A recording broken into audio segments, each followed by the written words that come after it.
Good morning, honorable members. It is now 11 o'clock.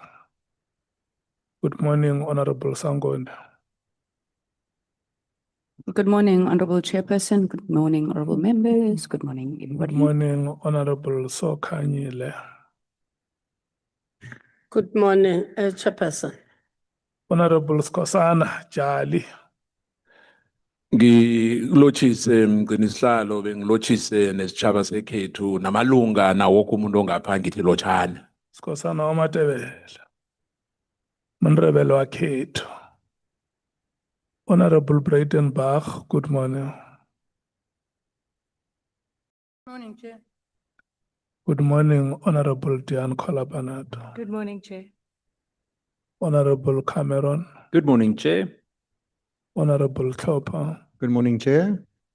Honorable Sols. Good morning, Chair. Honorable Mattheys.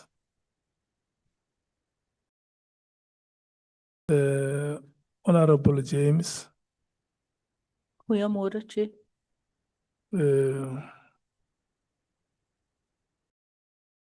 May you please pass the regards from the chairperson to Honorable Mattheys next to you. Advocate Arense. Good morning, Honorable Chair, Honorable Members. On behalf And of me and my Advocate colleagues. Mkhize Kabazela.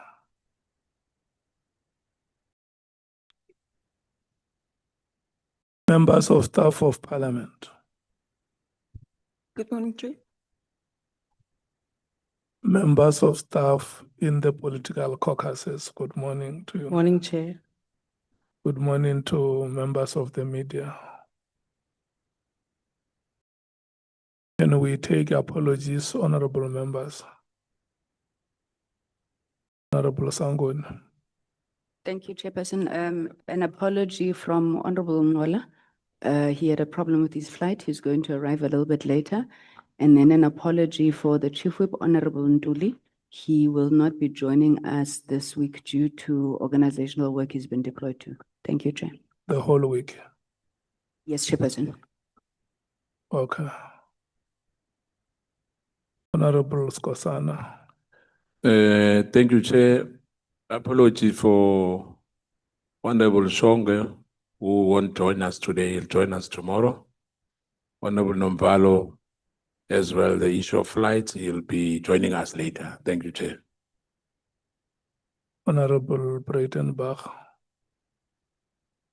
Any apologies from any of your members? No, we're all here, Chair. Thanks. Okay. Early departures. Honorable Breitenbach, early departures. If that arises, we'll arrange it with you, Chair. Nothing at the moment.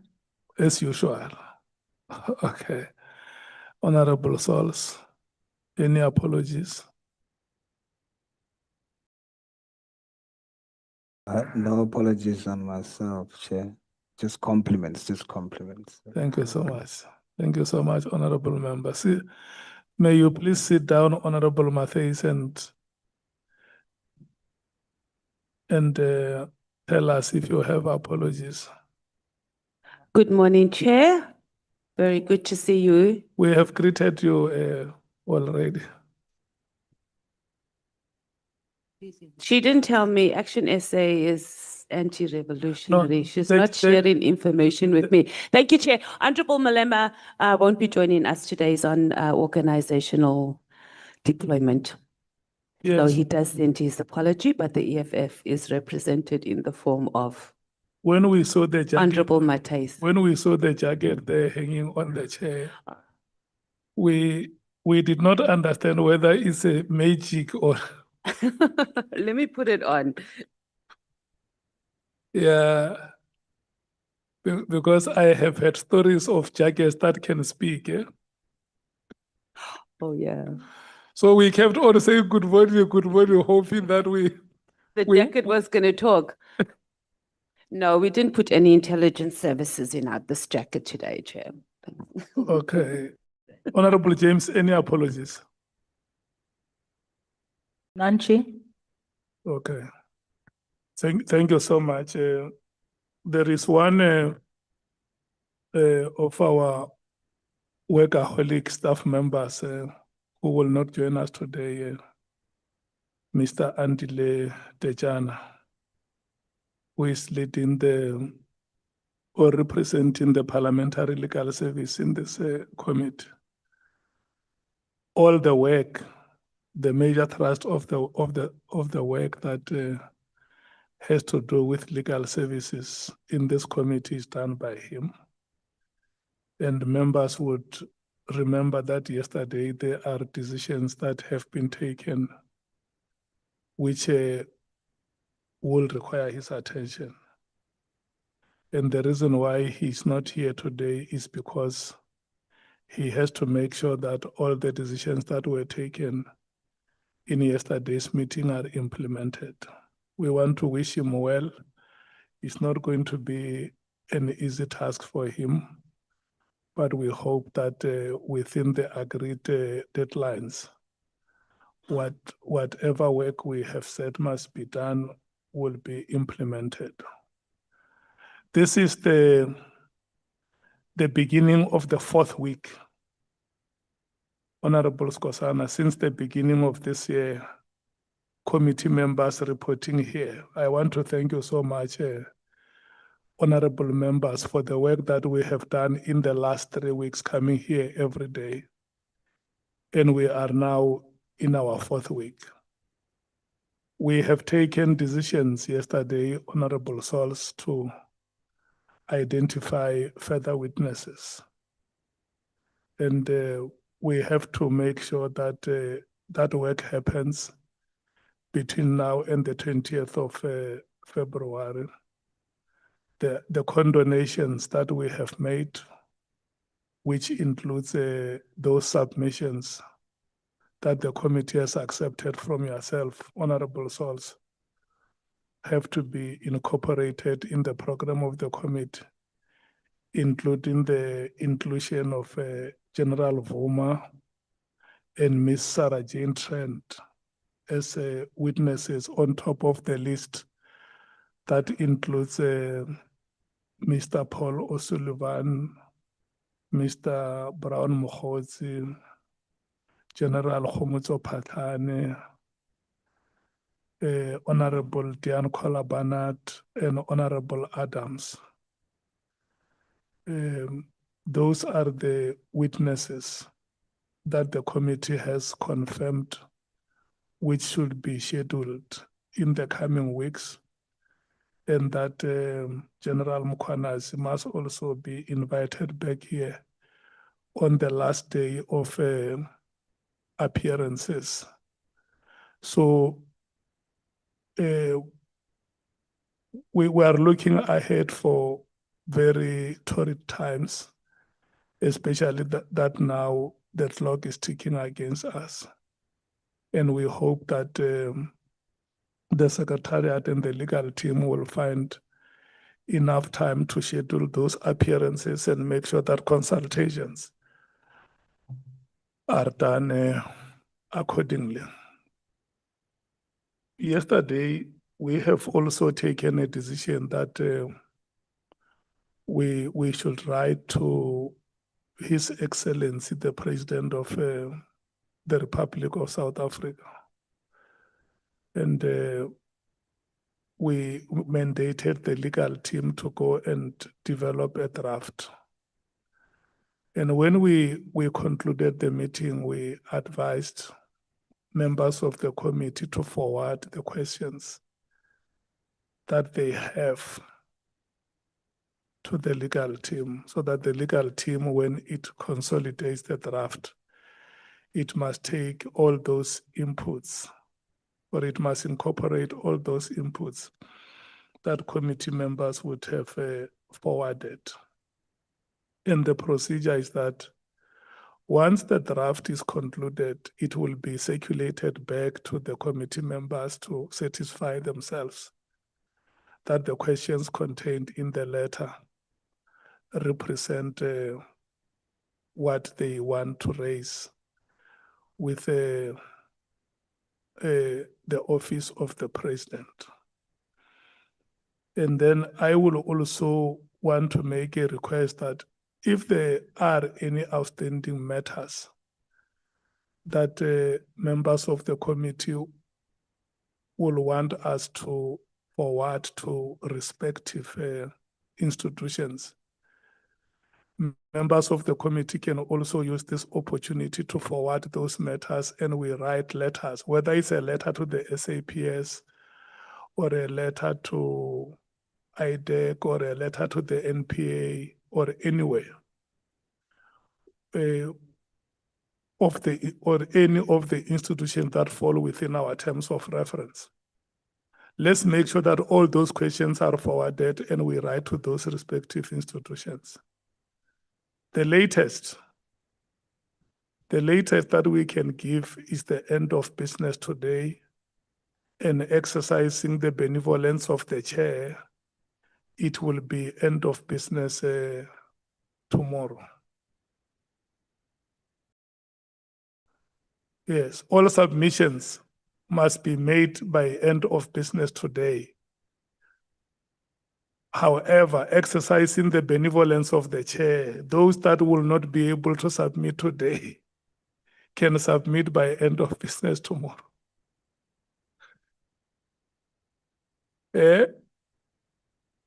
Honorable James? I'm also saying amen, Chair. Yeah, the deadline is not tomorrow, the deadline is today. But because the chair is benevolent, those who miss today's deadline can submit by end of business tomorrow, so that we have these responses within reasonable time before the committee's term of office ends. Honorable Matthys. Chair, now I was just going to tease you about lastminute.com. So the deadline is technically tomorrow. It is last minute, Chair. We've been sitting here for like 3 months worth of testimony. So I mean, I know as the economic freedom fighters, we'll just need to clean up our spreadsheet, but I would be able to submit something by tomorrow. Yeah. Noting your lastminute.com deadlines. Thank you. And I'm saying that not only matters that we raise to the office of the president, any other matter. Remember, there were other matters that we raised to say we want an explanation as to how a consignment can be transported from KwaZulu-Natal to Soweto. And we are told that such officers are still at work even today. So those are matters that have to be explained as to what action has been taken and what action has not been taken, including what General Khumalo has said here, and what Advocate Batoyi has said, that in most high-profile cases, it is common that in the SAPS, it happens that you have parallel investigative teams. And we must get explanations as to how that has been allowed to happen and even to recur, that people take their interest into the work of the SAPS and express them in parallel investigation. So I'm just giving an example of such matters that members may have interest, and let's have those letters, including the case of Jerry Bushoka. We said we want to get a progress report on how far that matter has gone. The referrals that IDEC spoke about, including the charge sheet. Honorable Skosan. Thank you, Chair. I don't see the witness here, but I just wanted to say to you, before you start, I just wanted to ask for your benevolence once again to say, what happened last week should never happen again. In a sense that, you know, when you recognize us, is at your discretion. That if there's a point of order, because I remember you addressed us here to say, we are not going to Take point take point of order while there's someone speaking. That was an agreement here. Now, last week, what happened, we've been accused outside that, we degenerated into a kindergarten kind of a scenario. So I'm just asking as well for you to lead us, that does not happen again, because that exchange between yourself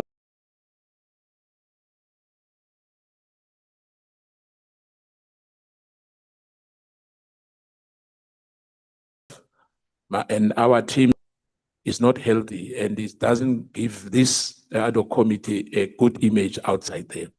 Yeah. So we have to listen to you, and even if we are not happy, we'll complain later. But we can't be doing that in front of millions of people who are watching this ad hoc committee.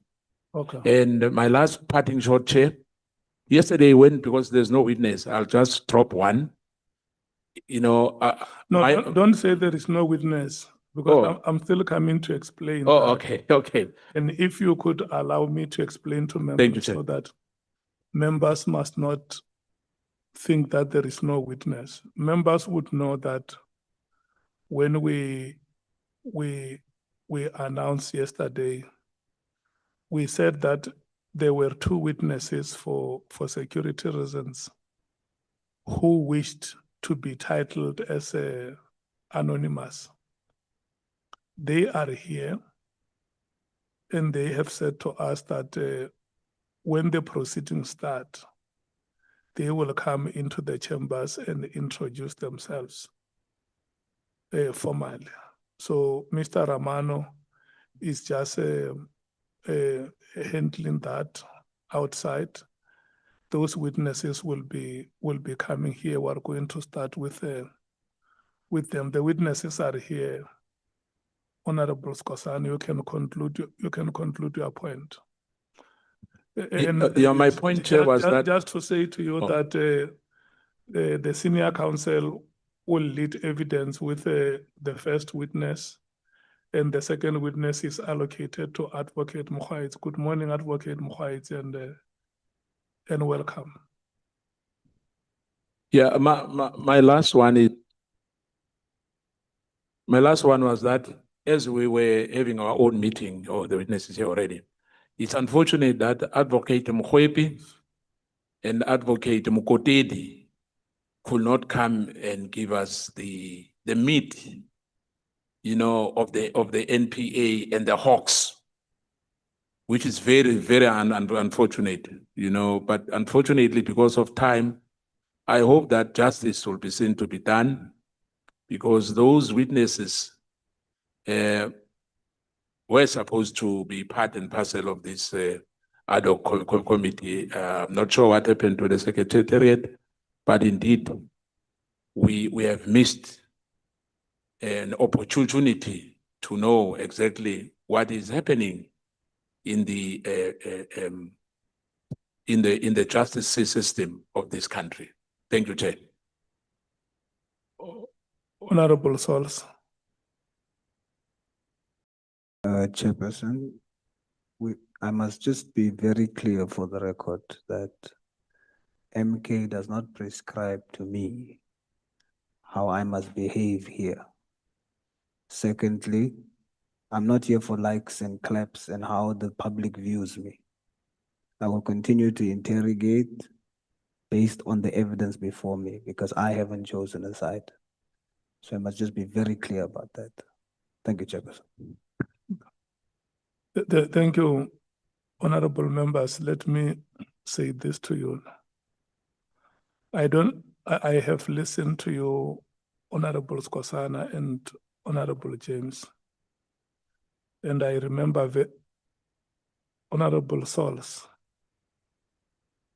Yeah. Don't worry when I mention your names. It means you are forever in my thoughts and in my prayers. So thank you so much. So Honorable Skosana and Honorable Sols, I listened to you, honorable members, yesterday when we closed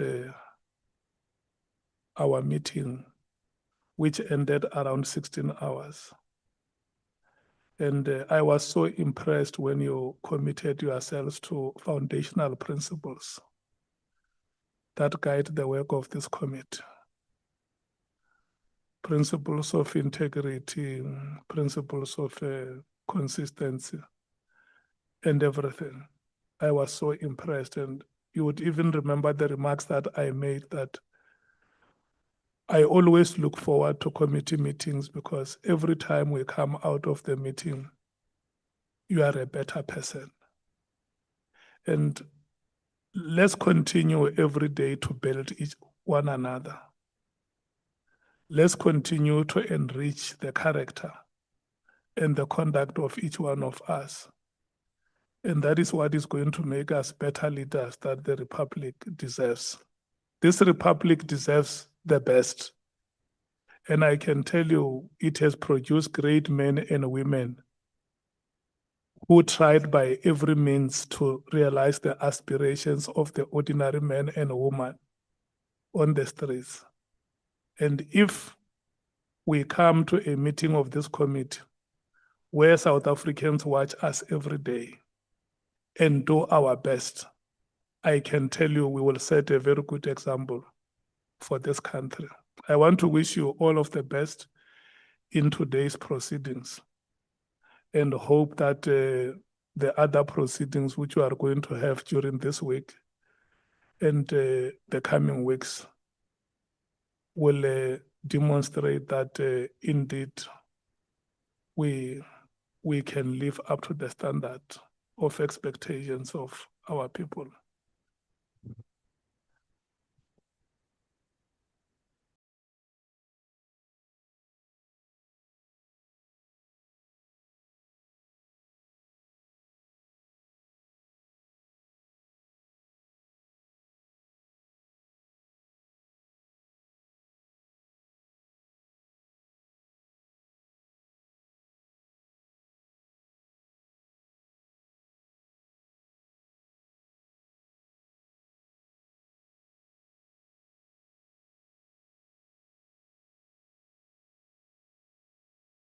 No, let me explain something first.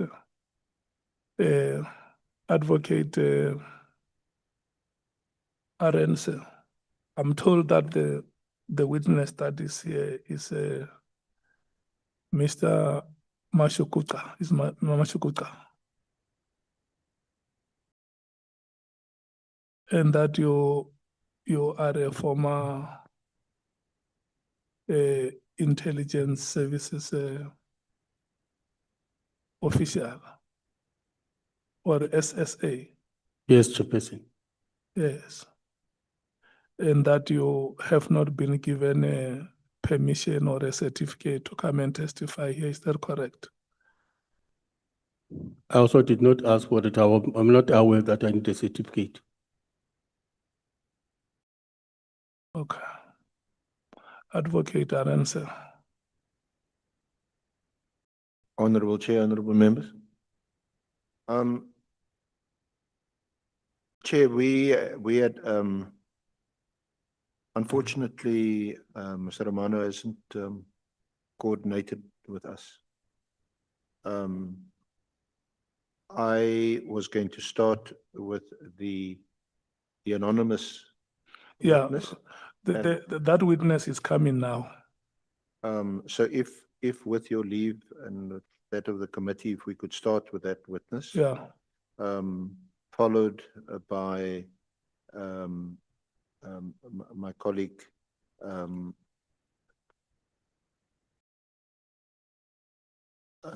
dealing with Ms. Mashal, and then with Mr. Toeni, and then to deal with Mr. Mashukuka.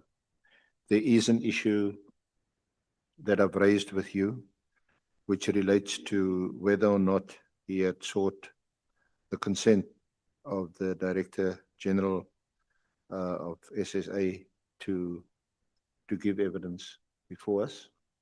I was called about it this morning and I conveyed it to you. And we are expecting a letter from them, which I will table with you, and you can deal with it with respect with the committee and make a call on whether he should nevertheless be called. Yeah. So with your leave, if we could, for the time being, stand down Mr. Mashal and call the anonymous witness, and we can then proceed. Yeah. Thank you. Yes. Are you aware that you must have that certificate? Chairperson, because I'm no longer a member of that organization, and I'm not aware of any provision of such nature, because I also operate in other capacities since I left that organization. So therefore, that I once worked for that organization does not put my life on hold or mean that I no longer exist. I participate in various forums and structures and activities as a citizen of this country who is concerned about a number of issues. So therefore, largely part of my evidence, even in this committee, it does not arise out of my activities, even when I was with the SSA. It largely arises out of my activities after I left as a citizen of this country. And that's the evidence I'm bringing here, outside of SSA. No, it's not a problem. What we will do, we will not discuss the matter now. I think we have two witnesses that are going to appear before you.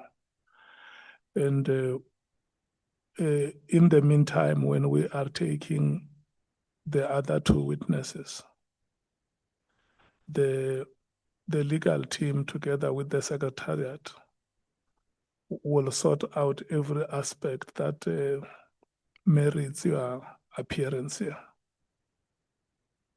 Honorable Skosana. Yeah, before you started, Chair, I just wanted to close the matter because as well, you know, I'm very careful and I'm choosing my weight. I said, Honorable Skosana spoke about the issue which happened last, no, not MKP. He referred us as MKP. I'm the one who raised that issue now.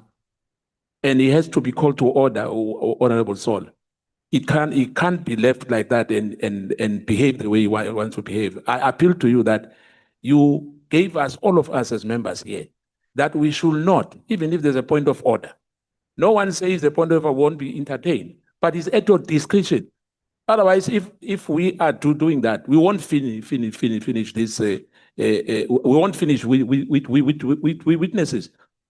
So I'm saying that that's the first disrespect he has done now, as I'm saying to you. You are supposed to say, Honorable Skosana, this, not MKK. There's no MKK here. Okay. Thank you, Chair. Honorable Sols. No, I won't comment on that. See, the colors I'm wearing says I'm very happy today. Very, very happy. But I wanted to talk about. You must be a Manchester United fan.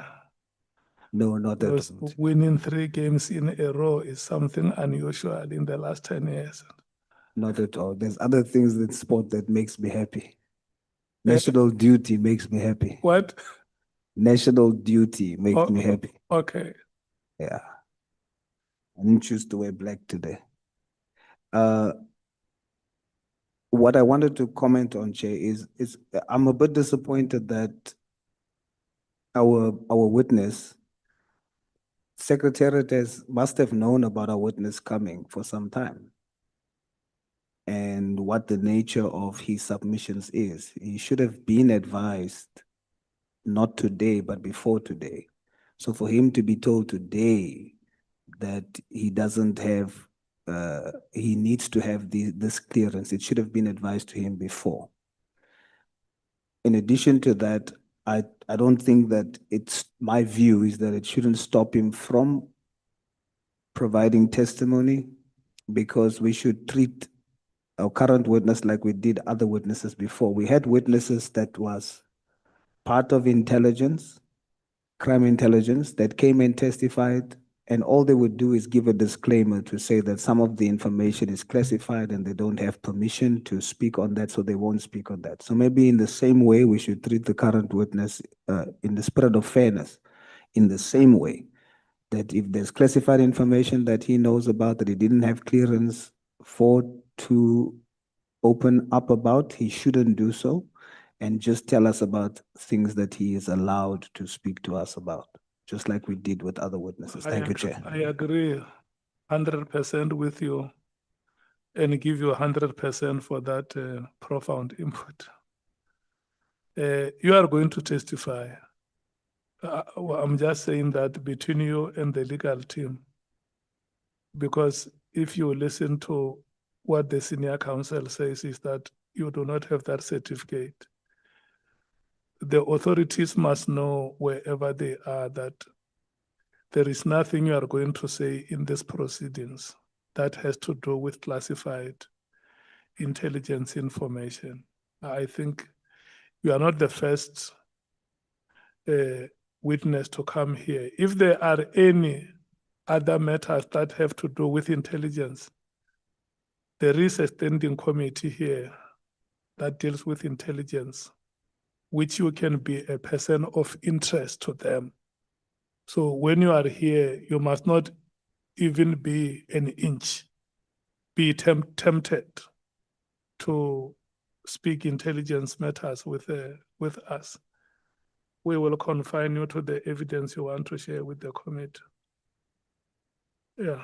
But for now, we are going to request you to go to the waiting room, because there is a witness who must occupy the chair that you occupy. You are welcome.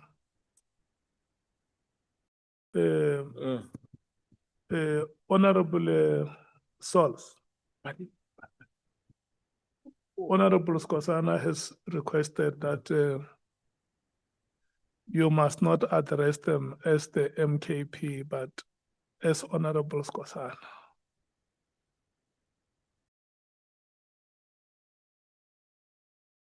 That is his request. I'm conveying it to you.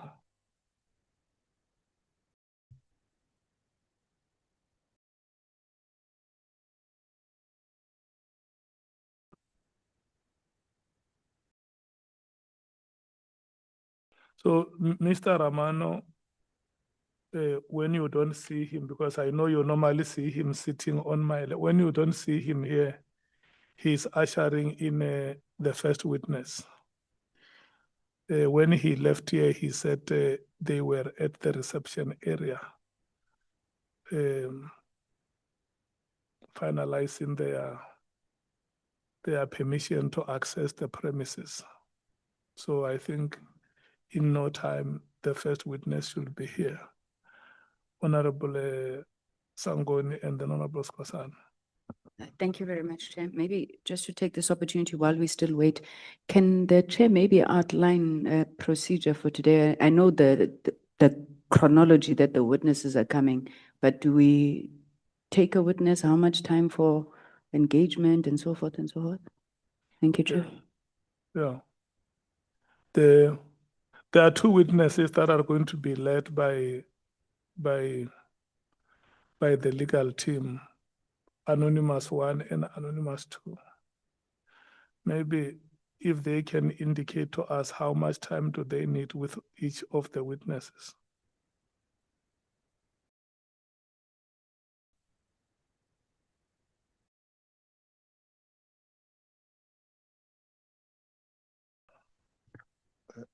Thank you, Honorable Chair, honorable members. If we were to start with Anonymous 2, and a request that we stand down for a short while, I don't see any reason why Anonymous 2 can't appear before us this morning, given the allegations made by him, her, and what permission needs to be sought other than obviously asking for consent, whether to appear before us in camera, which I raised with you, or whether it should be in an open session like this.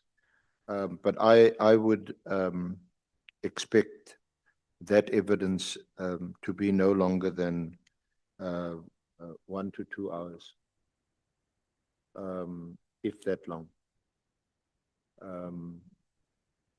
Mr. Mashatuka, that's going to be subject to you and the Honorable Committee, considering the correspondence which we expect to receive from the State Security Agency.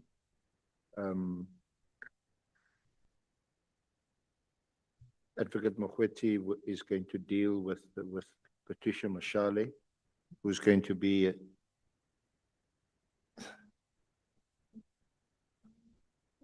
about two hours or so, just to be led. Much has been said about with Ms. Mashal already. And then Mr.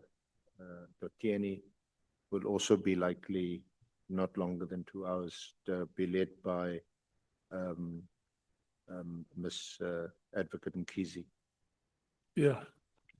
We're going to allocate to 1 hour each. We don't have 2 hours for these witnesses who are coming here are not key witnesses identified by the committee. So we will not lead evidence for 2 hours on each one of them. So the 2 hours must be used to complete the evidence of the two witnesses. Because members have to be given, it means today we are going to have 2 rounds. I know Honorable Malema speaks about 3. Today we are going to have 2. The first round will be the 2 anonymous witnesses. At the time we take the first break, we must have concluded their presentation. And then we come back and allocate members time, 10 minutes per witness. And then we take the other 2 witnesses. We allocate you again 2 hours to lead evidence. So we are going to have a long night today. The earliest time we can finish is 12 hours midnight. That is the earliest time we are going to finish tonight. Honorable Skosan. Thank you, Chair. I just wanted to find out, understanding the issue, though I have my own reservation because at the State Capture Commission, people from SSA testified there, whether they gave them certificate, but the one who was sitting here with us said he left long ago.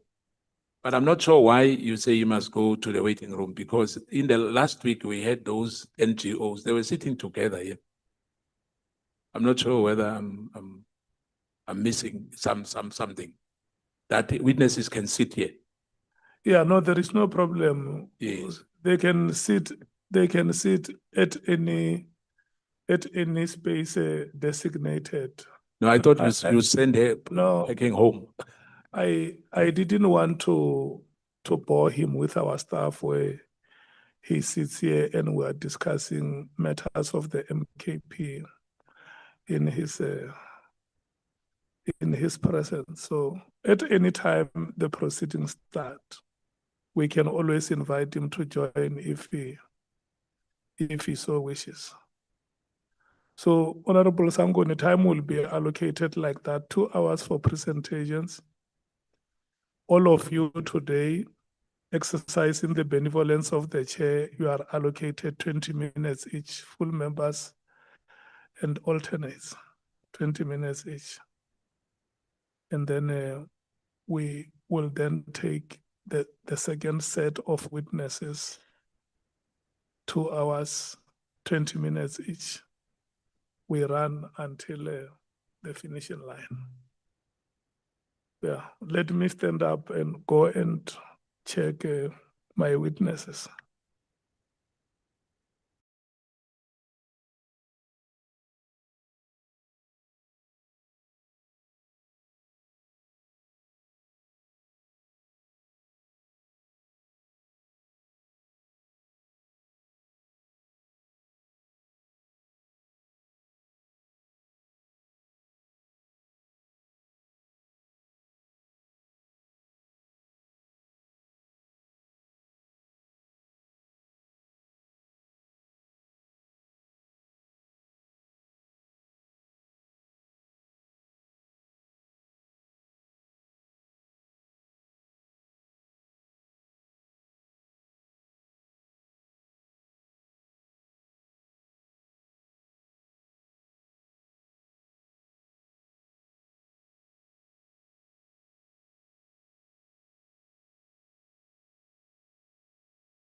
Yes, our witness has arrived. She was not supposed to be the first witness on our list today, and we can't blame her. The legal team tells me that last night they received messages of withdrawals from Gun-Free South Africa, which was supposed to be number one today, followed by Dr. Rolls, who was also going to present second. So the schedule that you see here of appearances is a schedule which was revised overnight. The witness that is here was supposed to be appearing in the afternoon. But we want to thank you that you are here. Honorable Breitenbach. Thank you, Chair. I see the people taking videos and photos. Is that in order with this witness? Yeah, no, the witness doesn't have a problem. What the witness wanted was to remain anonymous until she appears here. That is the information I got. Thank you so much. Honorable Sangon.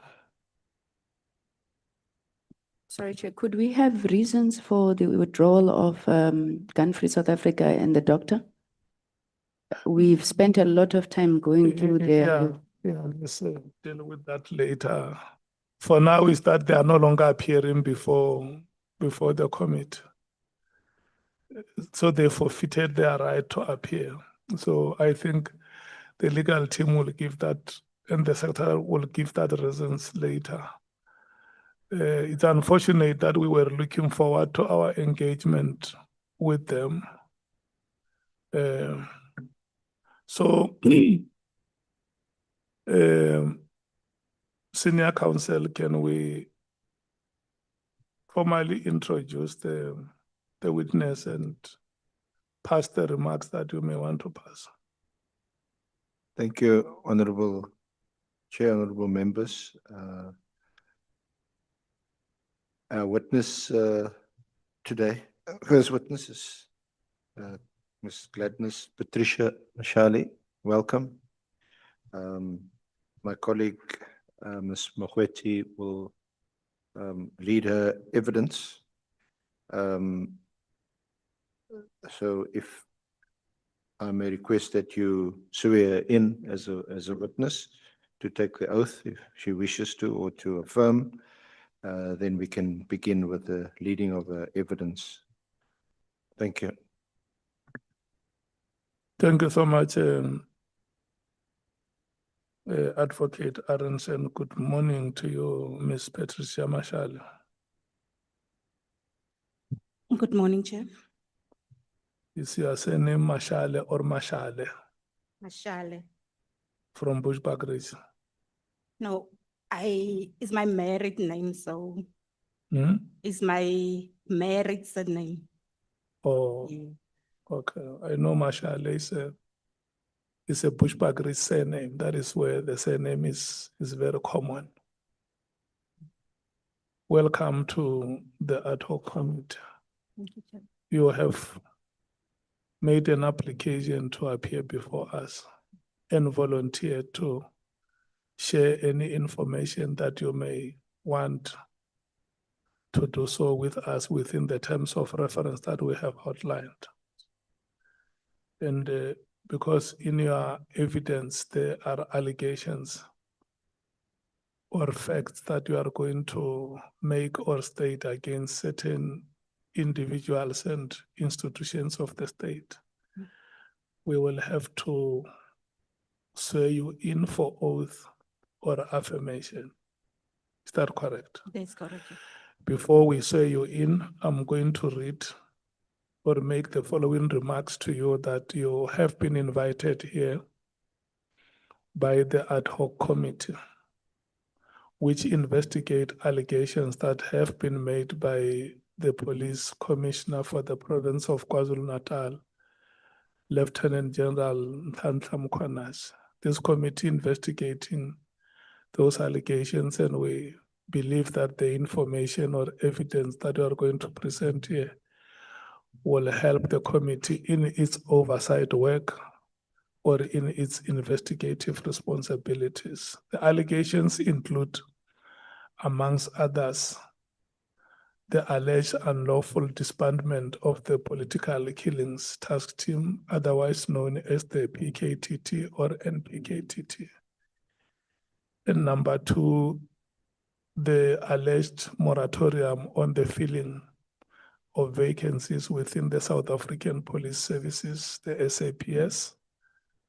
Number three, alleged corrupt relationship between senior leadership within the SAPS and members of the public. And lastly, the alleged interference, political interference in the work of the SAPS. Mrs. Mashal, in extending this invitation to you, the ad hoc committee chairperson has indicated that you may provide such information to the committee if you so wish under oath in terms of the powers, privileges, and immunities of Parliament and Provincial Legislatures Act of 2004.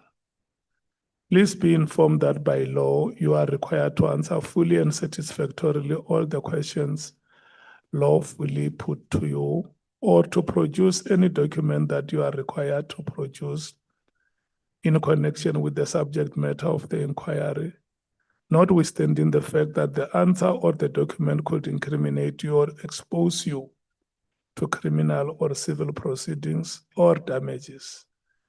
Ms. Mashal, you are, however, protected in that evidence given under oath or affirmation before a house or committee may not be used against you in any court or place outside Parliament, except in criminal proceedings concerning a charge of perjury or a charge relating to the evidence or document required in these proceedings. Please be aware that in terms of Section 17, subsection 2 of the Powers, Privileges, and Immunities of Parliament and Provincial Legislatures Act, a person who willfully furnishes a House or a Committee of Parliament with information or makes a statement before it which is false or misleading commits an offense and is liable to a fine or to imprisonment for a period not exceeding 2 years. Ms. Mashal, you are required to take an oath or affirm that the evidence you are about to give is truthful. Which one do you elect? I'm taking the oath. You have elected oath. You shall follow me as I dictate to you. May you please say aye and state your names in full. I, Clayton's Patricia Mashal, Swear that the evidence I shall give swear that the evidence I shall give shall be the truth, shall be the truth, the whole truth, the whole truth, and nothing but the truth. and nothing but the truth. And so help me God. So help me God. We have allocated you between now and 13 hours, yourselves and Advocate Mkhwanazi, Thank you, Chair. to conclude the presentation of oral evidence. And then we are going to break. After break, members are going to be afforded an opportunity to ask you questions. Thank you so much. All the best. Good morning, Ms. Mashal. How are you? I'm fine. How are you? Morning. Chair, I just need to indicate and maybe ask Ms. Mashal if she is comfortable to proceed, because we have her statement, and in her statement, she makes reference to several annexures which have not been printed. And so I do not know to which extent she wishes to make a reference to it while she's busy with her evidence, or whether she'd be comfortable if I just take her through a statement as is. And maybe I could just give an indication to confirm if she is okay to proceed in the absence of those annexures.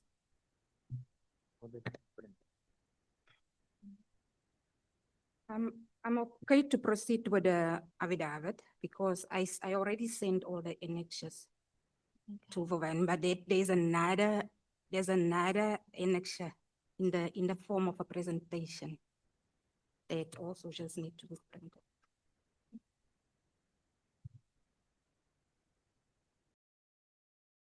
Honorable Matthies. Thank you, Chair. Do we have the annexures electronically? And why weren't they printed? Because we also knew that this witness was appearing today. But let's park that because we're going to get into administration. Do we have them electronically?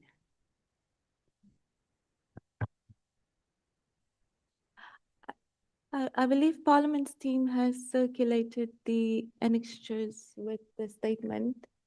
I believe the Parliament team did send the statement with annexures, although they were not marked.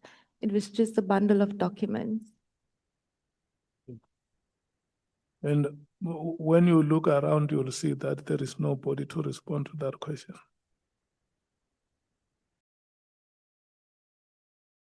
Honorable Sols. Yeah, maybe the staff is not around to respond, Chair, but we can respond to the fact that we do not have the annexures electronically. We only have the statement. So we do not have it even electronically. That is exactly what you can see. I'm also sitting alone here. No, it's just that, as you said, that the advocate said that we have received it. The answer that Honorable Matthies wants is to say, yes, we received those annexures. We will post them in the group, or we haven't received them. You will not have them. Unfortunately, I don't see anybody. I don't see Dr. Thuli. I don't see Nicolette. I don't see Pilot. Neither Bonani is here. Nobody's here. I hear you, Chair, but advocate was saying she is under the impression that it was sent to us. So we can respond to that. It wasn't sent to us. Yeah. Honorable Matthies. Chair, clearly there's no synergy between the legal team here and our technical team, especially regarding the public submissions. And it's a problem since we started taking public submissions. So I'm just asking that as a chair that you sort of intervene and be able to give guidance. I mean, even the legal team, I mean, it's terrible that even our technical team have all disappeared. We can't even have something as basic as, and we've paid money to get witnesses to come and appear here. But also on the side of the legal team should have brought it to our attention that they don't have the annexures like from yesterday. If we were properly prepared as well, then we could have intervened much earlier. So maybe we just need to have better checks and balances so we don't further embarrass this parliament of being as inefficient as it is. And at some point, the technical team must be reported. Because here the whole country is watching. We can't even print annexures or even have them electronically available. It's embarrassing. The third arm of state, just annexures. We can't blame the legal team here because this is a process that ensues from public submission. They should have asked for it because how they lead in evidence also a chair without having the annexures. I'm not saying, what I'm saying is that if everybody was doing what they were supposed to do, by now we would have known that the annexures are not annexed because clearly it's just loose documents. And then it's not printed and it's not available electronically. So we just have failures on all sides. Parliament, the service providers of the legal team, it's a mess.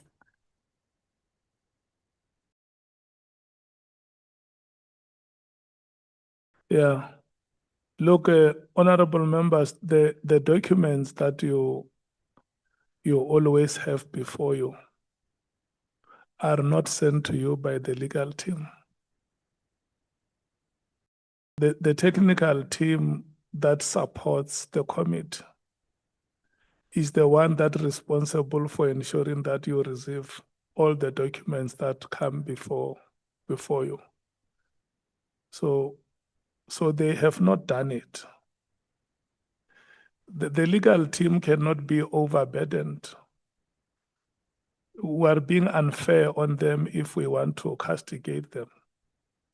Because all the time, if you know the work that they do, sometimes we even sit here, they take leave from our meetings to go and prepare statements of witnesses. They can't prepare a statement and forward it to the secretariat. And when the secretariat has failed to make sure that the committee receives those documents, we want to blame the legal team. We want those annexures. And there is nobody here from the technical team of Parliament. Honorable Matthews. Chair, I don't want to be misunderstood. I'm not blaming the legal team, but I'm saying the legal team is here. It's not Parliament staff that's leading evidence, right? Yes, it's wrong. I don't know what's going on with our technical team.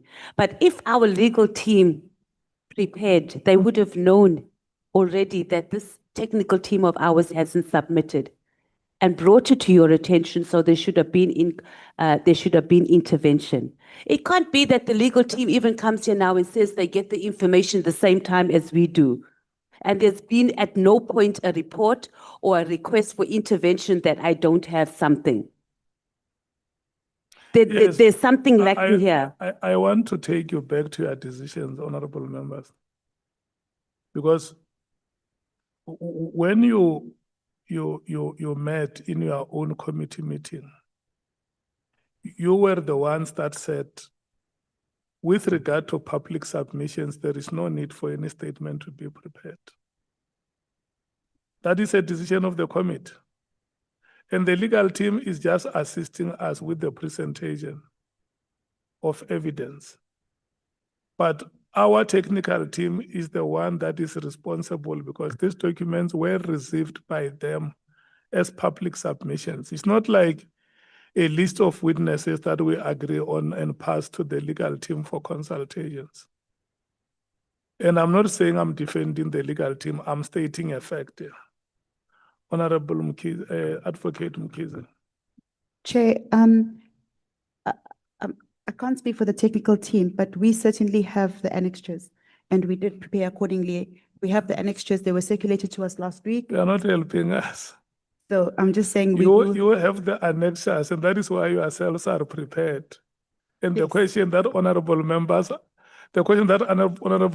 are asking is why they do not have. You have the person who shared those annexures with you was supposed to have also shared them with the ad hoc committee, and they did not.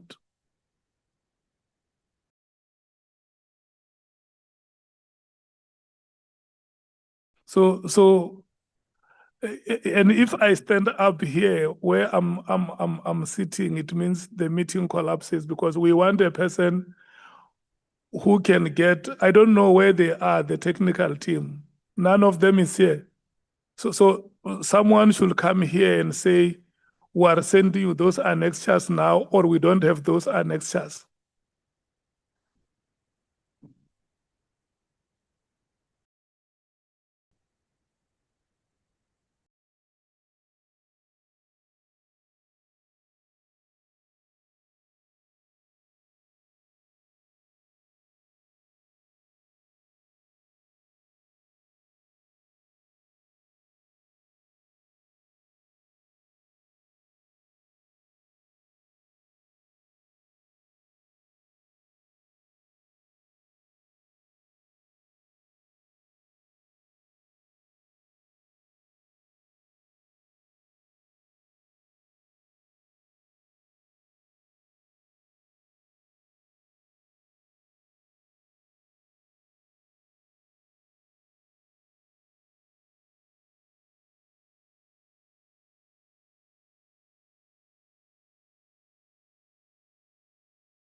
Okay, we are now going to have the annexure bundle printed. Vanani says it'll take about 10-15 minutes. That's the annexure bundle that was sent to us yesterday. Yeah, but can I check? Do we have an electronic version of those annexures?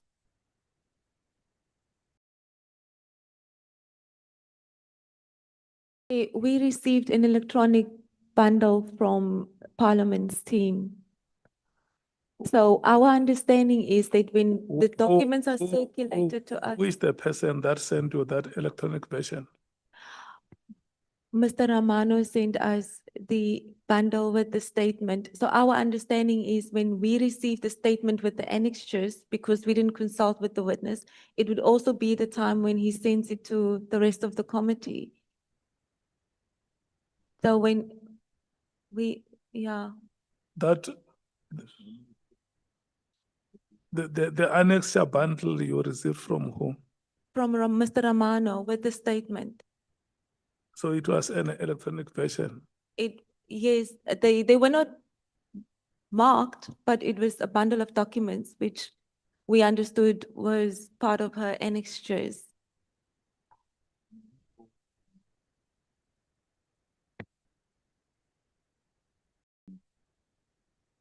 And who else is coming from Parliament here? From the staff of Parliament?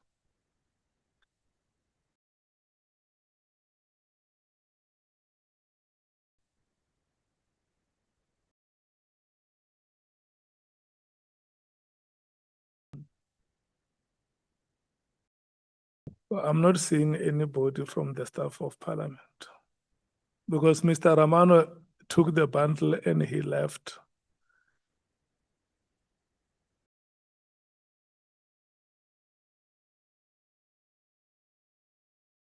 So we will have to wait for that 10 to 15 minutes for him to come back with a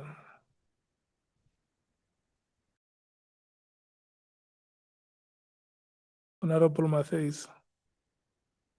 Chair, can I make a suggestion that we start and maybe we'll just park questions that might, or responses that might have to be referred to the annex just in the interest of time. What are the members saying?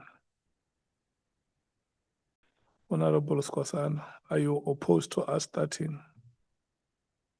I second the Honorable Matthews that let's start. Advocate Mkhwanazi and Ms. Mashal, can we start?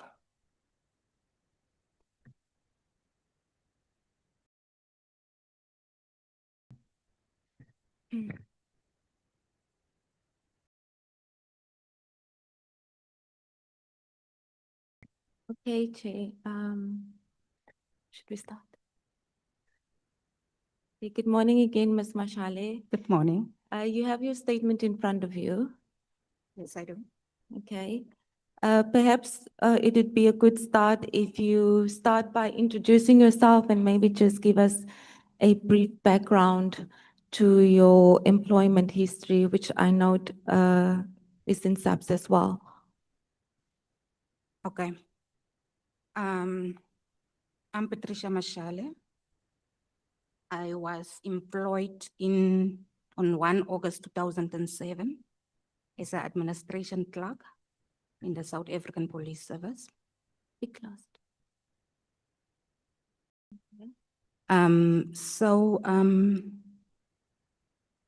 Since 2008, I have been reporting wrongdoing in the South African Police Service.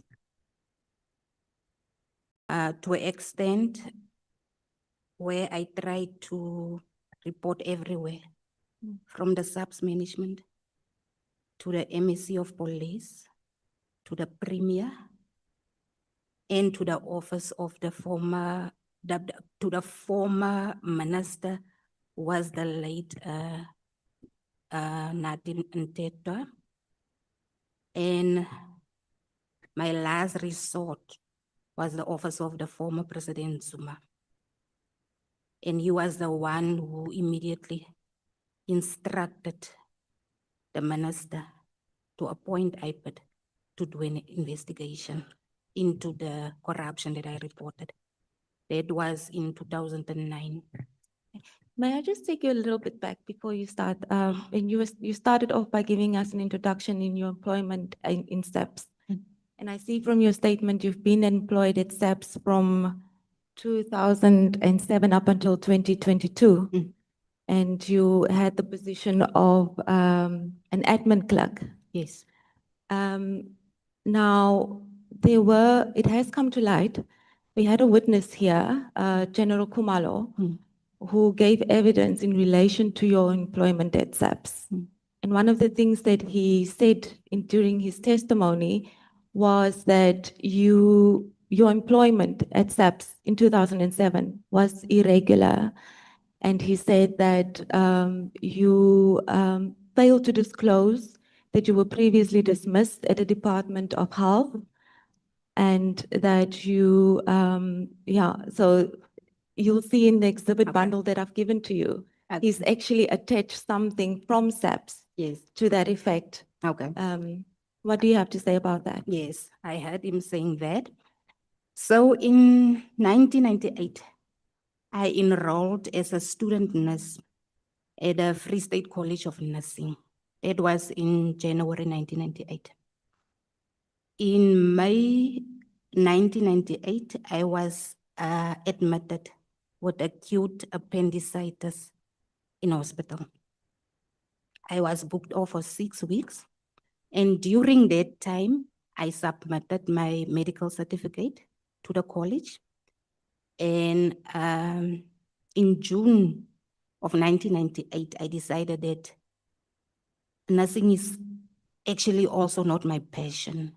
So I'm not going to waste my time and proceed with the, it was a bursary. So I submitted my termination forms, my termination application to the Free State College of Nursing. And everything was processed, documents were submitted.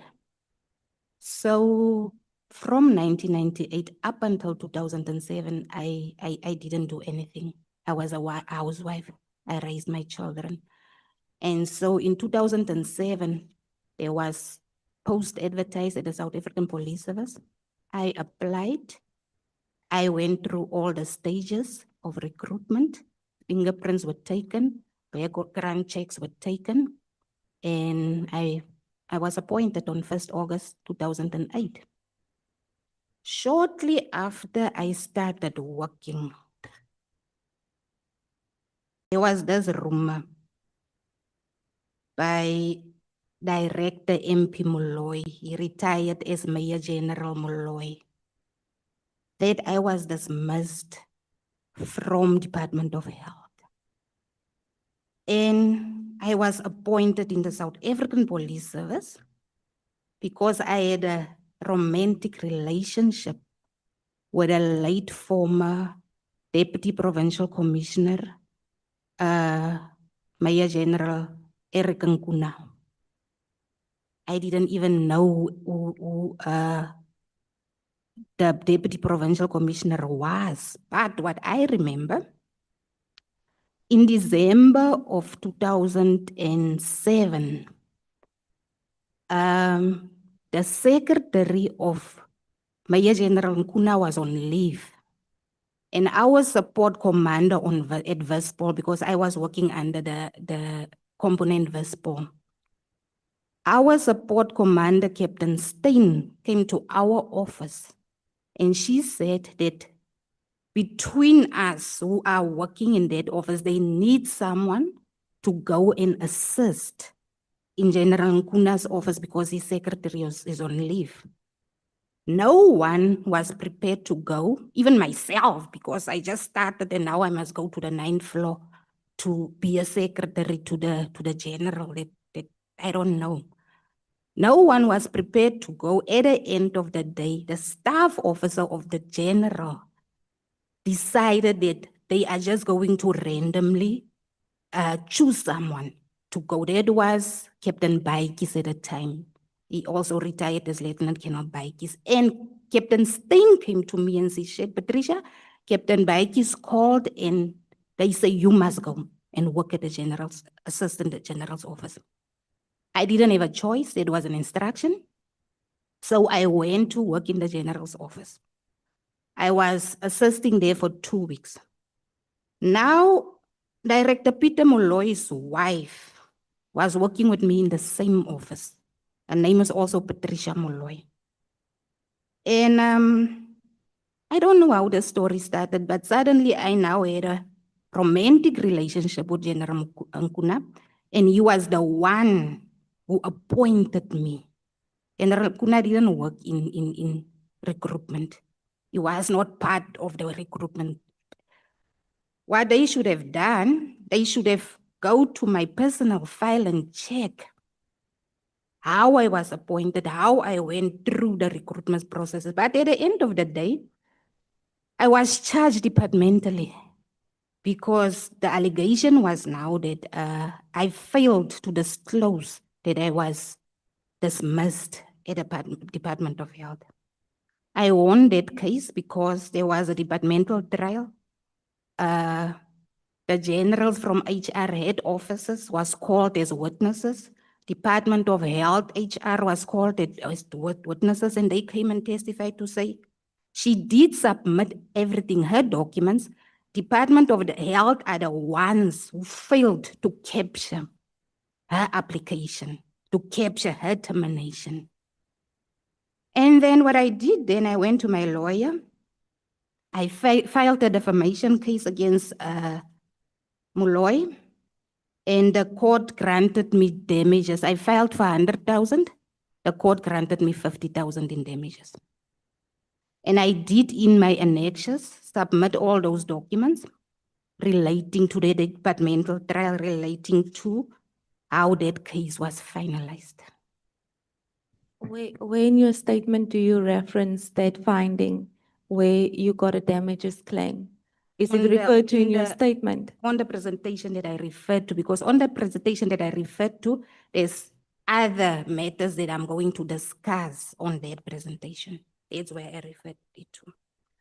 So if you look at that small exhibit bundle, page 1, where they give your personal information from the Department of Health. That's one. The first page. It's indicated there, and it's sort of marked in black. I don't know if you can see properly, but it said there that the reason why, it said you resigned in 1998 on the first page. And if you look at the second page, it said that the reason why you denied is because of dissertation. Yes. So these documents are they then false or if you can not valid? If you can look at the date said 14/12/2007. Okay. And that bundle that I sent you, the annexes that I sent you, you will find there where they say that the reason why it was captured as desertion is because Department of Health failed to capture the documents that I submitted to terminate the enrollment.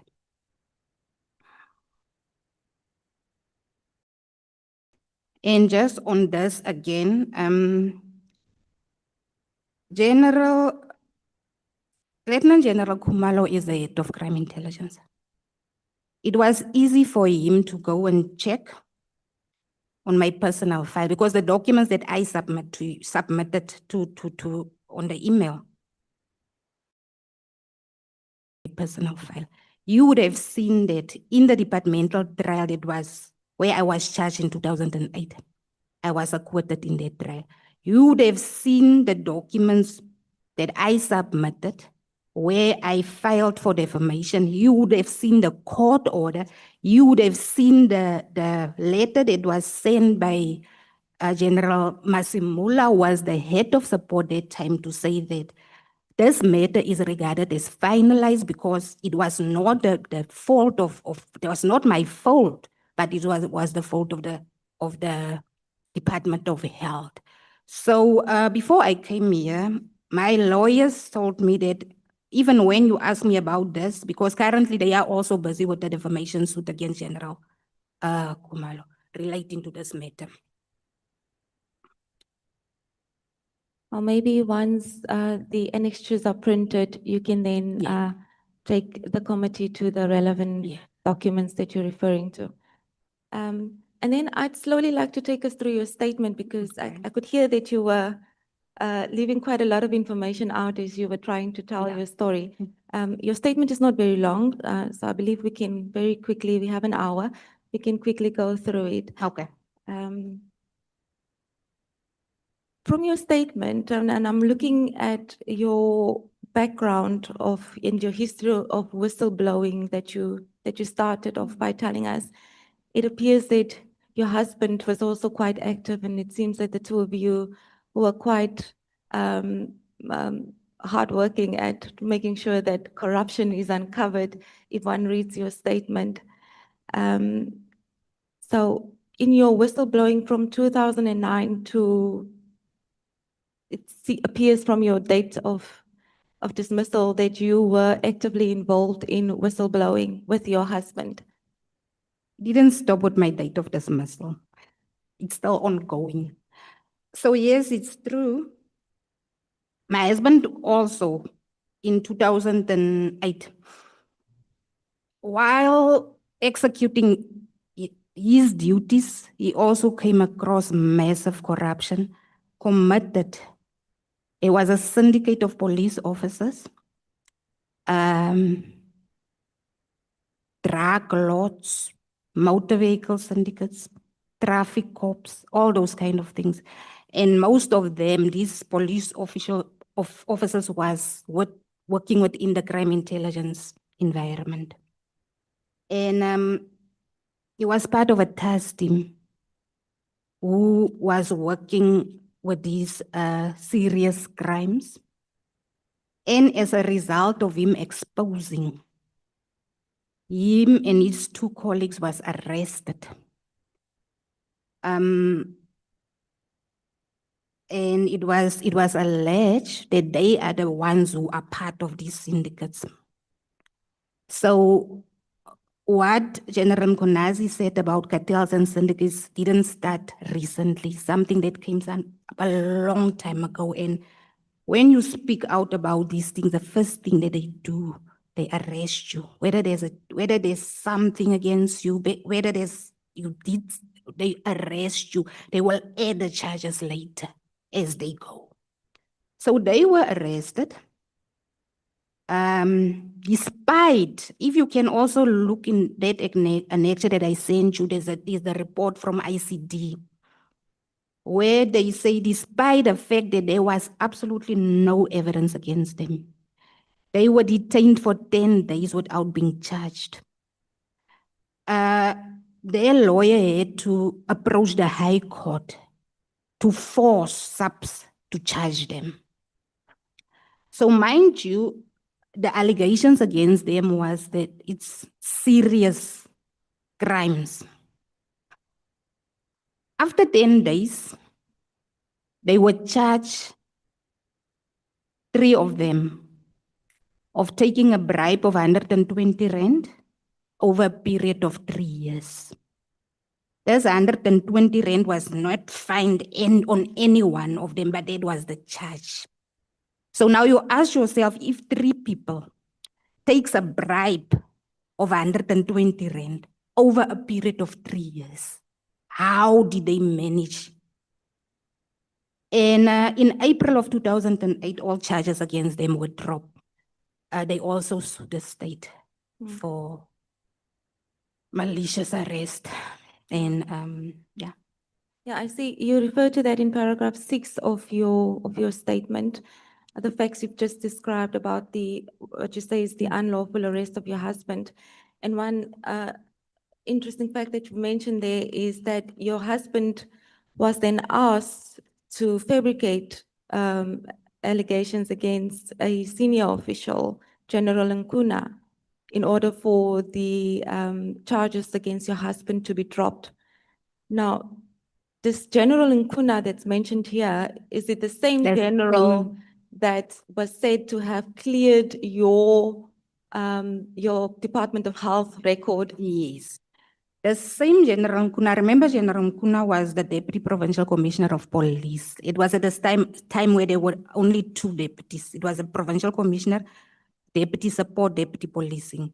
So General Nkuna was the Deputy Policing. So everyone under policing, crime intelligence were reported to him.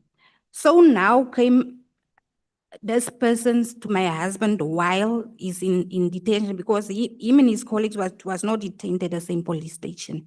He was detained at about 60 kilometers out of Bloemfontein. The other one is 30 kilometers.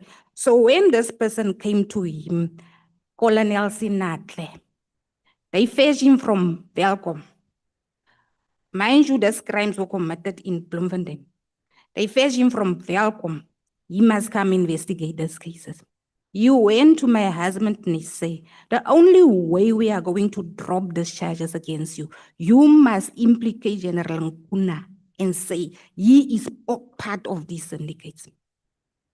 And Colonel Sinatle came later to my husband and he said, I was fetched and I was told that by General Tsumani, who was still a brigadier at the time. General Tsumani was the head of detectives. He told my husband, General Tsumani told me that I must make sure that you implicate General Nkuna. Or did your husband fabricate? Did he He implicate? didn't. He refused.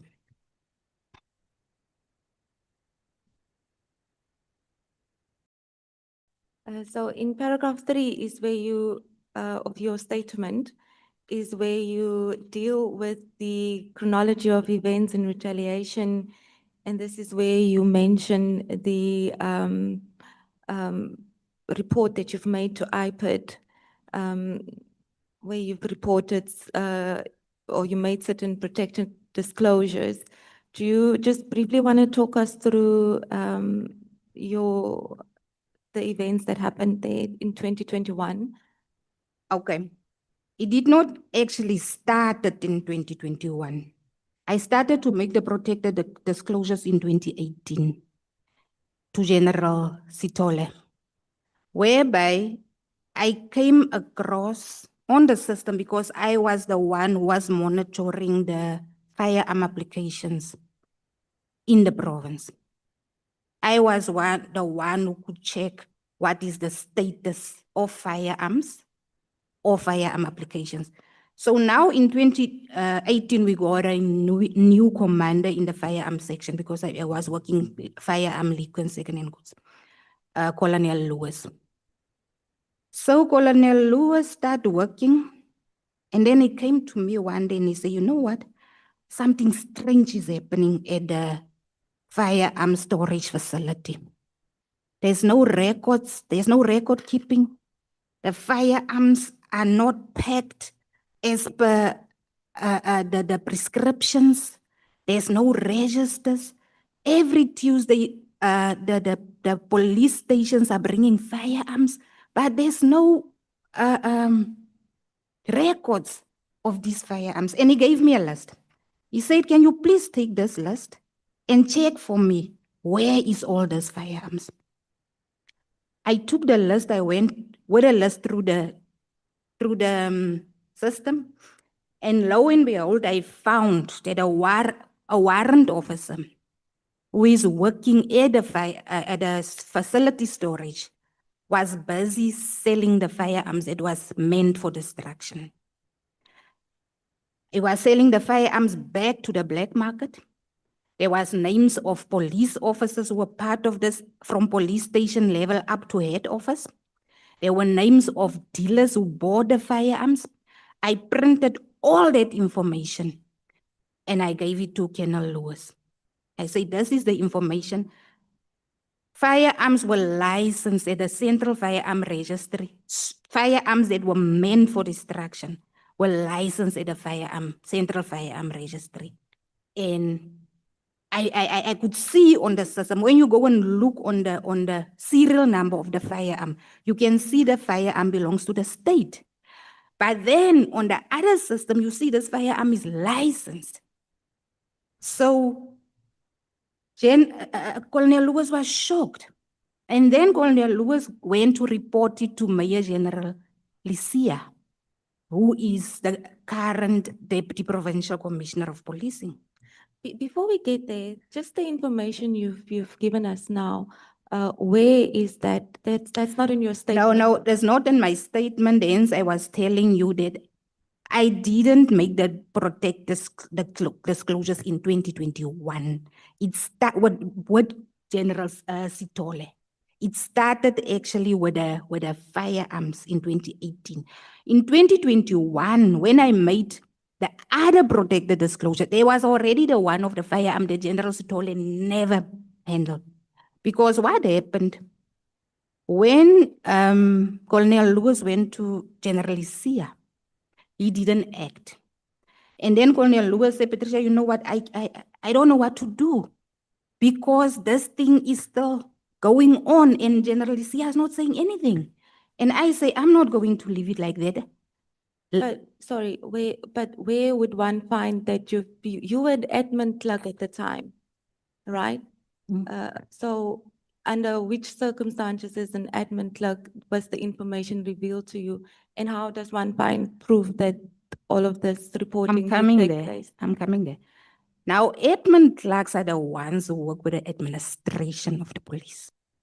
Police officers work outside. When they are done with their job, they bring their files to the admin clerks. We are the ones who capture the system. We are the ones who check whatever on the system. Admin clerks are the brains of the South African Police Service. Without the admin clerks, most of the police officers cannot even open a computer, send an email. So there's where admin clerks come in. So now, I was responsible for monitoring firearm applications and the firearms that were meant for destruction in Free State. It was my job.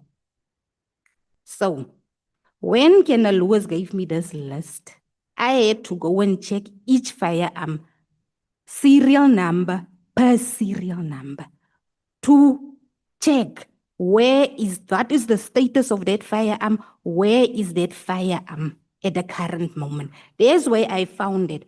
The status of this firearm shows that is forfeited to the state and is meant to be distracted, but a license have been issued on that firearm is already on the streets, it's been sold.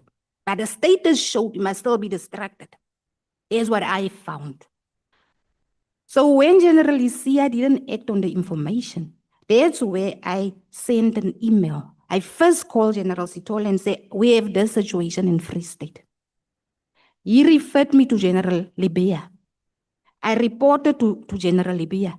He referred me to General Mutley, who was the DPC I had in Free State.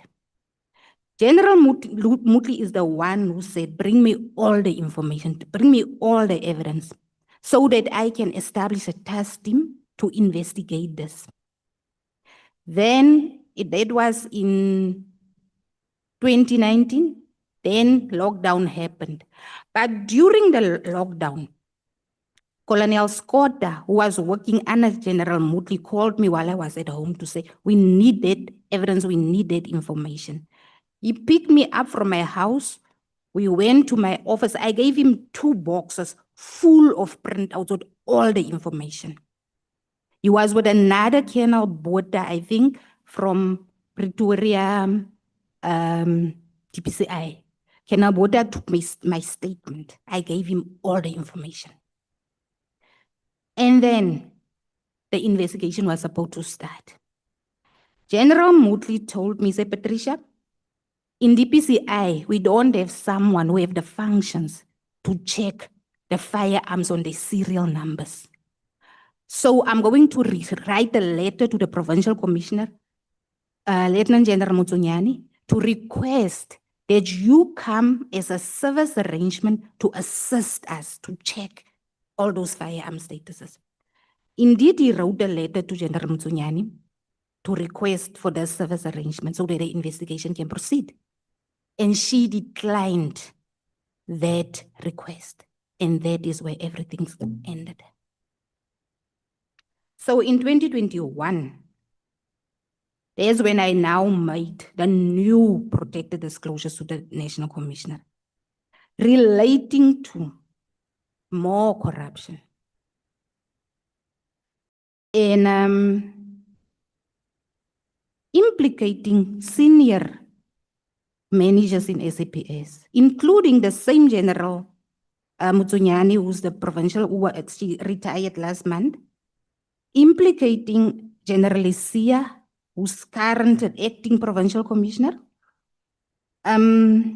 with witnesses who gave me their affidavits.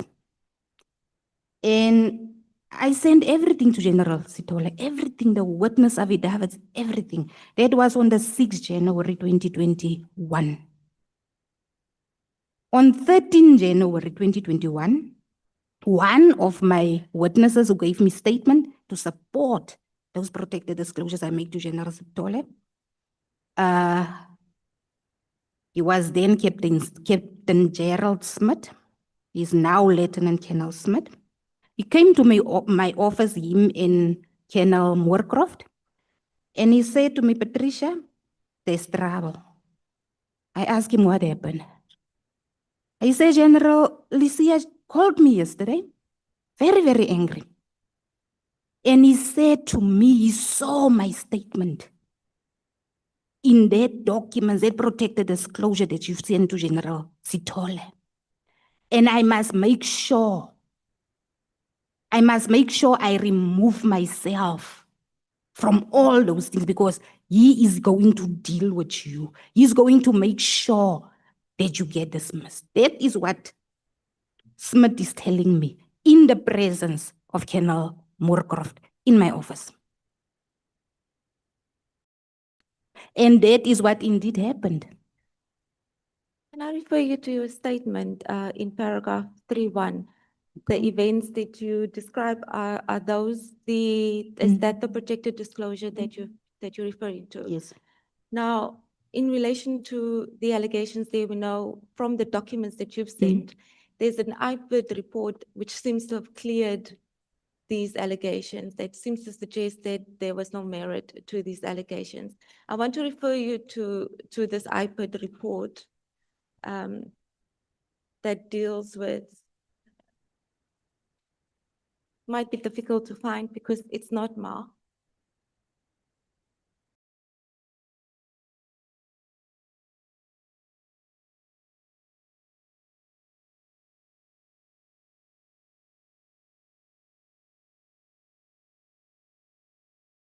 It's dated the 5th of August, 2022.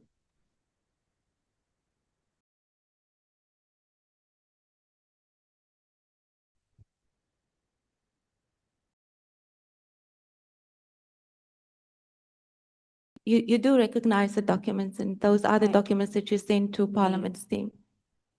I recognize all the documents, but I have not found that IPID report yet. Who signed the report, if I may ask? Because there was a lot of IPID investigations. Okay. This one is signed by.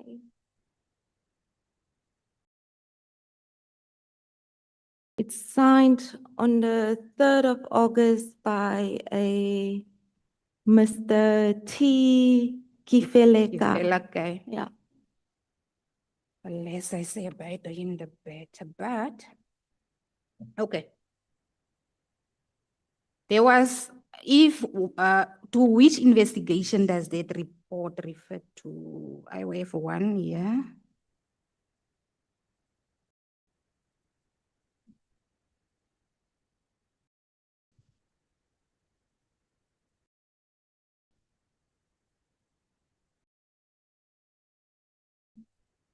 Marked confidential at the top. It looks like this. Is it a It looks like that. I progress think you report? might have the right one. Yes.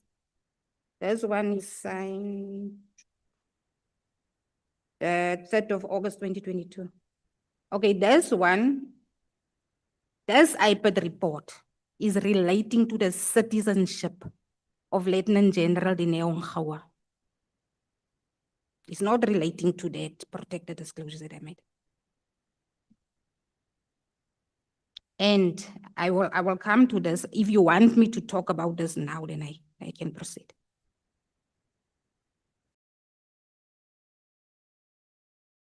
You want me to proceed with this one? You can proceed with the events that you referred to in paragraph 3.1. What was the outcome of those, that protected disclosure that you make? Nothing. The one in paragraph 3.1? Nothing. I opened cases.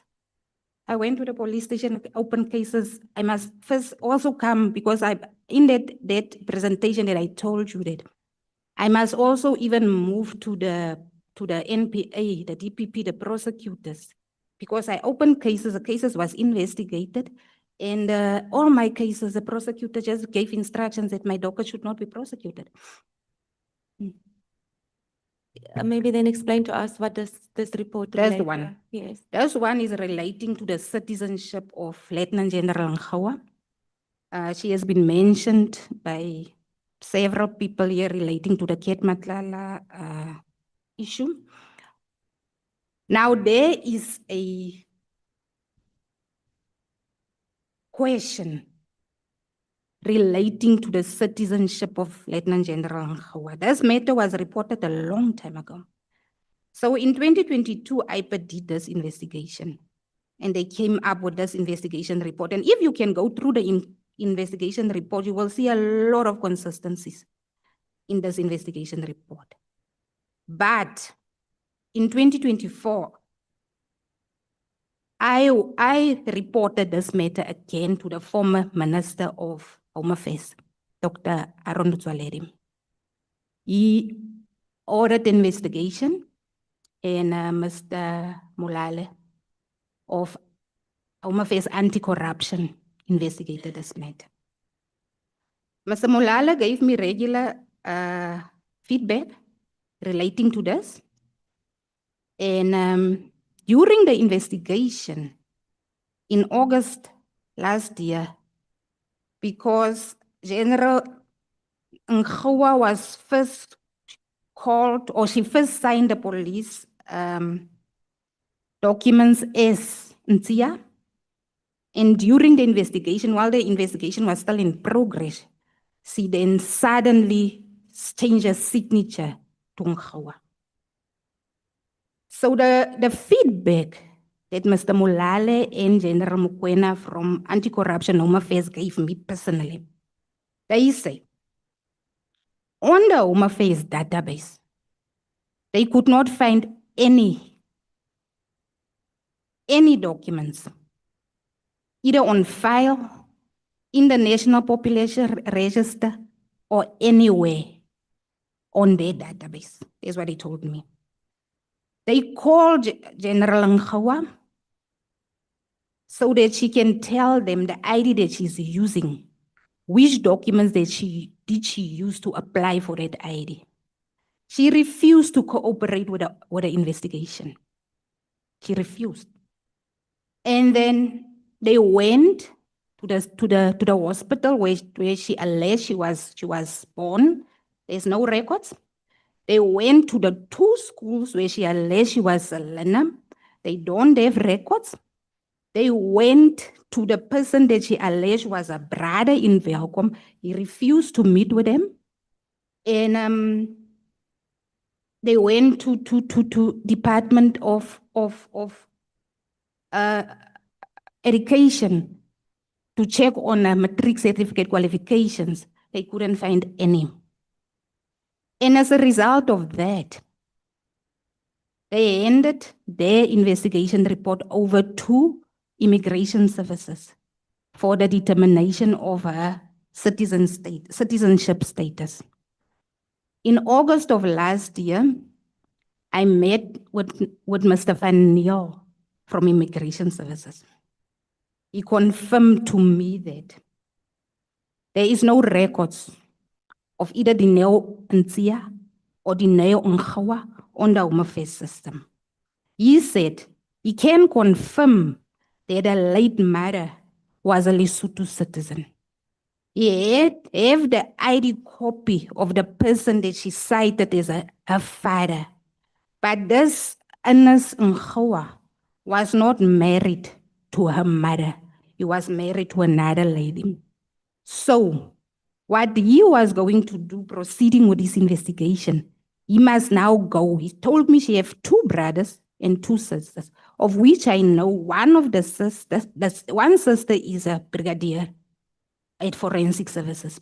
So he say he must go to them to go and determine how did they obtain the IDs back, because up until that day, she was still refusing to cooperate with the investigation.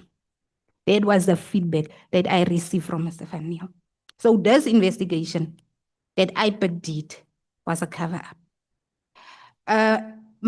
Former Minister Cele and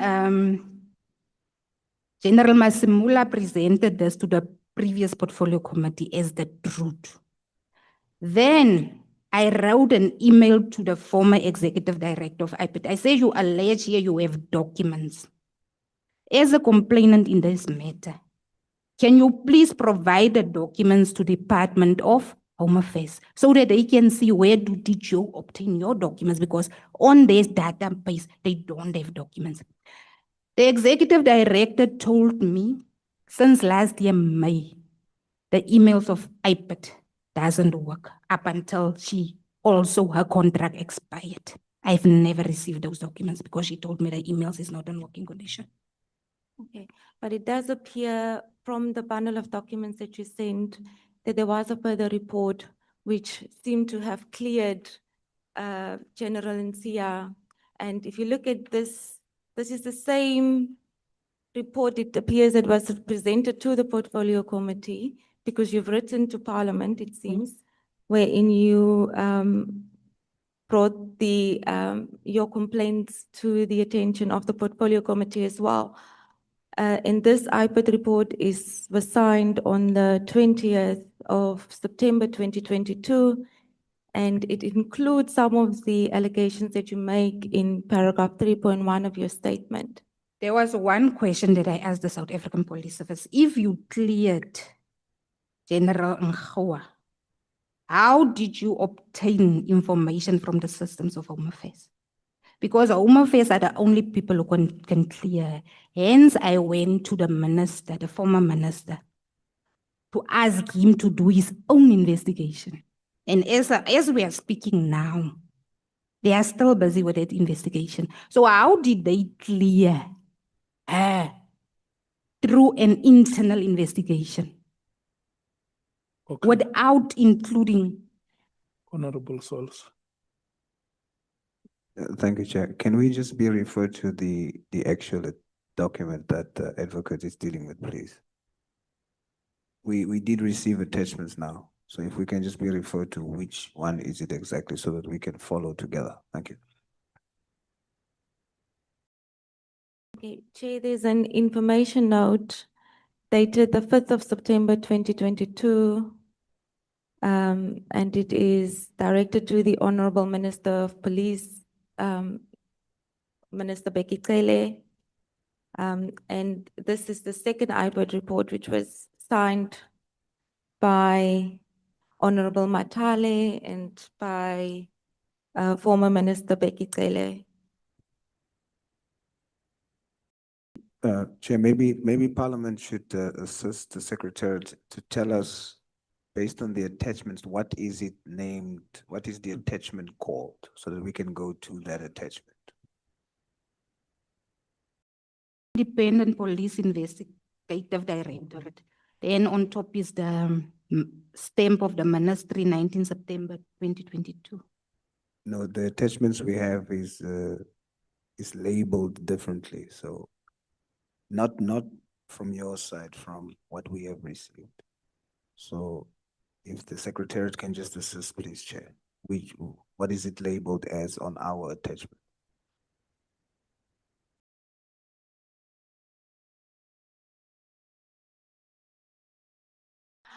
I don't think the annexures were numbered when they were sent to us or to the members. Ms.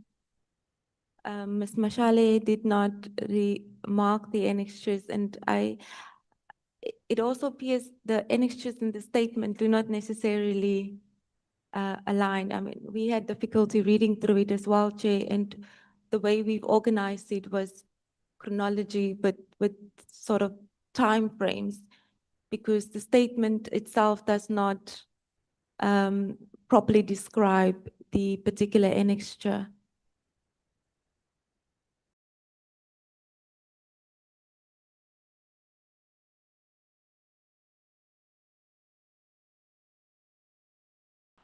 So, Ms. Mashal, you insist that the police officer in question is not legally in the country. Chairperson, before I came here, I called Mr. Mulale because last week I was contacted with someone who alleged that he's working with Mr. Van Niel. And he said to me that they obtained statements from family members and cousins who confirmed that General Nhlanhla was born in South Africa. And I told him, I said, you know what? A statement cannot determine whether someone was born in South Africa, but No, just respond to the question. Is it your yes, your statement before this committee that this officer is not legally in the country? it's my statement, and Mr. Mulale requested that if the No, don't, committee wants to know don't, more, they don't, can call. don't worry about who says what. It's my statement, Chair. Make a submission. We're a committee of parliament. Yes. We will ask anybody who must be answerable to give us those answers. Please, Chair, that is Yeah. my statement. Thank you. You can proceed. In light of your submission, can we then take it that you dispute this IPID report that was produced and signed off by the former Minister of Police? I dispute it. I dispute it.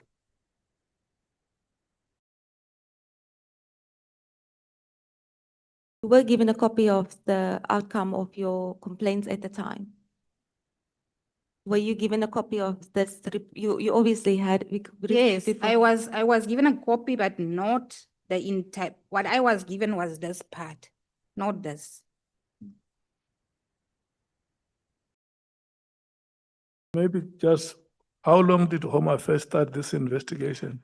Home Affairs started the investigation in my request to the former minister was in 2020, I think it was April 2024.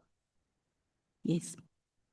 And even now, the investigation is not concluded. Even now, the investigation is not complete, but what I told myself is I'm going to give them a fair chance. No. Just respond to the question. When was the last time they gave you an update? Last week. Last week. And they said we're still investigating. Last week, Mr. Van Niel told me to say that he is finalizing the report. He must go and present it to the Director General, and then they must go and present in the Portfolio Committee of Home Affairs. Okay. Honorable Matthias. Yeah. I really hate bringing up the issue of this technical team of ours. We cannot be getting over 21 separate documents for annexes here. They're not even labeled. How does that even work, Chair? What must happen? Because every time we raise this, we just lost for words and then we just continue. Nobody comes and nobody answers for over 21 attachments just random in our WhatsApp group. These things we resolved last week already that these witnesses were coming here. What are we gonna do, Chair? You're not even gonna let V respond because he's the one that's posting like 21 just loose documents in there. We don't know. They're not labeled, just nothing. Like, what are we? Then we may as well just close for today and then they must go get their act together because this is embarrassing. We can't even follow the witness properly. We're not doing justice to her testimony.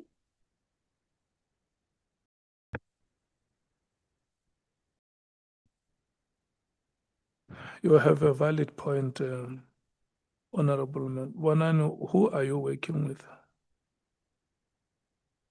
Who is helping you in your work? I've got two secretary and a committee assistant. But maybe Chair, in terms of the labeling of the documents, I was not in a position to label them. I received them as they are, so I couldn't give them names.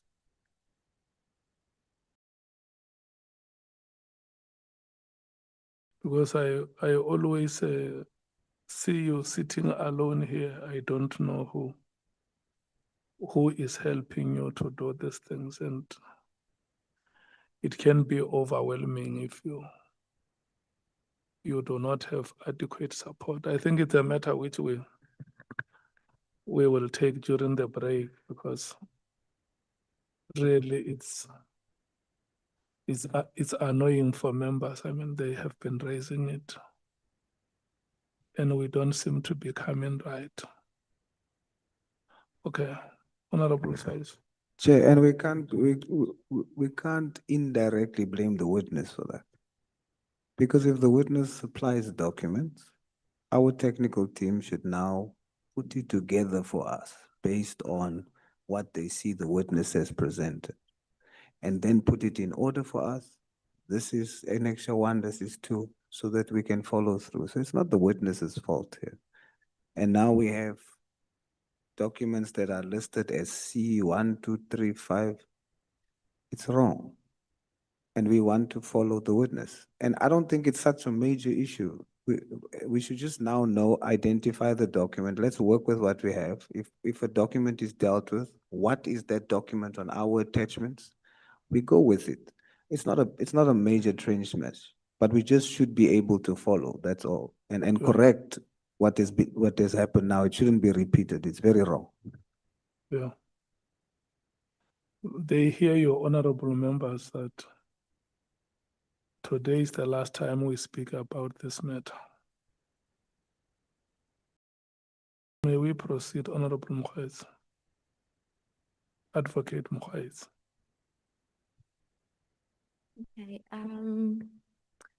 then Ms. Mashal, you've mentioned General Isia quite a bit from the beginning of your testimony, and it appears that there were quite a lot of conflict between the two of you during your time at SAPS.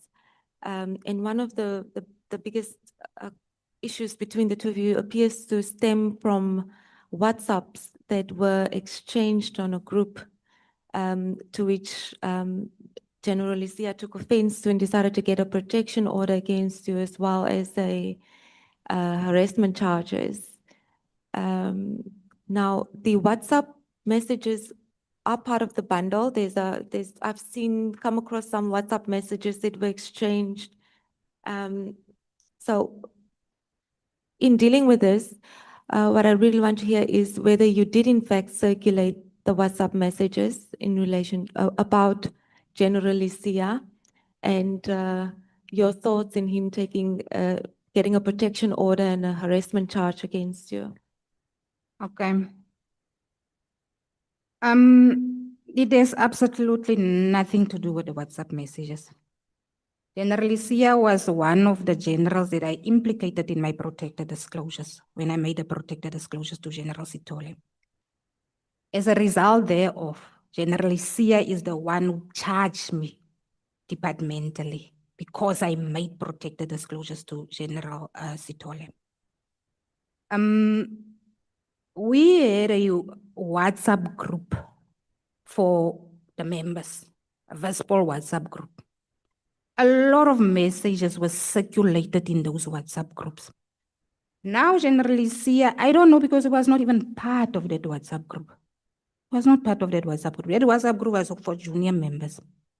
So I don't know how he obtained screenshots of WhatsApps that were circulated in the groups.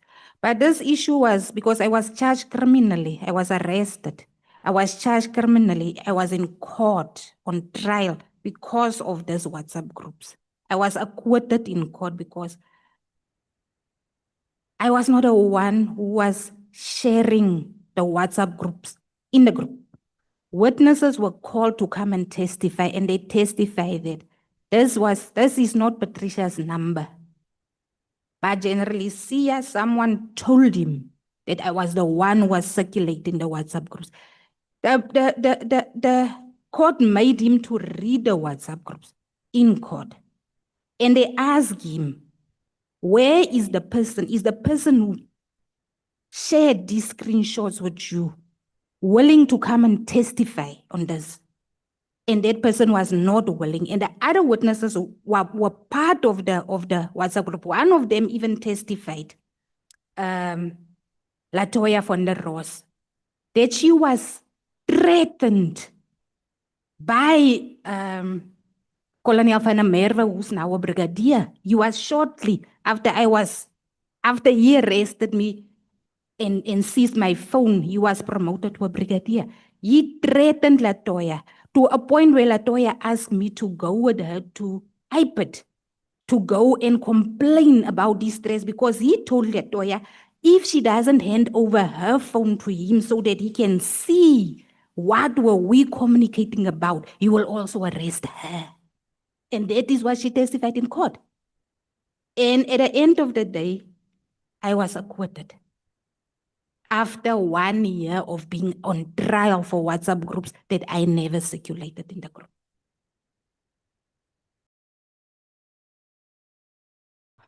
One of the WhatsApp messages, just to maybe give the committee a sense of what the exchange was about, because I believe it's not available to everybody. But one of the messages was addressed to Brigadier Nhlanhla. And in the message, it's written, this message is dated Wednesday, the 6th of January. I take it was 2021. And it's written, evening, Brigadier, how are you? Good evening, I'm well. I'm well under the dangerous corona conditions. And it says here, it's Patricia Mashal here. I'm going to go straight to the point. I know General Lucia and his cronies are hell-bent to get rid of you by all means, regardless of what the facts state, but I can give you more than enough ammunition to fight back and expose how biased they are when it comes to certain officials. Thank you. I'm not aware of anything. It seems that his response is to you in Sotho, and he's thinking and he says he's not aware of anything. And you then proceed on the next page to say, I just thought that you should know what's going on. I don't really understand what you, because he responded in Sotho, you raised an issue with the language barrier. But yes, so the WhatsApp exchange seems to suggest that you had a lot of ammunition against General Lucia and you were willing to assist General Nhlanhla to use it against General Lucia. And there were affidavits by other people who confirmed that you did in fact write these WhatsApp messages. Yes, that one was a direct WhatsApp messages to Brigadier Nhlanhla, who was a brigadier in one of the section heads in legal services. And the reason why I reported that to Brigadier Nhlanhla because they wanted to dismiss him based on the loss of his firearm. In some incident, he lost his firearm. I think the firearm was stolen from his vehicle. And then they charged him for negligence. And then there was an investigation. And the first investigation, the outcome of the first investigation was there was no negligence. And there was a second investigation. And the outcome of the second investigation was there was no negligence. Now, the second person who investigated was my commander, Colonel Barnett. On this day, Colonel Barnett is in my office reporting to Colonel Lewis, who is the overall commander. And Colonel Barnett said, Colonel Lewis, I have a problem. Brigadier Mkhwanazi, who was the provincial head of visible policing, wants me to charge Brigadier Nhlanhla for negligence. And I could not find any negligence in the loss of his firearm. But she said that she doesn't care. She doesn't care because the general wants Brigadier Nhlanhla to be dismissed. It was me, it was Colonel Barnett and Colonel in the office. While they were speaking, Brigadier Mkhwanazi came. She was standing in the door, she was telling Colonel Barnett, did you do what I told you to do? Colonel Barnett said, Brigadier, I'm actually just discussing it now with the colonel, and she called him, said, come to my office. And he goes. Later in the day, I was in the bathroom. And then I hear Brigadier Mkhwanazi's voice in the next cubicle. And she was receiving a call. And she was, yes, General, I did tell Colonel Barnett that he must make sure that he get a guilty finding, a negligence finding against him. She went again and she said, I told him that you are very angry. That's when I decided, I went to Colonel Lewis. I say, Colonel Lewis, this is what I just heard. What must I do? Colonel Lewis say, Patricia, you must decide what you are going to do because an innocent man is going to be dismissed and 2 reports found that he was not negligent. That's how I contacted Brigadier Nhlanhla and said, Brigadier Nhlanhla, I just wanted to report this to you. I even went further to say, request the 2 reports, the 2 investigation reports that found that you were not negligent. As a result thereof, Brigadier Nhlanhla was not dismissed. Okay. This is also the same incident that caused the seizure of your cell phones. And in your statement, you refer to your cell phones being seized by the police as part of the protection order, but you consider that to have been unlawful. And that's why you, in relation to this particular matter, also called on the assistance of Mary Dahas, who have written several communication or several letters to the NDPP to try and get General Lysia prosecuted, but the NDPP declined. It was unlawful. When Colonel Panamerva came to my office, he was in possession of a warning statement and a search and seizure warrant. Before he could say, because when he came in my office, I was in my office with my commander. He chased my commander out of the office. There were 3 of them.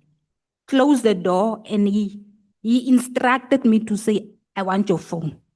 He already had the evidence bag open where he said I must put my phone in the evidence bag. I told him, I said, why do you want my phone? Because I'm not charged with anything. He said to me, General Lysia instructed me to come and seize your phone. I asked him, I said, before you seize my phone, can I please call my lawyer? He said to me, no, you will call your lawyer later. I said, but my numbers are saved on my phone. While I was talking, my phone was ringing. And when I attempted to answer the phone, the armed constable was standing next to me, twisted my arm, and she forced my phone out of my arm. That's how she took my phone. At that moment, there were 3 in the office. The other one was blocking the entrance, Captain Kutsia. They took my phone, and now, Colonel van der Merwe say, I want to take your warning statement after taking my phone. I told Colonel van der Merwe, I don't know what are you charging me with. You refuse me to call my lawyer. Can you at least call my commander so that he can be a witness as to what is currently happening in this office? That is how they called Colonel Lewis. So he also wanted me to force me to sign the warning statement and to participate in taking down the warning statement. And I told him, this entire procedure is unlawful. I don't have legal representation. I'm not going to participate. You can write there. I'm not participating. After he left with my phone, that's where I saw the search and seizure warrant. If you have it there, you can see on top of the search and seizure warrant, something have been scratched out with a marking pen. And I saw the search and seizure warrant was signed by a magistrate Marks at a Bloemfontein Magistrates Court. But when I took that page and I hold it like this, I saw that under that marking pen was a Kroonstad case. That immediately told me that if Magistrate Marks signed this, is unlawful because it's out of her jurisdiction. She's in Bloemfontein. She cannot sign a search and seizure warrant for Kroonstad. And I don't know anything about the Kroonstad case because my case was a Park Road case. I immediately went to I asked my commander because I was rattled. It was past 11 in the morning, 14 October, 2021. I'll never forget it. I went to the magistrate's court, to the senior magistrate. I gave him the search and seizure warrant. I say, I just want to check. Magistrate Mark signed this. I want you to check for me whether the documents are the same because mine are scratched out on top.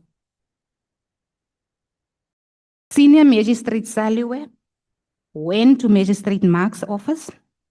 He was there for a while. I came back. He said, your suspicions is confirmed. When Magistrate Mark signed this, she signed it based on that Kroonstad case, not based on the Park Road case.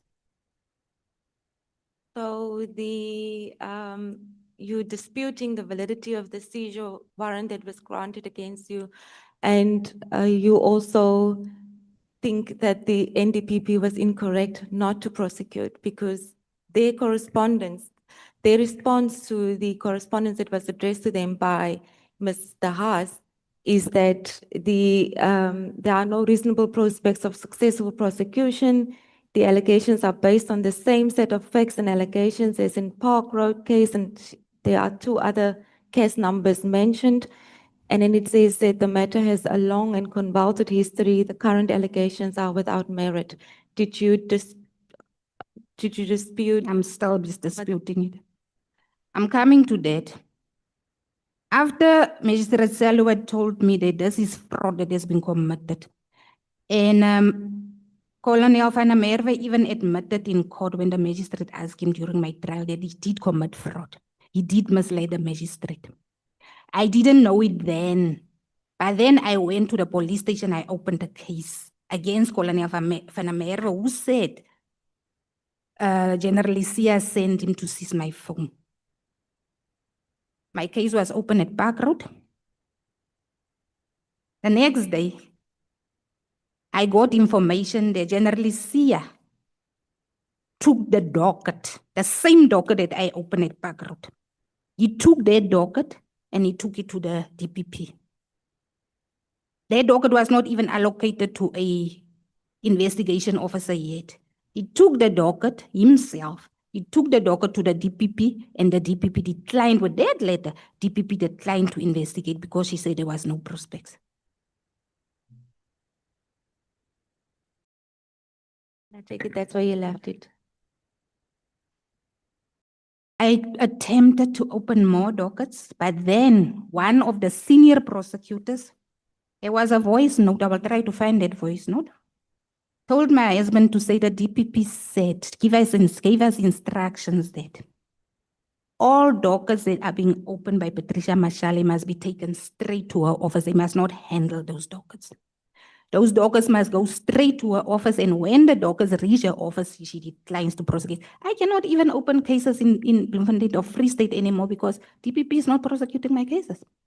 Even if it's a personal matter where my daughter was attacked by a member of crime intelligence, we open a case, there were video footage. The DPP declined to prosecute. Now, the other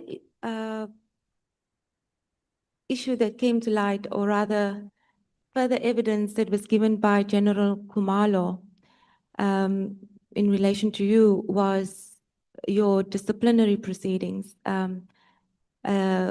He's produced during his evidence a documents of an information note, which is part of the exhibit bundle, which speaks to the circumstances under which you were dismissed from the police. Now, in your statement in paragraph 3.6 and 3.7, you allege that your dismissal was unlawful and it was unfair.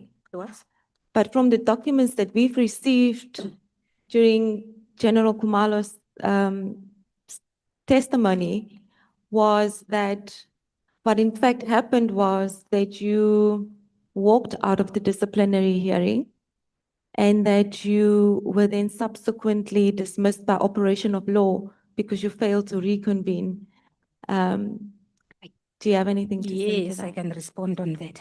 So, on the first day when we arrived at the hearing, Brigadier Makubu, he was demoted to a brigadier, from a major general to a brigadier, as the result of me reporting the unlawfulness of his promotion.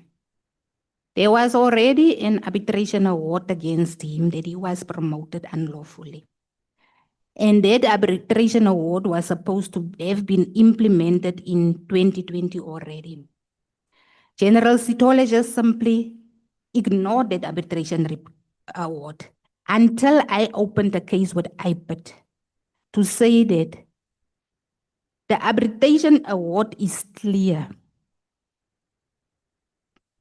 Major General Makubu has been demoted, but he's still not demoted.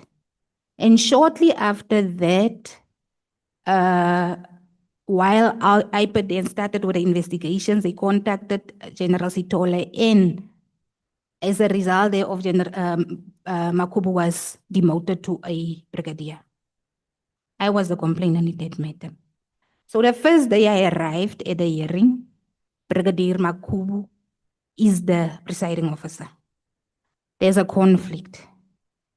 Me and my representative request him to recuse himself from the proceedings. And I even stated the same case that I opened against him, the complaint whereby, as a result of that complaint, he was demoted. He said I must go to IPAD and I must go get evidence that I was the complainant in that matter. I went to IPAD the same day. We reconvened the next day. The next day I came with the evidence. Here's the evidence, I was a complainant in the matter. He told me that this is still not enough reason for him to recuse himself from this matter. Then we told him we are going to go to Major General Singh to get a day to reconvene this matter, because we cannot be part of a process where the presiding officer is conflicted. Me and my representative went across the street because the General Singh's office is just across the street. When we arrived there, the security guard informed me that there's instructions from the same General Singh that I'm not allowed to enter the building. So now my representative said, can I please speak to General Singh on the phone? Since now we want to make an application to reconvene with a new presiding officer, but now we are not allowed in the building. Eventually, General Singh spoke to the security guard and said, no, my representative can go to his office. I was not allowed to enter the building, my workplace. So the representative went up to General Singh, he made his arrangements, he came back and he said, General Singh said, you will not wait for 10 days, you will reconvene within 5 days. We will get the notice to reconvene.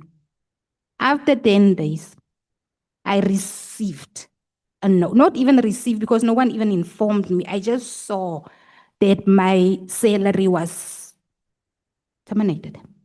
And when I did inquiries, I was told that no, your dismissal letter is lying here at the office. We forgot to tell you that you were dismissed. Why doesn't your statement reflect any of this information? Because if one reads your statement, it appears the initial hearing date or your attendance to that disciplinary hearing is not apparent from your statement. And it seems that everything came to you as a surprise. In fact, you mentioned in your statement that on 15 February, you went to the South African Human Rights Commission and you issued a letter that you are supposed to be. This is another matter that I'm Sorry? speaking to. This is another, the first departmental matter that I'm referring to. There was two. I was dismissed on the second one. The first one was stopped by the presiding officer due to the intervention of the Human Rights Commission. Where is that? There's one that I talk here about on 15 January 2022. Yes. This is the first one, the one where I was charged because I made a protected disclosures by General Sia. But by this time you already dismissed. Wasn't your No. your hearing on the 1st of January 2022?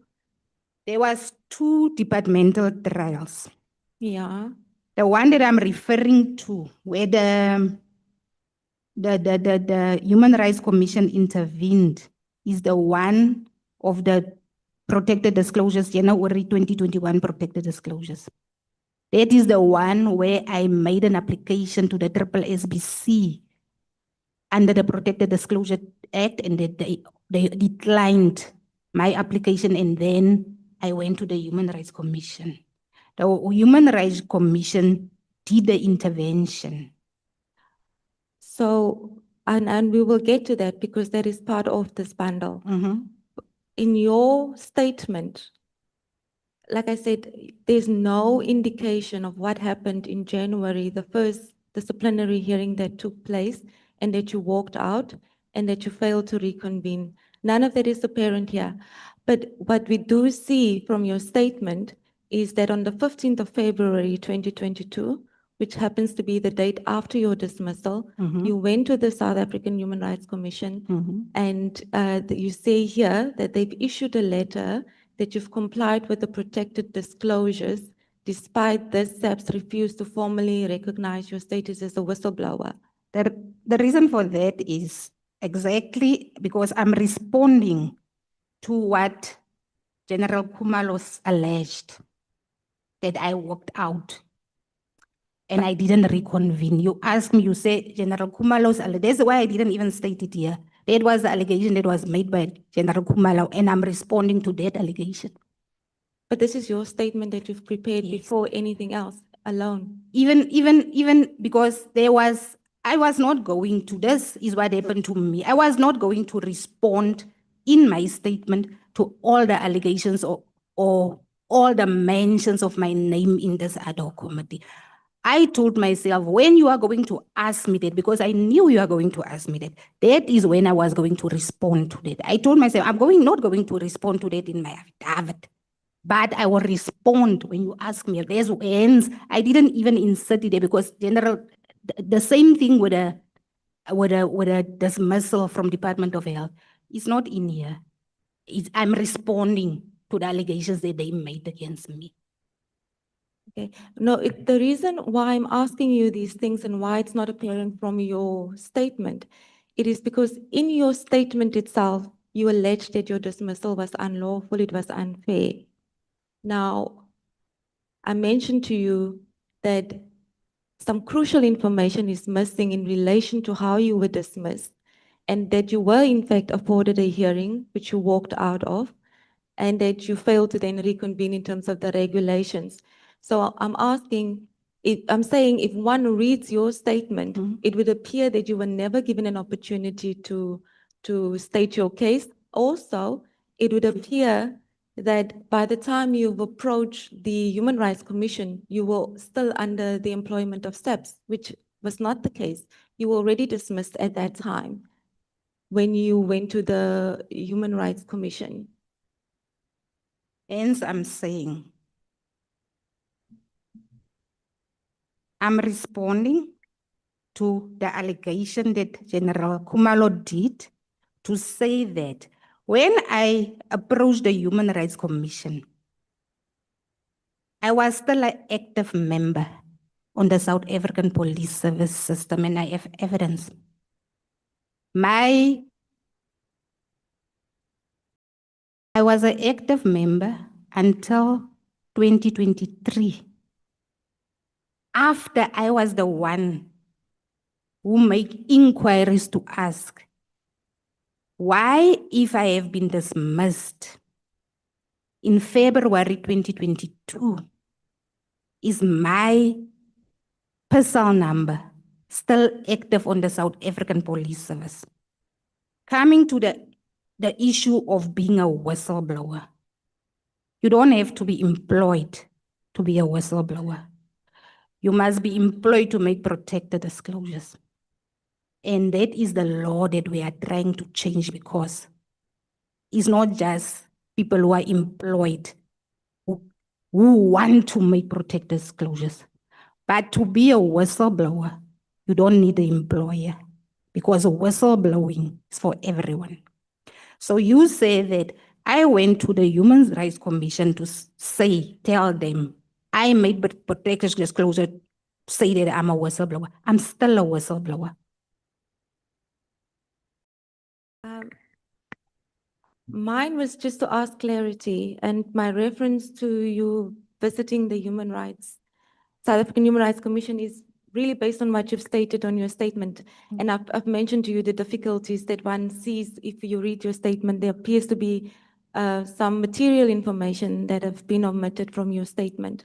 Also, in your statement, you seem to suggest that the Human Rights Commission has confirmed a status to you of a whistleblower. But it does, rather, if you look at the letter that the Human Rights Commission then wrote after you've approached them in March, the Human Rights Commission wrote to SAPS and to inquire whether you were in fact treated poorly because of the fact that you are a whistleblower. It doesn't seem that they confirmed. There's two letters of the Human Rights Commission. Okay, let me tell you, what did the Human Rights Commission confirm? The Human Rights Commission confirmed that I indeed made protected disclosures. Can you refer us to that letter where you are confirmed to have made protected disclosures? There's two letters here. One there. Because in this one, you can see this, I don't know.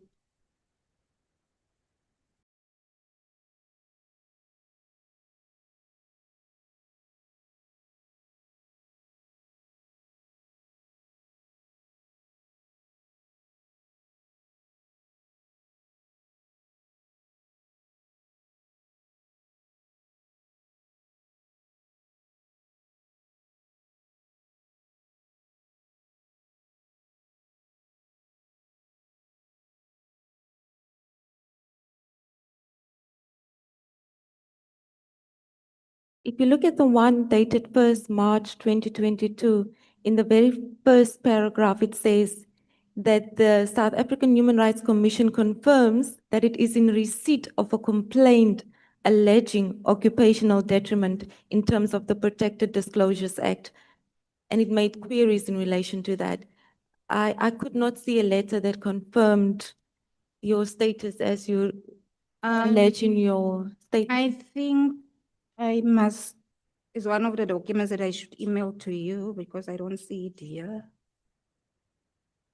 But can you maybe just read further on that one that you read now?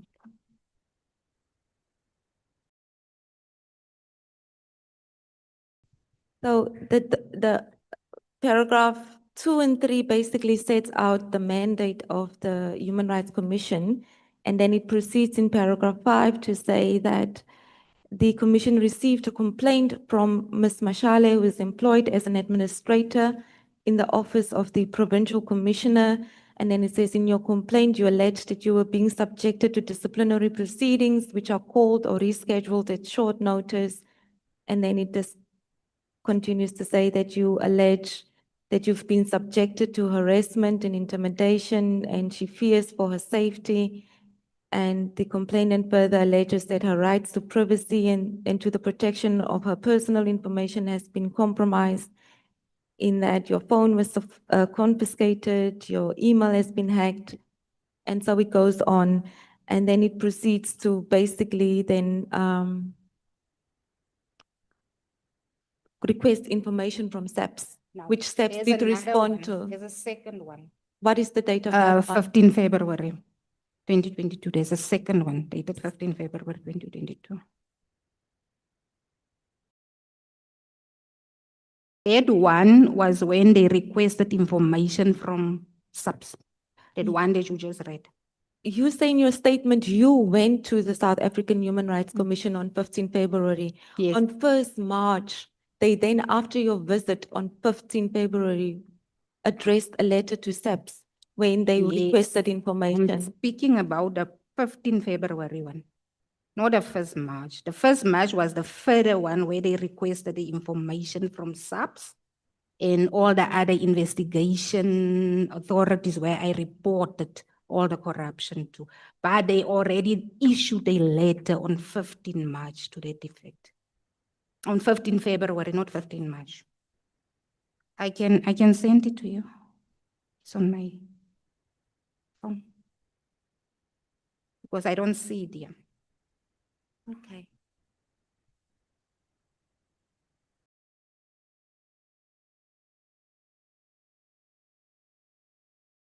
Yes, so all of this was really also in relation to the lawfulness of your dismissal.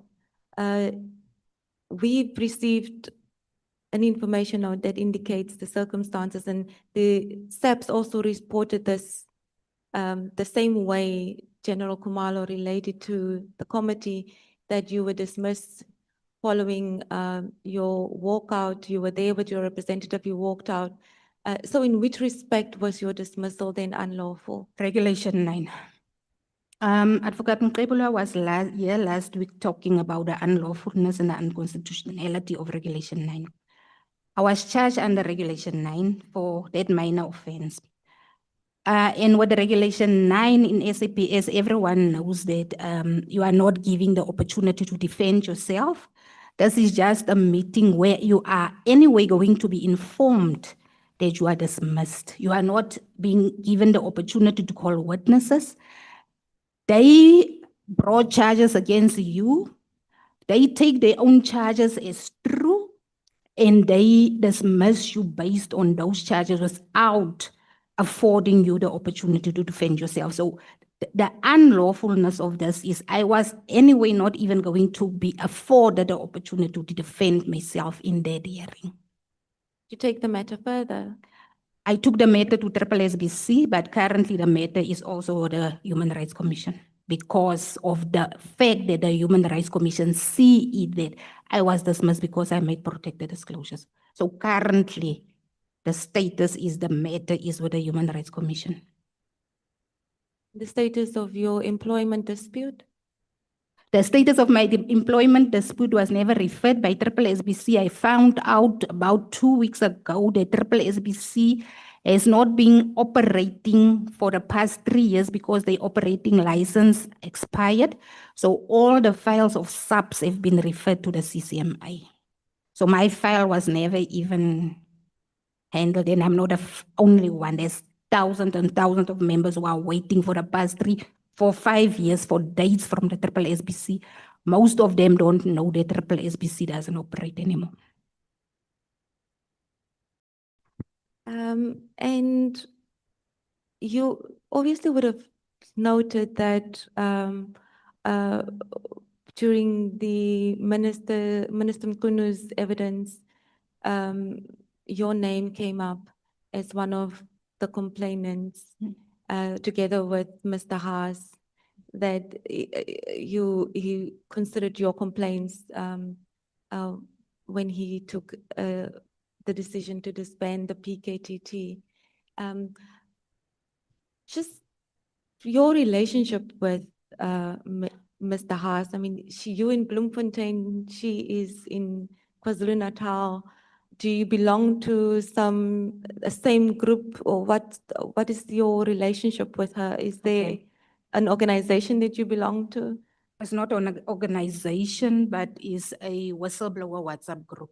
Okay. Even the brother of Babita Dioguran is in that WhatsApp group. This WhatsApp group was formed by whistleblowers for whistleblowers because we are going through the same trauma, we are going through the same challenges. So, referring to Professor Haas, when, or I say Ms. Haas, Ms. Haas, she was the one who believed me when everyone else called me a information peddler. She was the one who stood by me when everyone else say I must be jailed because I'm exposing corruption. And I didn't even know her by the time because, as I say, we are all in this whistleblower WhatsApp group, and each and every whistleblower in that group are getting support for her. There is Athol Williams, who also fled the country. There is Cynthia Stimple, who was the whistleblower from SSA. There is, there's a lot of the National Lottery whistleblowers. Almost all the whistleblowers are in that group, and we are supporting one another. And we have your John Clarks, who are social workers, Merida is a social worker. We have these kind of people. We are supporting one another morally, and we are believing in one another when no one else believes us. There's can I say the relationship that we have as whistleblowers with them. We were also shown a WhatsApp message by General Khumalo, which is probably from the group, and you would confirm. It's from it's a WhatsApp exchange of, I don't know, and you invite you to confirm whether this is from your WhatsApp group where General Khumalo was saying in his testimony that you were not very generous with the truth. And because in your exchange, WhatsApp exchange, you indicate that there was a Mr. Khumalo that's brothers with General Khumalo, which he came to this committee to say it's not true. I have 4 WhatsApp groups. Okay. 2 of the dismissed members, of which in each group is 200 and something, 300, and then there's the reservists and the trainees who are employees of SAPS, but who have never actually been employed by SAPS. We share WhatsApp messages on a daily basis. And yes, there was a conversation that General Khumalo have a brother in the PKTT. There was a conversation. And someone asked for confirmation. Is it indeed his brother? And we never got that confirmation.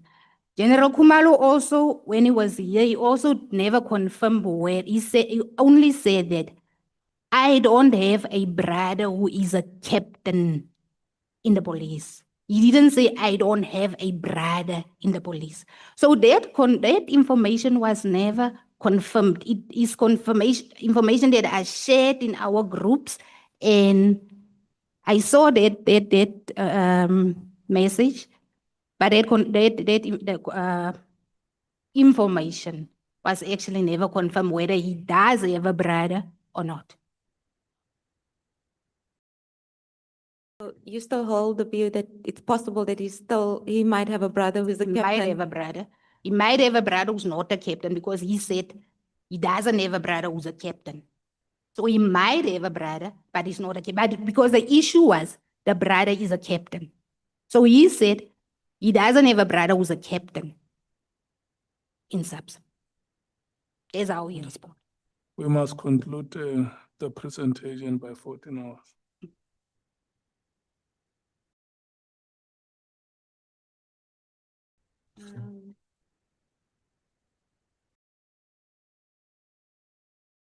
So the question was put to Mary de Haas when she was here in front of the committee about the complaint that she made to the minister about the PKTT.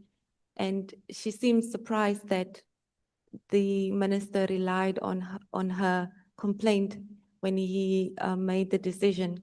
Now you've heard during the minister's evidence that he took your complaint into consideration.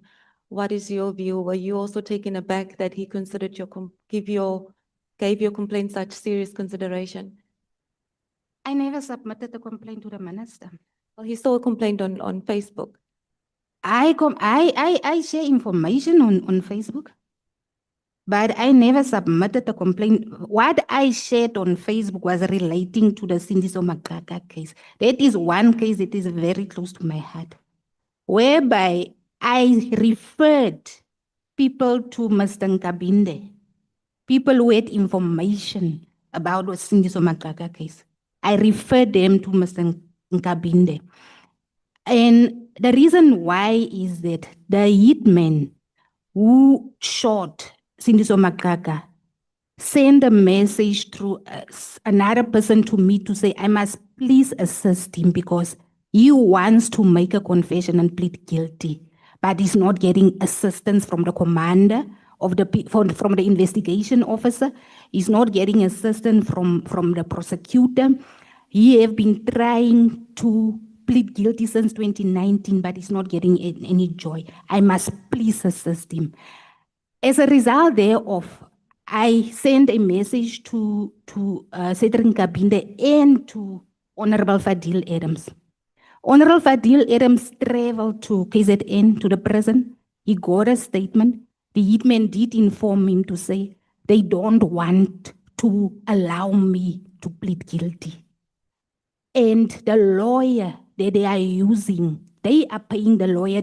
The lawyer also don't want to allow me. Can you please assist me to get another lawyer? Because I want to plead guilty. I want my trial to be separated from the trial of my co-accused. I was almost poisoned. These people want to kill me. As a result thereof, Mary de Haas and other people arrange some donations. I even have a letter to that effect to pay for the lawyer to represent the hitman, and that is how he managed to go to court, get his trial separated, made a confession, plead guilty. But then also after that, he told me, say, my lawyer refused me to stand up in court so that I can name the people who ordered the hit on Sindiso Makaka. He said, I am still not done. And I have WhatsApps between me and the lawyer, where the lawyer told me to say, no. He is going to stand up in court. He is going to name the kingpins. After that, I asked the lawyer, but you said, the lawyer said, no. That is the best I could do. Another lawyer told me, said, the lawyer was afraid because someone threatened him to say, he should not allow the hitman to stand up and name the kingpin behind the murder of Sindiso Makaka. I have everything's on my phone. I can give my phone, you download everything. Everything is there. He mentioned to you who the kingpin was that ordered the hit. The hitman didn't mention it to me. He wants to say it himself. He wants to talk himself. He wants to be given an opportunity to name them himself. In closing, Ms. Mashal, I tried to take you through your statement, and I know it was a bit of a rushed procedure. So if there's anything in your statement that you'd like to bring to the attention of the committee before they proceed with questioning. not in my statement, but on the presentation that you never gave to me. There's a few things that I also, very important, urgent things that I also need to bring under that. If I don't do that, I would not have done justice to what I'm here for today. Can you do it without the presentation, or would you really like a copy? I can do it without a presentation because it's just a few cases that I want to mention. One of the cases that was mentioned here relating to Paul O'Sullivan is the Jacob Nare case. Yes.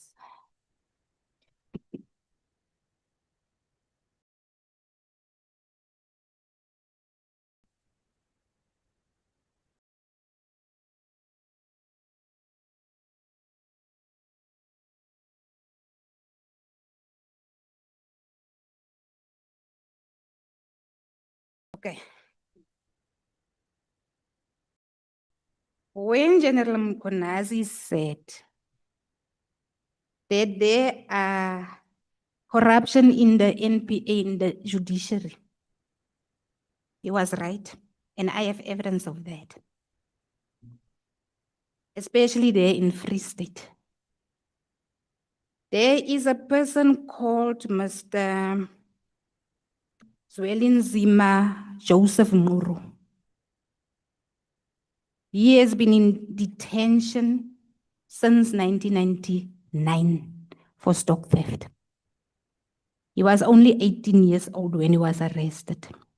He was supposed to have been released in 2012, but currently since 2012 until now, they have been keeping him unlawfully in detention with false detention warrants. And the reason for that is when Mr. Nguru was arrested, it was because of a murder that was committed by a farmer in Tienazen. A farm worker was killed. Mr. Nguru, it was in 1997. Mr. Nguru was 16 years at that age. They took him along. They say he must drive the van, and this body of the farm worker was dumped in a sewage dam by farmers and police officers. You have all the names, there's cases, there's names, there's everything. They dumped this body in Tienazen in a sewage farm. The next day, he went to the police station and he reported this matter.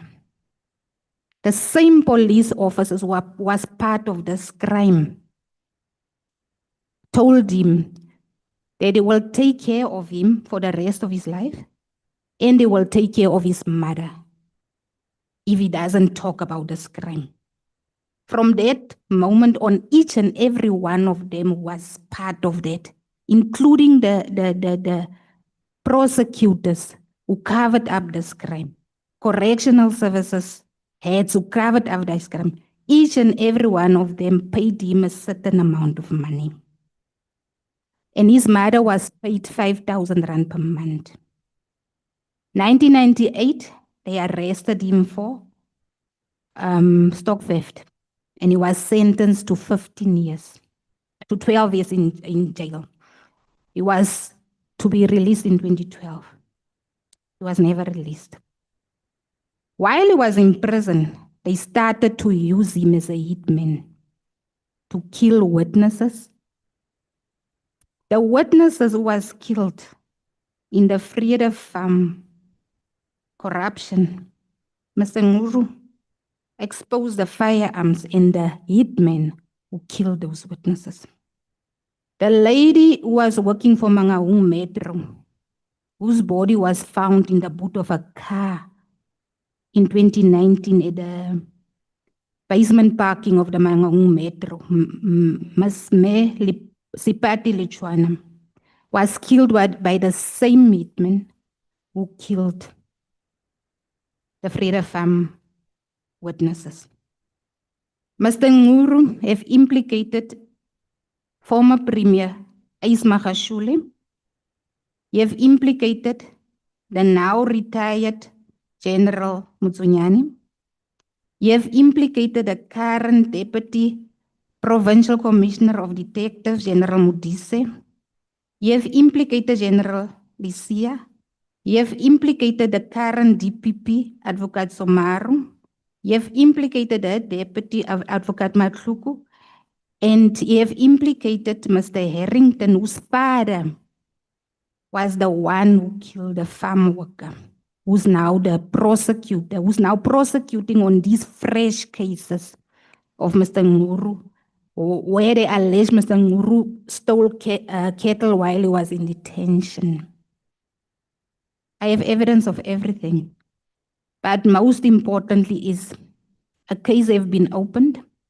I have informed the NPA about this in August last year.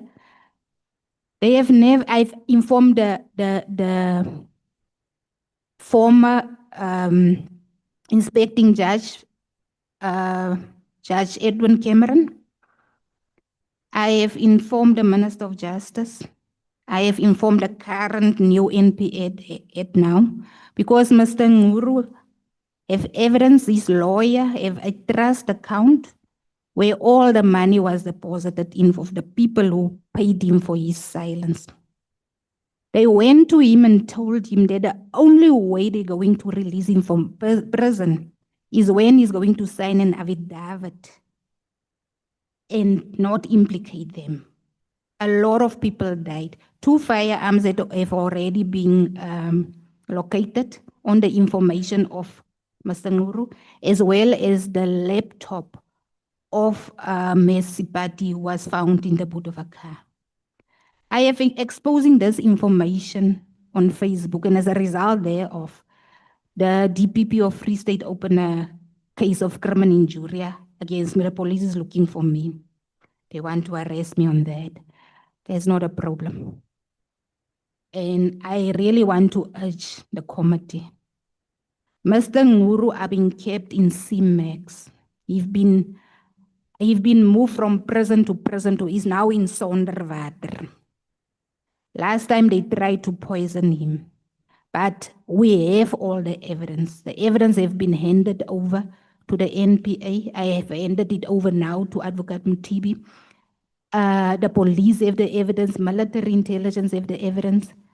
What we need is for Parliament to look into this matter. Mr. Nguru is implicated himself. He said he's not afraid to be charged for the crimes that he committed, but he wants all these people who are implicated in these crimes also to be held accountable because people lost their lives. He told us about people who were fed to lions. Black people were killed by farmers and their bodies were fed to lions. He knows grave sites where people have been buried. He's prepared to go and point out everything, everywhere that he knows about. He have a lot of information. That is one of the matters that I felt I want to talk about. The other one is I have a message and I sent two voice recordings to Mr. Ramano from Mr. Sifiso Miwa relating to the Senzo Miwa case. And he asked me to request the committee to please play those voice notes, because in one of the voice recordings is his cousin with Advocate Chauke, who's now in the Nkabinde inquiry, where Advocate Chauke in 2019 admitted that the NPA doesn't believe that the people who are currently on trial for the Senzo Miwa murder is the right people. It would be better if that recording can be played with the recording of Sifiso Miwa. Then there's the issue of Ntate George Mbatu, who is staying in Klerksdorp. Ntate Mbatu was suspended, he was charged or plotted, can I say, in 1991. He was suspended in 1991 from the South African Police Service. He was charged. He was detained in Stilfontein Correctional Services. and his pension have been stolen. Since 1991 up until now, he's still suspended. There's no records that he was ever brought before disciplinary hearing or dismissed. He went to the police station to get information about a case number on which he was charged. There's no records of that case number. He inquired from the Minister of Correctional Services on the prison number that he was detained with. The minister responded in writing that there is no records of that prison number on the database of Correctional Services. There's a letter. And Mbatu was in his early 30s when he was suspended. He's now in his middle 60s. He have suffered. He have lost everything. All his children are dead. His wife left him. He's suffering. And SAPS refuse to assist him. I know that currently GPAA is investigating the unlawful withdrawal of his pension because no one knows how his pension was withdrawn. And then Mbatu asked me, please ask the members of parliament to assist me. I don't want to die not knowing what is going to happen with my grandchildren. Mbatu is the father. His son is one of the people who died in that incident, the soccer, where there was people trampled upon one another, and his son was one of the people who died. In a stampede. Is it a stampede? And yes, Chairperson, in the stampede, and he is now the one who's testifying in the. There's a hearing of Boyki, yes. Ntate Mbatu is the main witness in that hearing. And then, what is the last one? So relating to the corruption of the Free State Management, the NPA, there is evidence.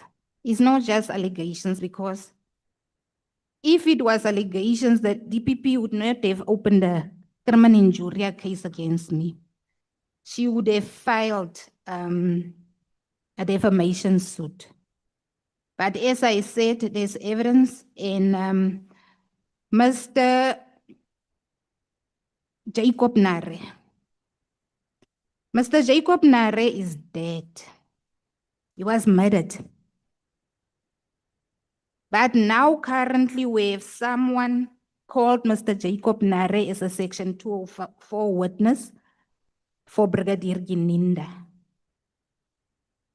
That person is an undocumented Zimbabwean citizen. The one who is now called Jacob Nare. I spoke to the brother of Mr. Jacob Nare, Mr. Pete Nare. He said, please ask Parliament. We have been everywhere. Our brother's death was never registered on the database of Home Affairs. There was an investigation by the police and they found it. There's a witness of Brigadier Gininda. Even have outstanding cases, and he's going by several names. He's the Section 204 witness in the Radovan Krecher case. And he is the one that General Patlani testified about. The one that was to be taken to the UK and he refused to sign. But eventually General Sitole did sign for him to stay under witness. Currently, I know Radovan Krecher is the one, Paul O'Sullivan is the one who is paying for him to be in witness protection. And there are witnesses who will also testify about this person. But Pete Nare asked me, please ask Parliament, we want to know how is it possible that our brother's identity can be used by an imposter while our brother have been killed in 2015 already. The other issue that I wanted to address is I spoke about my WhatsApp groups. There is a WhatsApp group of the student trainees. There was a recruitment drive in SAPS in 2019, before the lockdown, where a lot of students passed all the requirements. They signed employment contracts and they were just about to be sent for basic training. Then COVID happened, it was lockdown. After the lockdown, they were never called till today. But on the subsystem, they are featuring as active SAPS employees. Now, if SAPS are giving stats about the employees in Parliament, they are also using these personal numbers. But these people are sitting at home. They cannot get jobs anyway because the system reflects that they are police officers. They have signed employment contracts with SAPS. They don't qualify for those basic SRD grants. They don't qualify for child grants. They don't qualify for RDP houses. Their lives are destroyed because they don't know where to go to. They've gone everywhere. They've asked me, please ask Parliament to assist us. We went through all the recruitment stages. It's just because of the lockdown that we never went. But now SAPS is holding us hostage with personal numbers, because those personal numbers is on our names.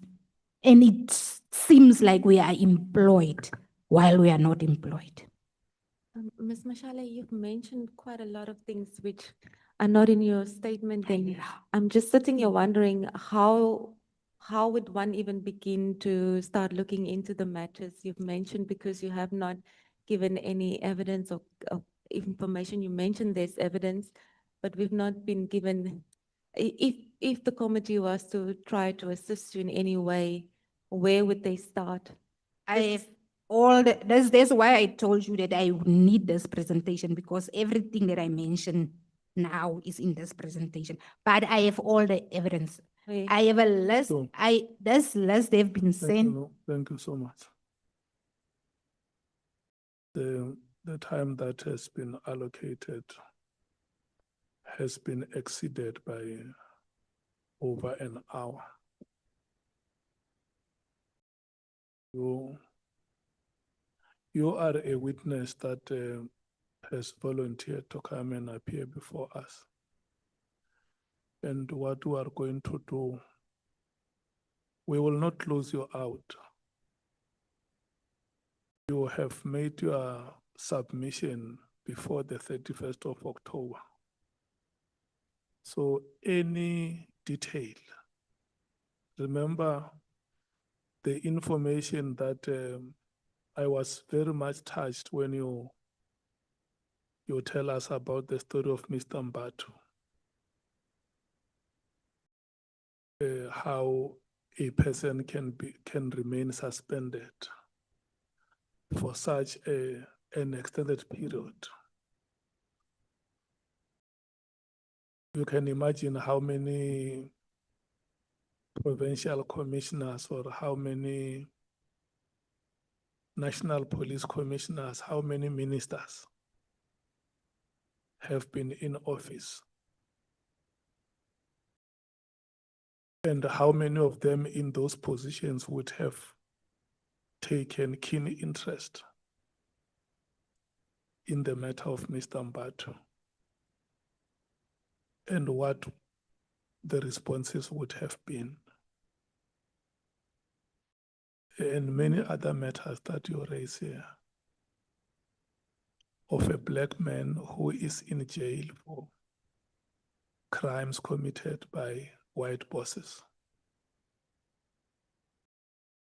That is modern slavery. So we, honorable members, we are not saying that the details that Ms. Mashal presents here are veritable.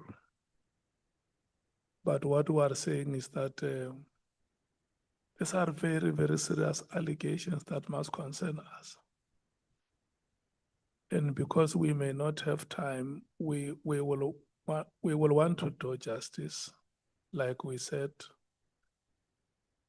we will make sure that we get answers to all those matters that you put before us. But those that you will not have mentioned due to time.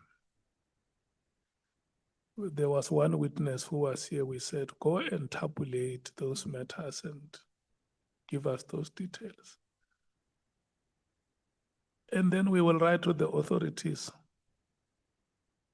Ask questions about the case. You say the case of Frieda Farm, where ordinary people have lost the land that was restituted to them.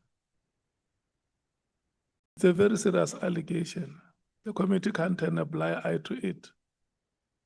But you know, the former minister came here and said, the worst of the crimes in South Africa are planned in our prison cells. So if we have a criminal who is convicted or a victim of malpractices in our criminal justice system, who is used to murder people and he is returned to his cells, like you claim that you also have a proof of bribery that X amounts have been paid so that the person does not divulge those details. These are very serious allegations, and we may not want to miss out anything, and help us and tabulate those matters to the attention of the committee. And we will do due diligence. Your time for presentation of evidence has come to an end. I just felt I must make those remarks so that you understand that it's not because, you know, sitting here as a chair, I must not be misunderstood by members of the public that maybe you are saying some things that I don't like and I'm now cutting you. I want you to know that we have the best interest of the South Africans at heart. And for sure, you might have noticed every detail that you presented here, I personally noted them in my notebook, because when we come out here, we must write to those respective authorities and ask for instance, Home Affairs, why is it taking them so long to certify that officer that you claim is an illegal citizen? Why is it taking them so long to produce a report? And if the police say they have cleared that person, say Nhlanhla is a citizen, where do they base their conclusion? And if they have lied before a committee of parliament, those who would have gone before that committee to present that report must be called here to account, or in whatever way, if they have to make written submissions, they would have to make those submissions and accede that they have lied before a committee of parliament, or they have given a truthful version. So all that what you have said here will be put to test, Ms. Mashal. And the members after break are going to interact with you to get more details from you. And I must just apologize because when you arrived here, we did not even give you a second or a minute to breathe. We just whisked you straight into the chambers and sewn you in, and then the rest is history. So because I'm a benevolent chairperson, you might have heard from the rumors. I'm going to give all of you some sufficient time to take a break. And I think the technical team will also be reorganizing itself on other matters. So It is now 13 minutes after 2 o'clock, after 14 hours. We're going to come back here exactly at 15 hours. Yeah, and maybe when we come back, I may have to reconsider the time that I said I was going to allocate to you, because the witness is like, it's like a Friesland cow. There is a lot of milk here. Yeah, but yeah, maybe I will be persuaded by members during the break if the time should be increased, or if there is no persuasion, we will stick to that time that has been allocated. Members, may you rise and leave the chambers. Honorable Bredenbach, may you rise and leave the chambers. 15 hours.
Thank you, Honorable Chair, honorable members. Can we just get some indication? Are you first going to allow honorable members to put some questions to Ms. Mashal before we call our next witness? Or do you want to do them together? It is now 15 hours. So I want to check how many more witnesses are still to come. But potentially two. The one is subject to consideration from that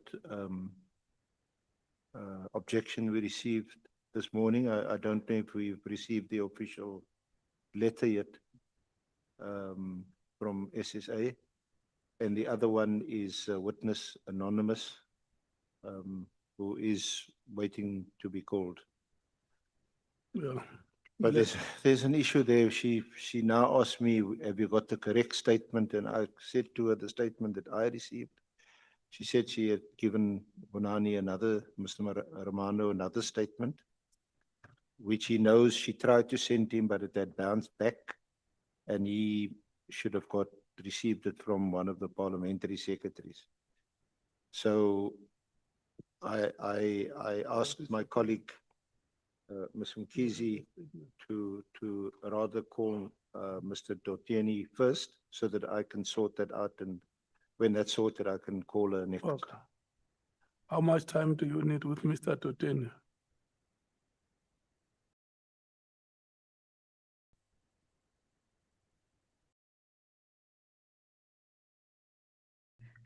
An hour and a half, Chair. Honorable Skosana. Thank you, Chair. For me, from what happened last week when we mixed the witnesses, it was a nightmare, Chair. But it's you'll take a decision on that. Thank you.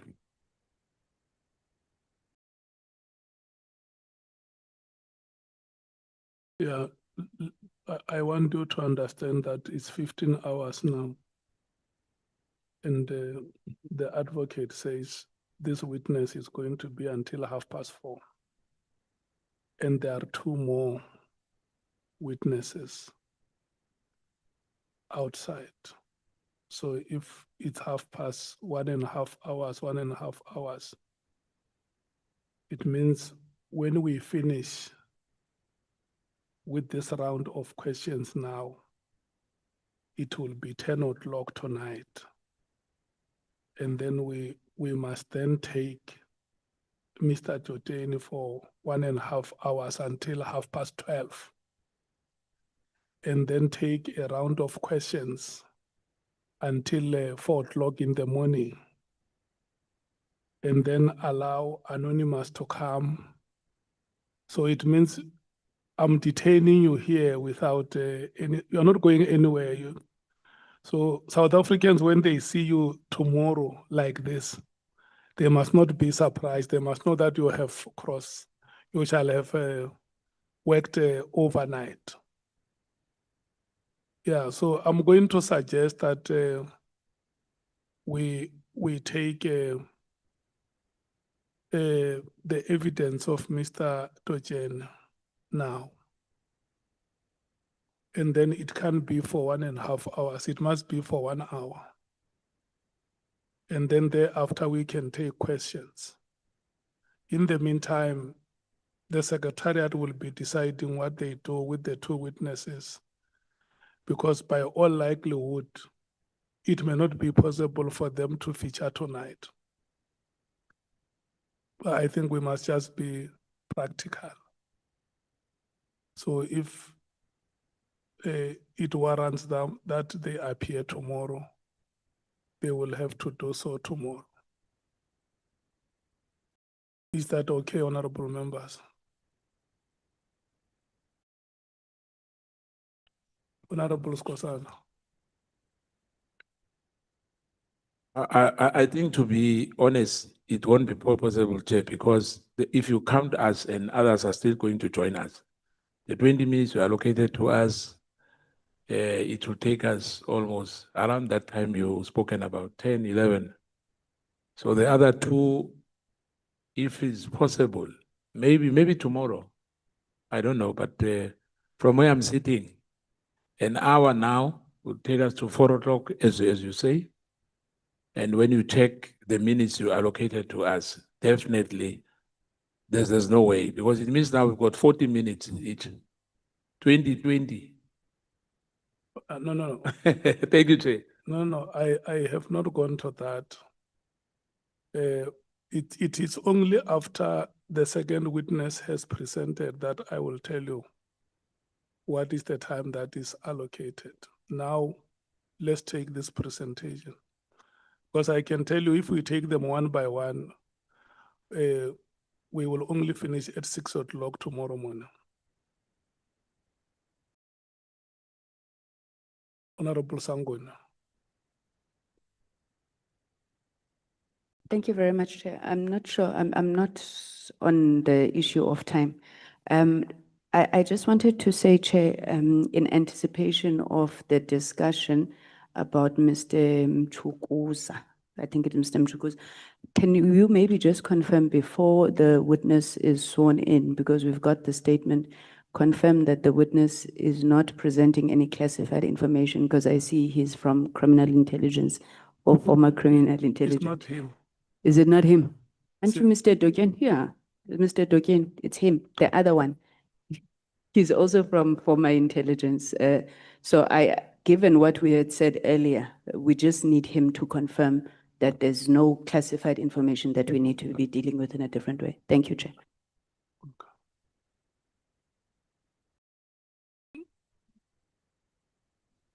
Honorable Chairperson, I can confirm that I'm not presenting any classified information. No, you can't confirm now. You're not under oath. Oh, okay, sir. I will wait. Senior counsel, can you please confirm that the witness that is here is the witness that we expected?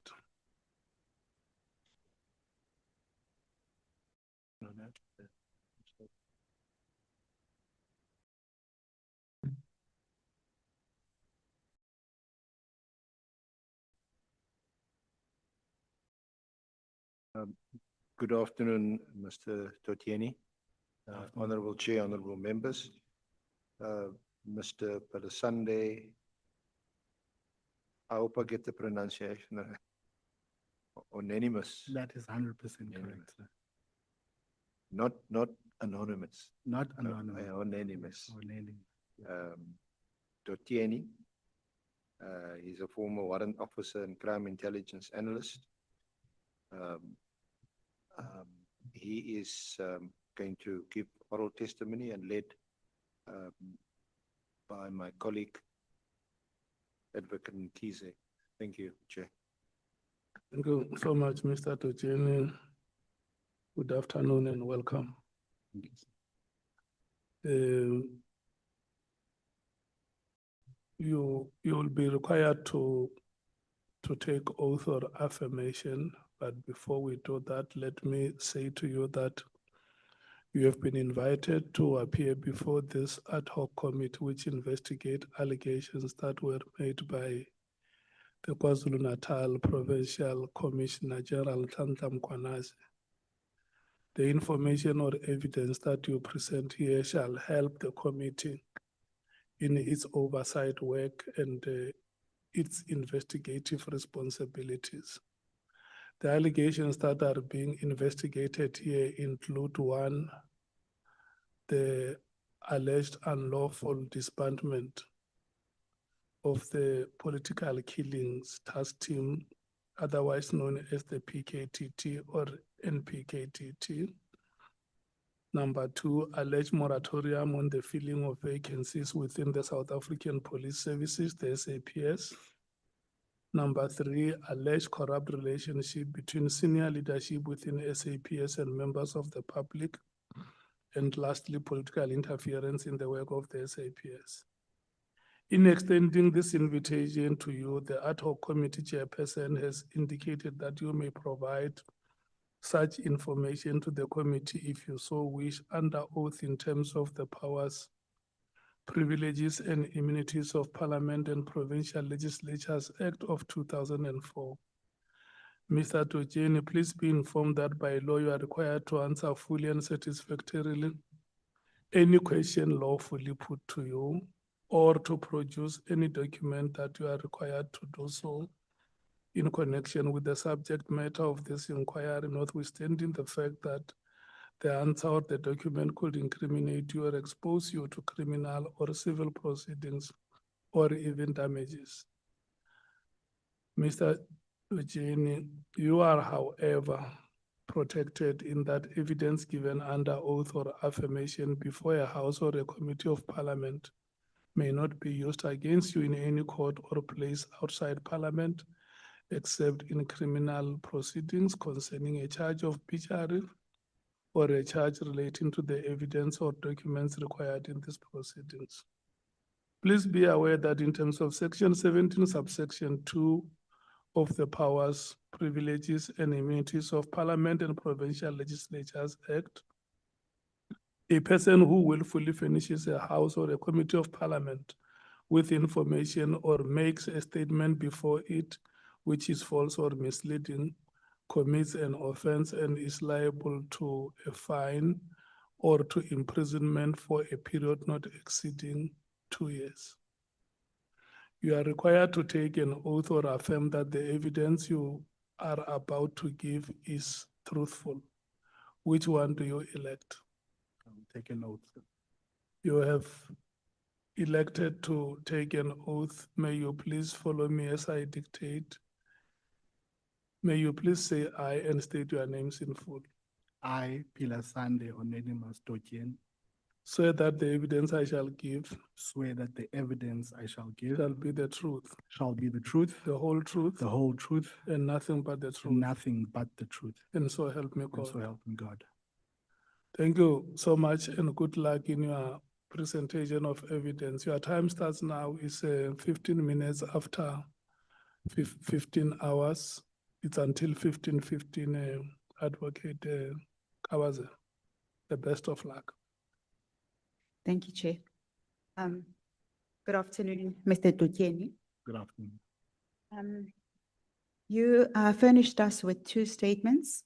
The first one that is before us is dated the 17th of October, 2025. That is correct. Okay, and then the second one is labeled, it's not signed, but it's labeled supplementary statement. That is correct. Okay. If we can then just go to paragraph 7 of your supplementary statement. I am there. Okay. We will mostly use your supplementary statement because it is exactly as your initial statement, just more fleshed out. Okay. So at paragraph 7,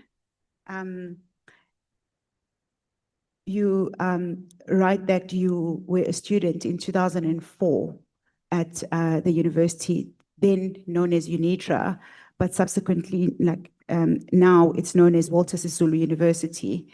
Would you like to just take us through how you got into the police force? That is correct. Honorable Chair. I speak to you. Okay, thank you. Honorable Chair, I think I was 19 at the time. I was a first-year student at the University of Transkei, enrolled in psychology. When a gentleman from Crime Intelligence approached me, I think it was after B-Psych, one of the lectures that I had attended, and said, look, at the time, Crime Intelligence was in a drive to employ young, as they termed it, they wanted talented analytical minds to join the Crime Intelligence Division. I was then I was encouraged to apply. After successful application, I was taken to Bishop Training Academy. Did you complete your degree toward your psychology studies? No, not the psychology studies. No, I did not.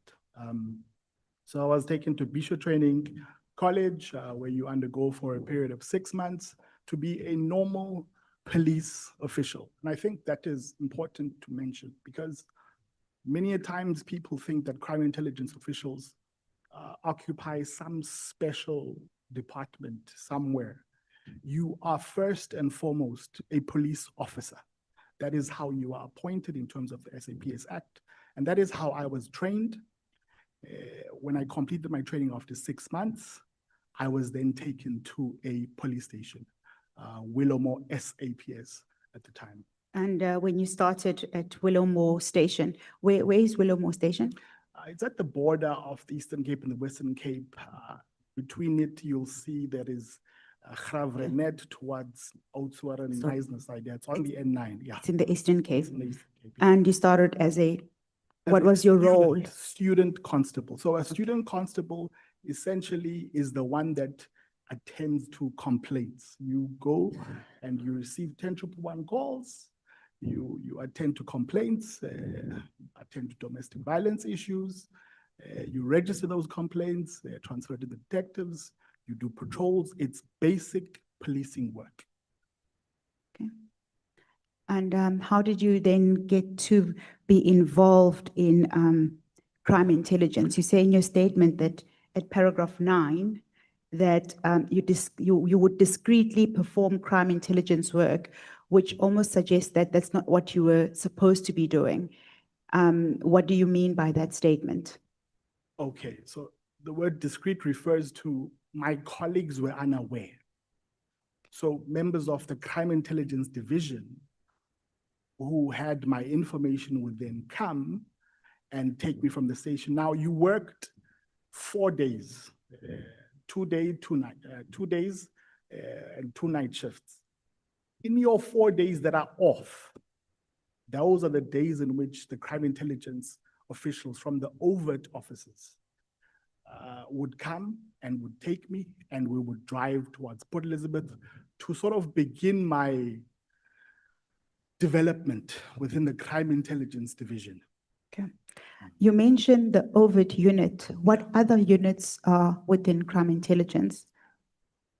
There's the overt and then there's the covert unit. So just to explain the two, you would have noticed that one of the witnesses that presented here said that he was in charge of the Secret Services account. That would be the covert unit. That would handle the deep cover agents, would handle all of those. The overt unit, although they sometimes, these two worlds interconnected at certain stages, the overt unit would be a policeman that is easily identifiable on SAPS systems. So a detective, you could say, is overt because the only thing that they do is they put on plain clothes. But if you go and interrogate the SAPS system, you'll identify them. So if a criminal with connections actually asks someone to check the system, they are going to find that person and they're going to find their details on the system. So that's the overt unit. Okay. At paragraph 12 and 13 of your statement, you mentioned that in order for you to participate in crime intelligence, you would require some type of clearance. Do you want to take us through that? You speak about, that you had particularly top secret clearance. Okay, for the work that I was involved in as a student now, I did not require clearance, top secret clearance. There were authorizations that needed to be in place. So for example, if I can reference the 2 investigations I was involved in. So I was taken as a student, 19 years old, and I would go to, for example, a university around Port Elizabeth. There, established and experienced officers would have identified a problem within that university. For example, in this instance, drugs. So I would come and pose as a buyer, simple, Such information would then later be used, or such evidence would later be used in court proceedings. That was the first operation I was involved in. Those operations, obviously, I speak freely of them now because they've been even to court. And when you get to court, you get to testify. The second operation I was involved. Was this at the Nelson Mandela Institute, Yes, University? At the university, I fit the profile because I myself had just come from university. So I was sort of the perfect candidate for a person who could pose as a student. The second was the issue around Home Affairs. At the time, crime intelligence was investigating the issue concerning the purchasing of South African documents by foreign nationals. They were purchasing asylum seeker documents, they were purchasing ID documents, they were purchasing a variety of documents. So I would then go there, and a number of us, and we would go there and we would try and purchase these documents in the hopes that these documents would be provided to us, and it would then lead to a process of having these people locked up. I see. Some of the witnesses that came to testify mentioned that those kind of operations would happen in a form of a task team. And so you've mentioned that you were involved in the drug undercover operation, and you've also just mentioned the Home Affairs one. Yeah. Did you operate in task teams, or was it ad hoc, random? How did it actually work? So these operations I was involved in because I later had insight in these operations when I occupied a provincial position. The operations I was involved in involved an individual at a local level. That is why they did not require a task team. It was an individual who may have perhaps been purchasing drugs somewhere, but it was not as sophisticated as you would say requires a task team. So for example, the issue related to Home Affairs, those individuals were arrested. It was not an organized network of sort, so to speak.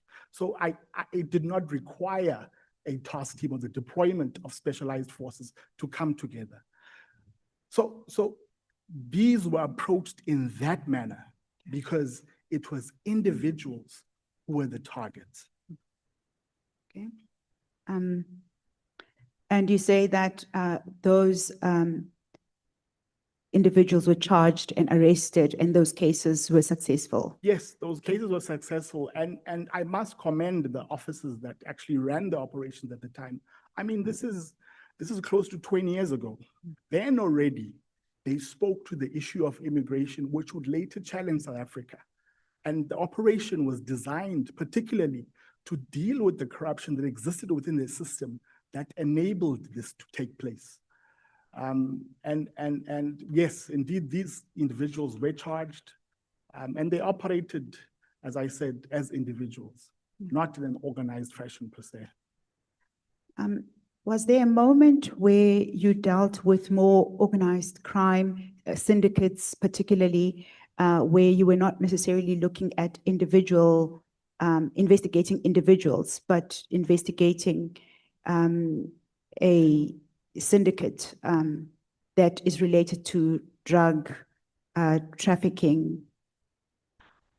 Thank you for the question, Honorable Chair. I think later on, after I was involved in Port Elizabeth, would go back to the station and work as a policeman. After a period of about 3 years, I was then transferred to the provincial offices.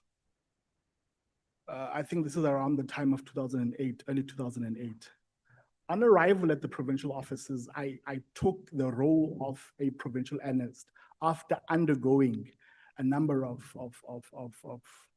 training and development.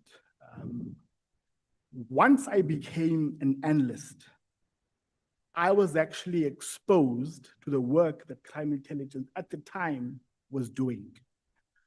To put it, I was briefed on almost every investigation that was taking place in the province. I spoke to every handler in the province, and they can attest to this. I knew quite an extensive network of matters related to crime intelligence. Part of the role that I had at the provincial office was to support these operations that were taking place on the ground. One of those operations, long before South Africa actually declared human trafficking that takes place domestically, we had recognized human trafficking as something that is taking place from outside of the country into the country. But when people were prosecuted internally, they were not really being prosecuted in the seriousness of what is sort of known as human trafficking. There was a phenomenon in Lusigisik at the time known as Utwala, where a person could take a young girl coming from school on a Friday afternoon, take that girl and disappear with her. The next morning, send a letter to the parents, says, I have taken that girl, she is my wife. Let us negotiate dowry. Now, this was a known custom in Lusigisi. People who heard of the culture started to take or make use of that culture for their own personal benefit. In this instance, a group of foreign nationals, I remember there were 2 Nigerians, 1 Somali guy, also together with South African people, had kidnapped young girls from Lusigisi and would traffic them to Johannesburg and force them into prostitution. And they would pay a dowry, 5,000, 10,000, 15,000 to the parents and tell the parents, no, do not look for your child. Your child is now married, be grateful, be happy.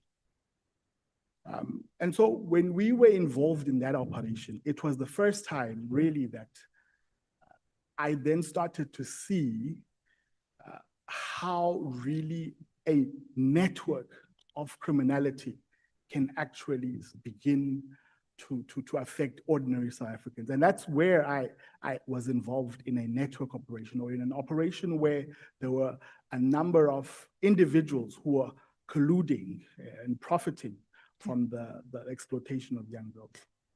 The example that you've just given now of some of the work you were doing now at provincial level is in relation to the trafficking of young girls who would be taken to brothels.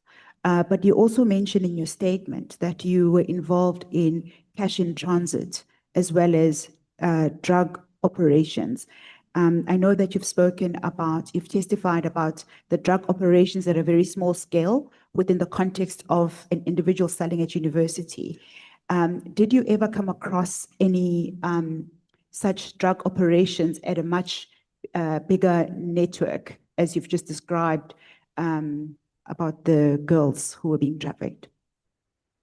Yes, in Port Elizabeth, without going much into that detail. I must say, yeah, yes. yes.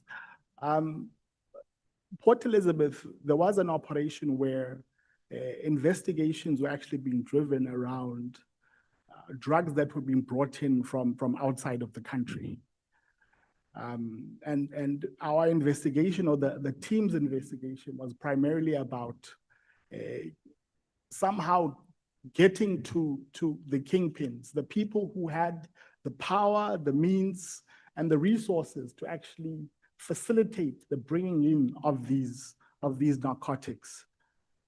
So that was an investigation I was also highly involved in, yes. And did you unearth anything out of that investigation?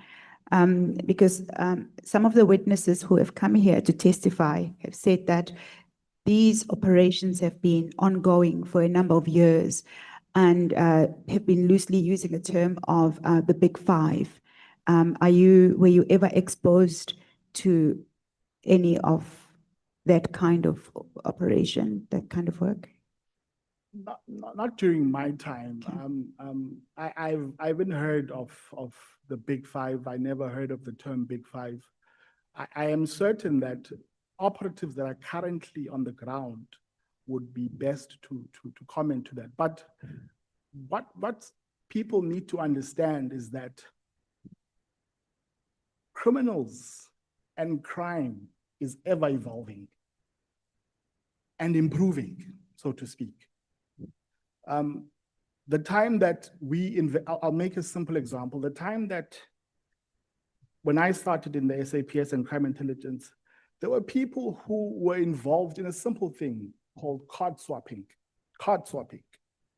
where they would approach you at the ATM. When you are there, they are quick, they swap your card.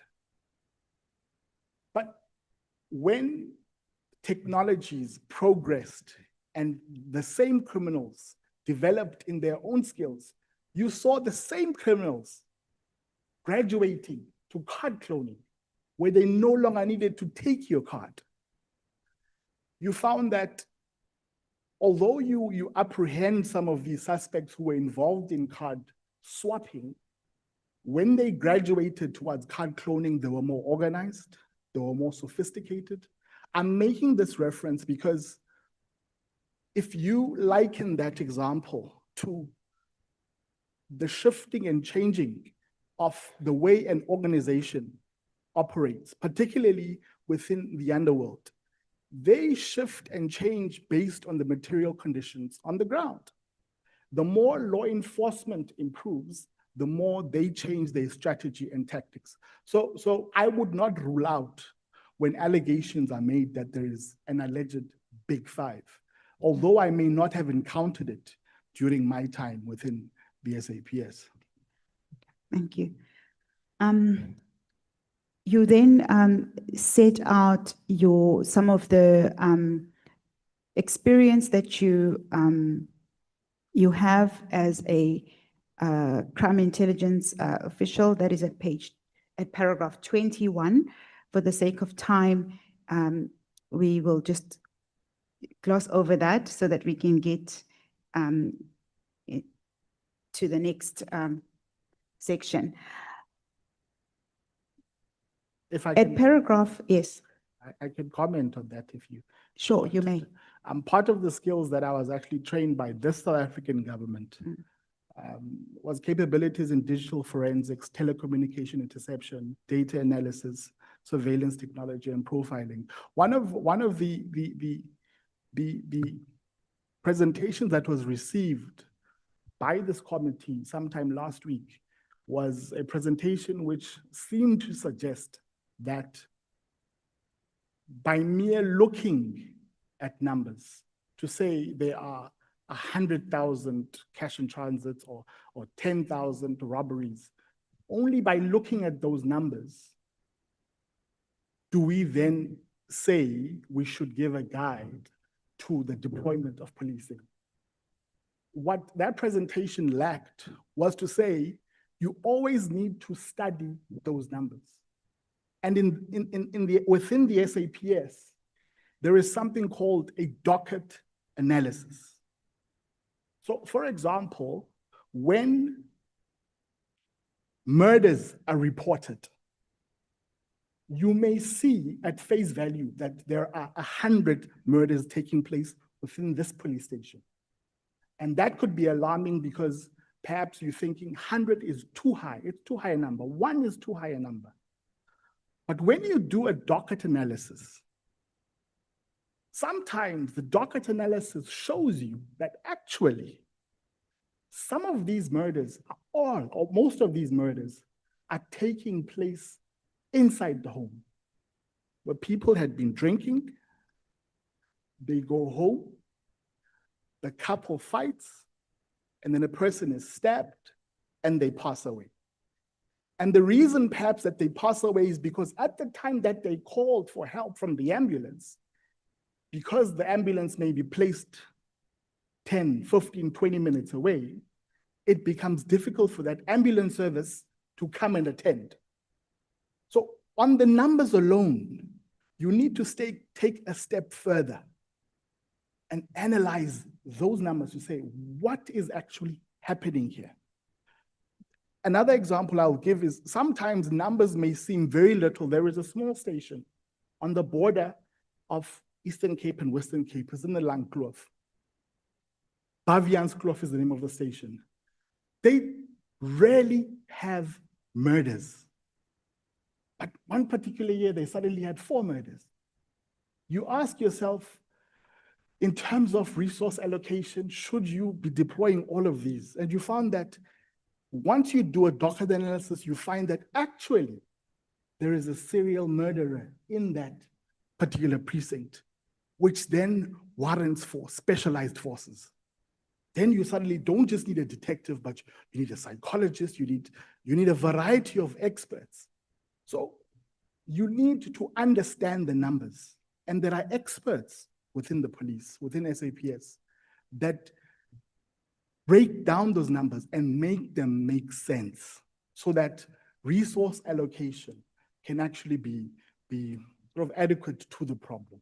Okay. We are now at paragraph 25 of your statement, the supplementary statement.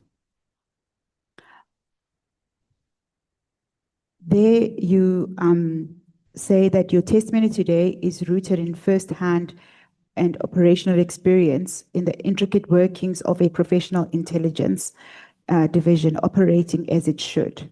It is also rooted in what you witnessed beginning of 2009.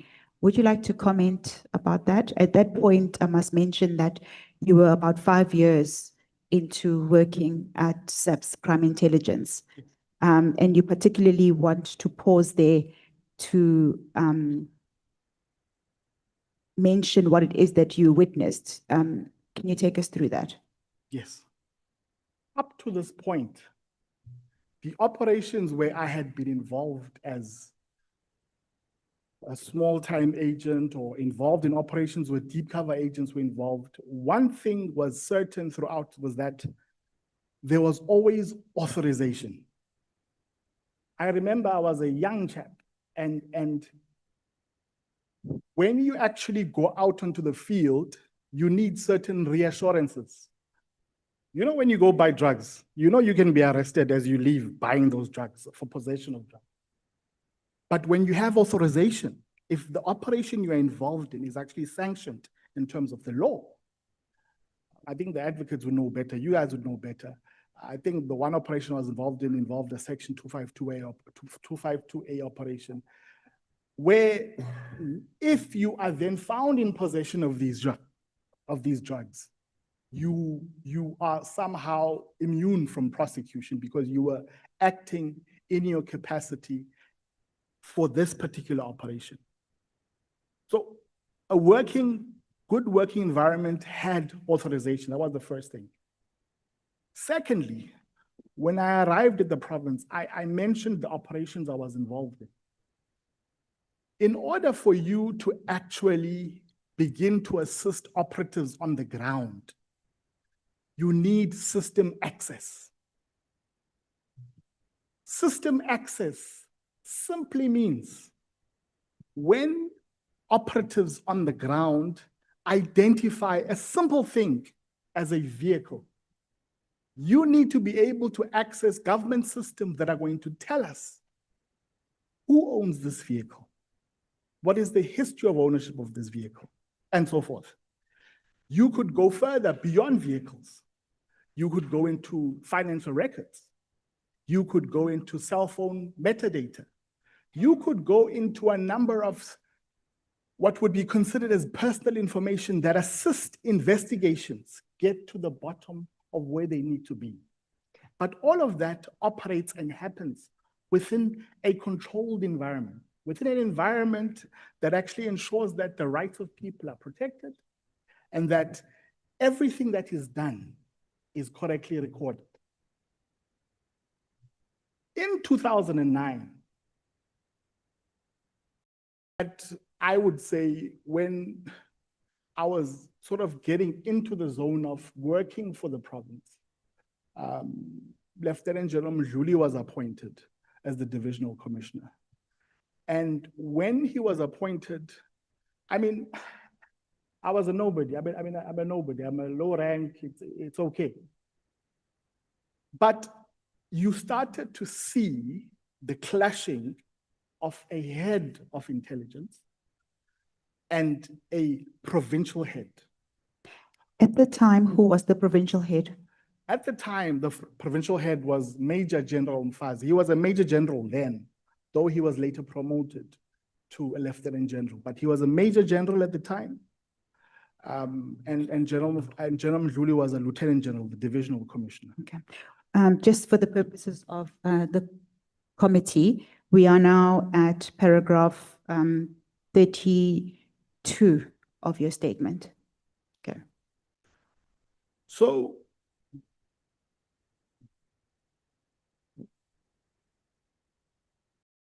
when these two giants, because these are two generals, when these two giants started to fight,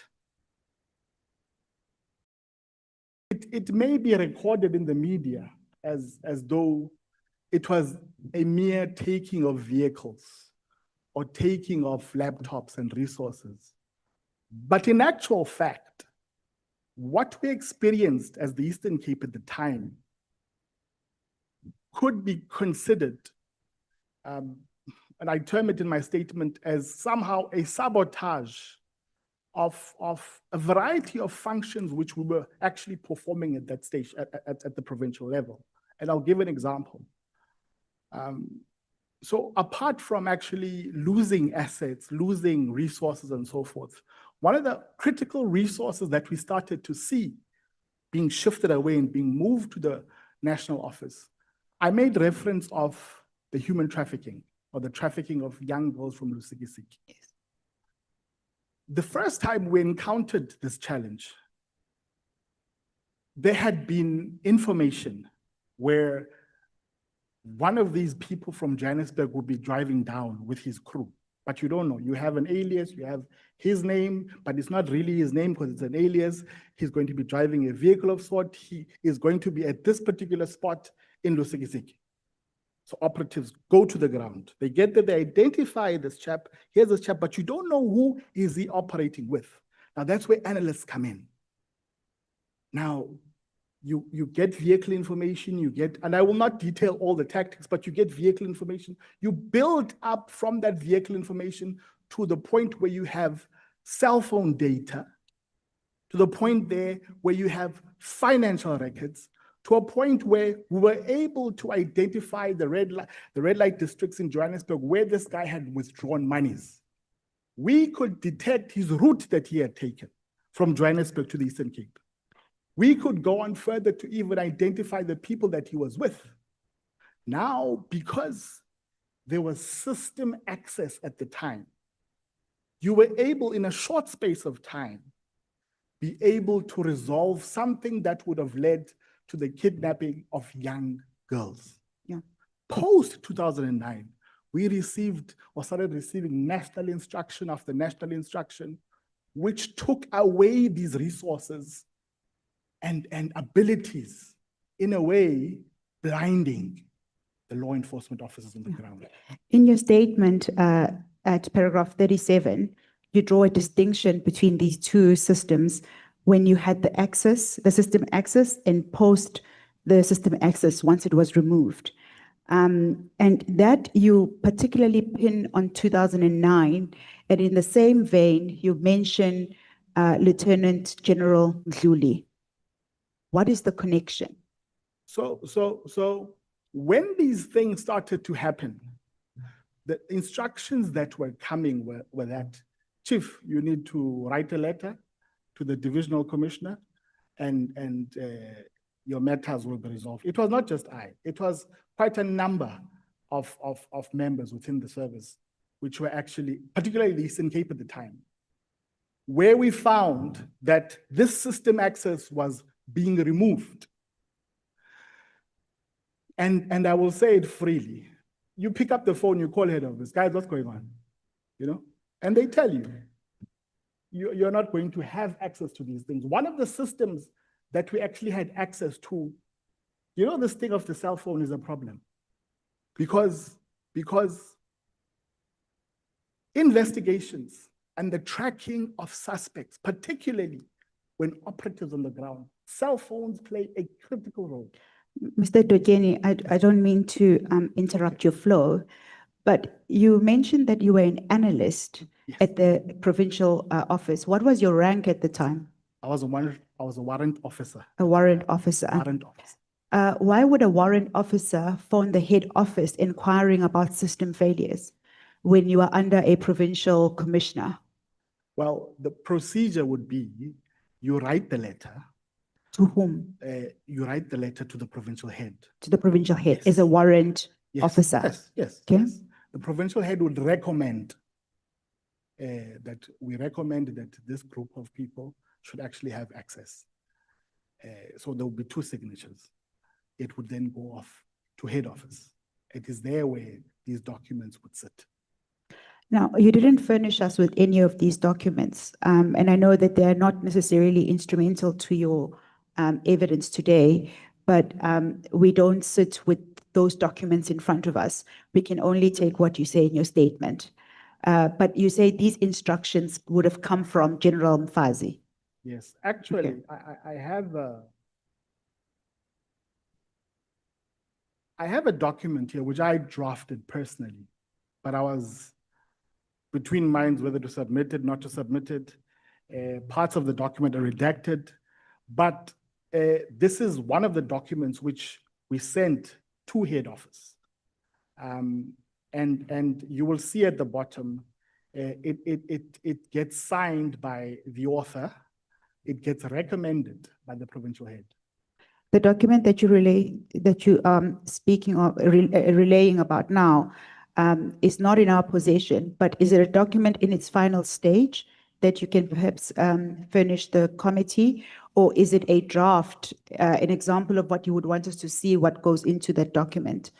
I just want to see how useful it would be for these proceedings.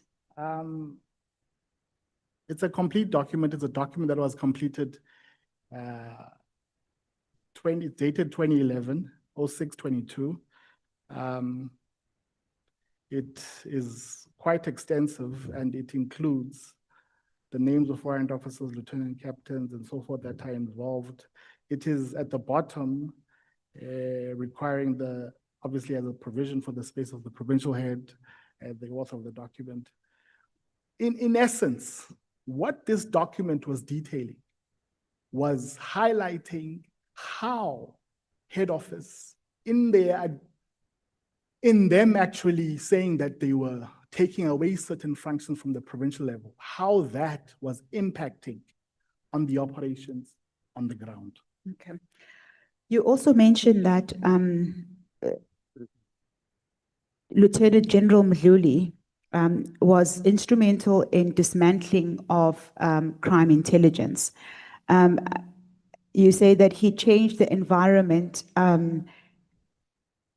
from a systems-based environment to one that was on fear and patronage. Yes. Can you comment on that? Yes. So short into the appointment of General Mkhwanazi, General Mkhwanazi was suspended or placed on suspension. Which year was that? 2009, but I stand corrected. 2009, yeah, 2009. He was suspended. The allegation was that he was misusing state resources. And when he was suspended, obviously the expectation is that there's an investigation has been done, therefore it warrants for his suspension. But I think it was hardly 3 weeks from there. A gentleman from head office comes to me and says, "Chief, are you prepared to give a statement that implicates Mkhwanazi, that is actually utilizing state resources? And for you, you are going to be promoted, you know?" You say a gentleman would have come to you. I suspect not anybody would have just come, a civilian would have not come to you. It was A general. a general in head office. It was a general. I told my Do you recall who that general was? don't recall his name, but he was in head office at the time. It was reported, it was logged and reported, it was recorded. It's in file, you know. It's not something that Did you lodge a formal complaint about it? I told my immediate supervisors at the time, including the general, you know. As a result, the charges against General Mkhwanazi ended up being withdrawn, you know, because they didn't have another person willing to give evidence or to testify, you know. Okay. Now I mentioned this as a preface to what I say I witnessed at the time I was at the province, and how those who were in positions of authority at national office blinded officers on the ground, blinded operatives on the ground, started to centralize things to head office as a tactic. As a tactic that, because even within the crime intelligence environment, there are fears that you are going to investigate me or that one's going to investigate that one and so forth. And so the tools to actually undertake that investigation is precisely how the Eastern Cape was blinded. Then we started to see people who were not from the Eastern Cape coming into the province. And they were just operating. We are now at paragraph 42 of your statement. And there you say that colleagues launched a counterintelligence operation launched counterintelligence operations against one another.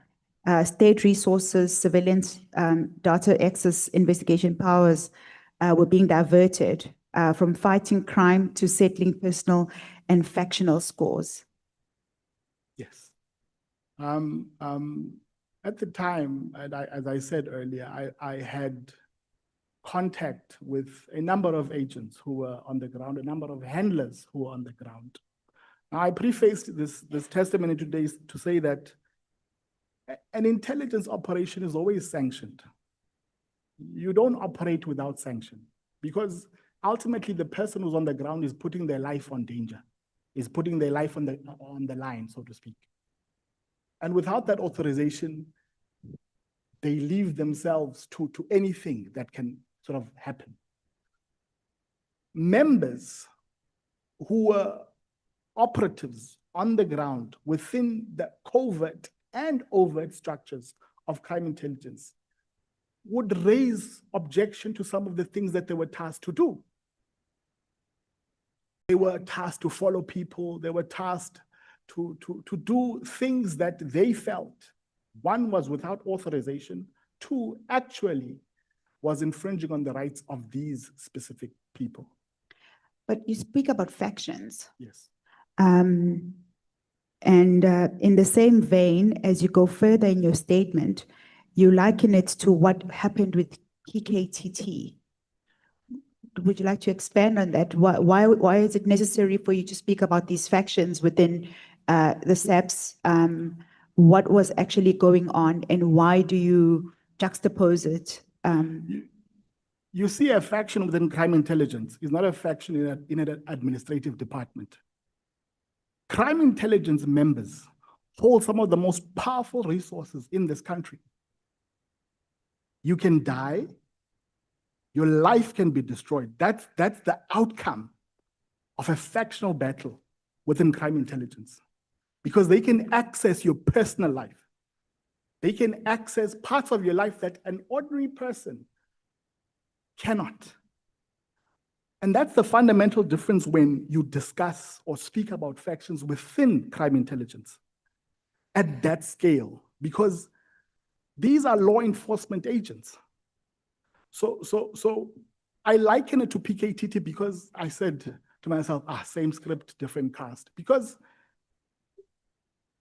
when you have two colliding forces, a DNC, a provincial commissioner, clashing the way that is unfolding, certainly one must accept that these are two powerful forces, and when they clash, they are going to use resources that are available to them in the institution. Okay. You left crime intelligence, you left the SAPS in 2012. What did you do when you left SAPS? Did you?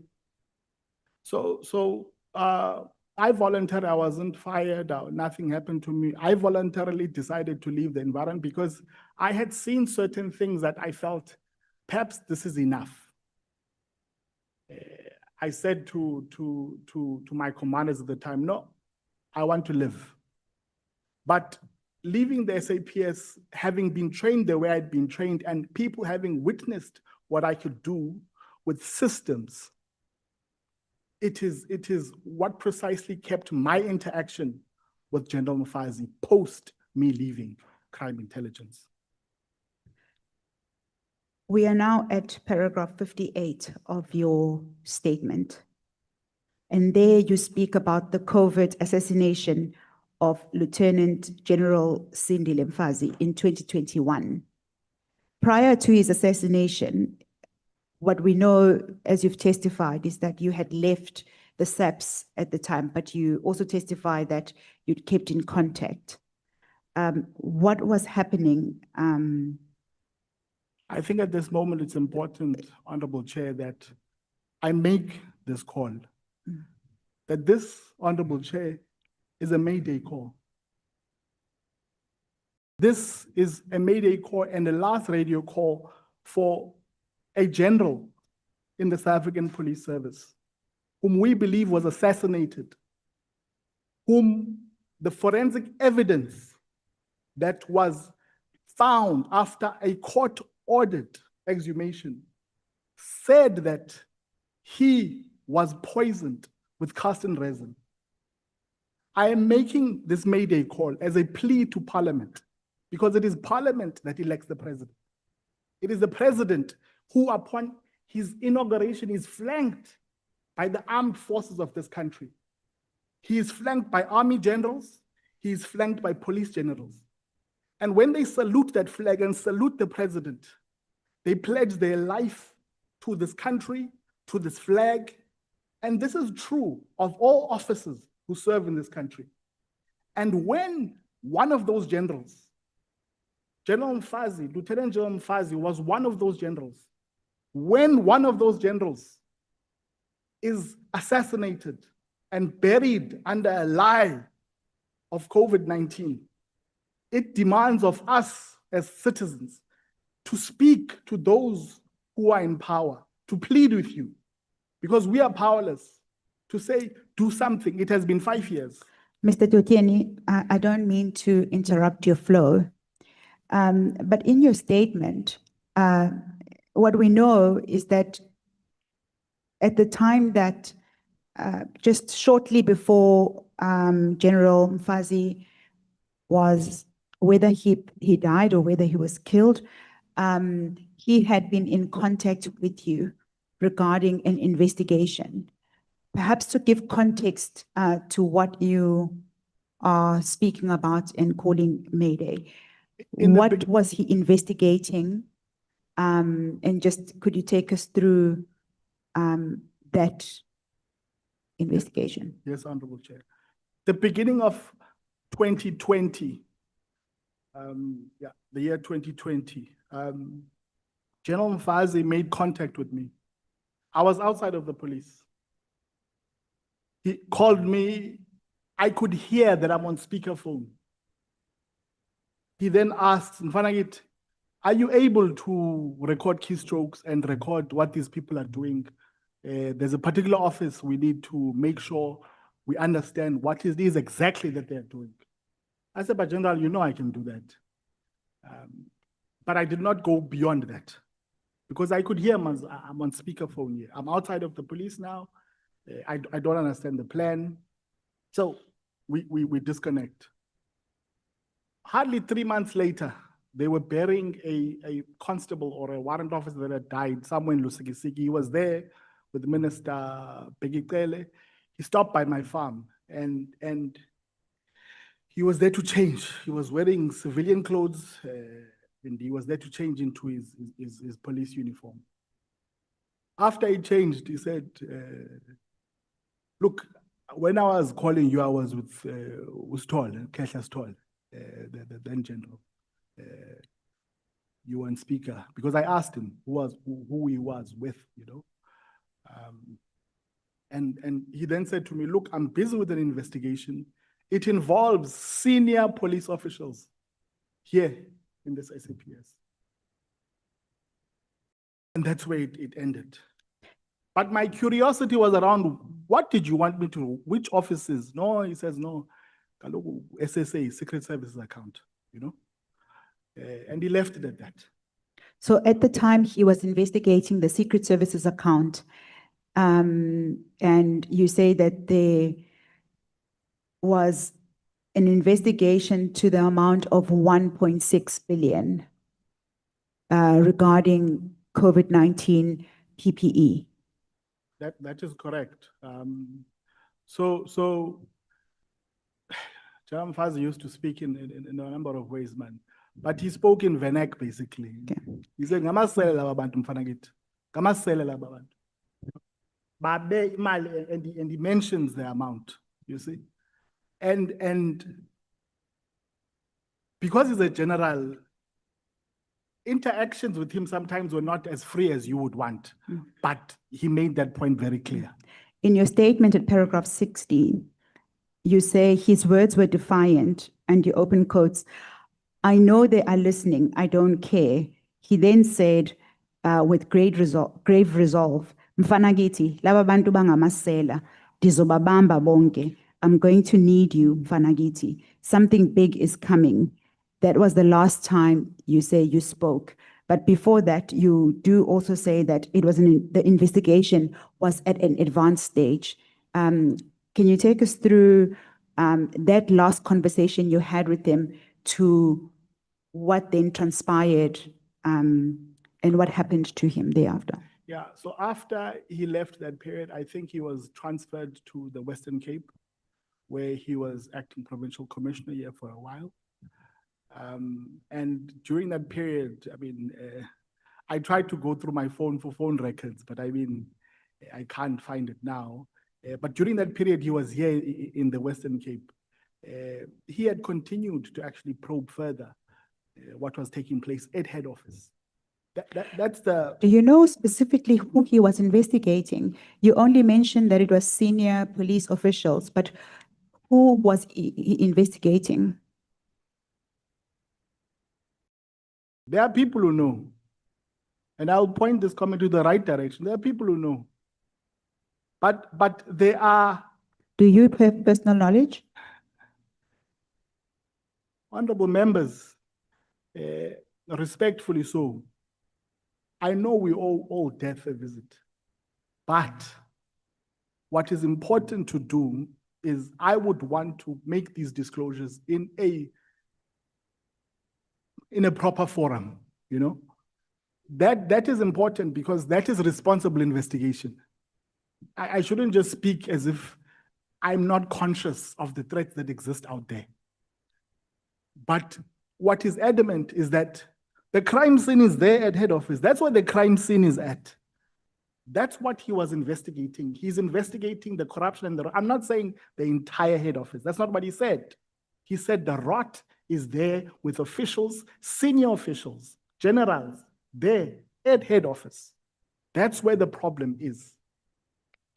Mr. Toeni, we are almost out of our time, and I'd like to use the last 10 minutes to complete your statement.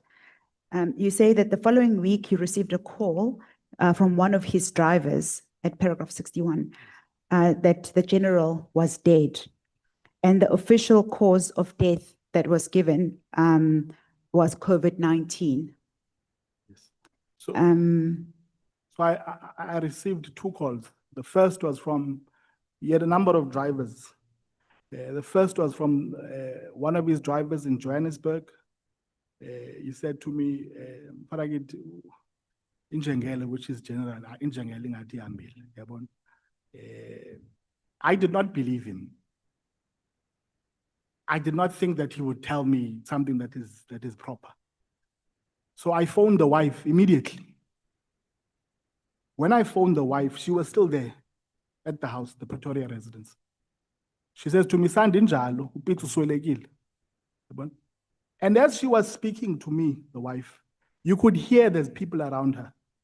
And she at the time was saying, "Yegeni phone anizoyiva, yegeni phone anizoyiva." What does that mean? Leave the cell phone. You are not going to have it. Leave the cell phone. You are not going to have it. Okay. I then phoned the driver again. What's going on there? And he says, "No, there are people here from head office who are taking the documents of General Mkhwanazi. His body is still upstairs. They haven't even cleaned the blood that's there. They're taking these files." I thought he died from COVID-19. Blood would insinuate that. Okay. There was blood there. There was blood, which is what brought these suspicions. of foul play. The family was not happy.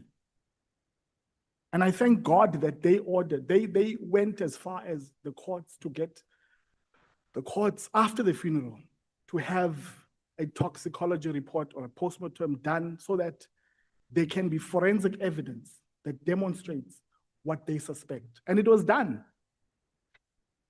This was after he was buried, After he was buried. which insinuates that, how did that come about? So the family, one of the family members is an advocate as well. So they then pushed for this report, the court actually, to ensure that it is actually done, you know? So they went and dug him up. Exhumed him. Exhumed him. The day that he was being exhumed, Cambridge SAPS members were notified. I know people at Cambridge SAPS. I will not mention who told me. I want them to live in peace. There at Cambridge SAPS, they were notified that the body of General Mkhwanazi is being dug up or being exhumed, and they are going to now do this postmortem. Right, so it was done. An inquest was then opened after they found that there was cast-in resin in his system, which meant that the forensic evidence was saying that this man had been poisoned with cast-in resin, which explains why there was blood in that room, because the man was choking in his own blood. And when the inquest docket was opened at Cambridge SAPS, quietly, head office came, took that docket, and it went to be investigated at head office. You know what's that like? It's like saying criminal or you alleged person, here, the docket, investigate. Even if you have half of head office that is good people, great people, but you also have the other half that may not be good people. Now, you cannot take this very docket and give it to the institution that is supposedly alleged to have assisted or to have committed this very offense.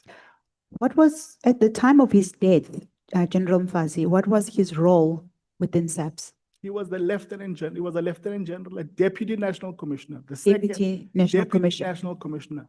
Okay. Above him was General Sitol. Then he reported first, I think, he reported to Minister Mbalula. Thereafter, he reported to Minister Cele. In fact,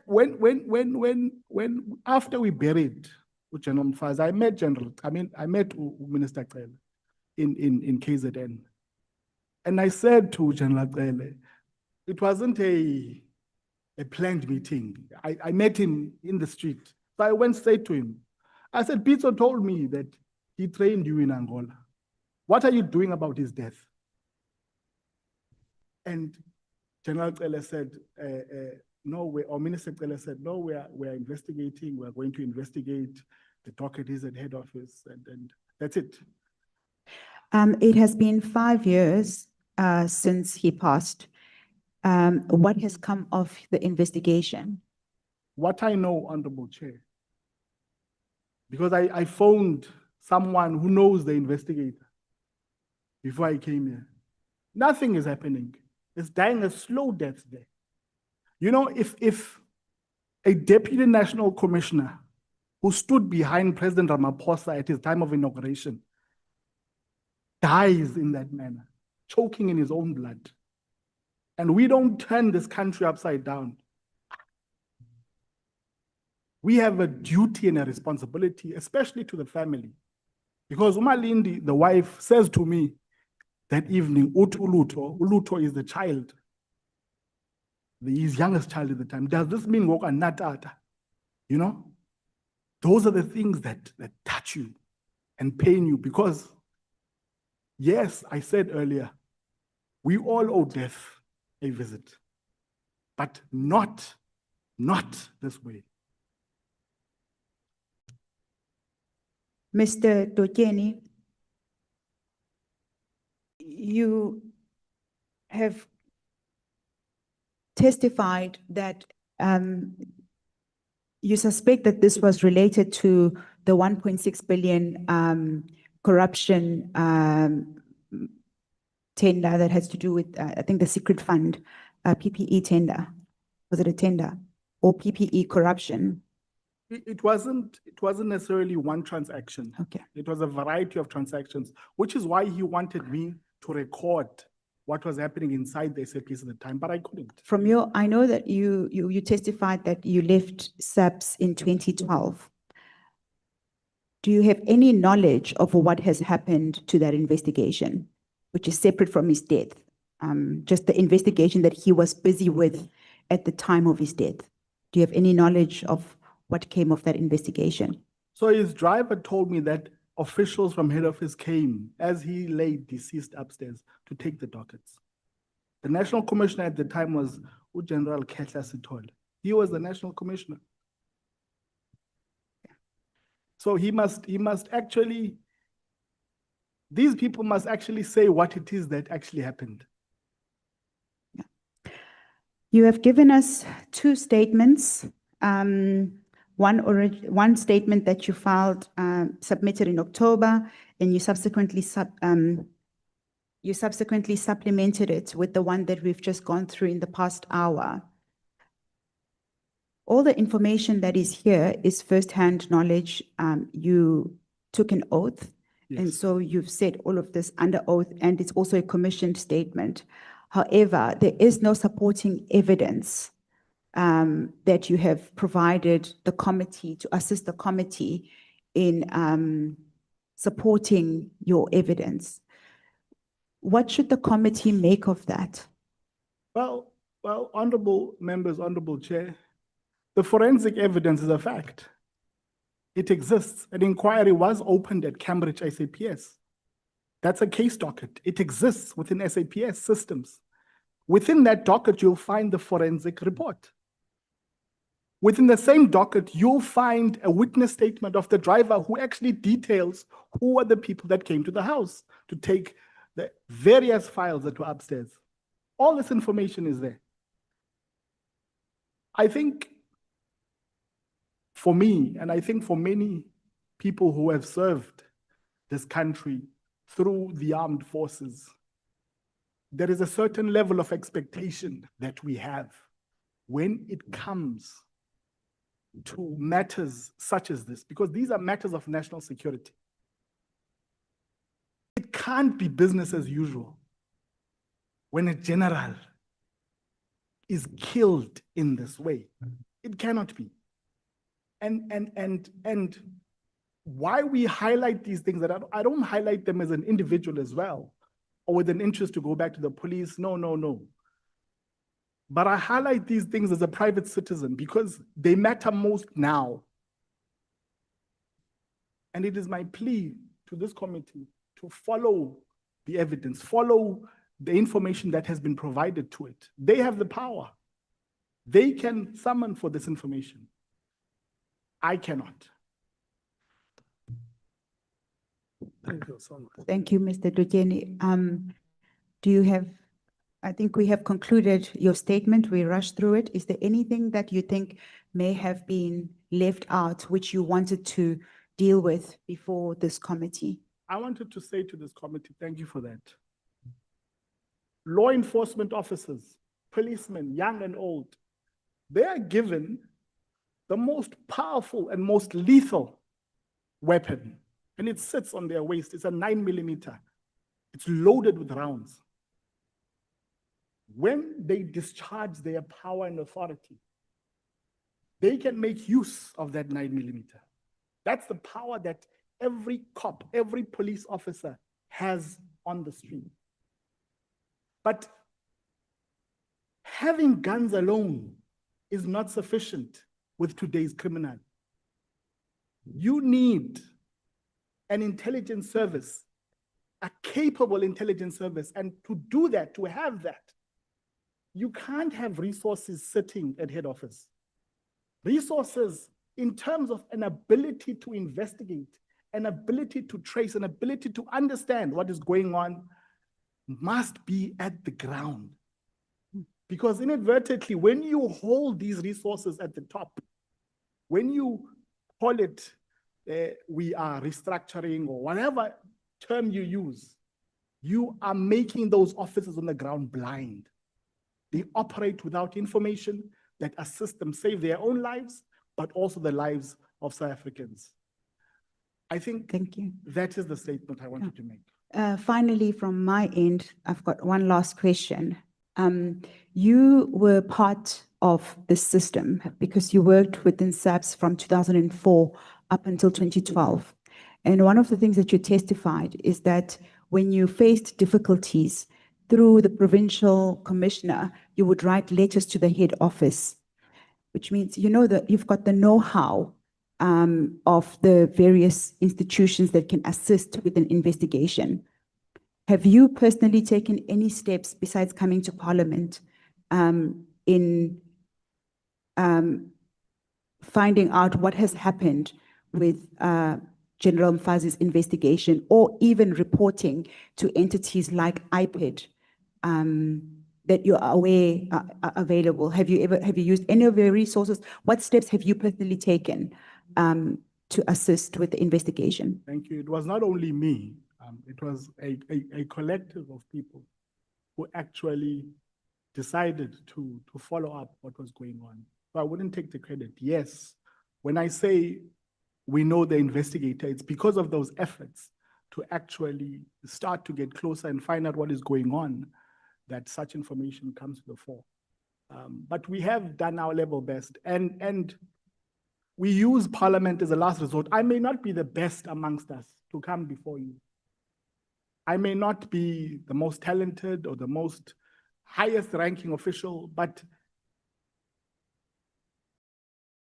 I was trained, as all of us, that the closest man to the radio is the one who must call for Mayday. We are pleading with Parliament to do something about this. Because, as I referenced earlier, yeah, same script, different cast. The challenges that I saw during the period when General Mkhwanazi was fighting with General Mkhwanazi, it led to weaponization of so many intelligence tools that are designed and meant to protect the people of South Africa. And that is why I said a factional battle within crime intelligence is no ordinary factional battle. It's one of its own level. Thank you very much, Mr. Toeni. Thank you, Chairperson.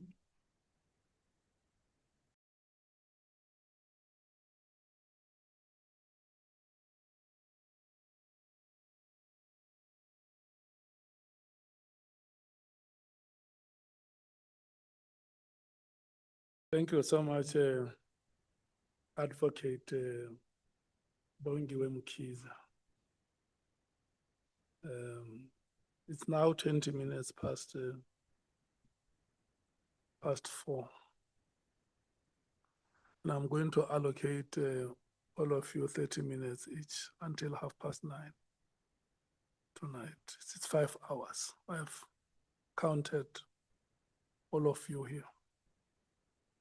Honorable Sangoni, Honorable Sakanyile, Honorable Nhlanhla, Honorable Skwasana, Honorable Kwalabanat, Honorable Tlhopha, Honorable Mattheys, Honorable Sols, Honorable Vessels, Honorable James. It's 5 hours, 30 minutes each. If you use 5 minutes of the 30 minutes, it's not a law that you must use 30 minutes. Yes. So the reason why I'm doing this is because the witnesses are 2. And it is no longer going to be possible for us to take the 3rd witness, the anonymous, because she claims that the statement which is before us is not her statement, and that,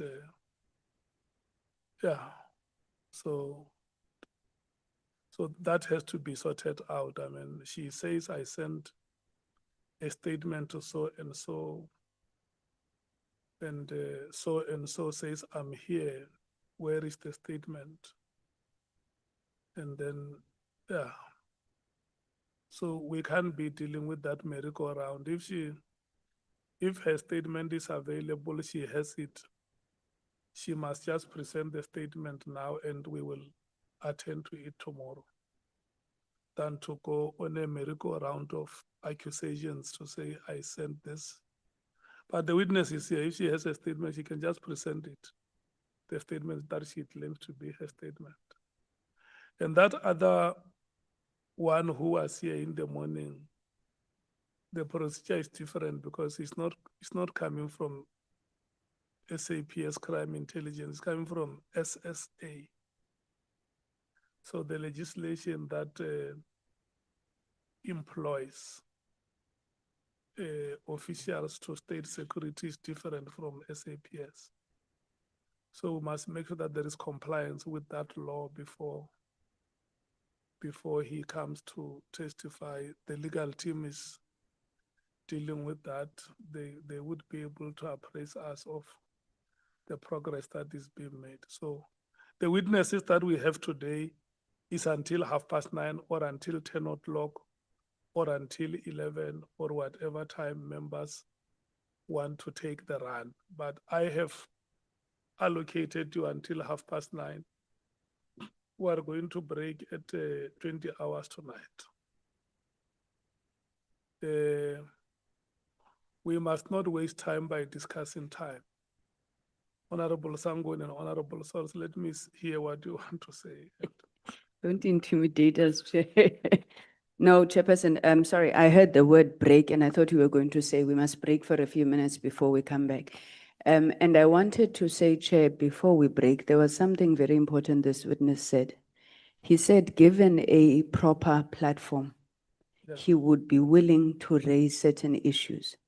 And I want us to discuss the proper platform. I think this matter came up during our terms of reference. Would we have in camera? We made provision for in camera. We've never used it. And I think the testimony before us today perhaps compels us to invoke that part of our terms of reference to listen to the witness fully, if that would be a proper platform as you request. It's a plea, Chair, that I'm putting to the committee, that I think we must afford him to say things that he feels that he would not be able to say in a proper platform. Thank you, Chair. Honorable Sols. Yes, Chair. That the Supreme Leader of the ANC caucus has covered me on the first one. And then the second one is one of the witnesses said that she had an audio to play. And I was wondering, when are we playing that audio to hear what she was submitting as evidence? Thank you. No. So I have timed 3:30. So we will listen to the audio. If it is on the time, it is on your time, and I'm reducing the time allocated to you. Where is that audio? Miss Mashal, did you? Yeah. And then with regard to the information that you want to share with us is it not a classified information?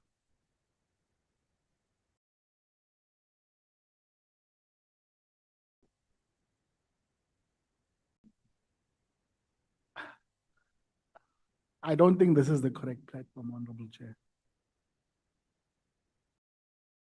No. Is it a classified? It includes classified aspects, yes. Yes, Honorable Chair. Yeah, so the legal team will advise us appropriately, because even if it is in camera, for as long as the information is classified, that must be done in compliance with the law. We must not go in camera, and when we are in camera, we are told that we don't qualify to receive classified information until we have undergone a particular process. That is how classified information is is presented. So it's a matter which the legal team will look at and advise accordingly on how, if we have to arrange for an in-camera proceedings.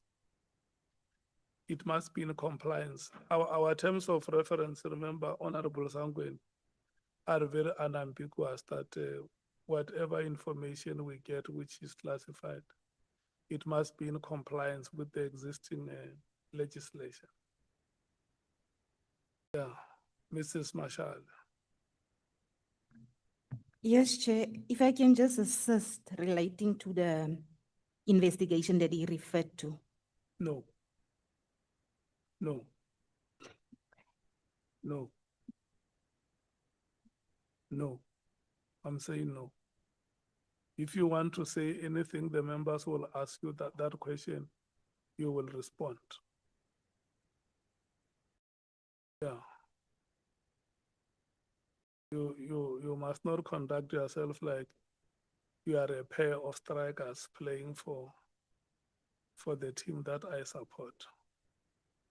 If one does not score, we know the other will score. Yeah. Where is that audio?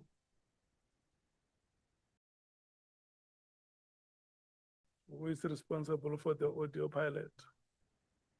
Honorable Nhlanhla, good afternoon and welcome. Good afternoon, Chair. You were not here last week. We missed you terribly.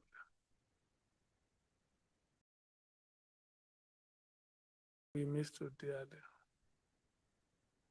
Yes, Chair, I was held up and I missed you too.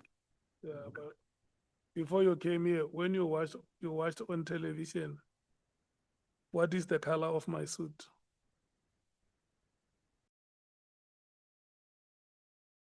Because during break, Honorable Breitenbach says, hey, when we look you on television, we just see a complete DA member. And then I say, Honorable Cameron, we may be running government together. I'm fully African National Congress. For sure, this suit is as old as the DA.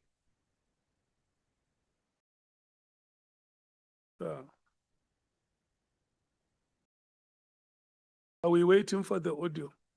Didn't you sort it out during break?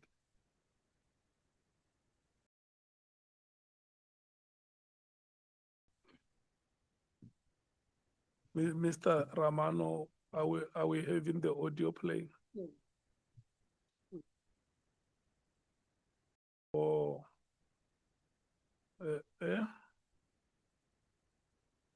you want a break? Those who want a break, may you please raise your hands. Let me see. May you raise your hand. Let me see those who want a break. Those who know the right answer, may you raise your hand. Okay. Those who want a break. Okay. Okay. I had thought that we will start at 5:30. We have not started. So I'm giving you a break to come back at 5:45.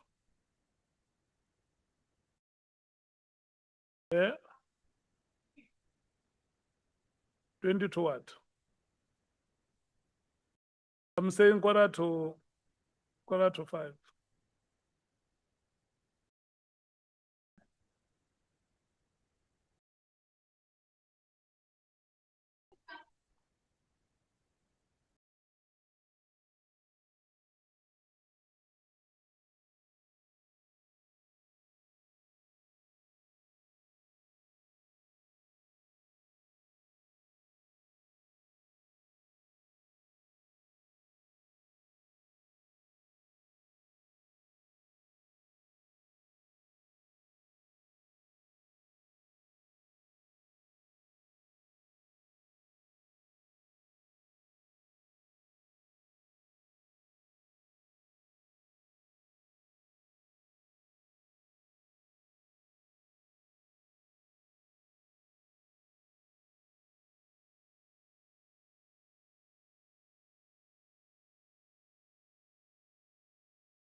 No, tomorrow. Yeah. Okay, honorable members, the mistake that we made was to accord Zoleka the status of honorable member.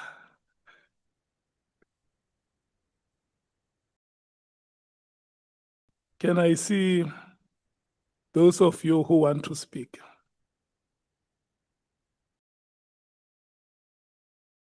It's all of you. Okay. Can we start with the audio? Because now I'm satisfied that all members want to speak. Who is responsible? Did we receive the link? Okay, let's have the audio playing.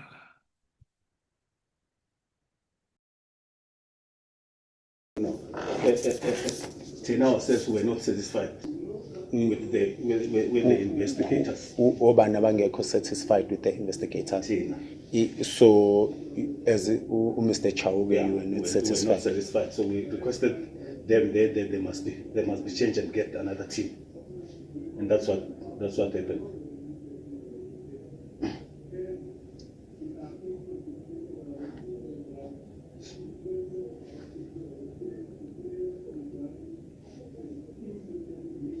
You know why I'm asking, Mr. Chauke? I'm asking because the older team came at home and explained themselves. We understand which we are this team. Yeah, who were those who came? First, it was Gininda and them, and then the Gininda with Teleze, I think we understand. So now we are now confused with who are the actual people who are the actual people. Yes, who are the actual people in the case, we understand. But I'm glad what you are saying, Uti, you are not happy with are you not happy with umsebenzi wobuthelezi no Gininda? The people to say this is the person who committed the offense. Okay. And in that case, the people in the house will discover that all they are liars. Okay. So we needed to do those investigations. The police still have to go back to the people and say, look, I'm a story now, and most of things. Okay. So which Buteles and Gininda did not do. Did not do. You understand? Okay. Now you need to have experienced policemen who go there and assess these people, say, no, look here, this thing. Remember, they lied initially about Bakomba, Umunyumfana, Wamakawashi, Lapana, and whatever. Yes. Which is, which was the nonsense story and all sort of things. So they need to go back to them to say, look, we don't buy the story that there is somebody who came from around coming to commit robbery and whatever.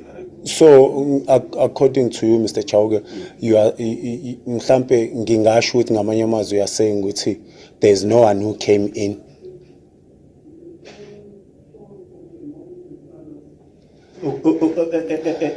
Our theory now, from where we're sitting, yes, we suspect that the shooting happened amongst the people inside the house.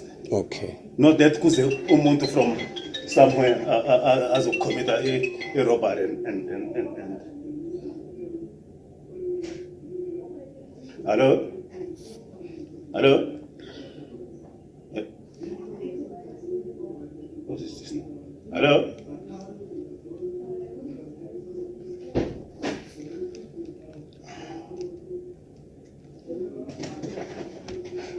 Yeah, yes, no problem. What I'm saying, yes, Mayor, is the following. Yes. From our assessment, when yes, we read the statements and the yes, people there, yes, we don't think, and there is somebody who came from outside that got to robber. Okay, yes. It's a nonsense story. There's nothing like that. There's nothing like that. Yeah, we suspect that the shooting happened amongst the people inside the house. Okay, so this is what this crack team must go in. They must put this theory into, yes, and then from there what will happen? No, once they've identified who is what, they would have to arrest that person. So now I'm a suspect and as a dictate. I'm a suspect, that's why I get it.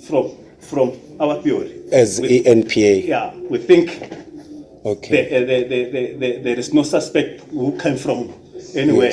Yes. The shooting happened amongst the people inside the house. Yes. So this new team of Carlos and Knight, do they have to prove that? And then from there, they will be in a position, the prosecutors will be in a position to decide and say, look, the chap who must be charged, but this one is an accessory like this. So Carlos no Knight basebenza na ipi prosecutor basebenza ne prosecutor. I'm not so sure. That's why I get to go. These documents were taken about 2 months ago. Okay. And then the national office of Mzinyathi Shamila, they are going to decide. So Shamila kumele decide which office the prosecutor and which office must. So Shamila ngayenza kanjani appointment na ngoba you know this thing ubaba useshonile ogogo nabo nami I don't know what is happening and mhlambe ngayenza kanjani appointment no Khehla Sithole or Shamila. So what is happening? Yes. Yeah.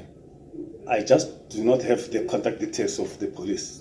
I expect them that they will come to the family in terms of them being the new investigation team. So if I had the numbers, that's why I'm checking office file and see if we now our contact number so that we can give them to you and then you can phone.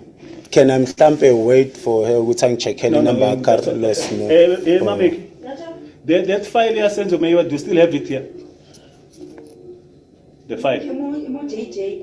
Office file. Yeah. JJ. And it's not a And the message I have on a missed call, I can't talk now. I think he's in a meeting. Yeah, I think so. I think they said they were supposed to attend the meeting in Pretoria. Which I can't talk. But maybe what we should do is try and see if we are able to trace the file either in his office or from. Or maybe I can come back tomorrow if you guys don't mind. So that we can give him the telephone numbers of those policemen and the police. Those who came, yeah. So I think maybe their numbers should be in the office file. Okay, you can right now sit in my office and then I'll go and try to trace. No, I don't mind. I can come back. Maybe I can stay a day or come back tomorrow. I don't know if go to JJ low corner or because I just want to meet mhlambe usithole if possible because kumele ngimangibuyele ekhaya emndenini ngibuyele ne. No, it's fine. That's what I'm saying. Let me check if I can't trace it. Then we'll make another day. Maybe use as access. So I'll go and check in his office if he didn't leave it there. It will get the telephone number. Okay, no. Ngicela ukusala sesixoxa nobaba while you are checking. Hello. Hey. I'm sure. If class again, Mashal. Hey. Yeah, Tagwin. Hey. Hey.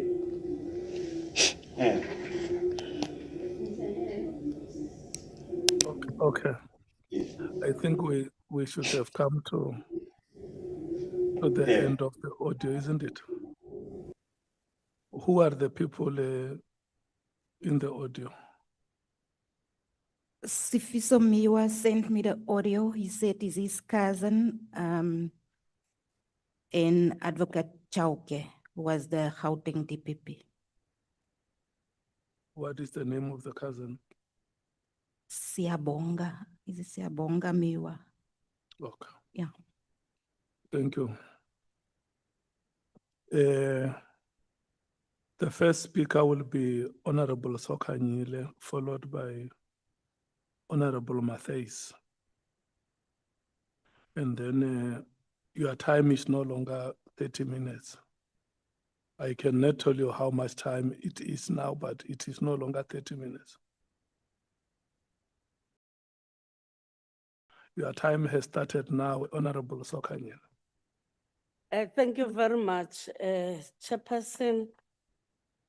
greetings to our It's now witnesses. 8 minutes past 5. Thank you.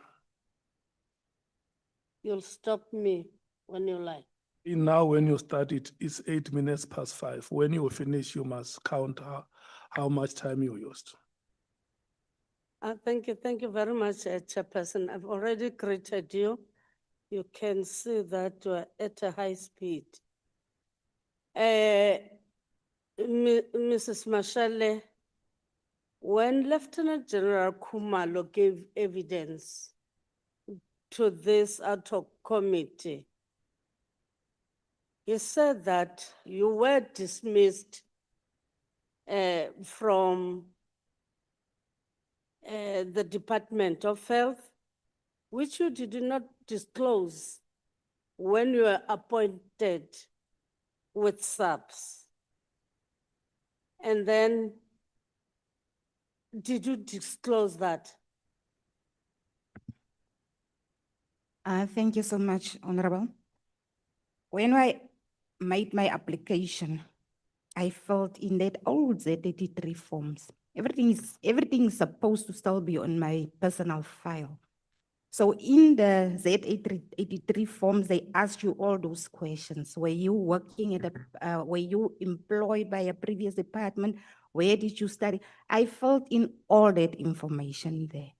And as I explained to the advocate earlier, I submitted my termination of my studies because I was studying to become a nurse. So I terminated in June of 1998. I submitted my medical certificate because I was also on medical leave because I had an emergency appendicitis. So these documents were submitted together to the college. And the outcome after I was charged departmentally, after the allegations of General Molloy that I never disclosed, Department of Health was called to the departmental trial to come and testify. The head office was called, the general said the head office was called. General Patlani signed off after the departmental trial was finalized to say. And the disciplinary procedures? Yes. Okay.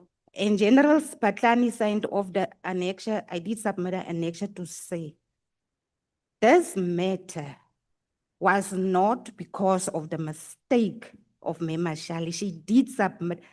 Department of Health came to testify that she did submit everything. They were the ones who failed to capture everything on the system. Okay. Yes. Okay. Nice. Fine. Leave it there.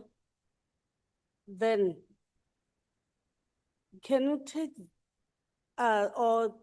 take, this committee? Or why do you mention that now your dismissal was unlawful with SAPS now? Now we are speaking about two different things. The one where it was alleged that I was dismissed because I didn't disclose was in it was in 2008. The recent one? The recent one is because of Regulation 9. As I said earlier, Advocate Makabula came here to speak about the unlawfulness and unconstitutionality of Regulation 9, where you are charged, you are invited to a hearing. It's not even a hearing, it's a meeting. And in that meeting, the charges are read against you, but you are not being afforded the opportunity to challenge those charges. After reading the charges to you, then you get dismissed. So that's why you are saying that it's an expeditious process, that Rule 9. Yes, it's expeditious. Then, according to your own understanding, is the reason that the provision of this Rule 9 is still being used despite the judgment on its constitutionality? Yes, because according to my information, there were recent cases recent, that it was declared unconstitutional last year, September, through the triple SBC agreements with South African Police Service, and they declared that Regulation 9 should be set aside because it's unconstitutional. But I know about people who are still being charged under Regulation 9. Then did- Despite the fact that even SAPS agreed with triple SBC that the Regulation 9 is unconstitutional. Then did you challenge your dismissal in I any did. court of law? Yes, I did challenge my dismissal at the triple SBC, and it was eventually referred to the public protector because of the fact that I just sent the letter from the Human Rights Commission to the advocate. The Human Rights Commission confirmed that the disclosures that I made to the National Commissioner in January 2021 did meet the criteria of protected disclosures. And hence, in the second paragraph, the next paragraph, they say that any retaliation against an employee who made protected disclosures amounts to a criminal offense. So there's no other outcome of- There's from up the- to so far, we it's of followed Human Rights Commission and Public the, Protect. the National Commissioner is not even responding to the inquiries. Despite the fact that I was acquitted of all charges, and I sent a letter to the National Commissioner, I must also add that while on dismissal, my pension was unlawfully withdrawn without my consent, without my knowledge.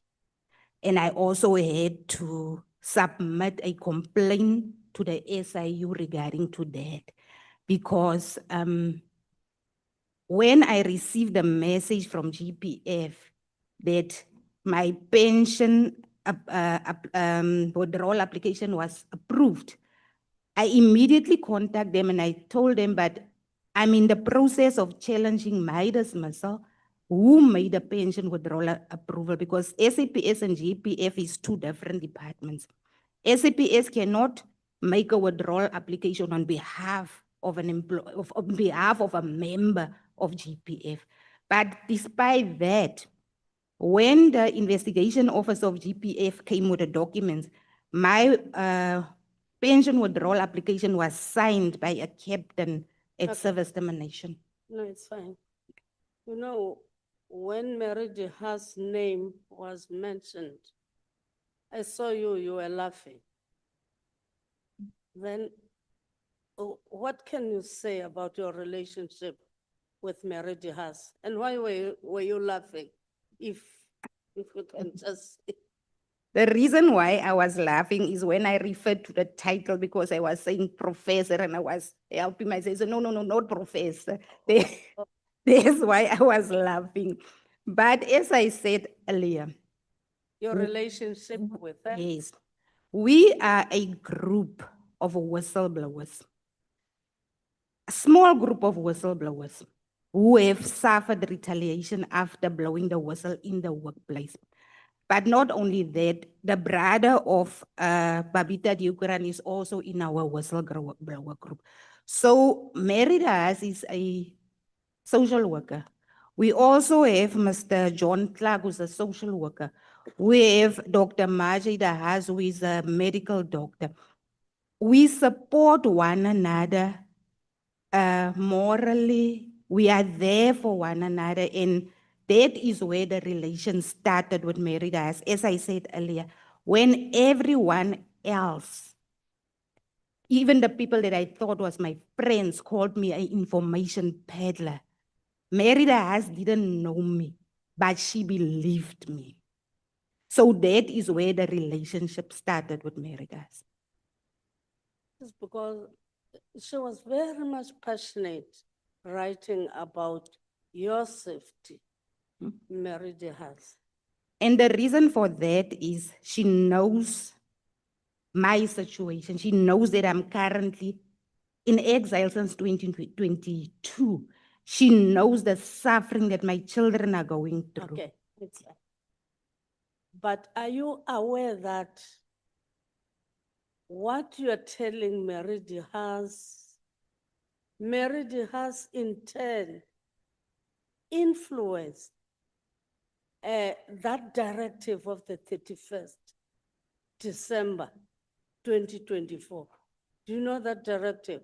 Relating to my situation. Yeah, relating to your situation, because even the then minister, that is the Minister Mkhwanazi, said the disbandment of the PKTT, it was informed by what Mrs. Mashal said, Meridi has, what was said by you. So I'm saying that you influenced the disbandment of the PKTT. Can you agree to that? I will not agree to that. Because if I do things and I say things, maybe negative or positive, and it influences someone, I cannot be blamed for that. It is because If the of what- minister decided to use information, Take it from me now. Mm. It is what Meridi has said about your situation. but my situation have absolutely nothing to do with the PKTT. So I don't understand why does it did it influence? My situation had to do with exposing corruption in the South African Police Service. And the minister came here and he said that I used to see her post on Facebook. And I thought that minister never spoke to me and I never spoke to him. The person whom I spoke in the minister's office was Mr. Cedric Nkabinde. Also not relating to the PKT. I referred people who have, and I specifically mentioned the Cindy Somagaga case when I spoke to Cedric Nkabinde. So I fail to understand how can the fact that I've been exposing corruption in substance 2008 now influence the minister to disband the PKTT on 31st September 2024. Doesn't make sense. The PKT have been established in 2019. I started to blow the whistle in 2008. And now in 2024, come the minister, and now it seems like my exposure of corruption that had nothing to do with the PKTT has now influenced the decision of the minister. No, it's fine. Thanks. Thanks about that. Okay. Again, I'm coming to you, sir. In your affidavit, you indicate that officers were not assessed and sit again ngokukhusela. Thank you. In your affidavit, you indicate that officers were assessed not by skill, integrity, or experience, but put by loyalty to specific, but by loyalty to specific power blocks. That is their promotion. It came about being loyal to a specific power block. Can you assist me? Are you talking about the blocks within power blocks within the crime intelligence? Thank you, Honorable Chair. Put plainly, I know Mkhwanazi promoted his girlfriend there in the Eastern Cape, made a captain. It's not a Who's that- secret. who's that girlfriend? General Mkhwanazi promoted his girlfriend there. Who's I just that forgot the girlfriend, name of the name? I just forgot the name of that lady, but I can give it to the committee. He promoted it. It wasn't something that was hidden, you know.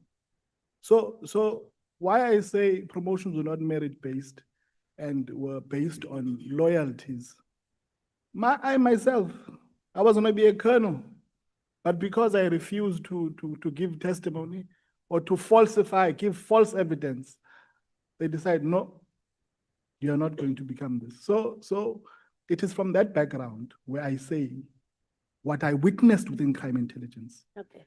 was not necessarily people who were being promoted on their ability to actually assist in the fight against crime, Okay. but being loyal to the general, the divisional commissioner at the time.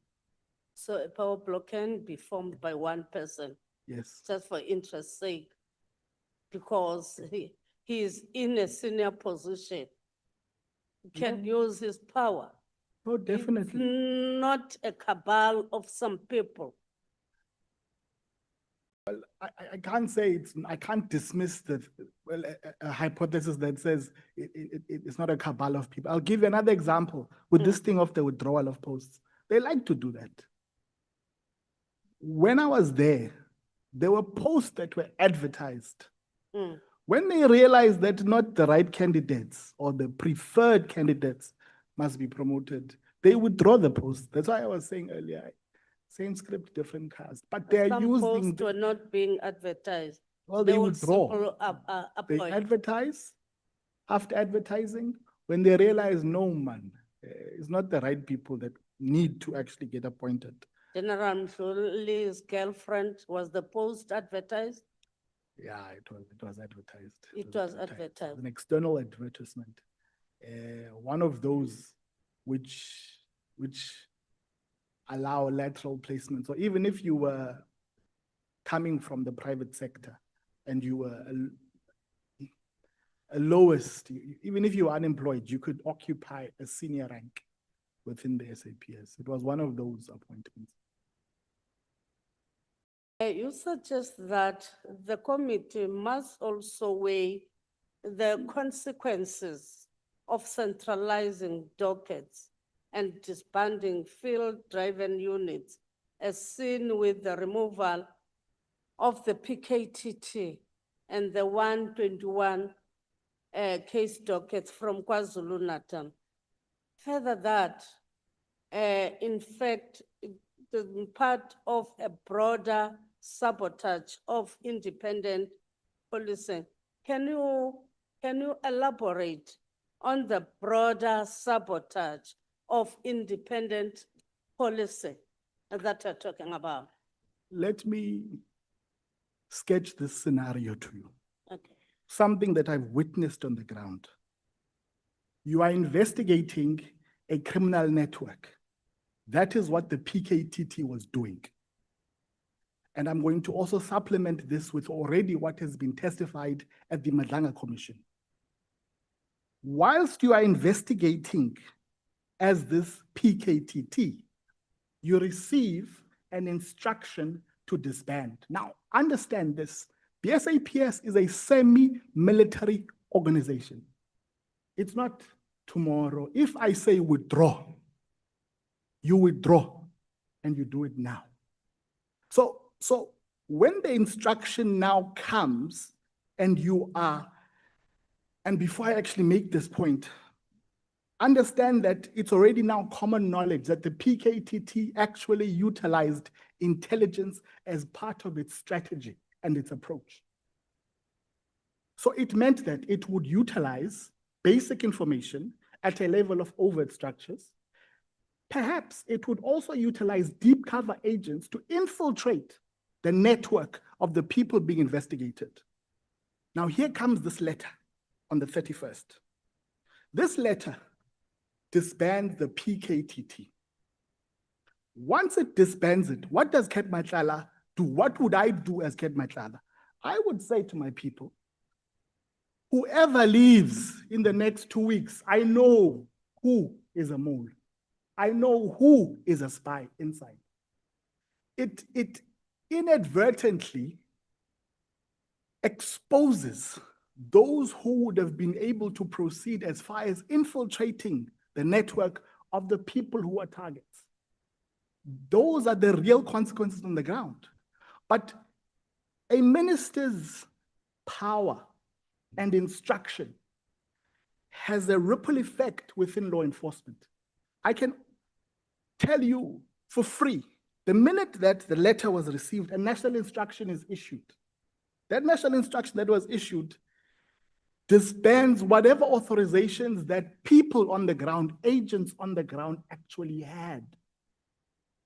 So what it would have done, it would have immediately, one, exposed people who had been closer to the network of Mr. Nhlanhla.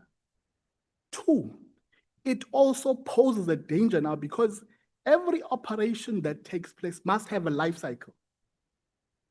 You enter as an agent focusing on a target. You build up the information, but it has a climax. You reach a point where there is the reveal, where you say, I am an agent, I am a police officer, and the culprit is taken to court and you testify. But when you break that cycle and it does not run its full cycle, you stand the risk of exposing people who may have been used as deep cover agents. And that is where I say, these decisions that are taken at head office, particularly when they do not consult forces on the ground, have serious implications.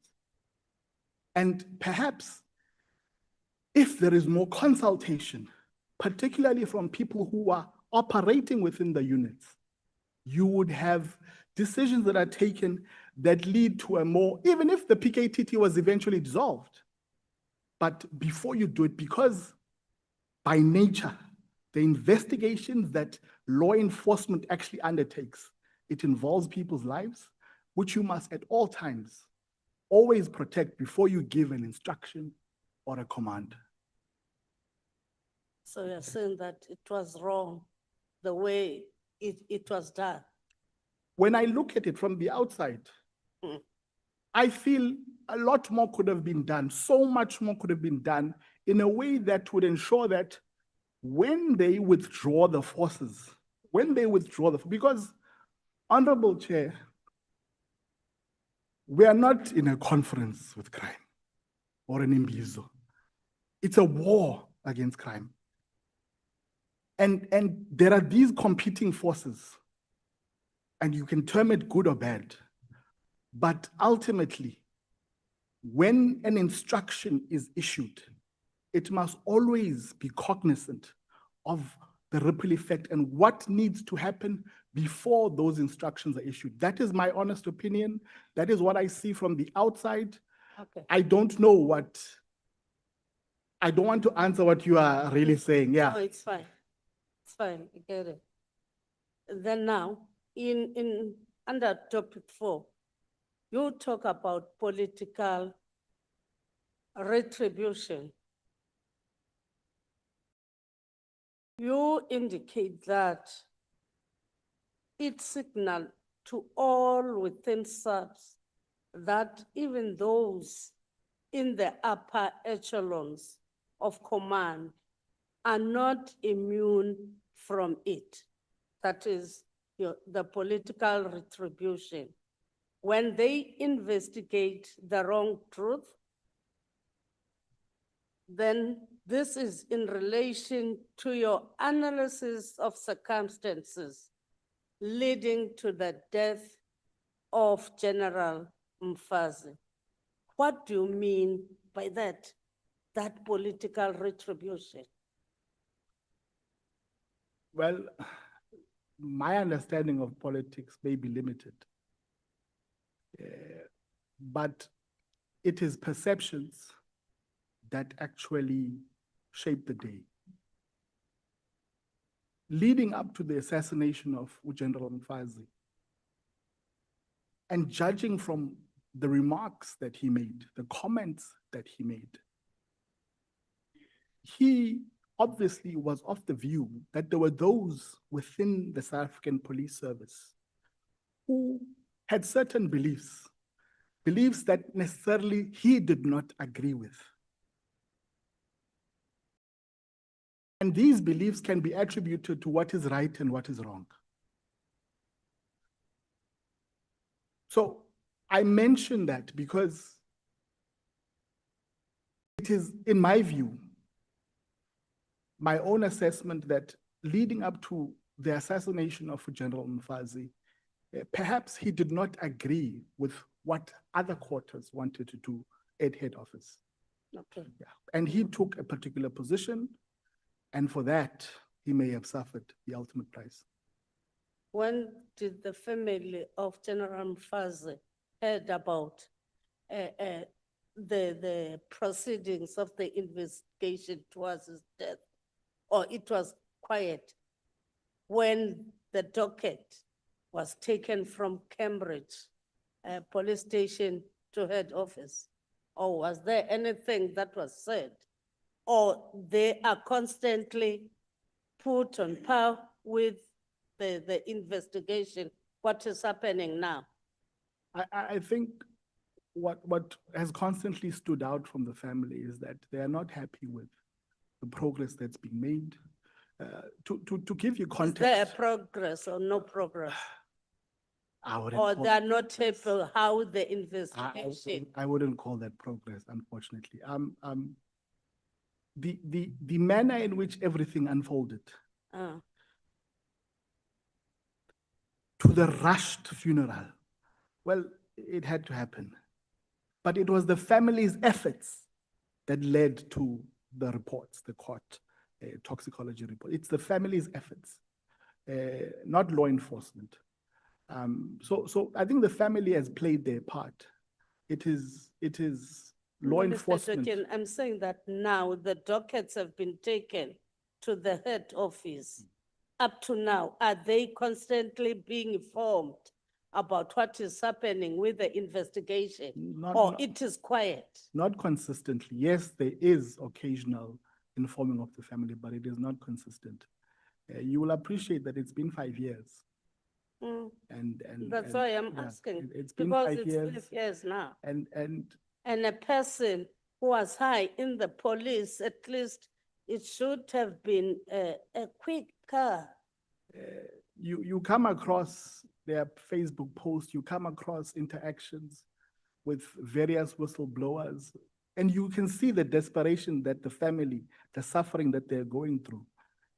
That's why I said, I don't think that's progress. That's not progress. I mean, a constable could have done that investigative, where it is now. A constable could have done that. Head office has resources, real resources, to get to the bottom of this.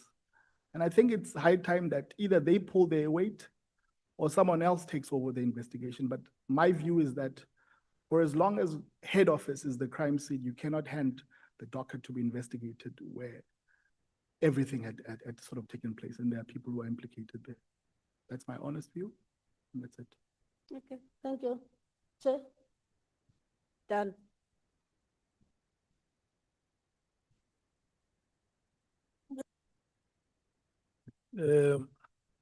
Honorable Matthews, Honorable Sokanyile did not reach the 30-minute mark. Oh, you're giving me a time. Thank you, Chair. It's your- Appreciate it. It's your time now. She must thank the gracious ANC for allowing her to go before the. They have been very gracious You are today. our sibling. You are our offspring. Okay, Offspring. okay, We must mommy, allow you for today. Thank you for donating the time so we can ask questions about ANC leadership in SAPS. Thank you, Chair. Just quickly, good afternoon again, Ms. Patricia. Let's start off with the victimization started with you in SAPS because you started blowing whistle on corruption, etc. Do you remember the first instance, but try and keep it short, of what it is that you reported on that instigated or ignited rather the victimization as you reported? Afternoon again, Honorable Matthys. Yes, the first instant was immediate retaliation from General Lysia. He was the one, I can remember I was on study leave in April when I received a call from Nhlanhla and said there's a notice of departmental trial against you. And mind you, I submitted documents whereby I found out later that even the appointment letters of the investigation officer and the employer rep was forged. Because when I went to the departmental office to find out about this file, because I wanted information, I want documents, one of the people, Mr. Gert Venter, he was like, but I don't know about this file. And said, can you please find out for me? And he went to his commander, Colonel Nanive. And when he comes back, he said to me, we don't have a file like that. So I asked him, so if you don't have a file like that, if this departmental trial was not registered formally. The department, it was the HR, or it was an appointment of someone? The discipline office are the ones who are doing the appointments. Oh, okay. Yes. So it must go through their office. There must be investigation first. After the investigation, when they decided there is a case, it's only then when they register it with legal services. And it's only then when the file are being taken to discipline office. That process was not followed. Generally, Sia did it himself. I submitted the documents that even the presiding officer, when I asked him about his appointment letter, he said, I don't have an appointment letter. I asked the employer rep, where's my appointment letter? The employer rep said, no, I will bring it to your brigadier. Up to today, I have never, because the name that was signed on the appointment letter of the employer rep was of a brigadier who passed away, Brigadier Molloy. And I just found out later that between General Sia, Van der Merwe, Colonel Higo, they forged everything. Okay. So summary of what you're saying is that the first thing that you picked up and what you had reported or you started investigating on your own was the lack of appointment letters. Yes. And there were files for these people that existed to be on SAP's payroll. Yes. Okay. Let's go to 3.2. When you and your husband met with state security agencies, and you said your husband was contacted by a Mr. Mark Mkhwanazi. I hope I'm pronouncing. Mike Mkhwanazi. It should be Mike. It's Mike, not Mark. Okay. How did you know that these were SSA state security agent? Besides them saying that they were, how did you and your husband verify that they were? Okay. Try to answer as short as possible, please. Because my husband met with the former Minister of SSA, Mr. Zizi Kodwa. That was the first meeting. Mr. Zizi Kodwa informed him that as a result of all this corruption that because Mr. Mike Mkhwanazi was the one who brought them in contact. And then he said the president instructed him to appoint this team of SSA. Who said that? The former minister, Zizi? Yes. Okay. Were you there in the meeting when your husband met him, the former minister? They were not there yet. They came afterwards. Okay, what I'm asking you, were you part of that meeting? I was not in the meeting, but I was in the car there because Mr. Zizi Kodwa drove to Bloemfontein. They met at the engine garage on the N1.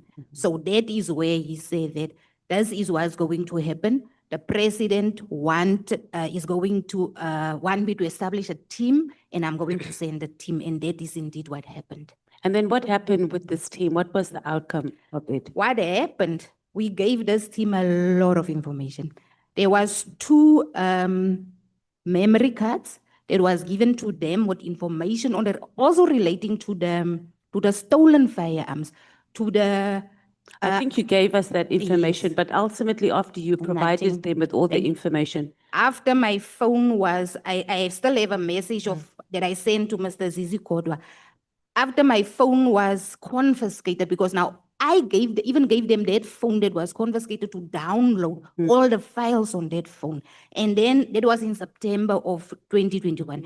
And then October 2021, my phone get confiscated. And then after that, they never communicated with us again. So what was your analysis of the involvement of the then minister, Zizi? What were they trying to achieve with you and your husband, trying to get information from you? Have you done an assessment on that? Because it's weird that a minister in state security meets with citizens, gets information, and then just disappear off the face of the earth? I think they wanted to establish exactly what information that we have relating to the corruption that was happening, because they specifically asked us about certain ministers. Do you have information? Which ministers did they ask about? I must just remember, because they say the president wants to know which minister is So this is President working at- Ramaphosa wanted to know which ministers. of I plot will evidence they- remind you of the name of the ministers. All I told to them, I say, the only minister that I can give you information on is Minister Cele. Mm. I do not have information on the ministers that you want information. When we come back, I will just send my husband so he can just remind me of the name of those. They wanted to know about Pule Mabe. I remember that name, Pule Mabe. I will remember the name of the other minister. And then tell me, Ms. Patricia, why are you making this up? Why didn't your husband make submissions, or did he and we missed it in regards to this? Because it seems that he was leading in terms of the contact with ZC Kodwa. He was, as I said, information about corruption in Free State, and currently not just in Free State. I can now safely say across the country, information of corruption are be sent to us. Because people have built that trust relationship with us. So now, my husband had a very close relationship with General Sithole, the former General of Police, even before he became the Provincial Commissioner of Free State. We also knew that General Sithole was appointed as the Provincial Commissioner of Free State on the recommendations of Ace Magashule. There was these generals in Free State who were very close to Ace Magashule. They called themselves the Premier League. That's where the political interference come in. And as we sit now, even currently with the current premier, there are serious cases against the current premier, but these cases are being covered up. I know the Let's park EFF. that, Okay. because it's not part of your testimony, and then we're going to do some sightseeing. But whatever information you do have on that, Chair, I'm going to recommend that our legal team gets that information so we can also look at it. You didn't quite answer why your husband didn't make submissions here. Just He didn't make submissions here because generally he gets the information and I do the research on the information. So that's why I came to make the submissions. the names of the agents, do you have them? Are they still Tabiso, active? I even still have Tabiso's number. Okay. Tabiso, the other one was Justice, and there wasn't. I can remember on this day when they downloaded my phone. Lieutenant Colonel Okay, Gerald let's stick Smith. to, so you have their names. So we need to have their names, and it's not. Do you know if they still operating in the State Security Agency? I'm not sure if they are still operating. But we'll need their full names so we can also just follow up on that. Just quickly on, I wanted to ask, you said there was the warrant officer, he became a brigadier, Van der Merwe, and he admitted under cross-examination, this is under 3.4 of your sworn statement, and you submitted an annexure to that effect. So he admitted under that he misled the magistrate. So besides you opening the case, was there any action taken both by the court? Nothing. And then we need, I think you've included the case number here. So this is also something for us to follow up on the outcome of that case, or if it is still open or active, and who was responsible for that. I just also want to correct the record. He was not a warrant officer at the time. He was a colonel van der Merwe. And relating to the SSA agents, I did report it to the Office of the Inspector General of Intelligence. There was an investigation. I've never received the outcome of that report because the lady who investigated Mrs. Noma Buthelezi was suspended before she could. So she was in the IG's office who was investigating that. So that's also something that we Chair and the legal team would need to follow up if it has been submitted. Is that also part of your annexes? Well, copies, Yes. the complaint that you It's a- said? yes, it's part of Okay, my because annexure. you can see how we didn't get clear the annexes done properly. On 3.8 of your sworn statement, you said Parliament requested a threat assessment from SAPS for you. How did Parliament get involved in doing that? Because I reported, as I said, I went everywhere, up to the portfolio committee on the previous portfolio committee on police. There's how the chairperson, there's how they got involved and they requested this threat assessment. Okay, and then the warrant officer, Marstorp, who did from county intelligence member who did the assessment, do you know if he's still in SAPS? He's still in SAPS, he's still in SAPS, and I did send the threat assessment also. And you have a copy of the assessment in your, or you didn't get a copy of I it? sent it to Bonani yesterday. Okay. so it's there. And then after the assessment was done, what happened? SAPS refused to accept the assessment to such a point that his commander instructed him to change the contents of the assessment. When he refused to do that, he was charged departmentally, and he was also acquitted on those charges. So hence he's still there as well. Yes. Okay, so Chair, I'm going to suggest to the committee, we have a wealth of information here of cases that have been submitted to various criminal justice entities. And also, Ms. British, you've also stated that you've opened a lot of cases. So we'd like to just have, I know you've given us bundles and bundles of evidence. So maybe we can just get a list of all the cases that you have opened in your personal capacity, the case number and what it was regarding. And then we as Parliament, we can write whether it's to SAPS, to the NPA, to IPED, to the AG, and not just ask, Chair, for the status of the cases, but we must have an activity report on from the moment the case was opened, who it was assigned to, what was the activity. We want the names of the people that were involved. If the case was just lying there, why was it lying there for such a long time? And I think that is going to help us move, because we can't just continuously have cases opened or not. Thank you, Sis Patricia. Mr. Toeni, I hope I'm pronouncing your surname correctly. You did your training, training and development in our criminal justice, not criminal justice, but it's a crime intelligence. So before we get into all the details of what you exposed in here, did you think the training was, the quality of training that you received as an officer in the criminal crime intelligence department, was it sound, and is it something we can be proud of as South Africans, the training in particular? The first 6 months is basic training to become a police officer.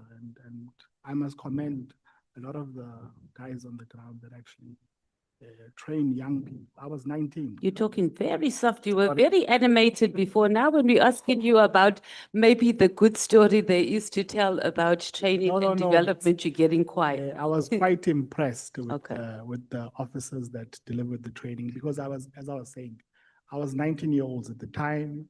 I mean, I had to. You were 19? 19 years old. I had to train a variety of weapons. I mean, you're quite skilled. I mean, I went as far as. Okay, you're telling us too much information. Okay. So you're saying it was very high It quality. was very good, including the induction by crime intelligence officials. I think they did an excellent job. So technically, we shouldn't really be in the state that we are in as a country with the level of training and development that our crime intelligence officers get, if there was no corruption and all the other things that come into it. Well, yes, because the forces on the ground are quite equipped. But if you have a situation where you've got two generals from the same organization, Okay, speaking you're across each going, other. you're doing sightseeing Yeah, now. so- Okay, I just wanted to understand if we were lacking in that regard, and we're not. It was very interesting on how you characterized the disbandment when the minister issued the disbandment letter. And I don't know if any of the other members of the committee saw it in that way, that the rippling effect that it had and how, number one, the threats to the lives of the officers that might have been involved or had infiltrated this criminal or the syndicate or cabal or whatever it is that we want to call it. I found that very insightful. What I do want to ask, in your opinion, do you think that, and you might be a bit nervous to say it, but I'm going to try my luck anyway. Do you think Minister Senzo did it intentionally? Or do you think it was just a horrific oversight for him not to consult to understand the rippling effect? And if he did it intentionally, it means that there might have been some collusion with CAT, just thinking that, okay, my network here is being infiltrated, and the way we are going to be able to root out those who have infiltrated it is by, issuing this disbandment letter for immediate disbandment.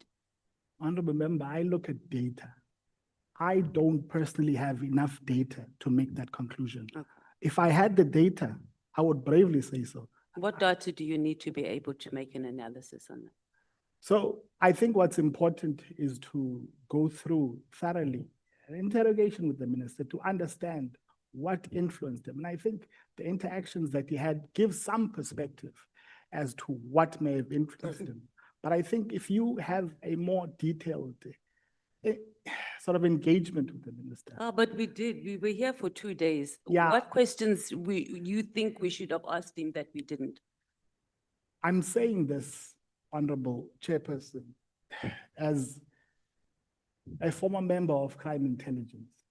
And I'm saying this because I have witnessed people who have a variety of skills in actually interrogating and cross-examining people and understanding usually can come with more informed decisions and more informed opinions. So in summary, I'm going to cut you off. We've got a Yes, chair. He'll just cut us off as we even breathe in. He'll even tell us to stop breathing.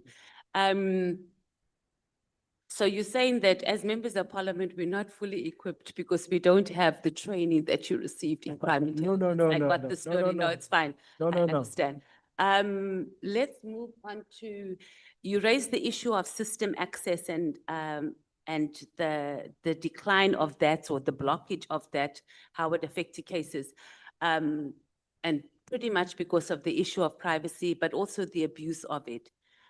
How do you recommend, how do we find a balance to be able to root out criminality and being able to have access? It makes perfect sense that if we see, I like the example that you gave, we see a car, we must be able to pull, and our investigations are taking way too long. I mean, some of it is intentional and some it's just, it's that whole thing of access. We have to get court orders, a whole lot of things. But how do we strike a balance? Because it does open up to abuse. And we also just have corrupt officials in all our entities. So as short as possible. Okay. I have to make this example though. We don't take away firearms from police officers because a few of them, or even a significant number of them, suddenly discharge them irresponsibly. We deal with those individuals. We don't incapacitate the ability to actually fight against crime. So that is my honest opinion. I think that you should not, just because some people or there has been a trend to actually abuse the system, you take it away. No, you deal with that problem, but you ensure that resources actually remain at the ground level. Do you think it was a deliberate, the decapacitating, as you refer to it, of accessing the systems? Do you think it was deliberate? Yes, because systems give you insight into persons of interest. Because once you say it's deliberate, you're saying that our government has no interest in solving crime. Its interest is pretty much to let crime and corruption spiral out of control. I would not lay it at the square, at the feet of government. I have given a name. I'm saying the instigator during that time was a divisional commissioner by the name of General Mkhwanazi. But he can't do it himself. That's another thing too. Well, it's not something that could be done, and he's no longer there, and the process has continued. So at some point, I guess that's something as a committee we can look into and see how, in terms of recommendations. Because it's not that we are short of even information in this country. It's very easy to be able to access that. I appreciate that. I want to just, I've got two more themes to deal with. The Itwala operation. What was the outcome of that? In 2012, I mean, in 2011, Mm. I gave another scenario where a separate group of people had now gone in and started to operate. We could only arrest the one guy. We did not know who he was with. We did not know where they were taking the girls. We only intervened in, they had come for about 6 or Like 7 one- girls, Oh, okay. and we only intervened in the one incident, in the one girl, but they take them at the same time. Did you some- recover any girls, any of the girls that were moved? So In you'll- 2009, we did. 2011, we How just many? recovered the one girl. 2009, we recovered 6 girls.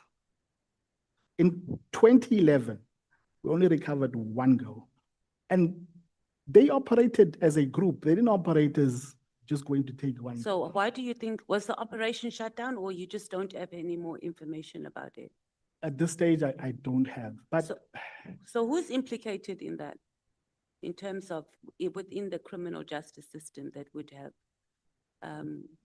halted or, I don't know, made this operation not continue? Or who's involved that we are still having our girls being taken into rape houses? We shouldn't even call them sex houses, it's rape houses. Sex is consensual.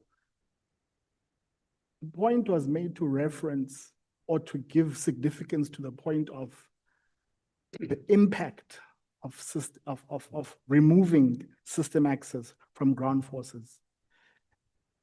I cannot I'm not going to say people implicated. As I said, at the time, the individuals that were implicated in the majority were about Nigerians, Somalians, and cannot remember the third nationality.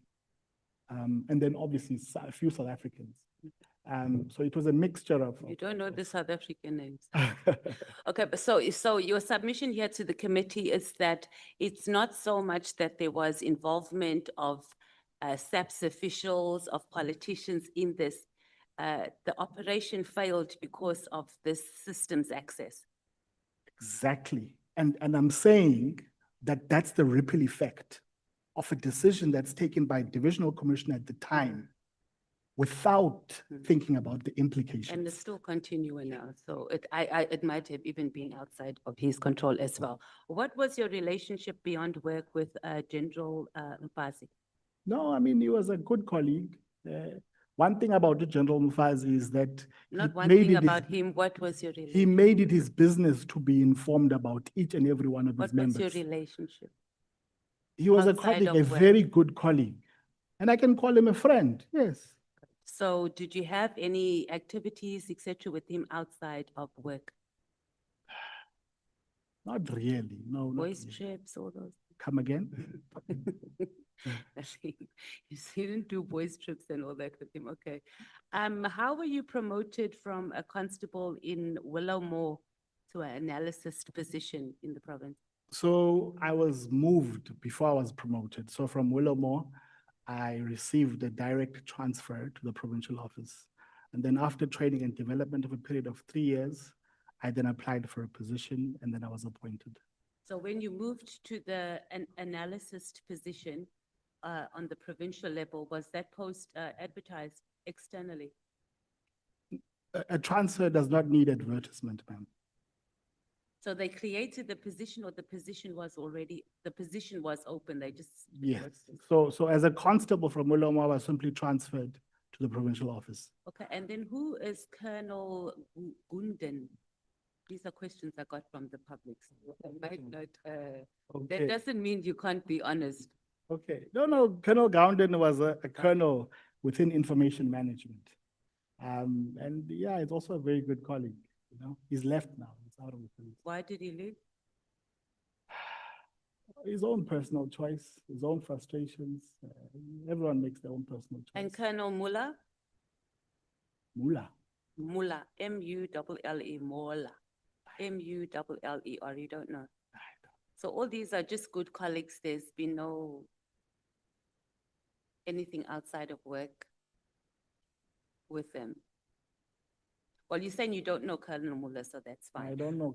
And then why did you leave crime intelligence in East London to go to PE? In East London to do PE. Mm. I never Was left that crime the- intelligence. Oh, you didn't? I never left. Thank you. Thank you, Chair. I'm done.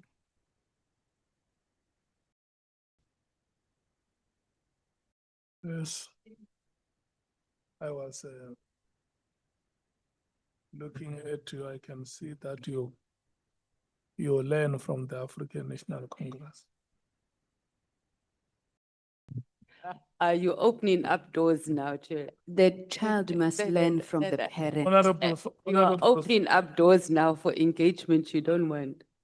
Honorable Sokanyile stopped 2 minutes before, and you are 5 minutes before. Thank you so much. Honorable Sangwe. The EFF leads. Thank you very much. Yes. Thank you, Chairperson. Okay, 1803. Ms. Mashal, it's clear that everybody starts with you, so let me not break that trend. Let me firstly thank you so much, I think, for coming up with, the courage to do the work that you've been doing over many years. I'm sure that being a whistleblower is not easy, and indeed we do commend that courage and bravery that you've shown. But you said as you were speaking that some people call you information peddlers. Who calls you that and why would they do that? Yes, it has been a name, even General Kumalo said that when he came here. So the people, the very people whom I've exposed in the corruption, in an effort to discredit me, then they say, call me the names information peddler. But what I also told them to say that, you know what, if I'm an information peddler, that means that I'm peddling wrong information. And when someone is peddling wrong information, at some point it amounts to a criminal offense or defamation. So then they must take the required steps against me, because I'm always make sure that all the information that I shared, I must have at least evidence to support the information. Otherwise, I will be an information peddler if I just share information without evidence. Okay, no, excellent. So I mean, you've obviously just said that evidence is very important, the importance of verifiable information. And I assume in your case, I mean, you just said that minister took things off your Facebook. You also understand responsible use of social media. Okay. Now, I would be remiss, obviously, if I didn't start with what you said about Minister Kodwa. Now, you said you received, then Deputy Minister Kodwa, you went there, but you received information that he said the president wanted you to get information. I think in your affidavit, you said about ministers who are plotting against him. We met with him at a garage, at an engine garage, but I was not in the meeting. It was him, my husband, and this Mr. Mike Makwa in the meeting, whereby Mr. Mike Makwa was giving him the information to say, George Mashal have this information relating to, I believe everyone remember the illegal military training camps, the unlawful firearms. There was a lot of information that was shared with the minister. The minister said, I'm going to assemble a team from SSA to come. There was a first meeting to come and investigate this matter. Because when Mr. Mike Makwa spoke to me and he gave me the information, I was speaking to the president, and the president said this is an urgent matter that we should look into. Because what I'm so sorry to interrupt you, Ms. Mashali. I'm very low on time. Okay. Ne? So I hear the other things. I want you to zoom in on when Deputy Minister Kodwa said, give him, he says, so somebody says to you that Deputy Minister Kodwa said, the president said, if I've got it right, that you must give them information about ministers who are plotting against the president. Now, I'm very keen to find out, where would you get information about ministers that a whole SSA DM would ask you, and you even say now when you were responding that you were going to come back to him with information on ministers? Where would you get such information? Remember, I said from 2008, me and my husband have been receiving information from various people, including politicians and ministers and premiers and whoever. So the information was there.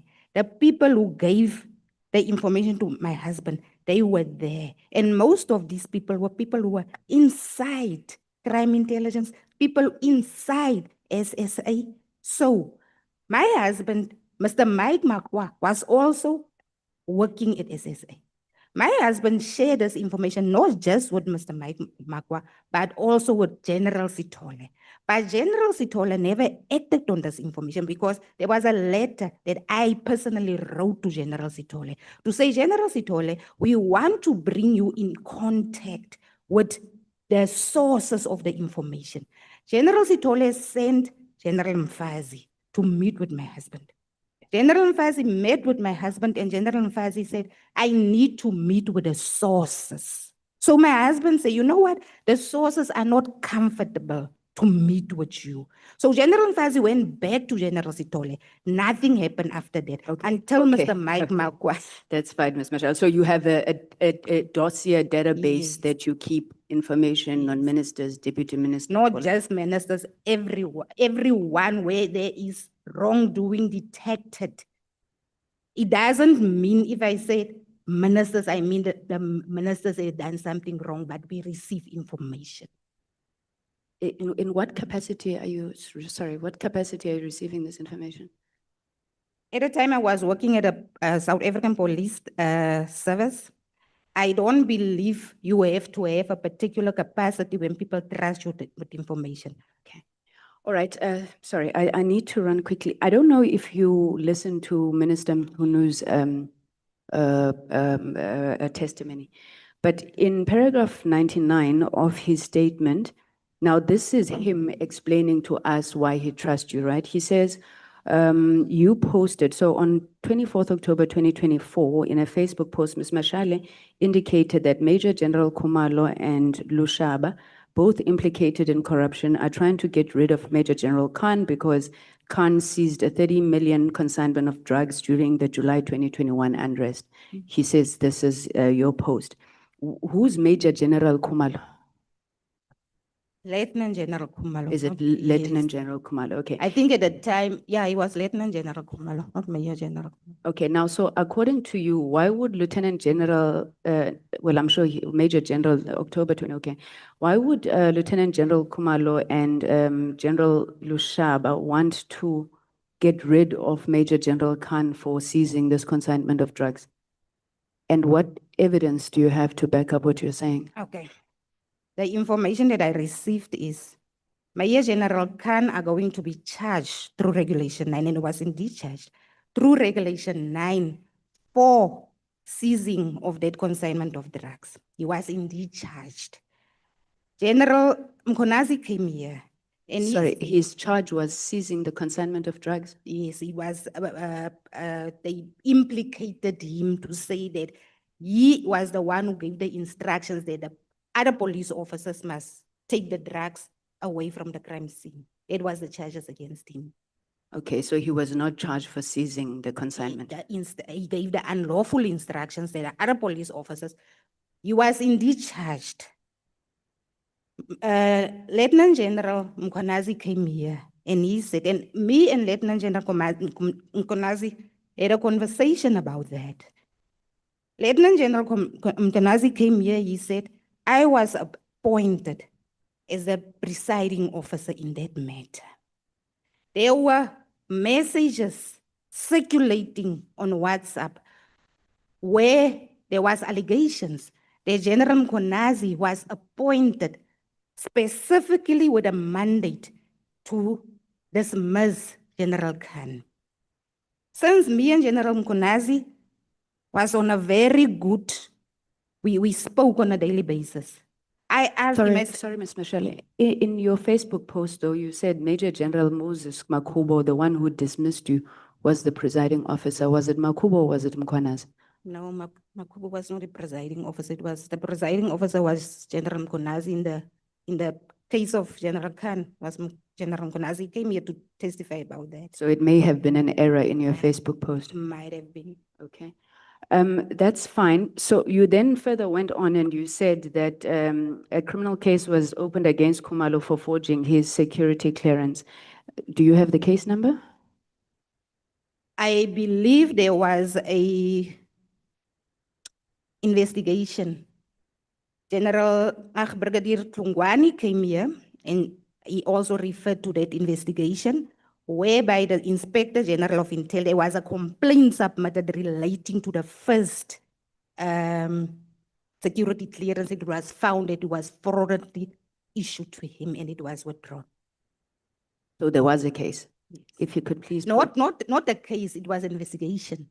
No, It no. was a complaint that was submitted to the Inspector. In your General of Facebook post, you Intelligence. said that there was a criminal case opened against Khumalo. You then also indicated that informers of Lieutenant General Khumalo are paid 600,000 and above, while other informers of junior members are paid 3,000 rand. Can you expand on this, how you got this information and whether it's verifiable? I would also refer because the person who gave me the information told me, he said, I just saw a claim that was signed by General Lushaba for 600,000 for informer. So please, and the informer's claims was kept at 3,000 rand. While informers place their lives in danger, there are certain informers who are getting huge amounts of money. So please, when you report this, please request an investigation into the informer claims, into the informer files. That amounts that have been paid out would reflect on the system. Ms. Mashal, when people tell you things, because clearly there's a lot of people who tell you a lot of things, do you ever ask for anything to back this up? Because somebody will tell you this, we ask the generals, they deny it, you go post it on Facebook, and then we ask you, what verifiable info can you give us? And you say, somebody told me. That can't be correct. though. Usually, when I received information, usually relating to crime intelligence, I report it to the office of the inspector. I have the evidence here, all the evidence. I have reported it to Advocate You supply J. evidence, Ms. Mashal, Yes. or you just say somebody Yes. said. I get the information, I get the evidence, and I have the evidence that I reported it Okay. to Advocate J. Governor. Thank you, ma'am. I do want to move to Mr. Dogyeni. Can I request that this allegation that General Khumalo is paying 600,000, so the same evidence you had submitted, if you could share it with the portfolio committee, please, the ad hoc committee. This is quite a big allegation. I can. My last two questions. In your Facebook post in September, you put detail that mirrors a criminal case that was brought by one of the members of parliament, Honorable Fadel Adams, relating Lushaba, Khumalo, and what. Now, the information that General Mkhwanazi gives us is that all of this was classified information. Can you tell us how you got it? I never received classified information. I never posted classified information on Facebook. The documents referring or the detail referring to Lushaba, missing computer, a sex worker, General It's not Khumalo. classified information. That same information is the one that has landed Honorable Adams here. Let me explain to you. So how did you get it? There was a case that was investigated by warrant office, I will get his name, relating to the sex worker. Warrant officer Pope. What happened? General Lushaba goes to Valeria police station and open a case of house robbery. And when he arrived at the police station, he said he was robbed by this lady.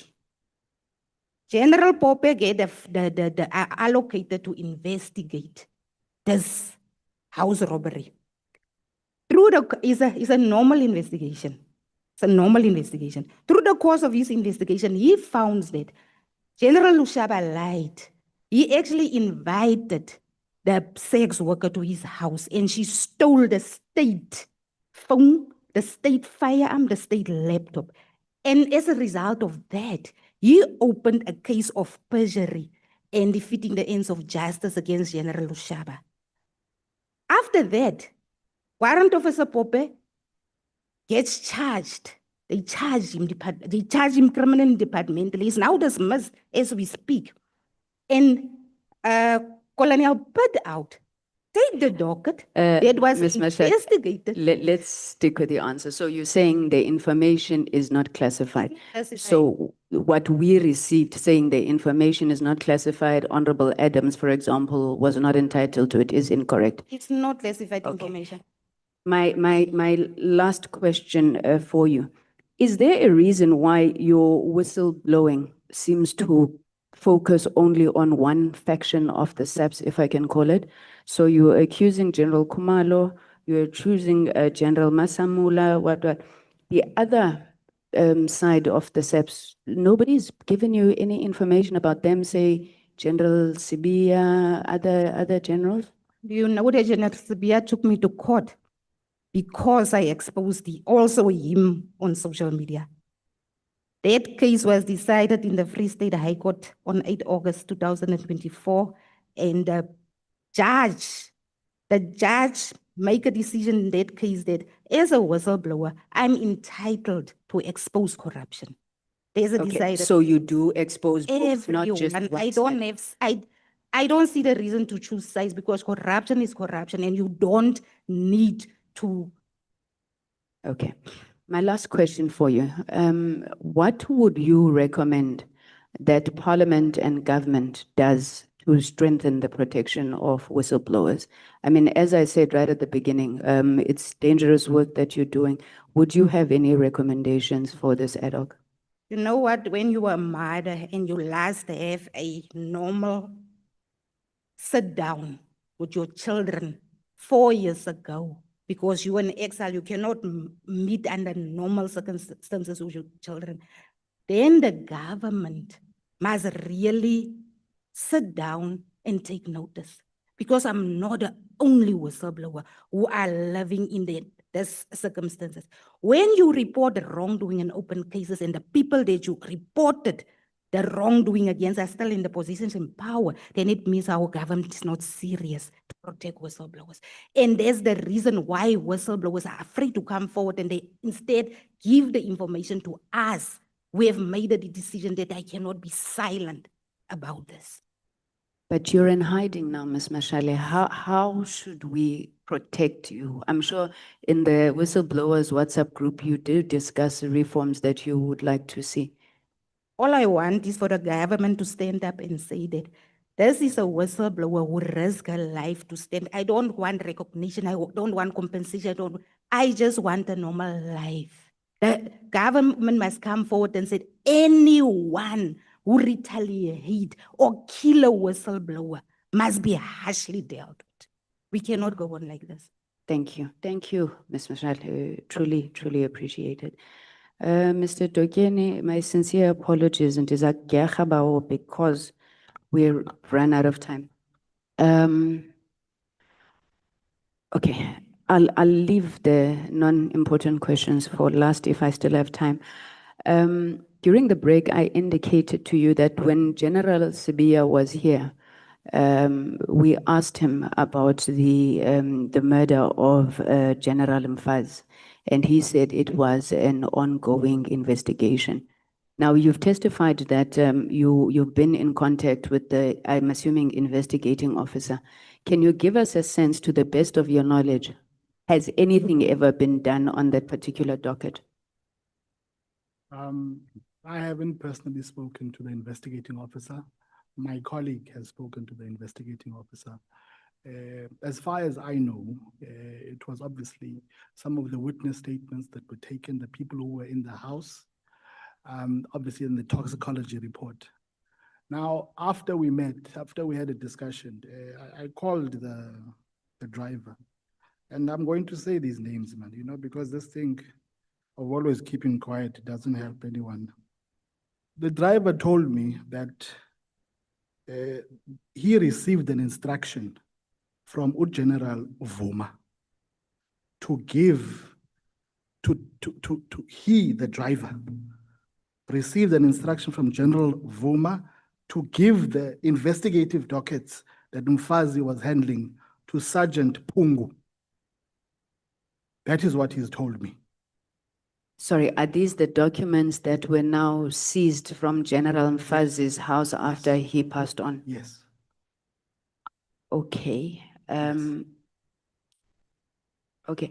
You've said, and thank you for disclosing that information. You've said you were uncomfortable, you wanted a proper forum, right? My question to you was going to be whether the investigating officer would not have been an appropriate forum. If not, how best do you think that Parliament should assist in this matter? My own view is that, Honorable Chairperson, honorable members, the level in which this incident has taken place is too high up to just rely on the work of that individual investigating officer. It is of national security.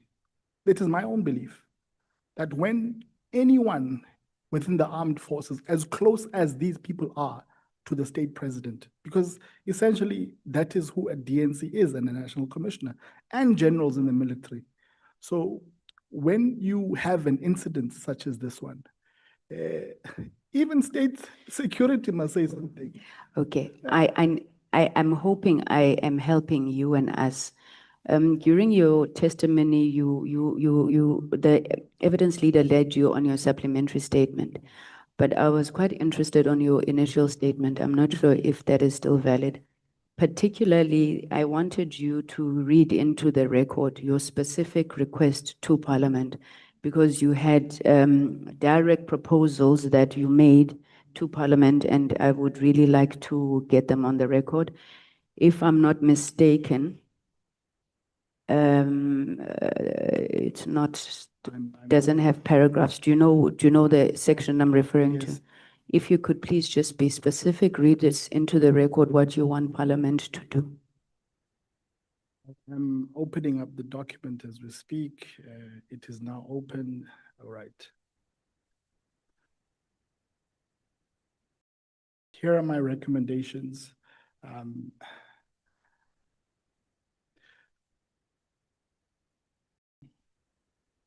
Who ordered? Or are you referring to section 5 or? On page 5 of 9, it starts, I urge this committee to demand full disclosure on a number of issues. Okay, sorry, man.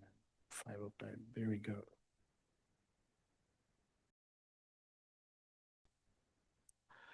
I urge this committee to demand a full disclosure of who authorized the retrieval of materials from his home, who currently holds custody of those materials, what became of the toxicology evidence, who was assigned to the murder docket, and why has the investigation stalled?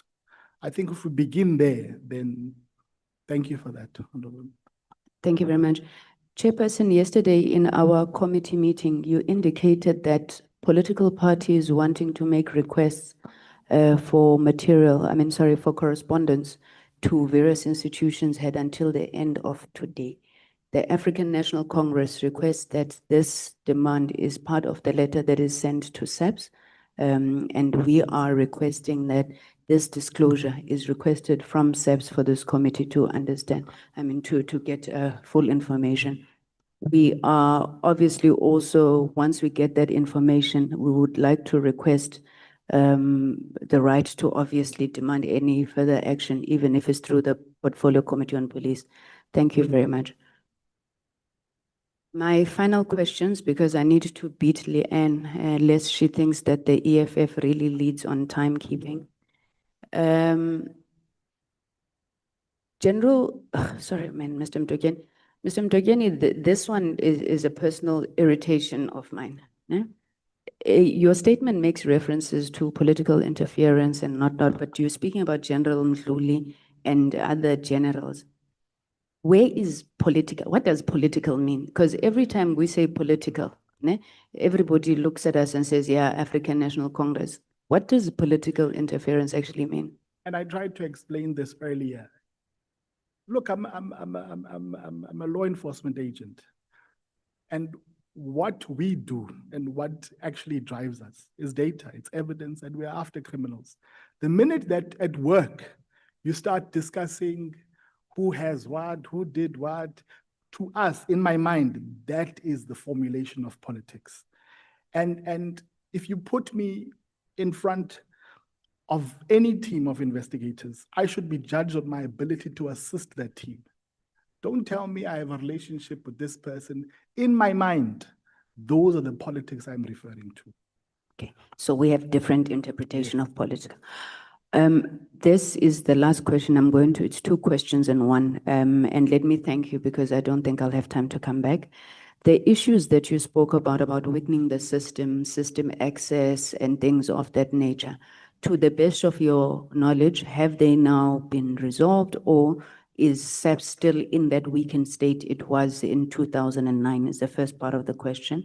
The second part of the question, we've heard very divergent views on the success of the PKTT and whatnot. You offer a view, but I want you to be explicit. I mean, given your knowledge, do you believe that the PKTT was a success? Thank you for the question, Honorable Chair. I'll deal with the second part. Let me deal with the first part. Yes, I do have knowledge that there is still a large number of people who are on the ground who actually refused access, you know. Very funny enough, you know, if I can show you a photograph, you can show this photograph to any law enforcement officer. It's not necessarily something that's related. But as a test, you go to a law enforcement officer and say, who is this? And they will not be able to give you an answer to that. That is why till today, even if a victim of a crime has CCTV footage of a suspect, they can't tell you who that is. They rely on the public. There was a time when those abilities and capabilities were possible, were possible. And that is my point. The PKTT, in its approach, in what it was dealing with and trying to uncover, it is my own, based on the information I've received, I believe that they were doing an exceptional job. And I will explain why. We are in a period where crimes interlink. A murder isn't just a murder.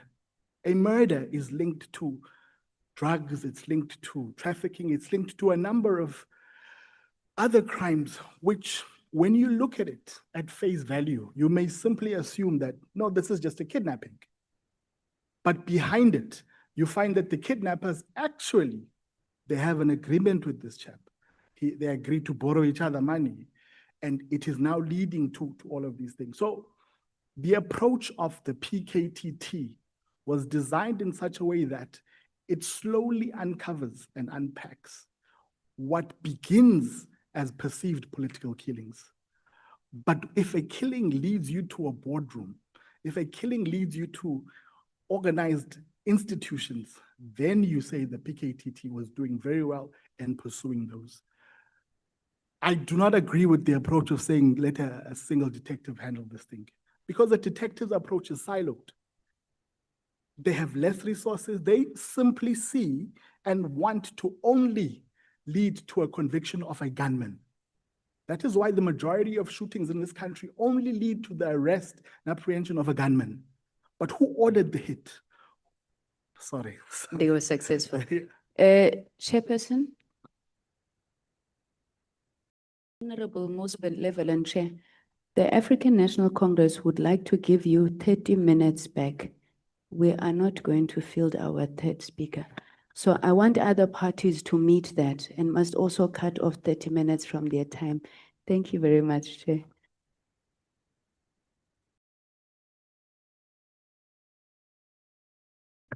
Thank you for helping me because when you say that, I'm looking at Honorable Nomvalo at askance. That is a warning that don't even dare try it.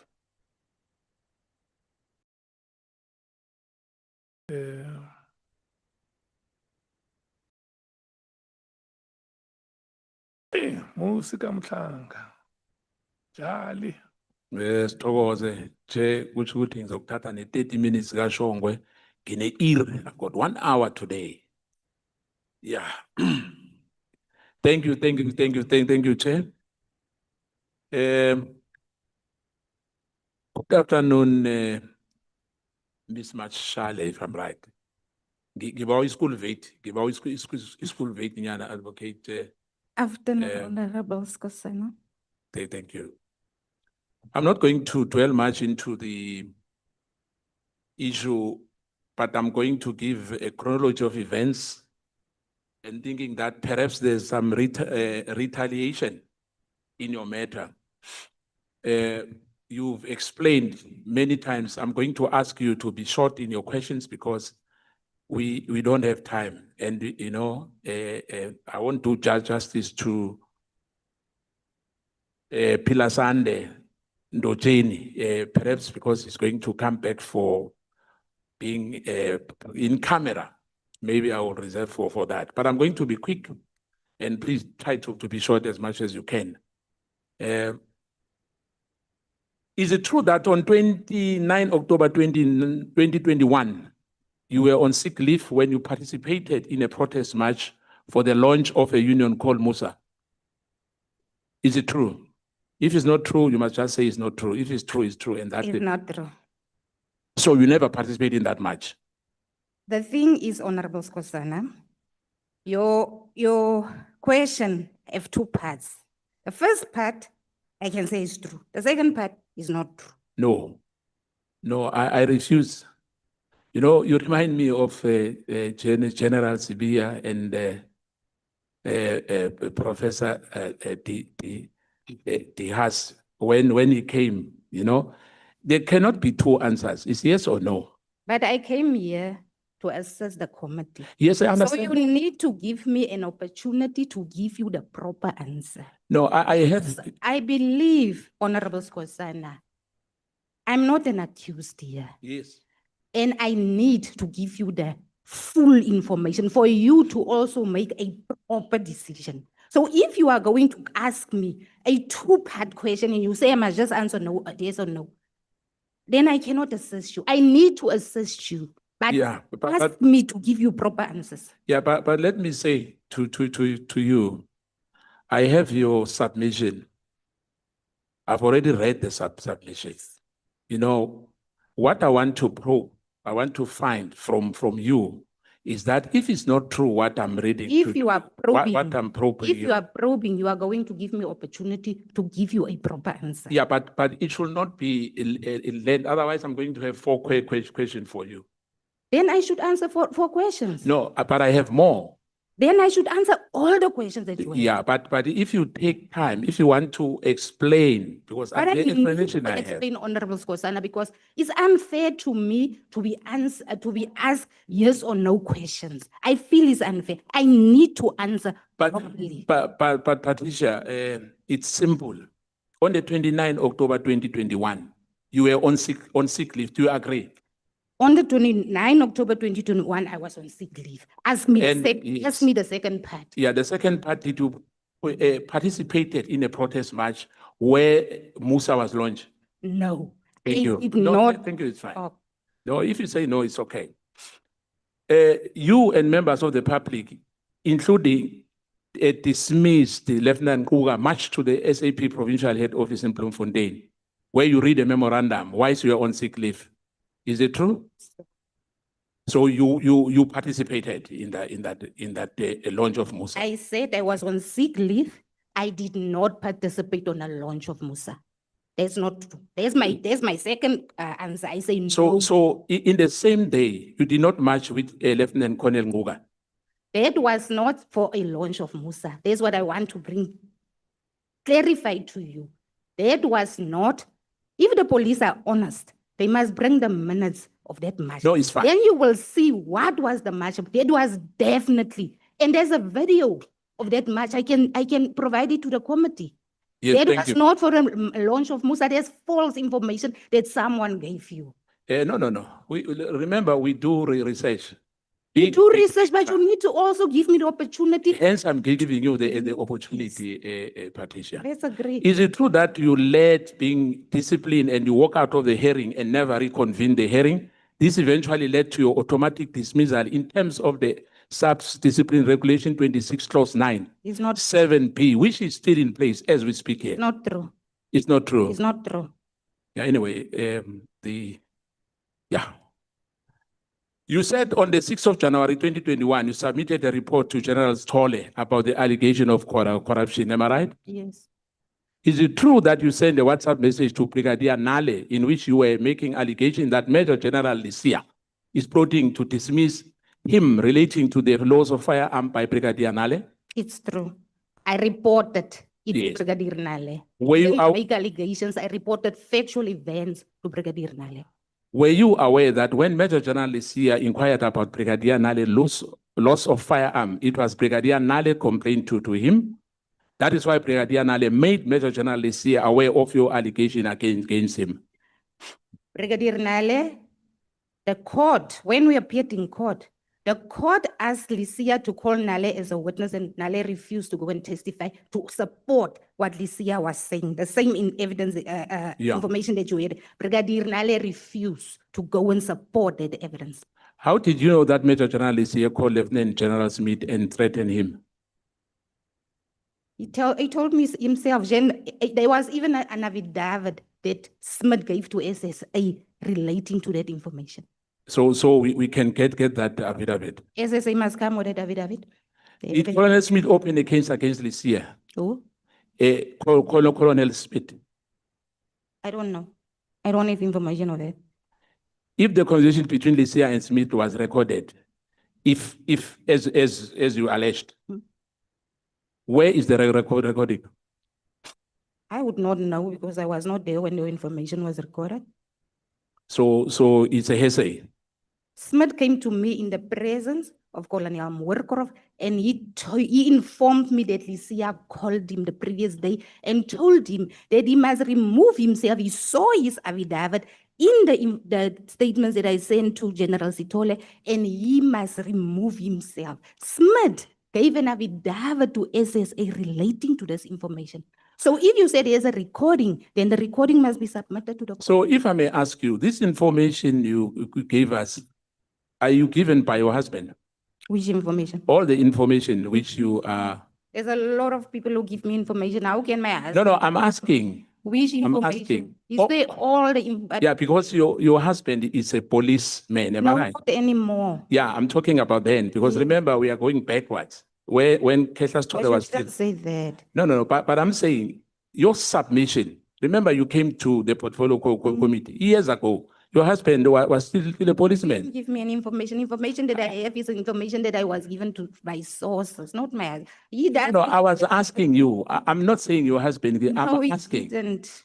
He didn't. You said the departmental charge was open against you and it was not immediately pursued. Is it true that the departmental investigation for spreading lies was immediately investigated and you went to South African Human Rights Commission to try and delay the hearing? If that is true, you can say it's true. If it's false, it's false. I did answer the answer. Yes, I heard you. And I said it's true. It was immediately pursued. It was immediately pursued. The retaliation was immediate. Now, you said that the disciplinary case was not registered formally through a disciplinary office and that the appointment letter of the officials were fraudulently and signature forged. Are you aware that the disciplinary code was formally registered as a disciplinary case FC 9301/2021? Are you aware of that? When I went to the discipline office to inquire immediately after Lieutenant Colonel Yuhu came to my office, I went to because when he came to me, I asked him, where is your appointment letter? And he said, no, I don't have an appointment. I went to discipline office myself and I said, I need the information in the discipline file. I need an appointment letter of the investigation officer and of Colonel Ligo. Mr. Gert Venter told me, we don't have such a discipline file here. He Okay. went to his commander, Colonel Nanive. He came back and he said, Patricia, there is no such file there. Okay. Now, who forged the signatures? Ligo. Who? Lieutenant Colonel Ligo. Lieutenant Colonel Leho is the one who forged that. He's the one who emailed it to me. So Yeah, what I'm saying, are you sure that he's He's the one the who one- forged the signature? emailed those appointment letters to me. So if he's the one who emailed to me, if he's not the one who forged it, he must come and there must be an explanation from him as who forged it, Yeah, because but- clearly it's forged, and it didn't even came from discipline office, the emails that he sent me. It came from the office of the Vice-Pol commander, who have nothing to do with discipline. Yeah, in fact, hence I'm going to say this because you are not a policewoman, am I right? You know what, there's this thing that someone must be a police officer. No, I'm who have asking, common sense. Patricia, please. I am not. Thank you. But common sense doesn't need you to be a police officer. No, I'm just asking you. I'm No, not I'm- saying you should be. You are not a police officer. Yes, I'm a member of parliament. I'm not a But you are policeman. asking me, am I a member of parliament? Yeah. Doesn't mean that you know about police no. matters. You don't understand. I'm not claiming to know about police matters. But I'm answering what you asked. Yeah, me. but I ask you, I said to you, are you a But policewoman? it's not fair to ask me whether I'm a police officer or but what. Common sense doesn't need you to be a police officer. Chair, I'm being asked as well. The witness is asking me a question. No, I'm but it's fine. asking you. I'm just clarifying what you are telling me. You are putting that to me. Chair, we are speaking through you, but it's fine. How did you determine the signature was forged? Do you have the documents? A police officer. This is a police officer. Next, No, please. in a particular manner. Yeah, Patricia, Chair, please. Can you? I need your indulgence. I want to answer the question. No, wait. We were taught as police, not even just police officers. If you are a member of SAP, you sign in a particular manner. You signed your signature, your name, your rank, and your personal number. The documents that was provided to me was just a simple signature without nothing. Police officers doesn't sign. You ask me whether I'm a police. No, I'm not a police officer, but I was trained in the South African Police Service. That is how you sign. Chair. Well, let's try again. Is it true that Lycia obtained an interim protection order against you and your husband after you and your husband summoned to appear? A final protection order was issued against you and your husband. There was not a final protection order issued. No, I'm asking, please. He obtained a harassment order against me.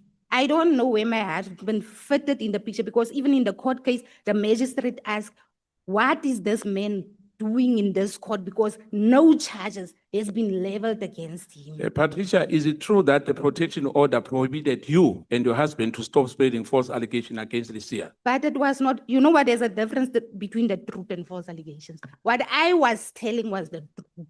False allegations is something that doesn't have substance. It's not the Now, Patricia, you and your husband applied for a rescission of the protection order after another magistrate had a case. Honorable Skosana, Yes.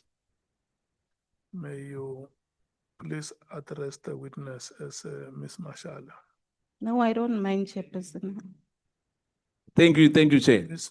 Mashal, Ms. Mashal. when I address Honorable Skosana, may you please keep quiet. I will keep quiet. My apologies, Chairperson. Thank you, Chair. You can proceed. Is it true? Or in fact, I think, let me say this to you. You and your husband applied for a rescission of the protection order. After another magistrate had a case, he ruled that there's nothing prohibiting you from challenging your dismissal in the appropriate forum and pursue disclosure throughout appropriation channels. That risk of continuing harm to the personal and professional integrity and reputation of Lycia as consequences of your unlawful conduct has been amplified. Now, Are you aware that magistrate, after hearing your rescission application, it dismissed your application? Is it true? The rescission application was dismissed because the case was referred to the criminal court. Thank you. Are you aware that the magistrate upheld the protection order against you and your husband? Let me put it to you, that the allegation you made against Lucia, you were fighting back for being dismissed. Am I right?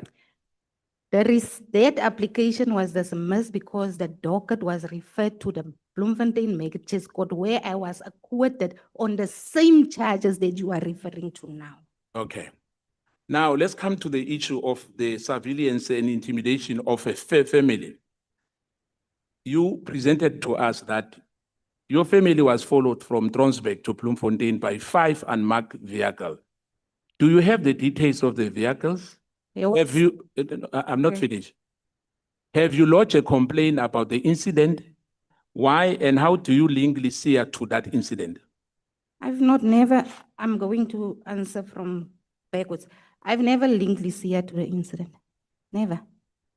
And yes, there was a complaint. CCTV, there was a complaint. Even to the National Commissioner responded. CCTV of the event was obtained by the principal of the school where my son was enrolled to support the complaint that was submitted. My question again, I'm asking you, do you have the vehicles? Those vehicles which were following from Tronsberg? Yeah, but the vehicles was described to me. My So son. we don't have, because we are. But the CCTV footage was obtained. So the vehicles was identified in the CCTV footage. And what happened to that case? General Masimula never acted. Nothing happened. No, let's leave General Masemula, because as you said, where you reported the case, what happened to the Anytime when I go to a police station in Bloemfontein to report the case, I will go to the police station. The case will be registered. Then the legal services of the province will be called, and then they will be consulted, and they will say, no, don't register the case. There's no criminal elements. I did go to the police station. I even spoke to the station commander, Brigadier Lento of Park Road Police Station. He told us, as a result of the advice that they received from the legal services, there's no criminal elements in that case. Okay. I cannot report a case. Yeah, now I'm going to ask you again, because your husband was a policeman, am I right? Many years ago. Are you divorced? Yes. What is your relationship with Warrant Officer Mardov? I don't have a relationship. Warrant Officer I knew that question was going to come. Warrant Officer Masdorp was appointed by his bosses. I didn't even know him at the time. He was appointed by his bosses to do the threat assessment on me. Thank you. Now, on February 28, 22, you said you discovered that your salary was stopped and you were informed that you were dismissed. Were you not served with notice of dismissal by Colonel Molose and you refused to sign? No, it was not on February 2022. February ended on 28. 28, I'm talking about 28 February 2022. On the 1st of March, I called the office and I was informed that I was dismissed. I went to the office and I went with Warrant Officer Mazurp and another colleague of him.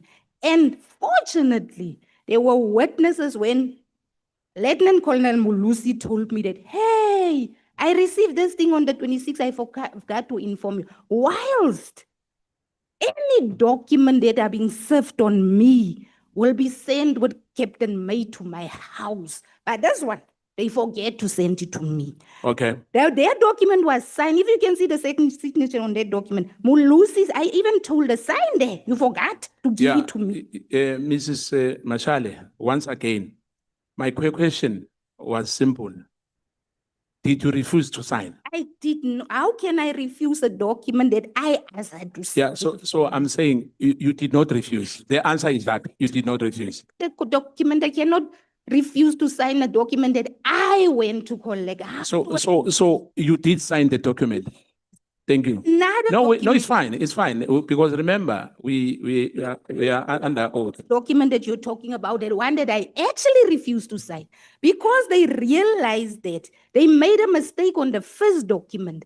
They sent another one 3 days later to me where they rectified the mistake. And I said, I will not sign this one. That one that you made a mistake on, that is the one that you gave to me. Thank you, Mrs. Mashal. You said the police arrived and tore your home without an arrest warrant. Yes. Are you aware that whenever there's a protection order is issued, it is with a warrant of arrest? There was not a protection order issued yet. The protection order was issued in September of 2022. And on the day the police arrived at my home, the investigation officer was not even aware that the police went to my home to arrest her because of a broadcast of cutting edge. Are you aware that Lycia opened a case for violation of a protection order, and that is why police went at your house? And you know, that you claim that you are a whistleblower, posting untested allegations against people in social media, is that what you call a whistleblower? You know what? No, I'm Honorable asking. Scotsman, I'm asking Mrs. Mashal, please. I'm responding. Thank you. I've been saying and I'm saying it again. That docket was referred to the Bloemfontein Magistrates Court. The trial was for 1 full year. Well, Lycia himself admitted. I will give you the transcripts of the trial. Well, Lycia himself admitted that he received WhatsApp messages, but he could not confirm who shared the WhatsApp messages in the group. Witnesses were called, his witnesses were called. The witnesses confirmed that it was not me who shared the word. I was acquitted, and it spoke about false allegations. The allegations were not false. I'm saying it again now. I'm repeating what I've been saying. You cannot get a harassment order against me and say I'm spreading false allegations. Okay, I heard you. I heard you. Now, you said that the SSBC expenditures process as well. They did That what? it was regarded unconstitutional. No. You said so, yeah. SSBC declined to, because I made a application to SSBC in terms of section 188(1)(a) to declare the disclosures that I made to General Sitole as protected disclosures. SSBC declined my application. Hence, I went to the Human Rights Commission. Now, is it true that personal system established that you had a personal number? And General Nguna, as well in the head office, as you said, I think you mentioned 3, that you were cleared, am I right? Now, why did personal number decline you? I'm going to start again. No, but in short, please, because I'll understand. But in short, I'm asking in short, please, because I'm asking short question as well. Because when I submitted my documents to Department of Health to terminate my studies, they didn't capture it on the system. And a employee from HR, from Department of Health came to testify in my departmental trial to say, it's our mistake.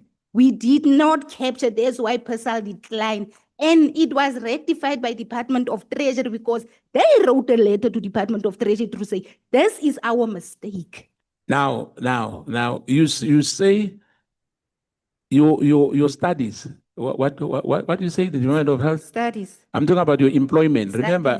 Remember, but listen to me. You were employed by the Department of Health. Am I right? I was a nursing student. Yes, but you were employed. You were getting a salary. I was studying on a bursary. Yeah, were you getting a salary? That was a stipend. Were you registered? It's a salary. So stipend. So it was from PESAL. Yes, they registered you on PESAL because all when you are, even if you're in. No, I don't know that, yes. Yes, you know it, Honorable Skosana. Now, let's come to, because you mentioned earlier,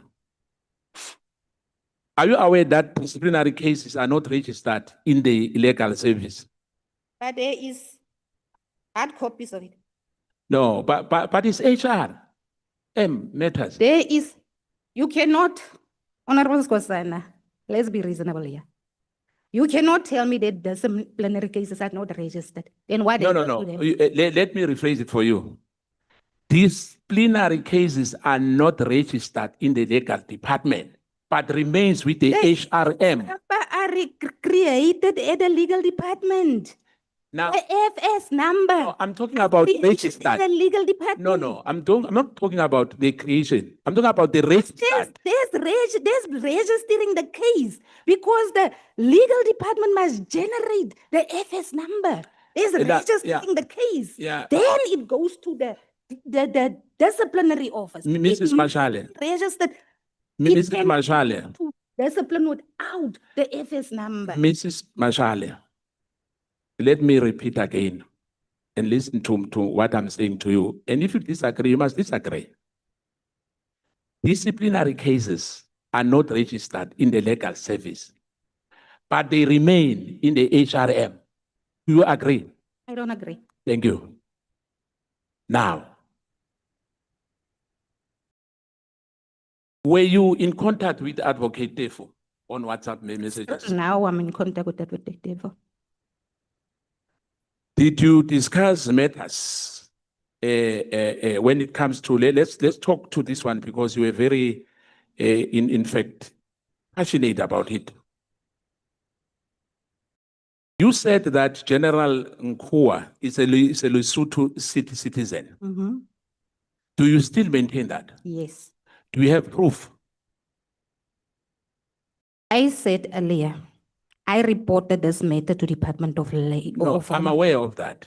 I'm aware of that. What I'm asking? I said Department of Labor must be sanctioned here to come with their evidence.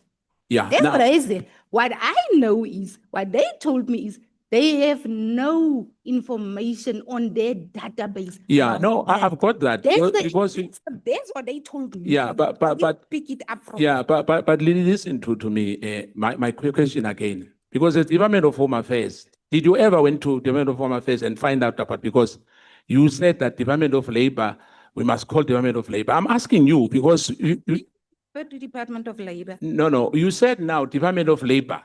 Why said Home Affairs? No, you didn't say Department of Home Affairs. Now I'm talking about now. Maybe you made a mistake. Like this. But let's purpose that. I'm saying to you, this allegation has been long.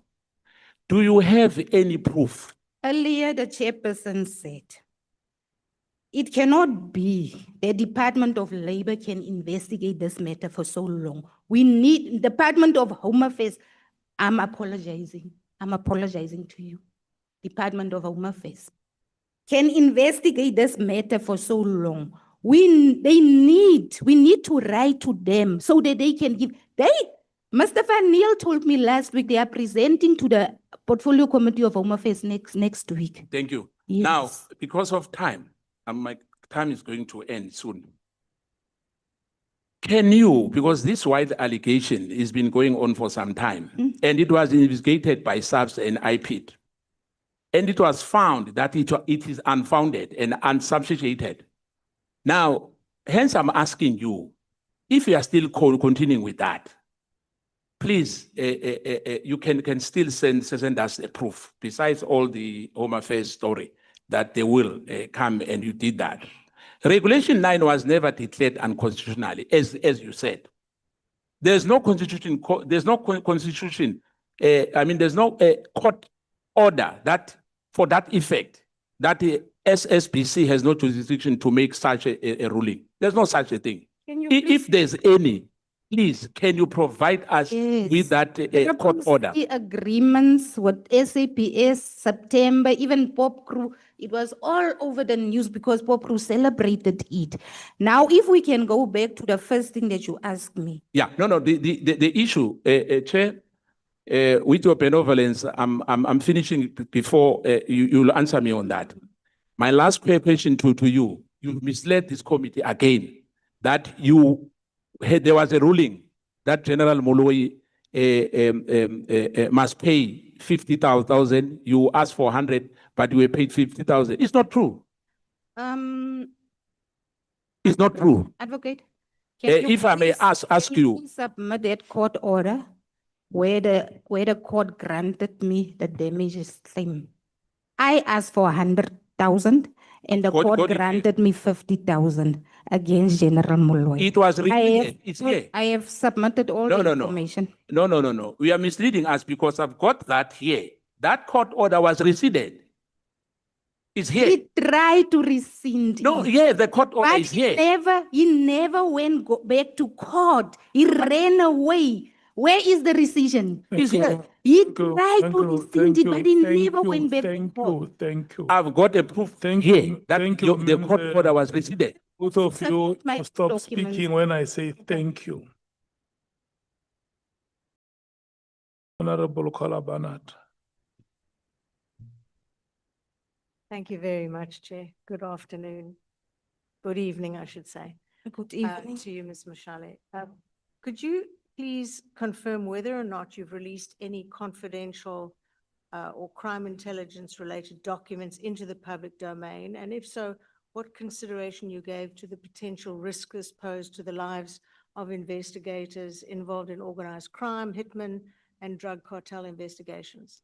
I can confirm that I never released any crime intelligence information on my social media platforms. Because I know I was accused that I shared classified information. I don't share classified information because I know what is the implications of sharing classified information publicly. Thank you. What formal qualifications or training, if any, do you hold in criminal investigation or intelligence analysis? Can you just?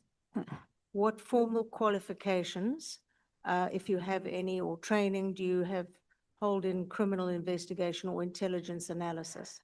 Currently, I will complete my LLB degree. I'm left with 5 modules. And through the years, I did a lot of research. And I have, can I say, that South African Police Service Act, I've made it a Bible because it's not only applicable on South African police members. When you are a member of the South African Police Service, you need to know the South African Police Service Act. And I also do a lot of research on law subjects. So I have quite a lot of knowledge relating to the subject matter. Have you ever personally conducted, led, or been formally assigned responsibility for any criminal or intelligence investigation? And if so, in what capacity? Not investigations, no. And can you explain how you obtained police or personal information that you have publicly disclosed on your various Facebook and other platforms, and what steps you took to ensure compliance with the Protection of Personal Information Act? There are a lot of whistleblowers in the South African Police Service and other departments because my exposures is not only limited to the South African Police Services who are afraid to come forward because of the retaliation that they suffer. So as soon as I receive information, I report it to the relevant structures. I have a history I can give you where all the people that I reported to. When it comes to crime intelligence, I report to the office of the Inspector General of Intelligence. If documents they have to, because usually they don't give me documents, but they give me information. If documents have to be obtained, then I request the person who's going to be in charge of that information to investigate the information and obtain the relevant documentation if needed.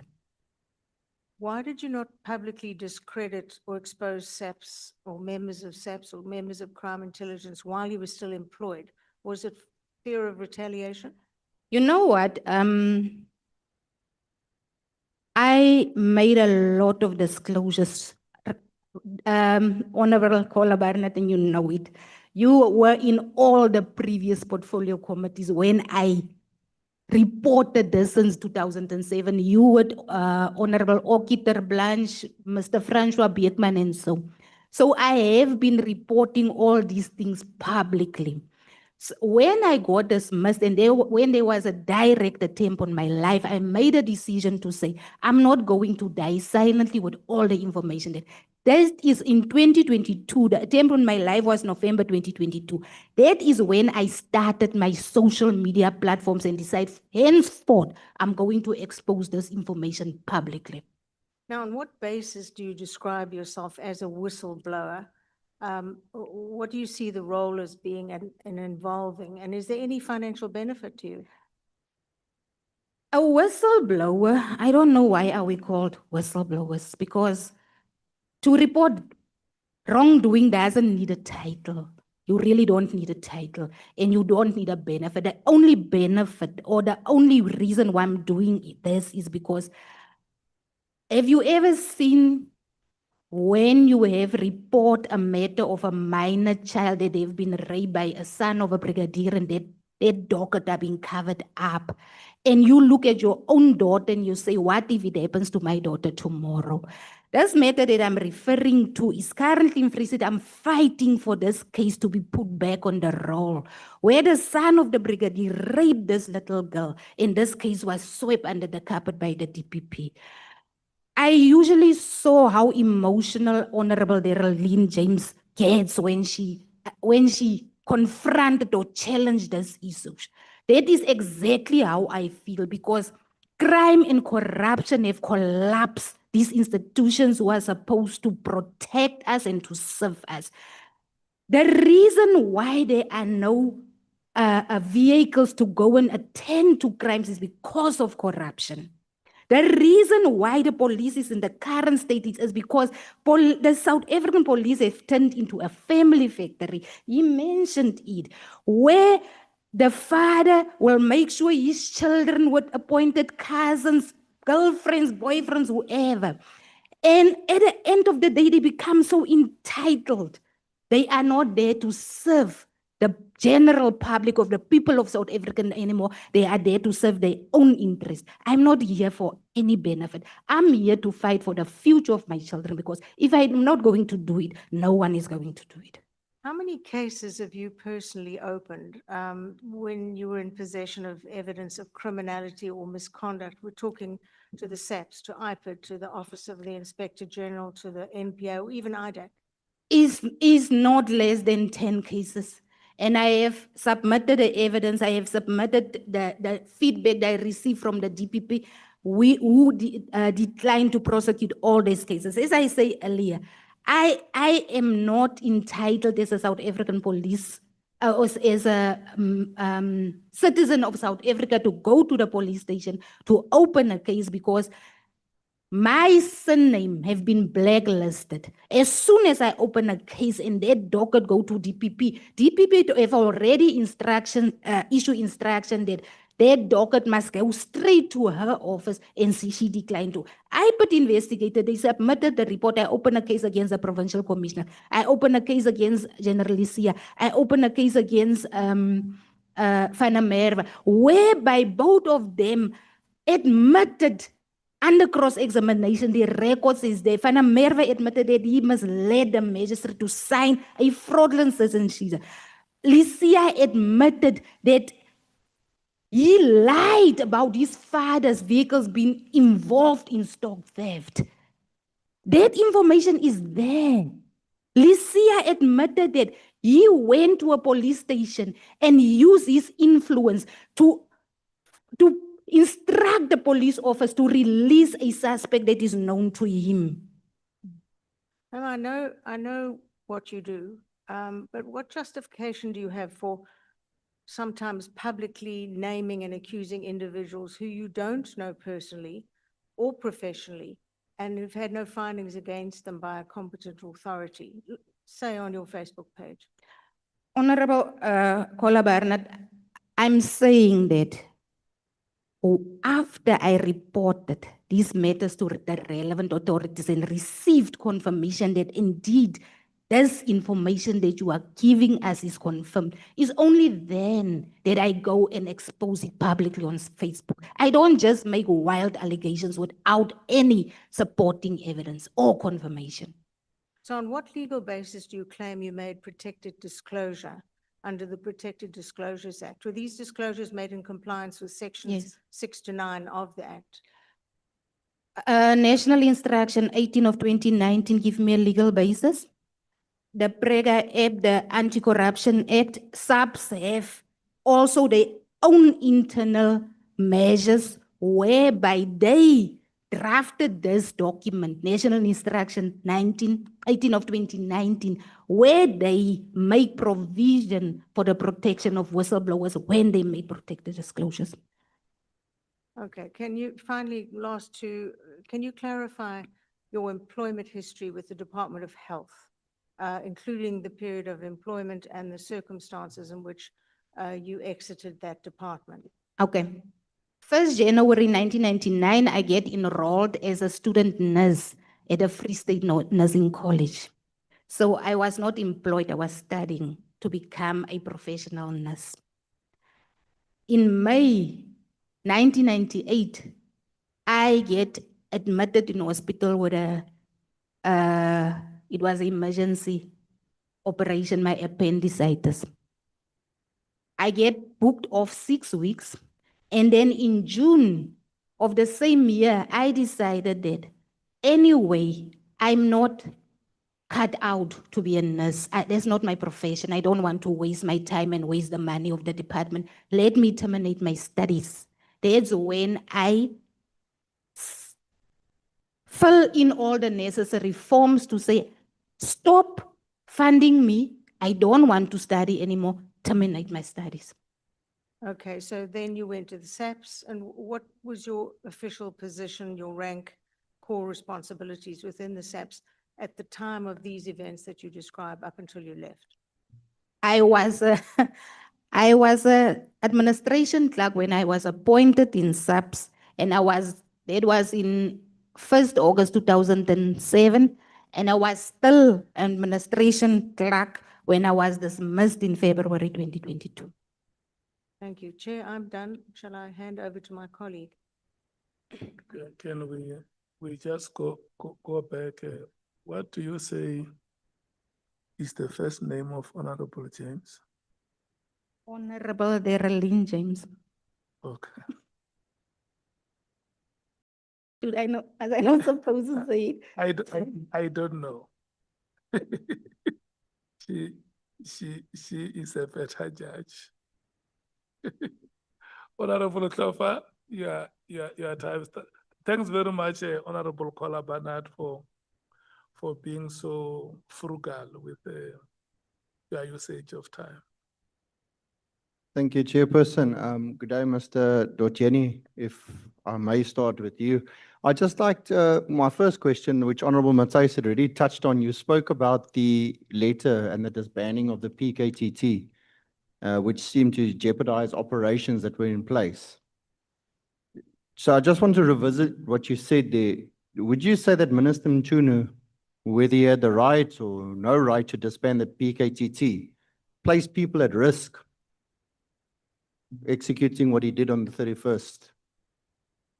I think maybe make an emphasis that he had no consultation. I think the effect of the decision ultimately led to that which you reference. So in your opinion, do you think the minister had the right to close the PKTT with immediate effect? Again, we allude to consultation. I think I'm not qualified or the right person to answer that. Remember, I'm giving you a distinct view from the forces from the ground. And my previous remark is based specifically on that. So whether he had a right or didn't have a right, that question is best suited to ask those who lead the forces. That's my honest view. I think it's one of the central reasons that we are sitting here is to actually determine those type of things, and it would be great to have heard your opinion. But I do understand what you're saying. When you spoke about this consultation, I think it made perfect sense to me. Why do you think that the minister would have disbanded the task team without the slightest consultation? Do you have any, in your opinion, being on the ground, as you say, what opinion is yours that he would have closed it without consultation? it's a pickle, and unfortunately,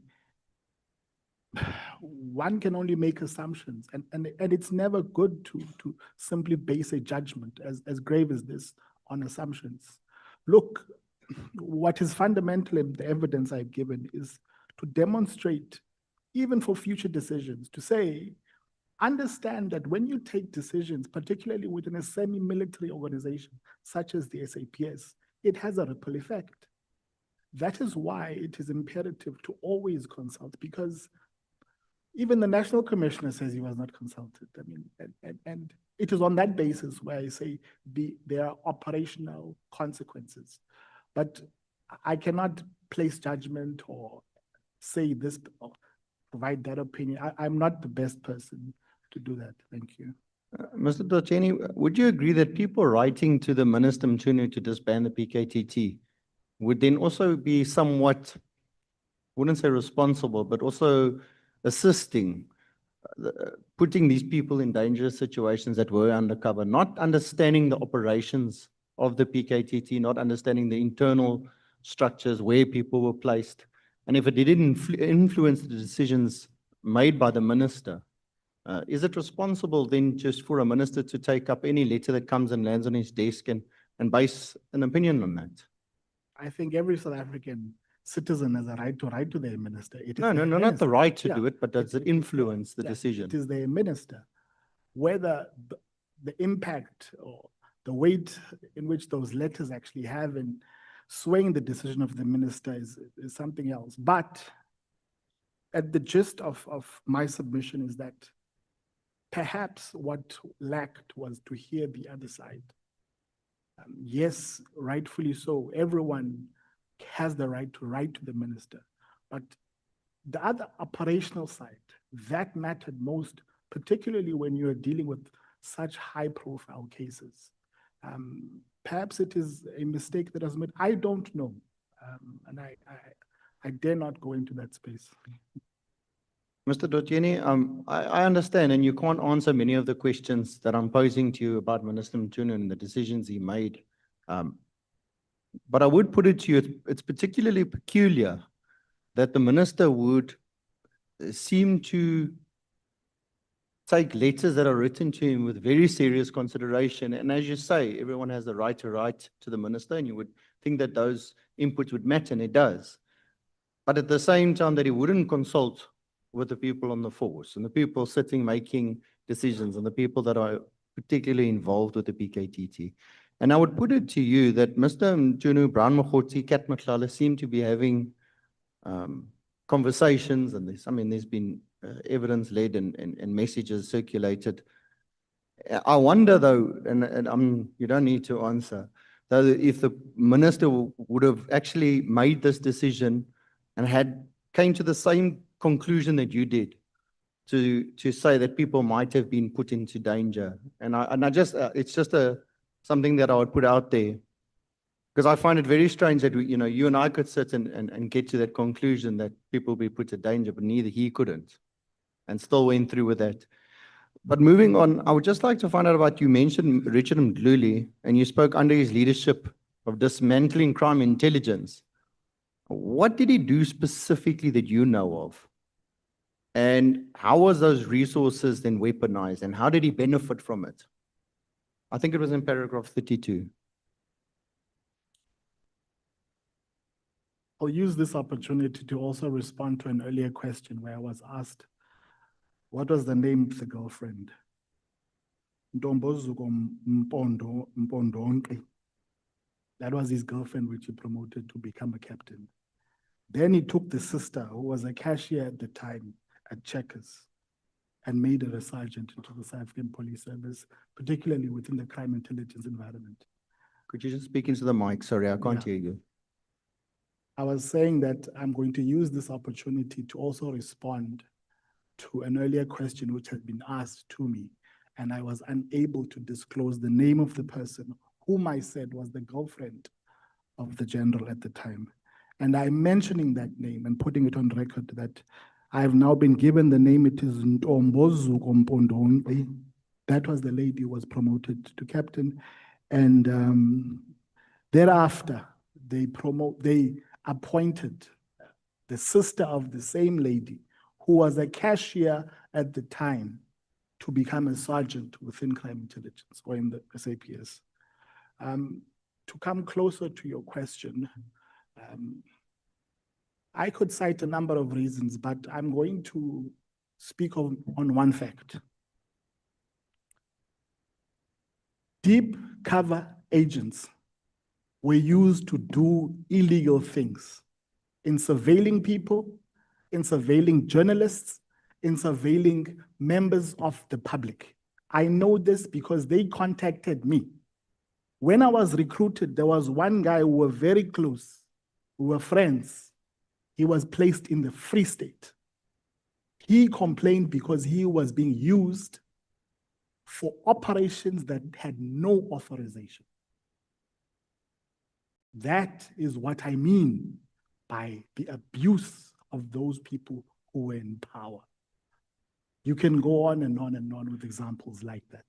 No, that's quite, because it actually brings me straight to what I had written here. And I said, you made claims earlier on, and many people that have sat here have claimed illegal inception of their phones. And you explained that people or the factions seem to also weaponize this, and then they have access to persons' metadata and so forth. Firstly, I mean, you make the statement, and maybe I should ask you, does it not worry, should the people of South Africa, the citizens, the ordinary citizens, not worry that if the factional powers have so much influence, and I will call it absolute corrupt behavior within themselves to get information against each other, what does this pose for the ordinary South Africa? And I mean, you've touched on it now, but I'd like you just to elaborate on that, the piece of the ordinary South African. Even before I get there, Honorable Member, General Mkhwanazi himself said it to me when he called me. But he put it to me in Xhosa. He said, "Ndiyabazi bamamela abantu, it's fine. I know these people are listening to this conversation, and it's fine."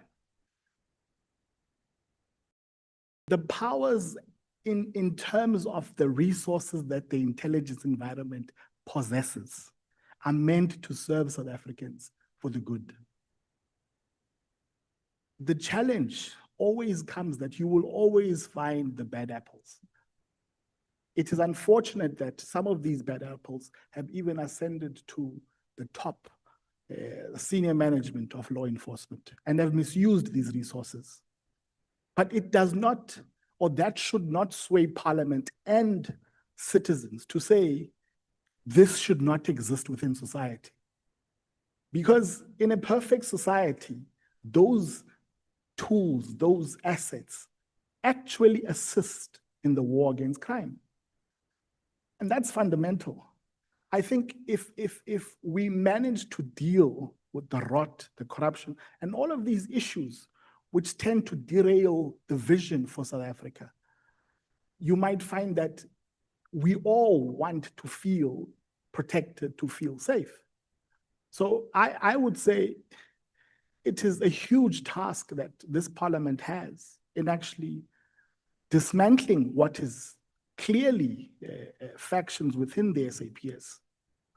But dare not believe that we should live in a society where these resources are not there, because the criminal is constantly trying to outsmart. It is a real battle for the soul of the country.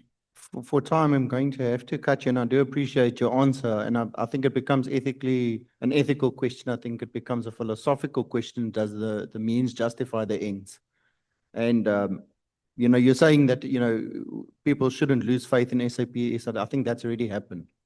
And rightfully, because the top echelons of the SAPS has all sat here and everybody's denied every single claim.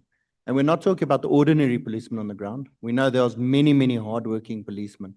But unfortunately, with people that are watching, these sittings and the Nhlanhla Commission, this is what they have to, that's what they're subjected to. And not only that, when they go to the police stations and they're treated in the manner that many have testified and many have explained their experiences, it's very hard to think that they should feel any different. And you're right, the Parliament has a heck of a job in front of it to actually make a difference. And I hope we will be able to get there. You claim capability to intercept and analyze phone records, decrypt communication, all of those types of things, tracing and so forth. I would rather just then say, can you confirm whether those interceptions that you personally performed Yes, and that you know of were all done lawfully? yes. I proudly stand by that. General Mkhwanazi, you spoke about him in your election 2020, asked you to assist with a covert monitoring operation of SAP's procurement, including the keystroke tracking and so forth. Is there any evidence of these calls, affidavits from anybody, anything that can back this up, that this was a legal request? And I understand your systems and, you know, in the environment you operate, but is there a trace that these instructions were given? So he was not issuing an instruction. He put me on a speakerphone and there were people around him and he asked, Vanagit, are you able to do this? The instruction obviously I assumed would come later on, but the instruction never came. But obviously there would be the mechanism, because if you would expect me now to suddenly monitor SAPS systems, that's hacking, it's illegal, you understand? So certainly there should have been a mechanism that would have enabled me to do that with an environment that is within the scope of the law. And you said General Sitole was in the same room when you were on the speakerphone, correct? Yeah, that's what he told me. So Mr. Mkhwanazi. Yes, when he came to my farm, that is what he told me. Did he explain why he was present? Was there any conversation around it? I mean, he came and he tells you General Sitole was present. What was the reason for telling you that? I asked him because I was nervous. Why were you nervous, sir? I mean, you don't go around exposing what it is that I can do. And look, perceptions matter, you know? So at the time that he asked me, I was okay, I'll say, yes, I can do this thing, which I can. But when he came and he was in front of me, I said to him, look, I noticed that I was on a sort of loudspeaker, but who were you with? And he said, no, he was with General Sitole. I said, okay, left it at that. You said in paragraph 60, I think Mr. Mkhwanazi alluded to he knew they were listening. Yes. Who was he referring to specifically when he said he knows they are listening? It should be crime intelligence. There's no other people with that capacity. It's crime intelligence, you know? It's crime intelligence and whoever they work with. He's not going to refer to anybody else. So there's nobody specific that you think he was alluding to? Did he communicate anything to you? No, nothing that he communicated. I want to ask the next question, and I want to start off just by saying, and I ask the question with respect to the family, because I don't think any family needs to go through any of this. But you assert that the family obtained a court order for the toxology and all of that. Do you have documents with those findings?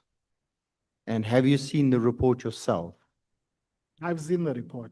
I saw the case docket. I saw when it was registered. I saw when it was transferred. Like I said, it was opened at Cambridge SAPS and then transferred. It was an inquest docket that was opened. The family, remember, General Mkhwanazi was not only speaking to me when raising these concerns. So obviously the family felt that, look, what we see, what happened on the room, the information that they had received or he had relayed to them, it warrants for them to actually have reasonable grounds to suspect that there's foul play. And when they eventually did approach the courts and actually ensure that this thing his body is exhumed and the report is done, yeah. Thank you, Mr. Toeni. That was my last question to you. I don't have many for Mrs. Mashal.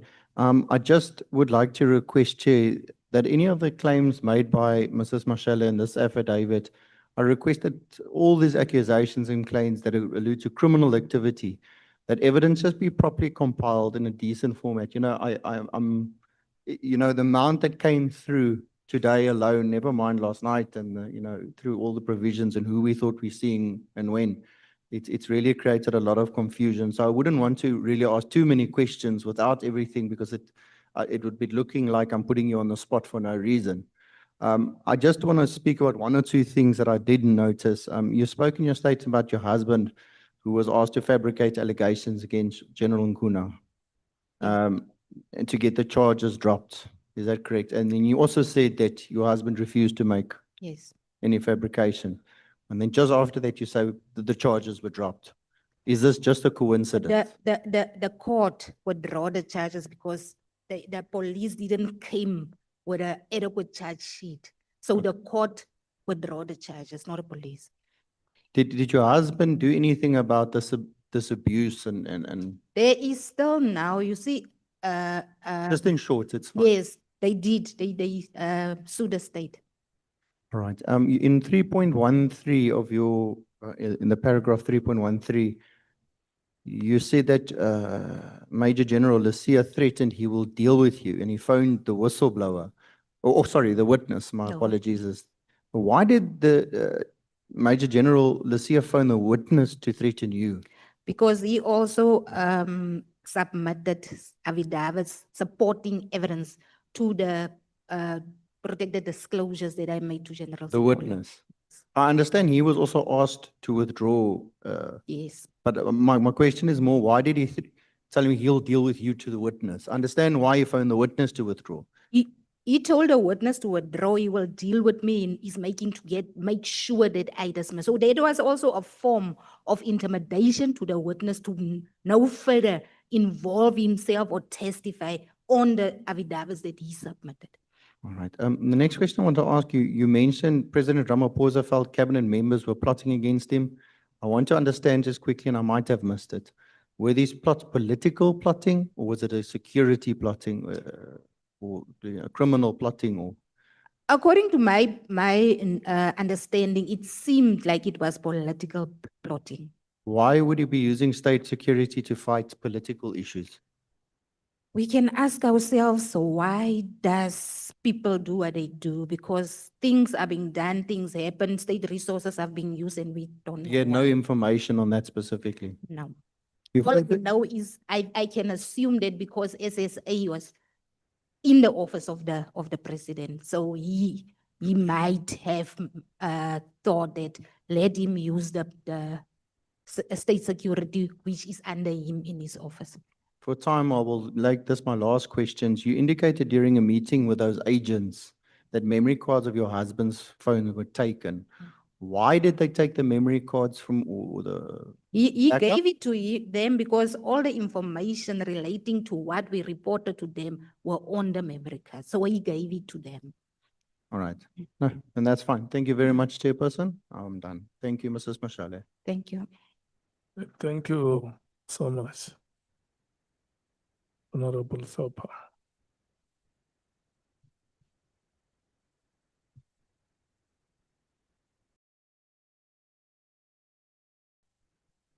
Honorable Sols.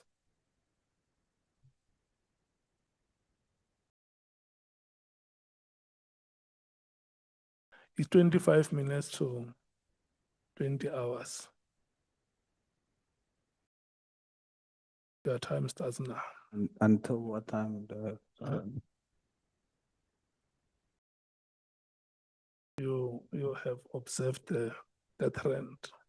We've already dealt with that, Chair. Please give me until what time do I have? You must not go beyond 30 minutes. Okay. So it's Once, if we go to 8:05, you must stop speaking at 8:05. Yes, sir.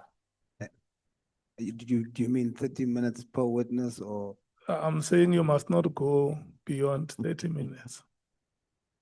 Thank you, Chair. Ms. Mashal, in my view, good evening, Chair. Good evening, Honorable Source. In my view, you are a whistleblower.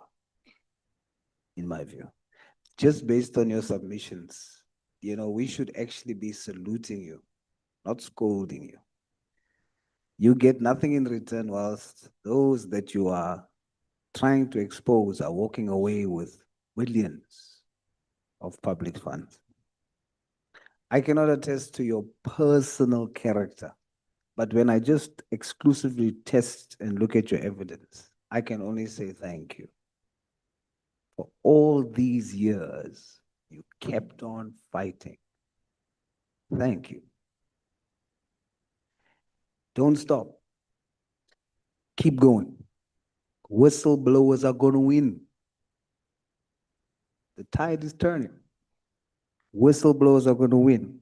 They are shocked that they turned the fire 7 times hotter for you and you didn't burn because there's a 4th man in the fire with you. So keep going. You remind me of my mother, the way you pull your face, the way you. So your children should be very proud of you. You testified earlier. I want to understand, are you testifying that General Khumalo lied under oath about you? Yes, I do. Why do you think he would want to lie about you or make you look like you are not credible? There are several attempts, and still there are, and there's still going to be several attempts to discredit me.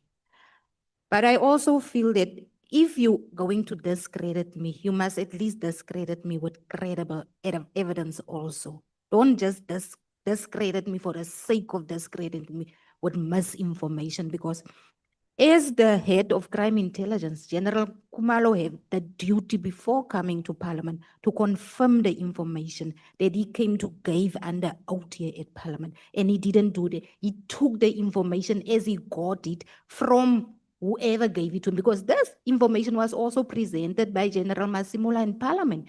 And as a result thereof, a complaint was submitted by Merida Haas to Parliament to say General Masimula and Minister Cele lied to Parliament under oath relating to this very issue.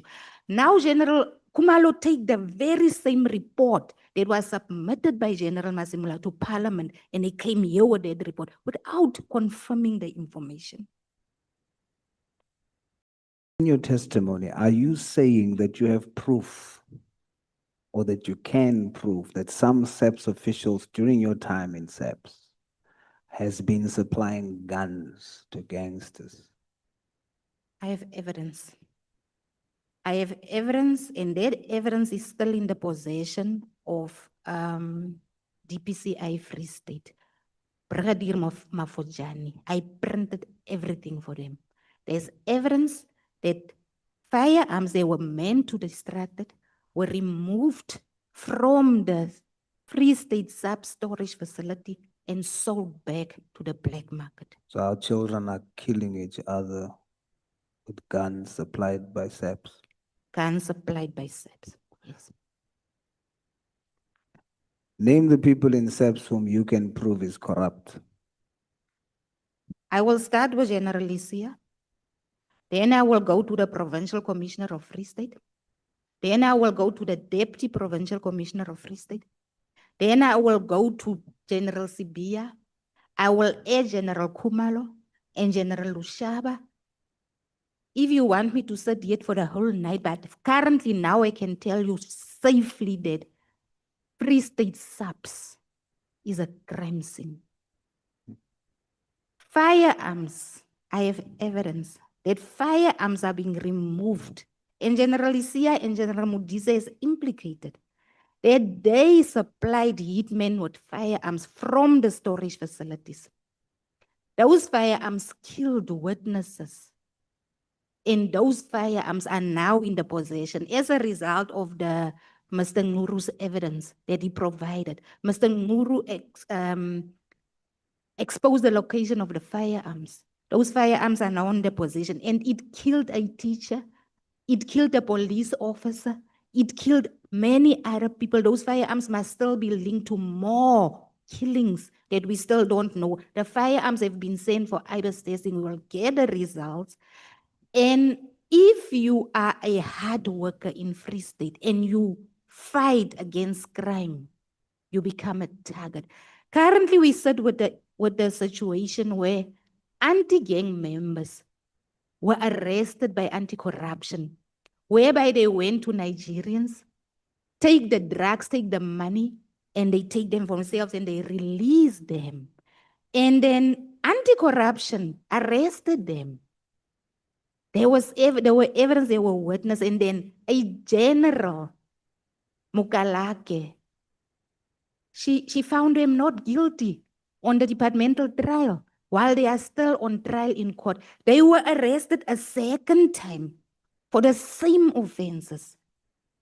And they were found not guilty again.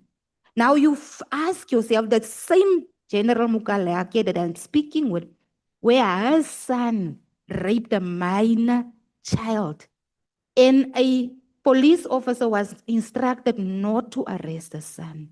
And that case was withdrawn by the DPP. And because I can speak about these things on my social media platforms, I went to expose it on social media. As a result thereof, that docket was requested and put on the roll again. But I don't know currently what is the status. When is that little girl going to get her justice while Mukalake was promoted and her son is still out there? We don't know how many other girls are suffering as a result of what he did to that little girl. And how do you feel about the fact that such people with alleged crimes are protected or seems to be protected, whilst your children needs to watch you in court with chains around your feet? How does that make you feel? It makes me feel that I'm angry because my children also deserve the right to a normal life. And as much as the children of these people who are being implicated in these crimes and corruption have normal lives, and I'm trying to at least make a difference, and I'm being chasing around, and I must stay in hiding. I cannot spend time with my kids. I'm angry. Just very quickly, so that I spend the next 15 minutes with the next witness. Let's jump quickly to the WhatsApps. I'm not going to touch all of it, but there's one that's very interesting. 23rd January, General Libya, you reported allegations of corruptions against Major General Jan Totsetsi for the misuse of 300,000 from a T Club funds for his farewell function. You also reported that a whistleblower, Mkhwanazi, has been victimized after reporting Totsetsi. And you urged DPCI to investigate the matter, and so on and so on. What happened to that? In fact, Mkhwanazi is also a whistleblower, was convicted on a crime where there is not even a complainant. He's currently in jail. Wow. He's in jail. So Tesi got away while there is serious dockets. Even the docket where the farm manager Werner Horn was killed, where Max exposed it, police officers transported the hitman. So Tesi was catch red-handed inside the kraal of a farmer. They caught him there. Nothing happened. In fact, the witness in that case who was Totesi's, because Totesi also have a farm, cattle.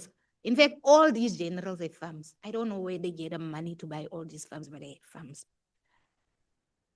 So the farmers in Bethlehem, that side of Bethlehem, opened a dossier relating to the crimes where Totesi and other police officers are implicated in. Their dossier was handed over to the former Minister Becky Cele and the Hawks. Up to today, nothing happened. That's why I went to General Libya. Recently, before Max was convicted, you took the dossier to IPET in Bloemfontein. Nothing happened. That 300,000 rand that we are talking about is money from the police stations, whereby police stations were instructed to each and every police station must donate 10,000 or above for the farewell function of Tsotetsi. That was reported. Nothing happened. I wish we had more time. But then you also mentioned WhatsApps to Advocate J. Govender,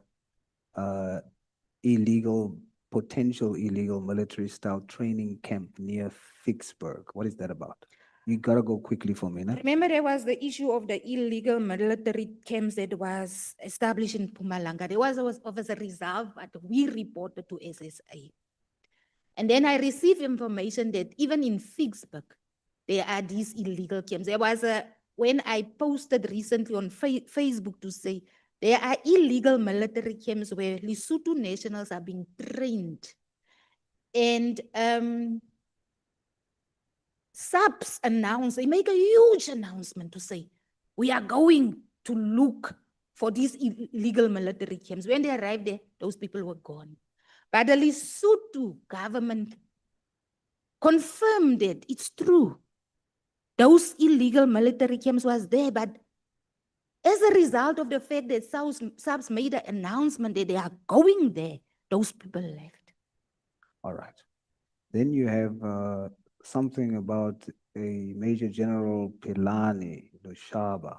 He allegedly filed a false house robbery case to cover up the theft of a CI laptop, crime intelligence laptop. What's that about? Briefly. Is the case that I talked about that Honorable Skosana asked me about the sex worker that he invited to his house, had fun with her, and she stole the laptop, the cell phone, and the firearm. You went to the Valeria police station, opened a case of house robbery. When the case was investigated by the warrant officer, who was now also dismissed as a result of that, he found that there was no house robbery. It was a night of fun, and this lady decided that she's going to take these items for herself, and he opened a case against General Lushaba for defeating the ends of justice in perjury. Okay. Then there's safe houses that's being used for personal use, registration of family members as informers, nepotism that you also sent to. Yes. What's that about? Brigadier Kubeka, who is also a section head of crime intelligence in Free State, has been using a safe house for his and his family personal use for a very long time. Even the Secret Service vehicles. I reported also that to the Inspector General of Intelligence and to General Sibia. Nothing, General Libya, nothing happened. Nothing happened to date. To date. You also say you send WhatsApps to Honorable Ian Cameron. Yes. 27 January, you informed him regarding the career path of the District Commissioner of Overberg, who was appointed as Brigadier in 2011. And then you discussed that you must compile a list of generals who were irregularly appointed. Yeah, like you mentioned earlier, Brigadier Muchulugi was appointed in 2011 as a communication officer in the South African Police Services. She never underwent basic training. That is a requirement when you are appointed in visible policing. In fact, she failed the basic training. She failed the firearm competency. She actually failed everything to make her competent to be in that position. I reported it to Honorable Ian Cameron, and he asked me for more information and documents. I sent him everything. He even went on Facebook to expose this, because after that, she was appointed, she was promoted to the District Commissioner, as a Major General, the District Commissioner of Overberg. Incompetent as she was and not. And what was the response? Was it dealt with? She opened a case against Honorable Ian Cameron for criminal injury. That's what they do. I So don't she's know still what there. happened. I think she's now, she's not at Overberg anymore, but I don't know. You would know where is she currently, but she's still the district commissioner. Ms. Mashal, I wish we could do more, but we're gonna stop there for now. Thank you, Honorable. Mr. Toeni, I hope I'm pronouncing that correctly. Good evening, sir. Good evening, honorable member. Look, I must say to you that I'm very proud of you for whatever that's worth, how you present yourself. But most of all, I respect you for one thing that it just stands out. The fact that you are committed to look at data first before you draw a conclusion. And every time you ask the question that requires you to share an opinion or anything, and you have not looked at data, you refuse to comment on that. That is such a high level of integrity. And I want to say to you, I respect you for that. Thank you, and I appreciate it. And I want to credit that to this very government that trained me. I did not get these skills on my own. Many dedicated officers within the force actually imparted these skills. Well, you I the don't claim to be quality. perfect, but yeah, we try. Well, you the quality that we want. Tell me, sir, do you consider General Mkhwanazi like a mentor or a type of father figure?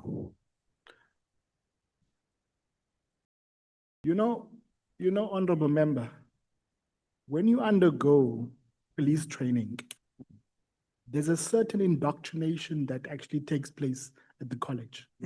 One, the rank. Two, the sound of a firearm.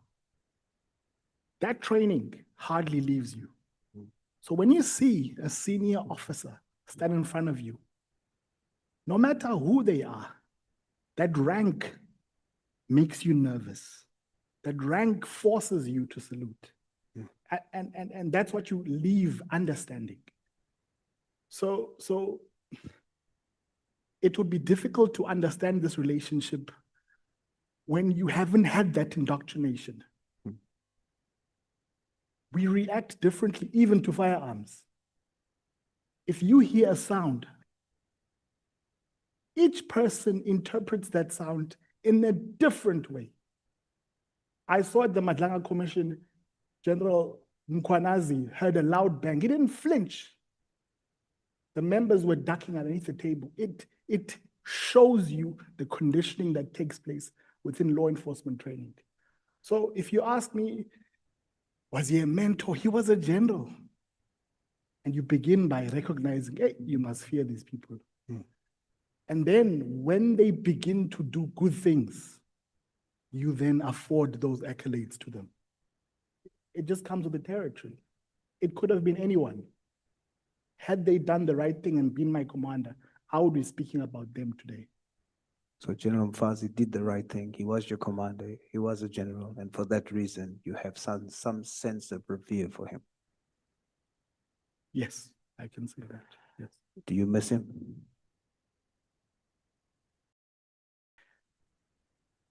It's the kids that matter.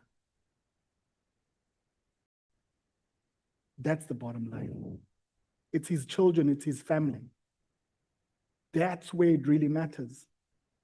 I still have a father, I still have a mother. They don't have a father. That's the bottom line. Do you miss him?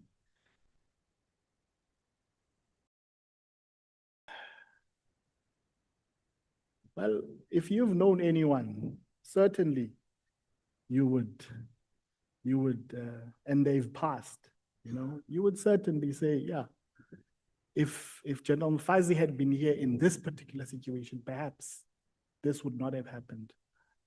And there are many people who have passed, and we fill in those gaps and we say, if so-and-so had been here, perhaps this would not have happened. It's okay for you to say that you do, because I'm only asking it in this way because I've seen how you have testified and I've read your submission and I see a deep emotion there. It's okay for you to say you miss him. It's okay for you to say you're sitting in that seat today because his voice speaks from the grave for justice. It's okay for you to do that. And I just want you to know that when reading your submission, I can see and I can feel. And I want you to know that it's okay to be in touch with that. And to do it for his family and for his children. He would have wanted you to do it. So I want to know, do you feel like there's a divine burden that you've been given to honor the legacy of General Mkhwanazi? I wouldn't call it a divine burden, honorable member. But first and foremost, it's a duty. I think when I started, and I was having this debate with council, to say, before I speak, I would actually like to make a Mayday call. Because it is only through a Mayday call that the president of this country has to listen. The armed forces are not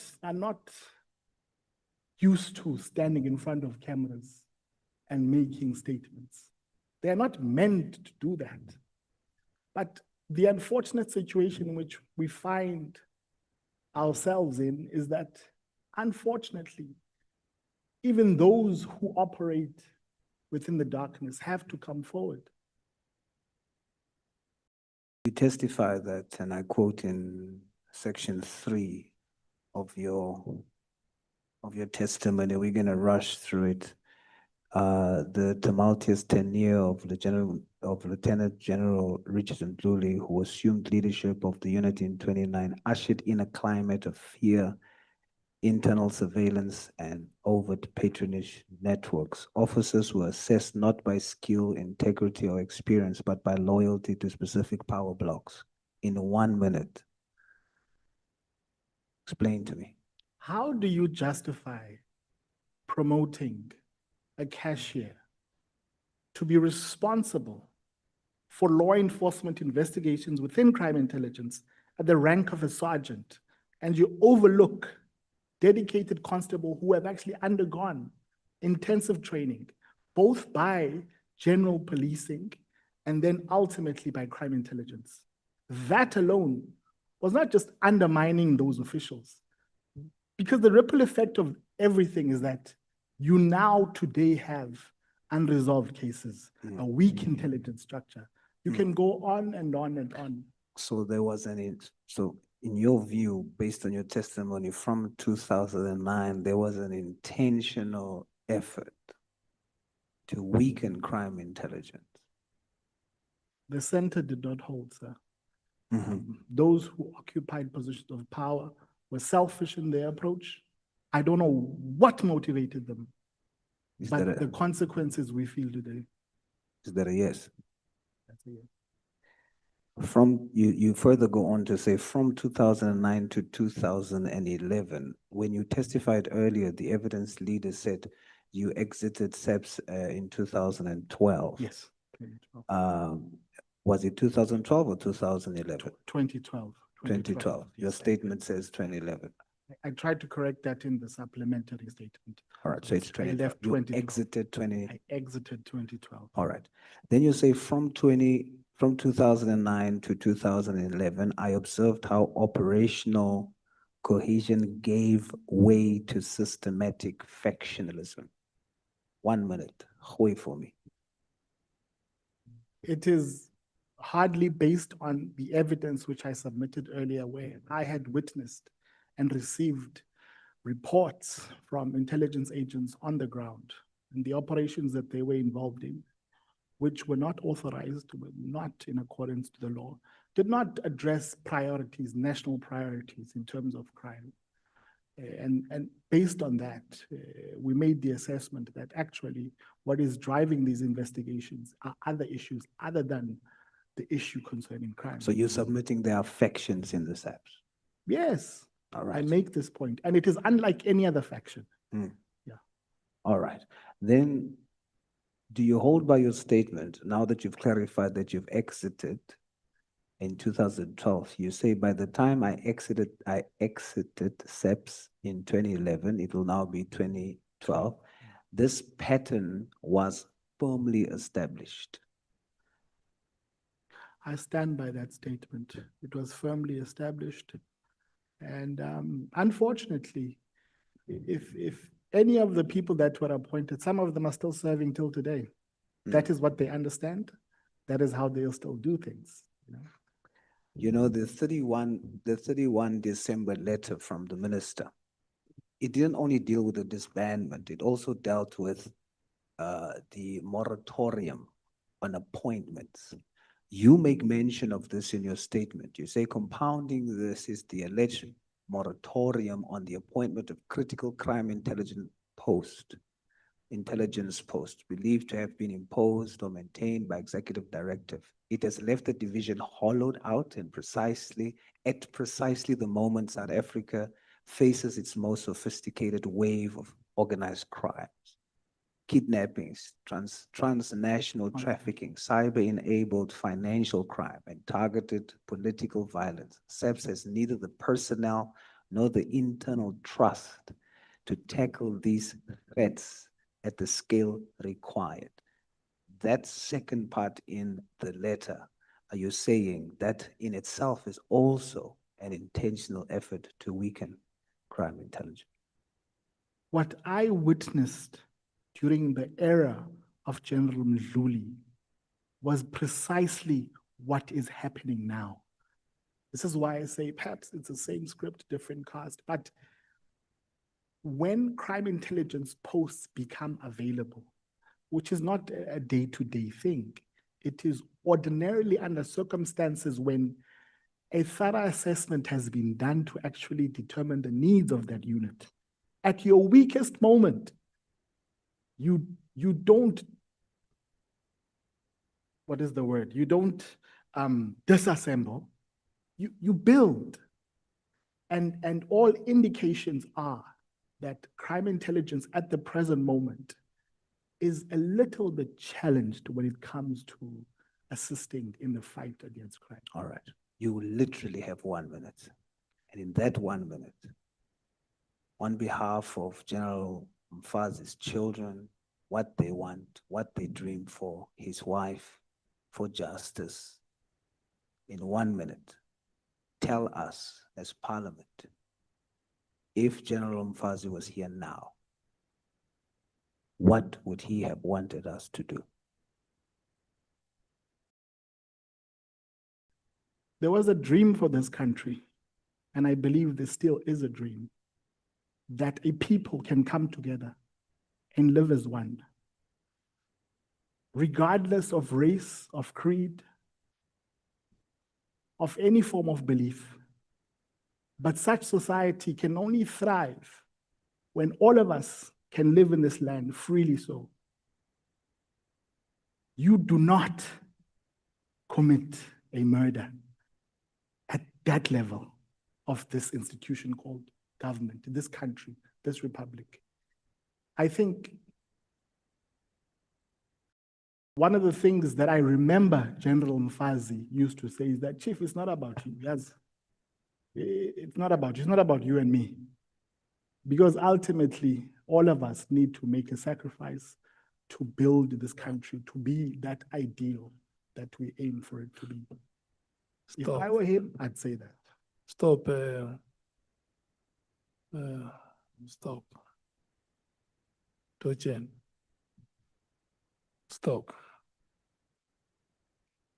Thank you so much, Honorable Souls and Mr. Tochen.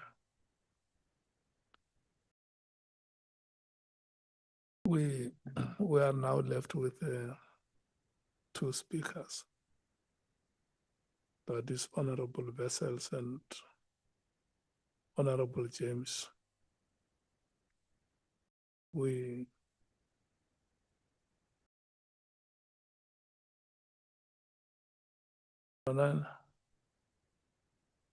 Can we conclude this part and adjourn or what? Okay, let me check with the two advocates. Advocate Mkhwanazi and Advocate Mkhwanazi, are you going to ask questions here after? Advocate Arons, are you going to ask any question? Okay. Let's run and conclude the business because we are only left with two speakers. Yeah. If you can go back where you were and rearrange. Honorable Vessels. Thank you very much, Chairperson. I'll be as brief as possible. Let me start with you, Mrs. Mashal. You said a little bit earlier that you are here to assist the committee, and that is much appreciated. What I do want to ask you, and want to ask you to assist me to understand, is I have a trouble with that sentiment to say that you are here to assist us if you know that at the center of what we are busy with here is the PKTT. Do you know that? Now, on the 6th of July, following the media conference, media briefing by General Mkhwanazi, you made a Facebook post where you answered him. You responded to him. And you then made a very serious allegation with regards to the PKTT. Do you remember that? Good evening, Honorable Vessels. If you can just remind me, what was it about and what did I say in them? Let me remind you, you said that the PKTT protected police officers who stole firearms that was used to kill one of the victims of a political killing. Yes. You remember that? I remember. What I have a difficulty with is if you know this, you know it's, and you then say, and this is very important, as part of that post you say, I have proof in capital letters. Today in your affidavit, you many times use the word there's evidence, there's proof. On social media and a lot of your other posts, you also say there's proof, I have proof. You said it today during your testimony as well, and you even pointed to the files in front of you. That's the annexures that we have. Although with all due respect, I don't think that contains proof of what you actually allege. And that's the danger here. And I'm going to get to the question now, but you said earlier that you are studying LLB. I hope you then know the universal truth of the law. And that is now, I'm going to say it in Afrikaans because it sounds better. Die law steur hom nie aan feite nie, slegs aan bewyse. The law is only concerned with evidence, not with facts. Even if you know something for a fact, you're going to lose in court. My problem is, with everything you say, there's proof. But with this one very important thing that's very crucial to what we are busy with here as our committee in terms of deciding if the PKTT was disbanded with valid reason. And if you say that you have proof that their members are protecting police officers that stole weapons that were used to perform or to enact or this one of the political killings, then that's very crucial to our mandate and to what we are busy with. Why did you not bring that to the committee? I did earlier refer to the Sindiso Makaka case. And I did say that I was contacted through a third person by the hitman who killed Sindiso Makaka. As a result thereof, I requested Honorable Fadil Adams' assistance with this matter. You went to Westwell Prison to meet with the hitman who killed Sindiso Makaka. The hitman gave him an affidavit implicating the the crime intelligence officers who signed for the purchase of the firearm and the firearm that killed Sindiso Makaka, as well as the getaway vehicle. There was, the hitman asked that we should assist him to make a confession, to plead guilty, and that his trial should be separated from the trial of his co-accused because he alleged that General Kumalo, Advocate Kaba, and his lawyer refused him since 2019 to make this confession. He referred to the investigation officer. The hitman was arrested by General Kumalo, but the docket was investigated by Sergeant Anthony Lamini. He investigated the docket. Apologize for interrupting you, but I don't have a lot of time. I understand that, and I heard that as well, but I still don't understand. Why would you not then bring, for instance, the affidavit and include that in your annexures? I was to this? requested through the lawyer of the hitman that the hitman want to make the disclosures personally himself. He didn't give me permission to come with his affidavit to this committee because he said, the lawyer said the hitman made a submission to this committee and to the Maganga Commission because he wants to make the disclosures relating to the kingpins in the murder of Sindiso Makaka. He wants to make it himself. So it's not my place. When he didn't give me permission to do that, it's not my place to do it. And that's the only proof you have. I have the affidavit in my possession, but it's not my place to share it, the ad hoc committee. So it's just the hitman's version that you have.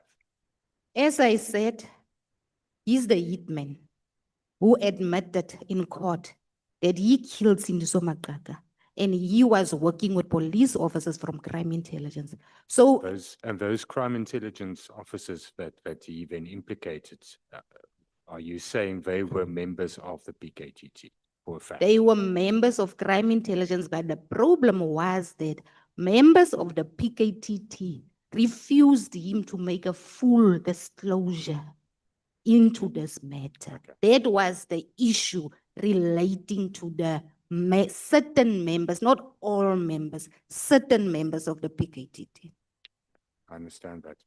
You earlier referred to when you were led in your initial evidence, in your testimony, you referred to the Vrede Farm. I just want to clarify, you're referring to the Estina Vrede Dairy project, the Yes. infamous Gupta Yes. leaks. Okay. And what's your allegation there that There's a inmate who is now in Zonderwater, Mr. Zwelenzima Joseph Noor, who have been in detention since 1999 for stock theft. He is the one who have been used by senior officials in SAPS, DPP, Correctional Services, to supply them with hitmen to kill certain witnesses, including the Vrede Farm witnesses. He is the one who also requested that I must come to make a request to this committee because he is implicating himself. He says he's not afraid to go. I have voice recordings that I can share, but unfortunately it's all in Sotho.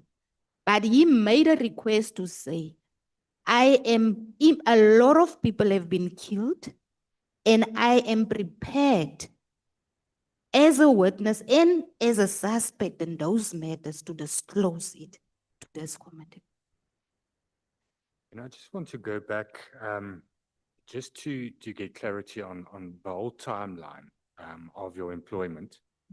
And that has been scrutinized quite at length today. But if I understand correctly, you first faced a disciplinary procedure in 2008. Am I correct? That was with regards to the health employment issue. Okay. around there, you made a protective disclosure about the firearms. Am I correct? The That was protected disclosure, I just want to correct you there. The one about the firearms I did in 2018. 18. Yes. Okay, so your husband made protected disclosures or disclosures. I'm not sure if he was then still employed by the police, but he made disclosures about the crime statistics and the Syndicates, full yes. and all of It that. was in 2007. Your affidavit says 2010, 11. It So was, the investigation was completed by ICD in 2011, and they found all those allegations to be true. There is a report that I submitted. Yes, that's correct. So you faced disciplinary procedures 2008. Those disclosures were made about 2010. The process was or concluded or investigated in 2011. Then you made the protected disclosures about the firearms 2018. And then you faced disciplinary procedures or process in 2021. Am I correct? 2020, I made a protected disclosures in 2021. That's when Again, yes. as well. Okay.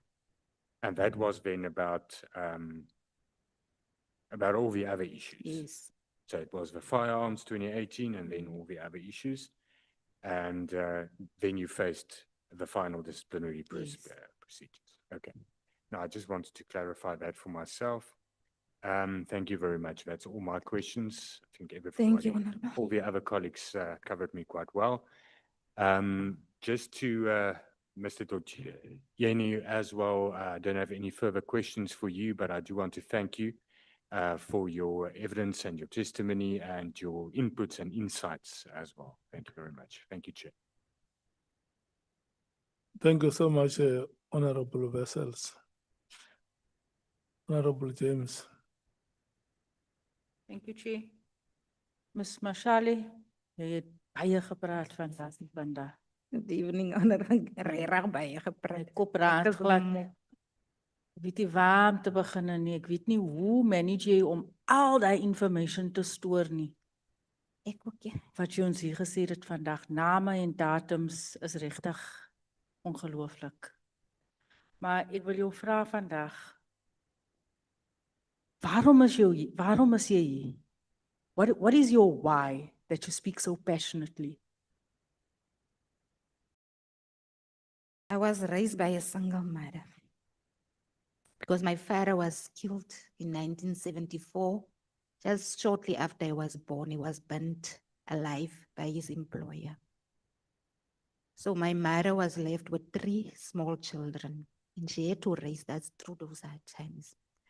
The one thing that my mother taught me to say was, it doesn't matter whether we are poor,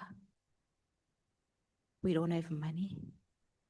One thing that will make you rich in life is speak your truth, even if you stand alone.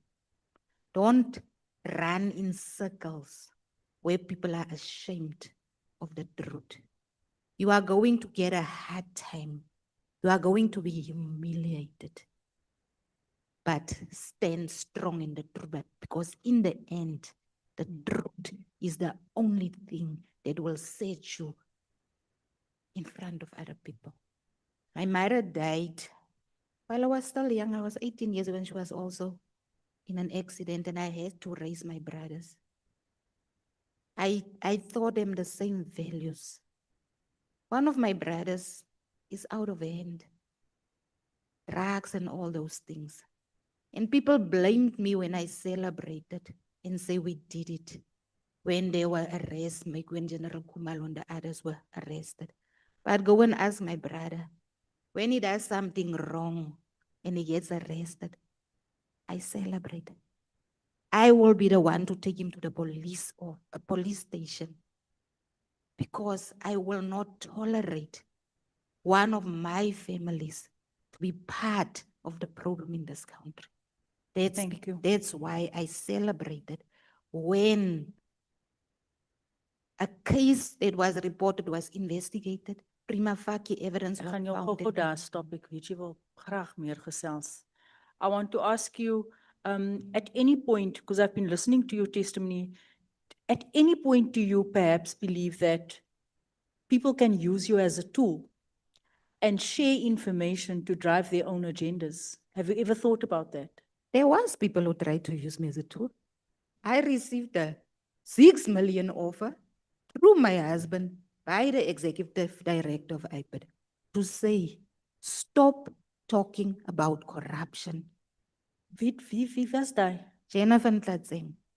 There's Offered the you how reason much? why I actually divorced my husband. Jy moet nou baie stadig gaan because jy het nou 'n serious allegation gemaak. Who offered you 6 million? My husband came to me and he said, I reported all these issues to the executive director of IPID, Jennifer Nhlanhla.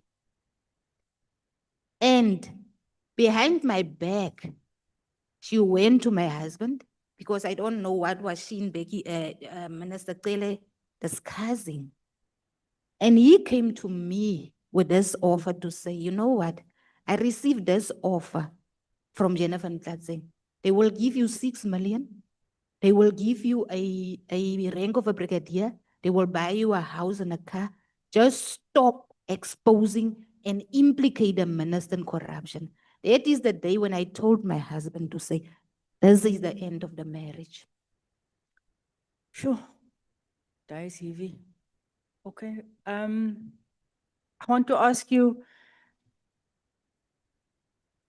are you currently enrolled in any form of witness protection? No. Because wat jy hier praat vandag, I honestly think that you need to.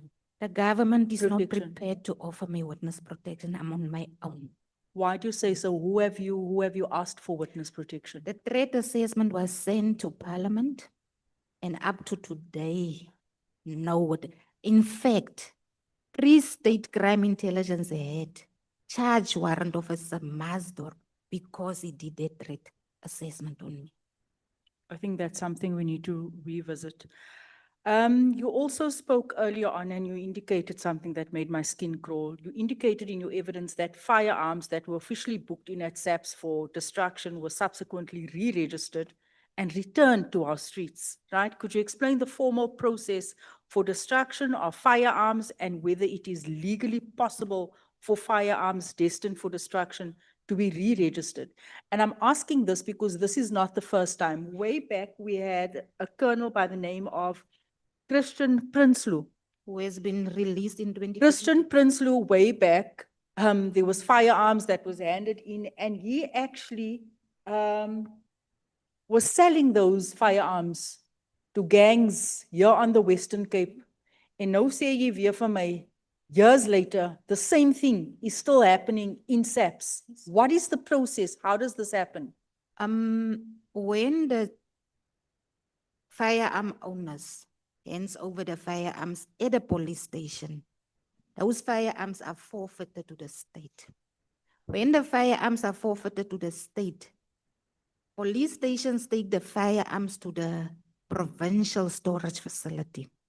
When those firearms arrives at the provincial storage facility, those firearms must be taken off the system and it must be placed on State Department 1. State Department 1 means these firearms now belong to SAPS. So once they are placed on State Department 1, these firearms are now marked for destruction. You cannot do anything with them because it belongs to the state now. So what I found that before these firearms are placed on State Department 1, these firearms are now being placed back into the system, sold to different dealers. And those dealers register the firearms on their dealerships and those firearms get licensed at the Central Firearms. Police officers. Do you have a name for? I printed all the documents that I handed over to Colonel Scotta. Last time when I did inquiries, because General Mutley is now. Who did you hand the dockets over, the names? Colonel Scotta. And when was this? This was in 2020 during the lockdown. And what happened since you handed over those names? and What information? happened, General Motley wanted to pursue this investigation, but unfortunately they didn't have someone who could check the serial numbers of the firearms for them on the system. As a result thereof, General Motley called me and said, Patricia, will you be fine if I ask the provincial commissioner for a service arrangement so that you can come temporarily to DPCI to assist us to check the statuses on these firearms through the serial numbers. He wrote a letter to the provincial commissioner, General Mtsonyani, and she declined that request, and it ended there. Sure. You also testified that certain members within crime intelligence were found to have links to drug cartels. When you started earlier on, you said there's drug dealers. Those were your exact Yes. words. Stuck with me, and I'm sure you know why. There's drug dealers in crime intelligence. Who are they? And how do they operate? There's the reason why my husband was arrested, because he stumbled across these crime cartels. And it was not just in crime intelligence, there was traffic office, because he submitted this profile. It was a profile list that he submitted to General Nkuna. As a result thereof, General Nkuna established this task team to investigate these cartels. Shortly after this task team my husband was part of the task team. The task team members was arrested, and that is where Colonel Sinatle went to my husband and said he must implicate General Nkuna into this, of being part of these syndicates. I'm not sure if it was you earlier on touched on the 30 million drugs that were seized. That was relating to the issue of General Khan, the departmental case against General Khan, where the drugs were seized and police officers went to the scene to remove the drugs from the scene, and another police officer called General Khan to inform him that, yeah, our police officers were removing the drugs from the scene. General Khan went to the crime scene. He called, I think, the head of DPCI to take over the crime scene. And he was also charged as a result of that, because they say he interfered into the fact that the police officers were trying to remove. The police officers was told, they later confessed that indeed they tried to remove the drugs from the crime scene. Yes, because I remember they tried to remove those drugs before actually putting it in forensic Yes. bags and actually numbering Yes. those bags. Mm. So when the second team came on site, they actually disposed of the drugs in a proper manner. Yes. Am I right? Is the team that General Khan called, the second team. Do you know Feroz Khan very well? No. Do you have a relationship with him? I have never seen General Khan in my life, but there was a rumor that actually it was Honorable Ian Cameron who told my husband that I'm having a romantic relationship with General Khan. I don't know General Khan.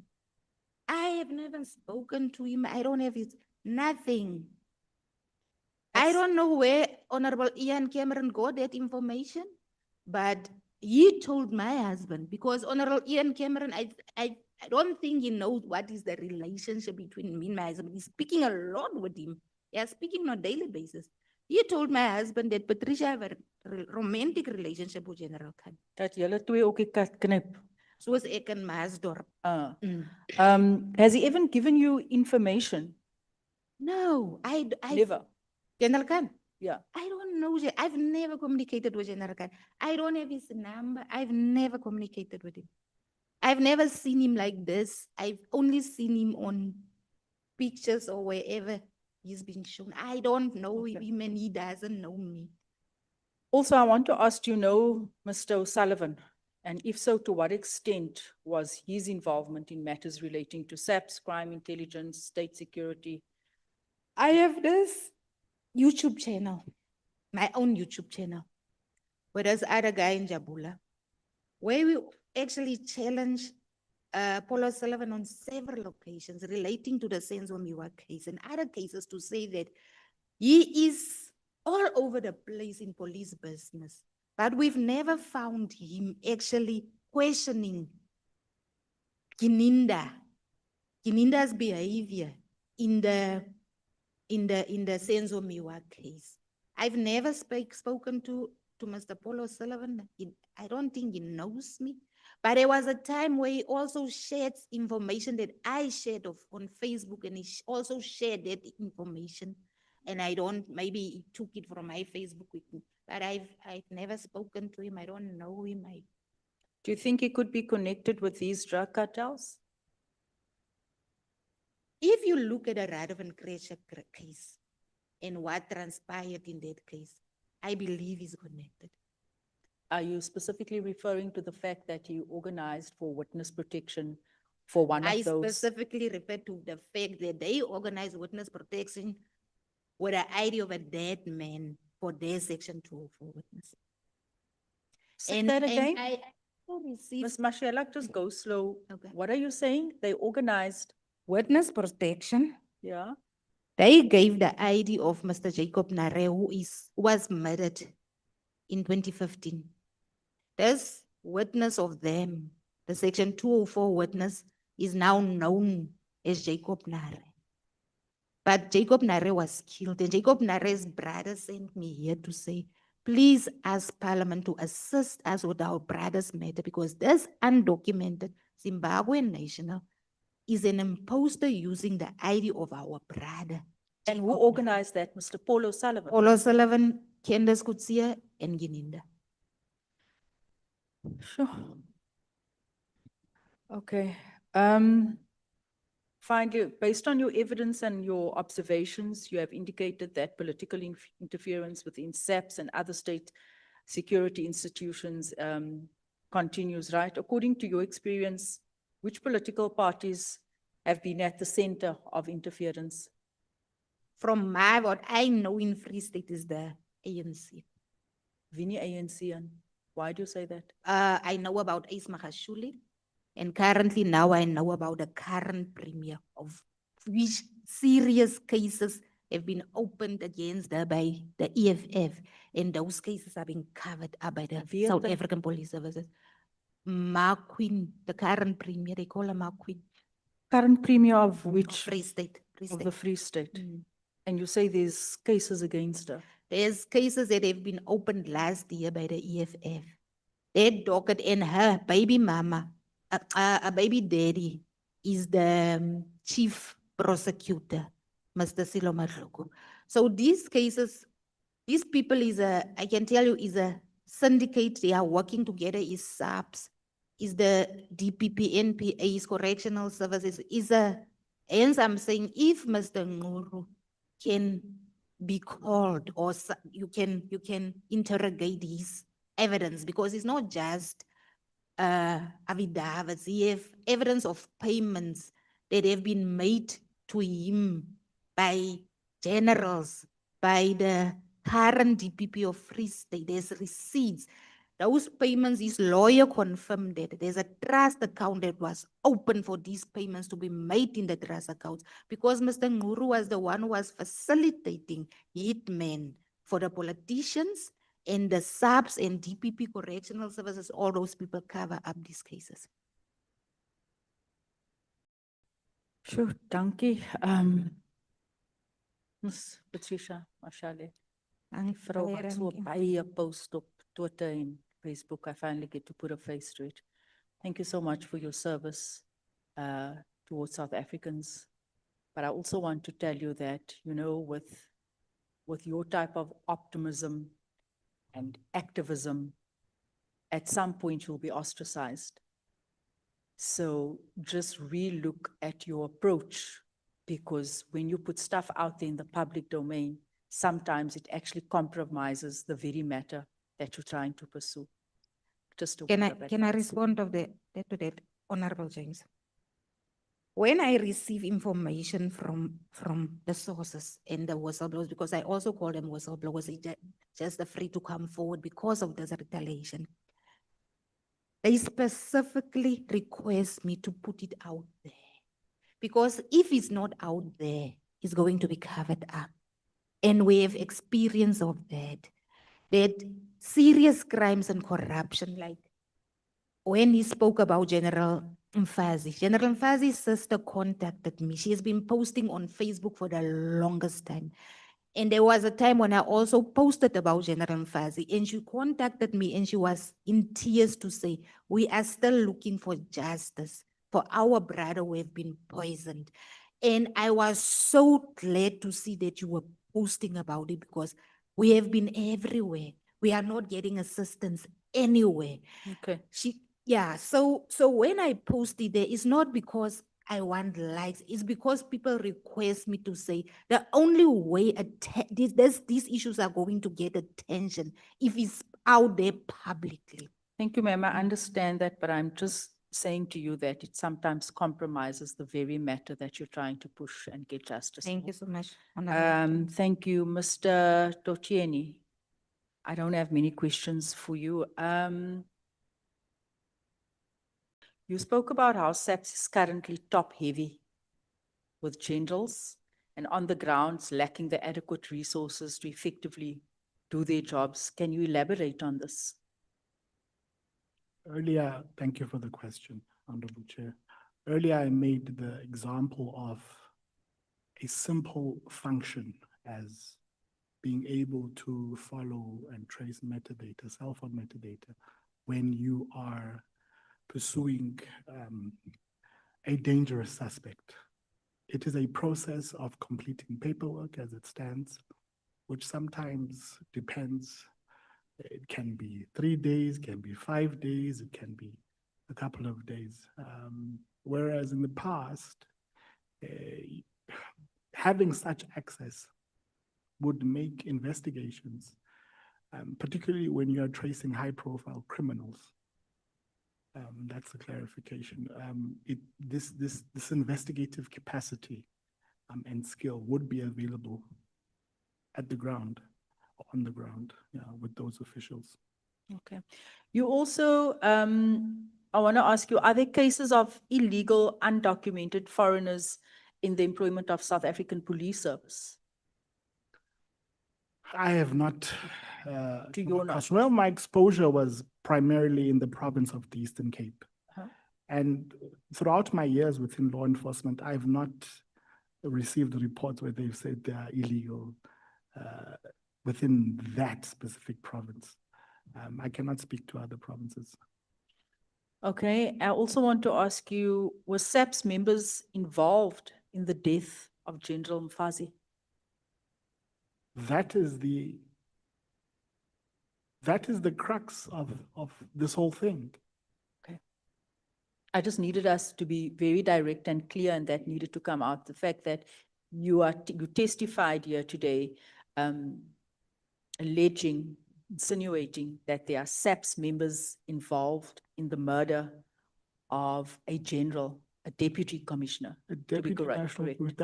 And that case hasn't been investigated. Nothing. Well, they can say they've pushed paper, but it's 5 years down the line. It has not been investigated to satisfactory conditions or to satisfactory results that can actually lead to the prosecution of individuals that were behind this. And more so, we raised this alarm because of who General Mkhwanazi was at the time of his death. He was a general flanking the president of this republic during his inauguration, and that should mean something. Okay, thank you, sir. I have no more questions. Thank you, Chair. Thank you so much, Honorable James. Thank you so much, honorable members. Ms. Mashal. Mrs. Mashal. Did you celebrate the disbandment of the PKTT? No, I did not celebrate the disbandment of the PKTT. I celebrated the arrest of General Khumalo, General Oshava, Brigadier Nube, Brigadier. Still coming to that point. And no, it was not a celebration of the disbandment of the PKTT. No, I didn't celebrate that. What did you write on your post when On the PKTT was disbanded? After it was disbanded, what did you say? I cannot remember that I say that I am happy that the PKT was disbanded. I cannot remember that I say I was happy about the disbandment. I know I shared information from a newspaper article on the 3rd of January 2025. And it was the first time that I also read in the newspaper about the disbandment of the PKT team. And I shared that same newspaper article.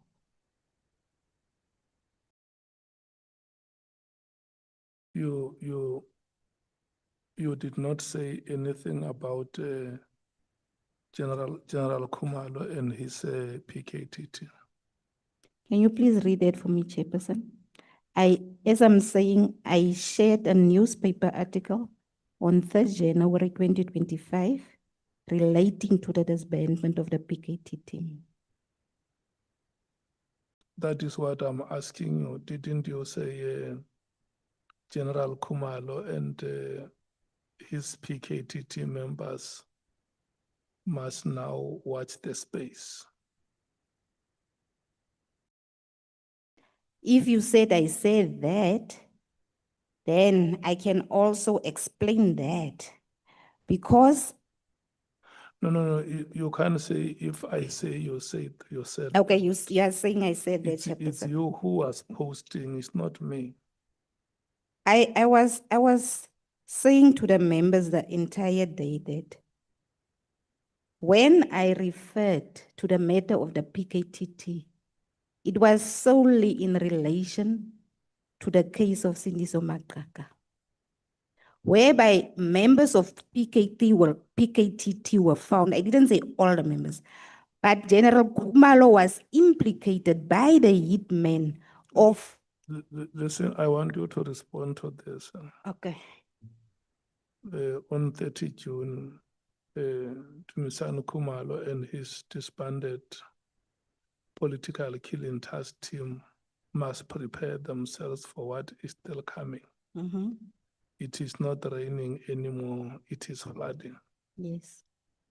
That one I admit, and as I said, it was because General Khumalo was part of the people who was implicated with that other members of the PKTT of stopping the hitmen from exposing the kingpins who killed Sindiso Makaka. And there was a witness who testified as witness E in the Nhlanhla Commission. That witness have been communicating with me since 2023. And he gave me all this information. I have everything here on my phone. I can share it with the committee. That witness gave me all the information to say that I am also aware that General Khumalo, General Advocate Kaba, General Lushaba, and the lawyer of the hitman do not want him to testify. So my reasoning was, if this person wants to testify, if this person wants to make an admission, why would General Khumalo, Kaba, all those people stop him to extend that I had to ask assistance from Honorable Fadil Adams to say, can we assist this person? It was only then money were gathered to pay the lawyer. Do you agree with the statements that were made by General Masemola and General Mkhwanazi here before this committee, that one of the breakthroughs that were achieved by the PKTT was on the case of Sindiso Makaka? Yes. And they give credit to General Khumalo. As I said, I also earlier said. And his team. Yes. I also mentioned earlier. For the work that they have done, because that case has been called for a considerable number of years. I also mentioned earlier, Chairperson, to say that General Kumalo and his team were the ones who arrested the hitman. But the case was investigated. Not only the hitman. Yeah, those people were implicated in the Somakaka case. Yes. But the case, the docket was So investigated. I want to check with you. Do you have any other suspect in that case who was supposed to have been arrested and is still not arrested? According to the hitman, yes, they are still suspect. The police officers who were supposed to be arrested have not been arrested, and the people who ordered Did the hitman appear before court? Yes, he appeared before court, but I still have conversations with his lawyers also. When the hitman appeared before court, did the court not afford him an opportunity to disclose any No. information that could have led to? Now, he wanted to take the stand, and his lawyer actually is the one who refused him to take the stand. His lawyer. Okay. So, but do you know that there are names that the hitman mentioned which led to the arrest of those suspects that I know. he would have mentioned their names? I know, but also in his recent affidavit that he deposed of in November last year, he said in that affidavit that those are not all the people who are implicated. Hence, I said it's not my place to disclose the affidavit because he didn't give me permission. He said, you want to disclose that information himself. Okay. Having read to you the post that you made in which you proudly declare your ownership, do you present yourself as an impartial witness before this ad hoc committee? I'm impartial. In which way? Chairperson, in a way that even if General Mkhwanazi made a mistake in some things, I'm not going to be quiet about him making mistakes because I have a reasonable belief that General Mkhwanazi could not have all the information about all the people, and there might be people who misled him.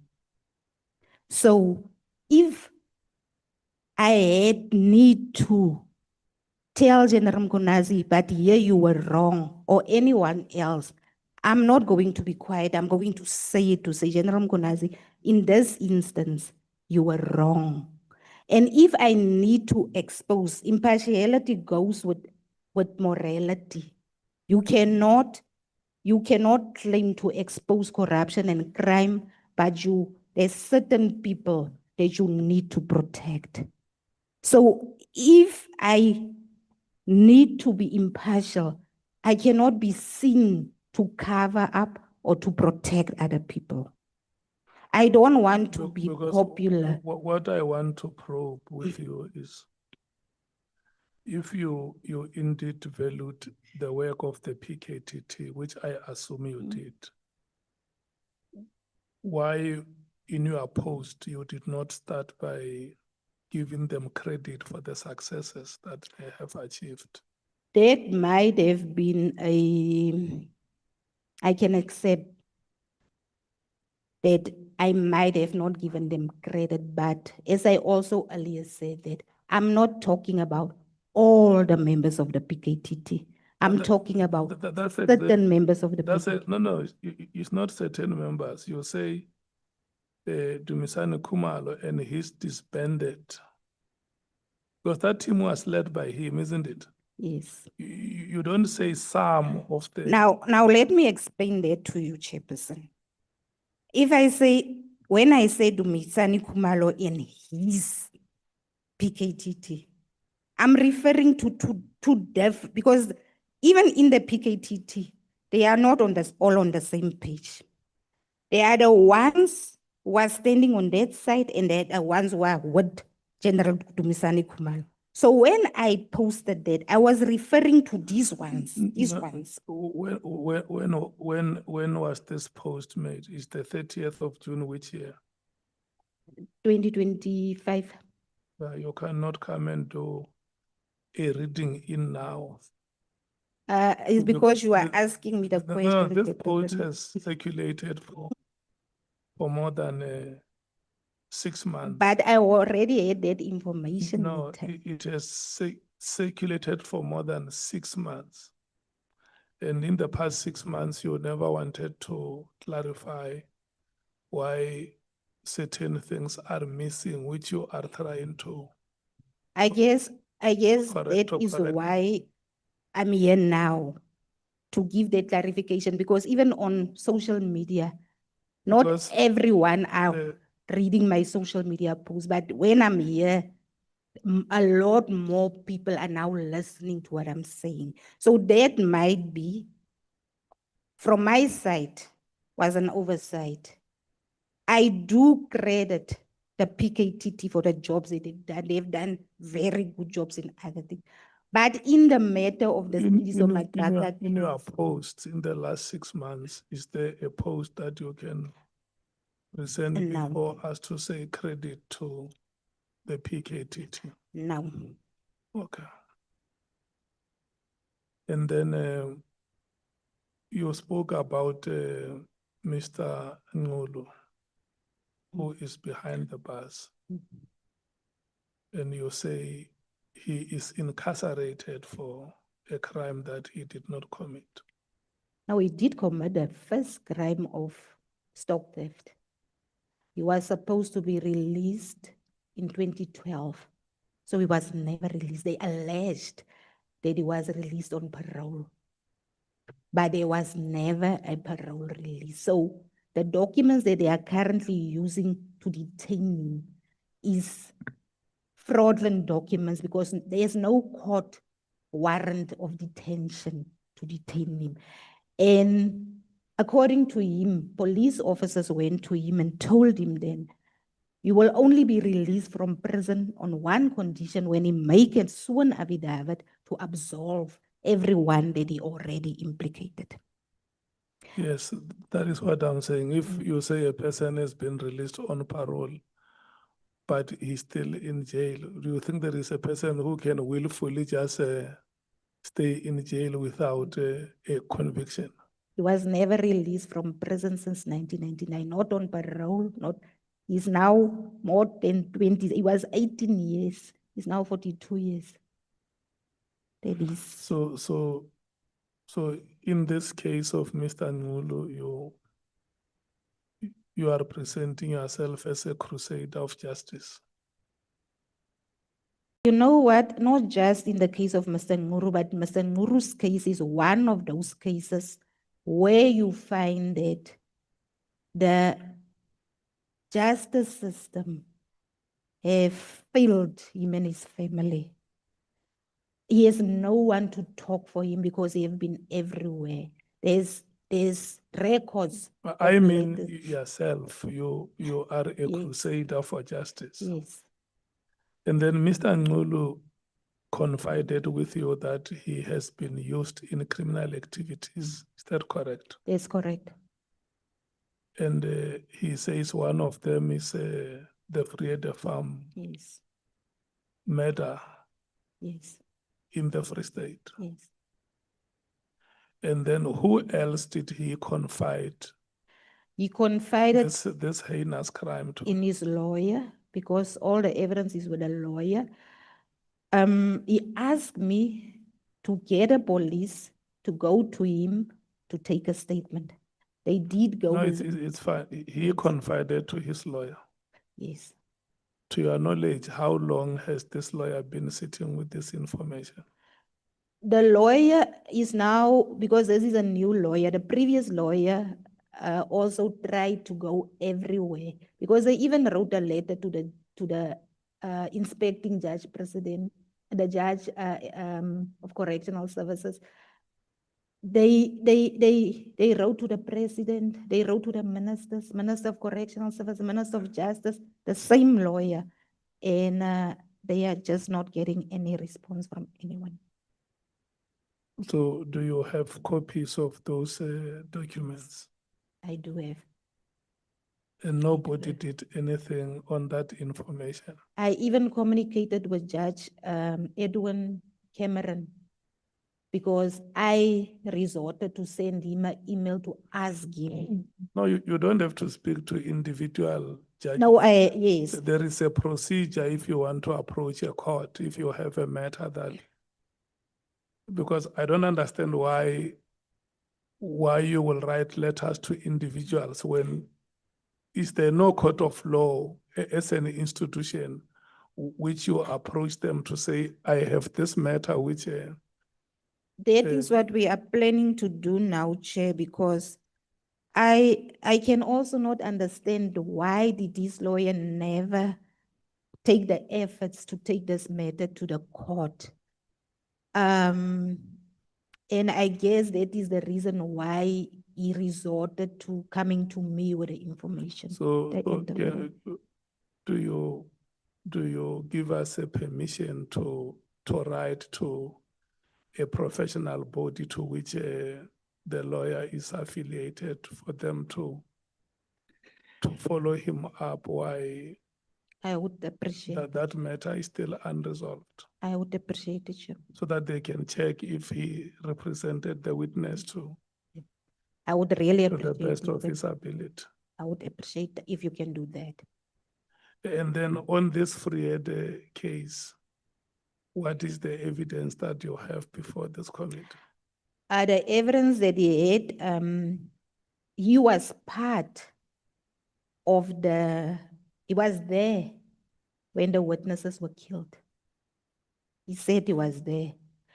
He exposed the hitmen. He exposed their names. He knows how the witnesses were killed. He knows where the bodies were taken. Even with the instance of Ms. Sipati Lichwana, who was an employee of Mangaung Metro. She also had information relating to the asbestos and the Freedom Farm corruption. She was killed in the same manner as the Freedom Farm. And the evidence that he presented was the laptop of Mercy Patilichwani, now recently late last year, and then 2 firearms. But those people were not shot, they were strangled.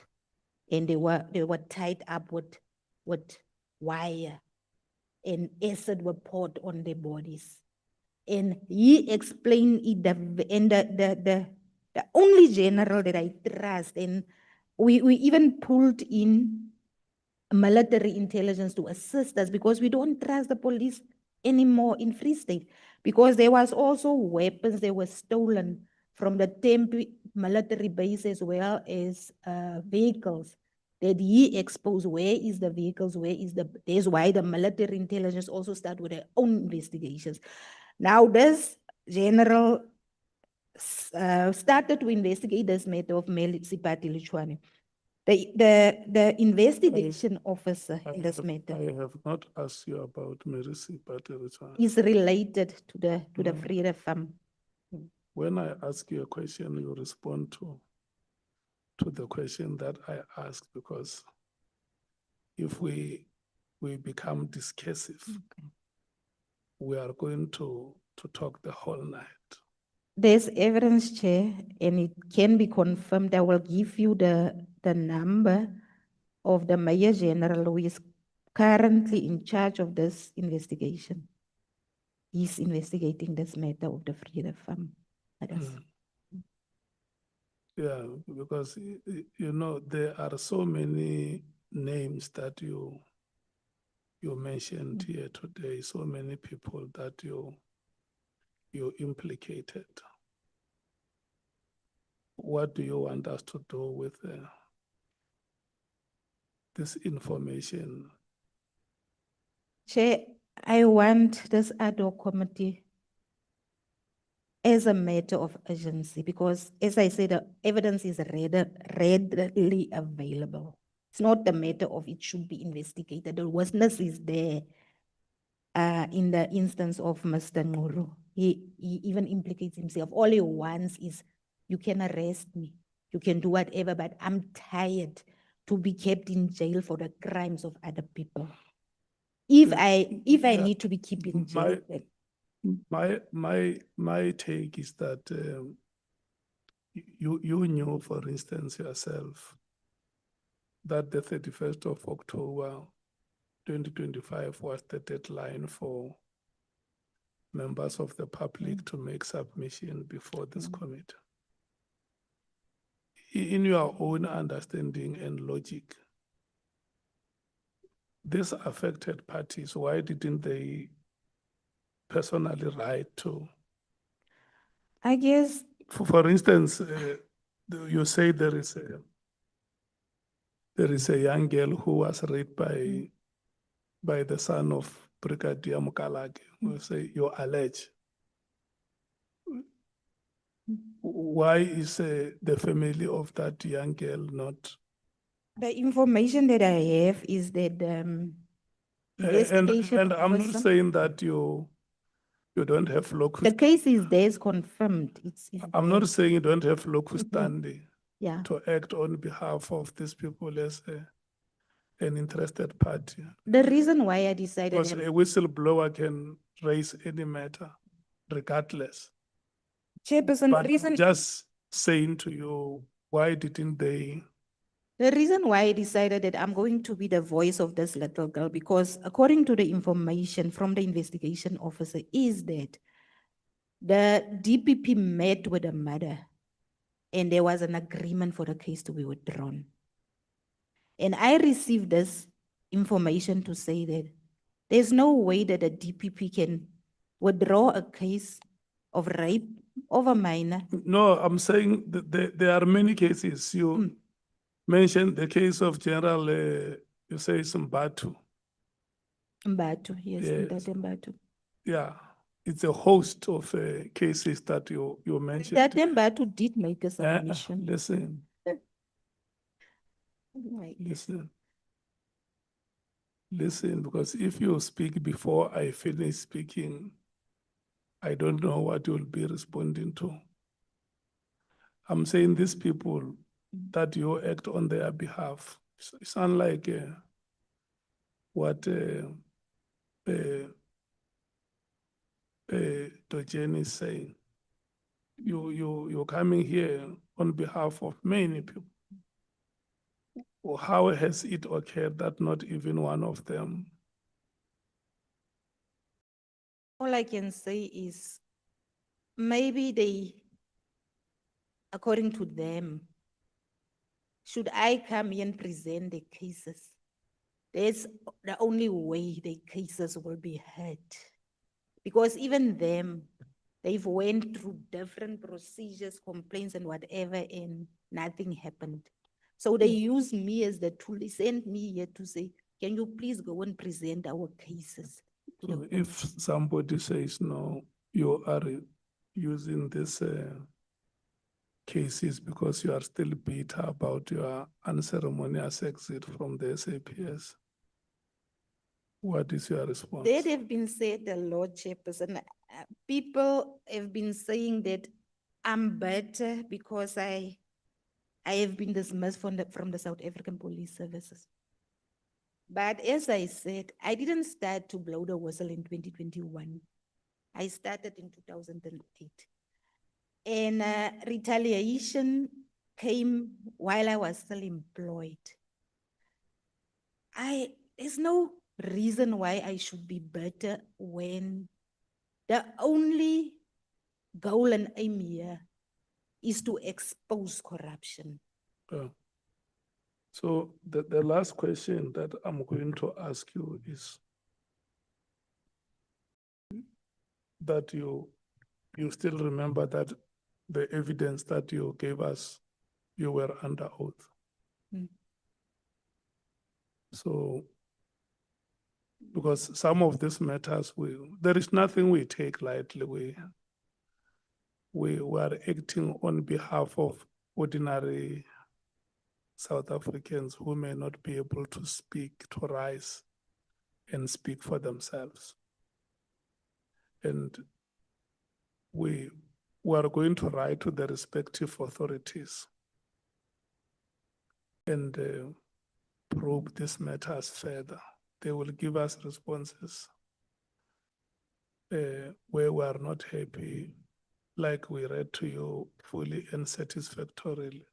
We write back to them again to say, we want more information. So if we find that they have responded to our questions adequately and credibly, must we come and say to you that you lied to us under oath? For instance, there is an officer that you say is an unlawful or is an illegal citizen in this country.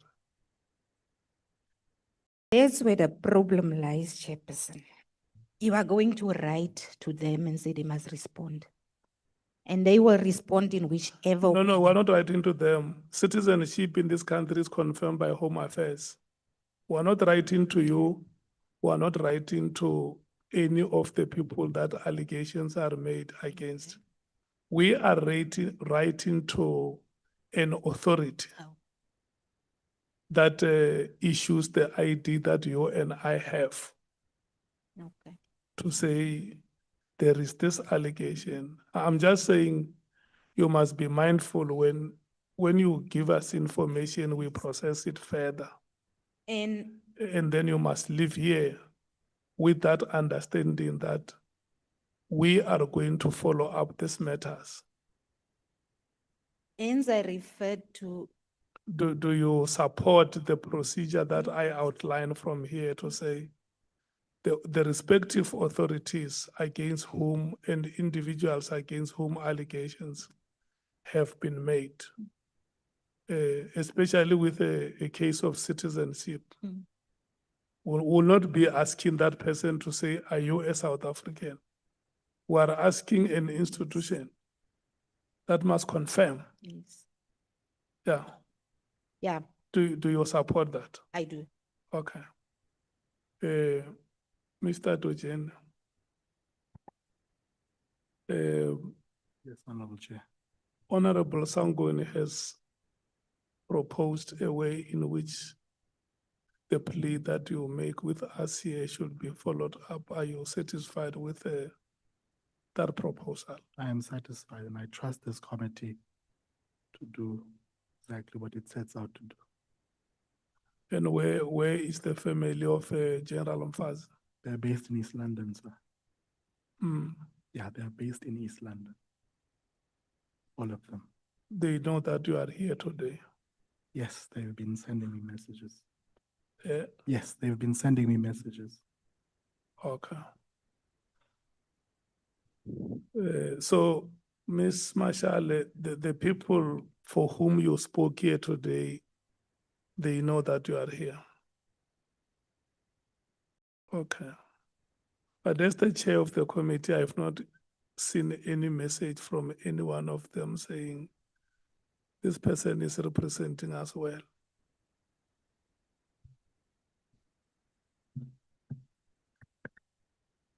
Okay. No, it's fine. Thank you so much to our two guests, Ms. Mashal and Mr. Toeni. And I must also thank our honorable members, the staff of Parliament. We did not have a good start today, Bonan. And I think tomorrow will be a better day. We forgive you for whatever weaknesses that we might have had this morning, not because you come with me from Limpopo, but because I understand that the days will not always be the same. You have been here with us every day since the the committee started, and we can't crucify you for the mistakes that happen for a day or for an hour, because we don't doubt your commitment to the work of the committee. We are here today as a committee because of your tireless efforts, and we hardly mention that. I think it's important that we must tell you that this committee has depended largely on your work. So whatever happened today, every one of us find it in their hearts to forgive you and believe that tomorrow when we come back here, you are going to show us that you are still the same Ramano that we know, that we started with from the first day. And all your colleagues that you work with, Palette, Nicolette, and everybody. Let's run this last lap. There is a very important quotation that was made by President Mbeki about people who complete the race. That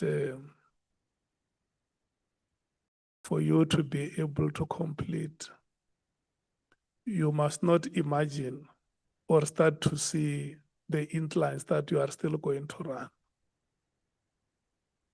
So it's about attitude, that we can do it. It's about resilience, that we can do it and reach the finishing line. And nobody must even say, no, there is not going to be any payment for the work that we shall have done. There is not even any epaulet on our shoulders. Let's do it. We are doing it for South Africa. So I want to thank every one of you. We are coming back tomorrow to complete.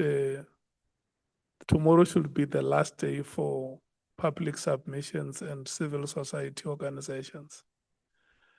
So we are coming back tomorrow to do exactly that. Honorable Kola Barnett has requested that she must come on Wednesday. We have agreed. On Thursday, yes. Oh, tomorrow is Wednesday, I'm sorry. I always think it's Monday because Tuesday has become our Monday. Yeah, Honorable Kola Barnett will be here with us on Thursday. There is a likelihood that we may not have a General Patlane because that labor court matter is being adjudicated on that day. So the secretariat and the legal team will look at it and see how we reschedule his appearance. Yeah, and I want to remind you, honorable members, that the deadline was today for you to submit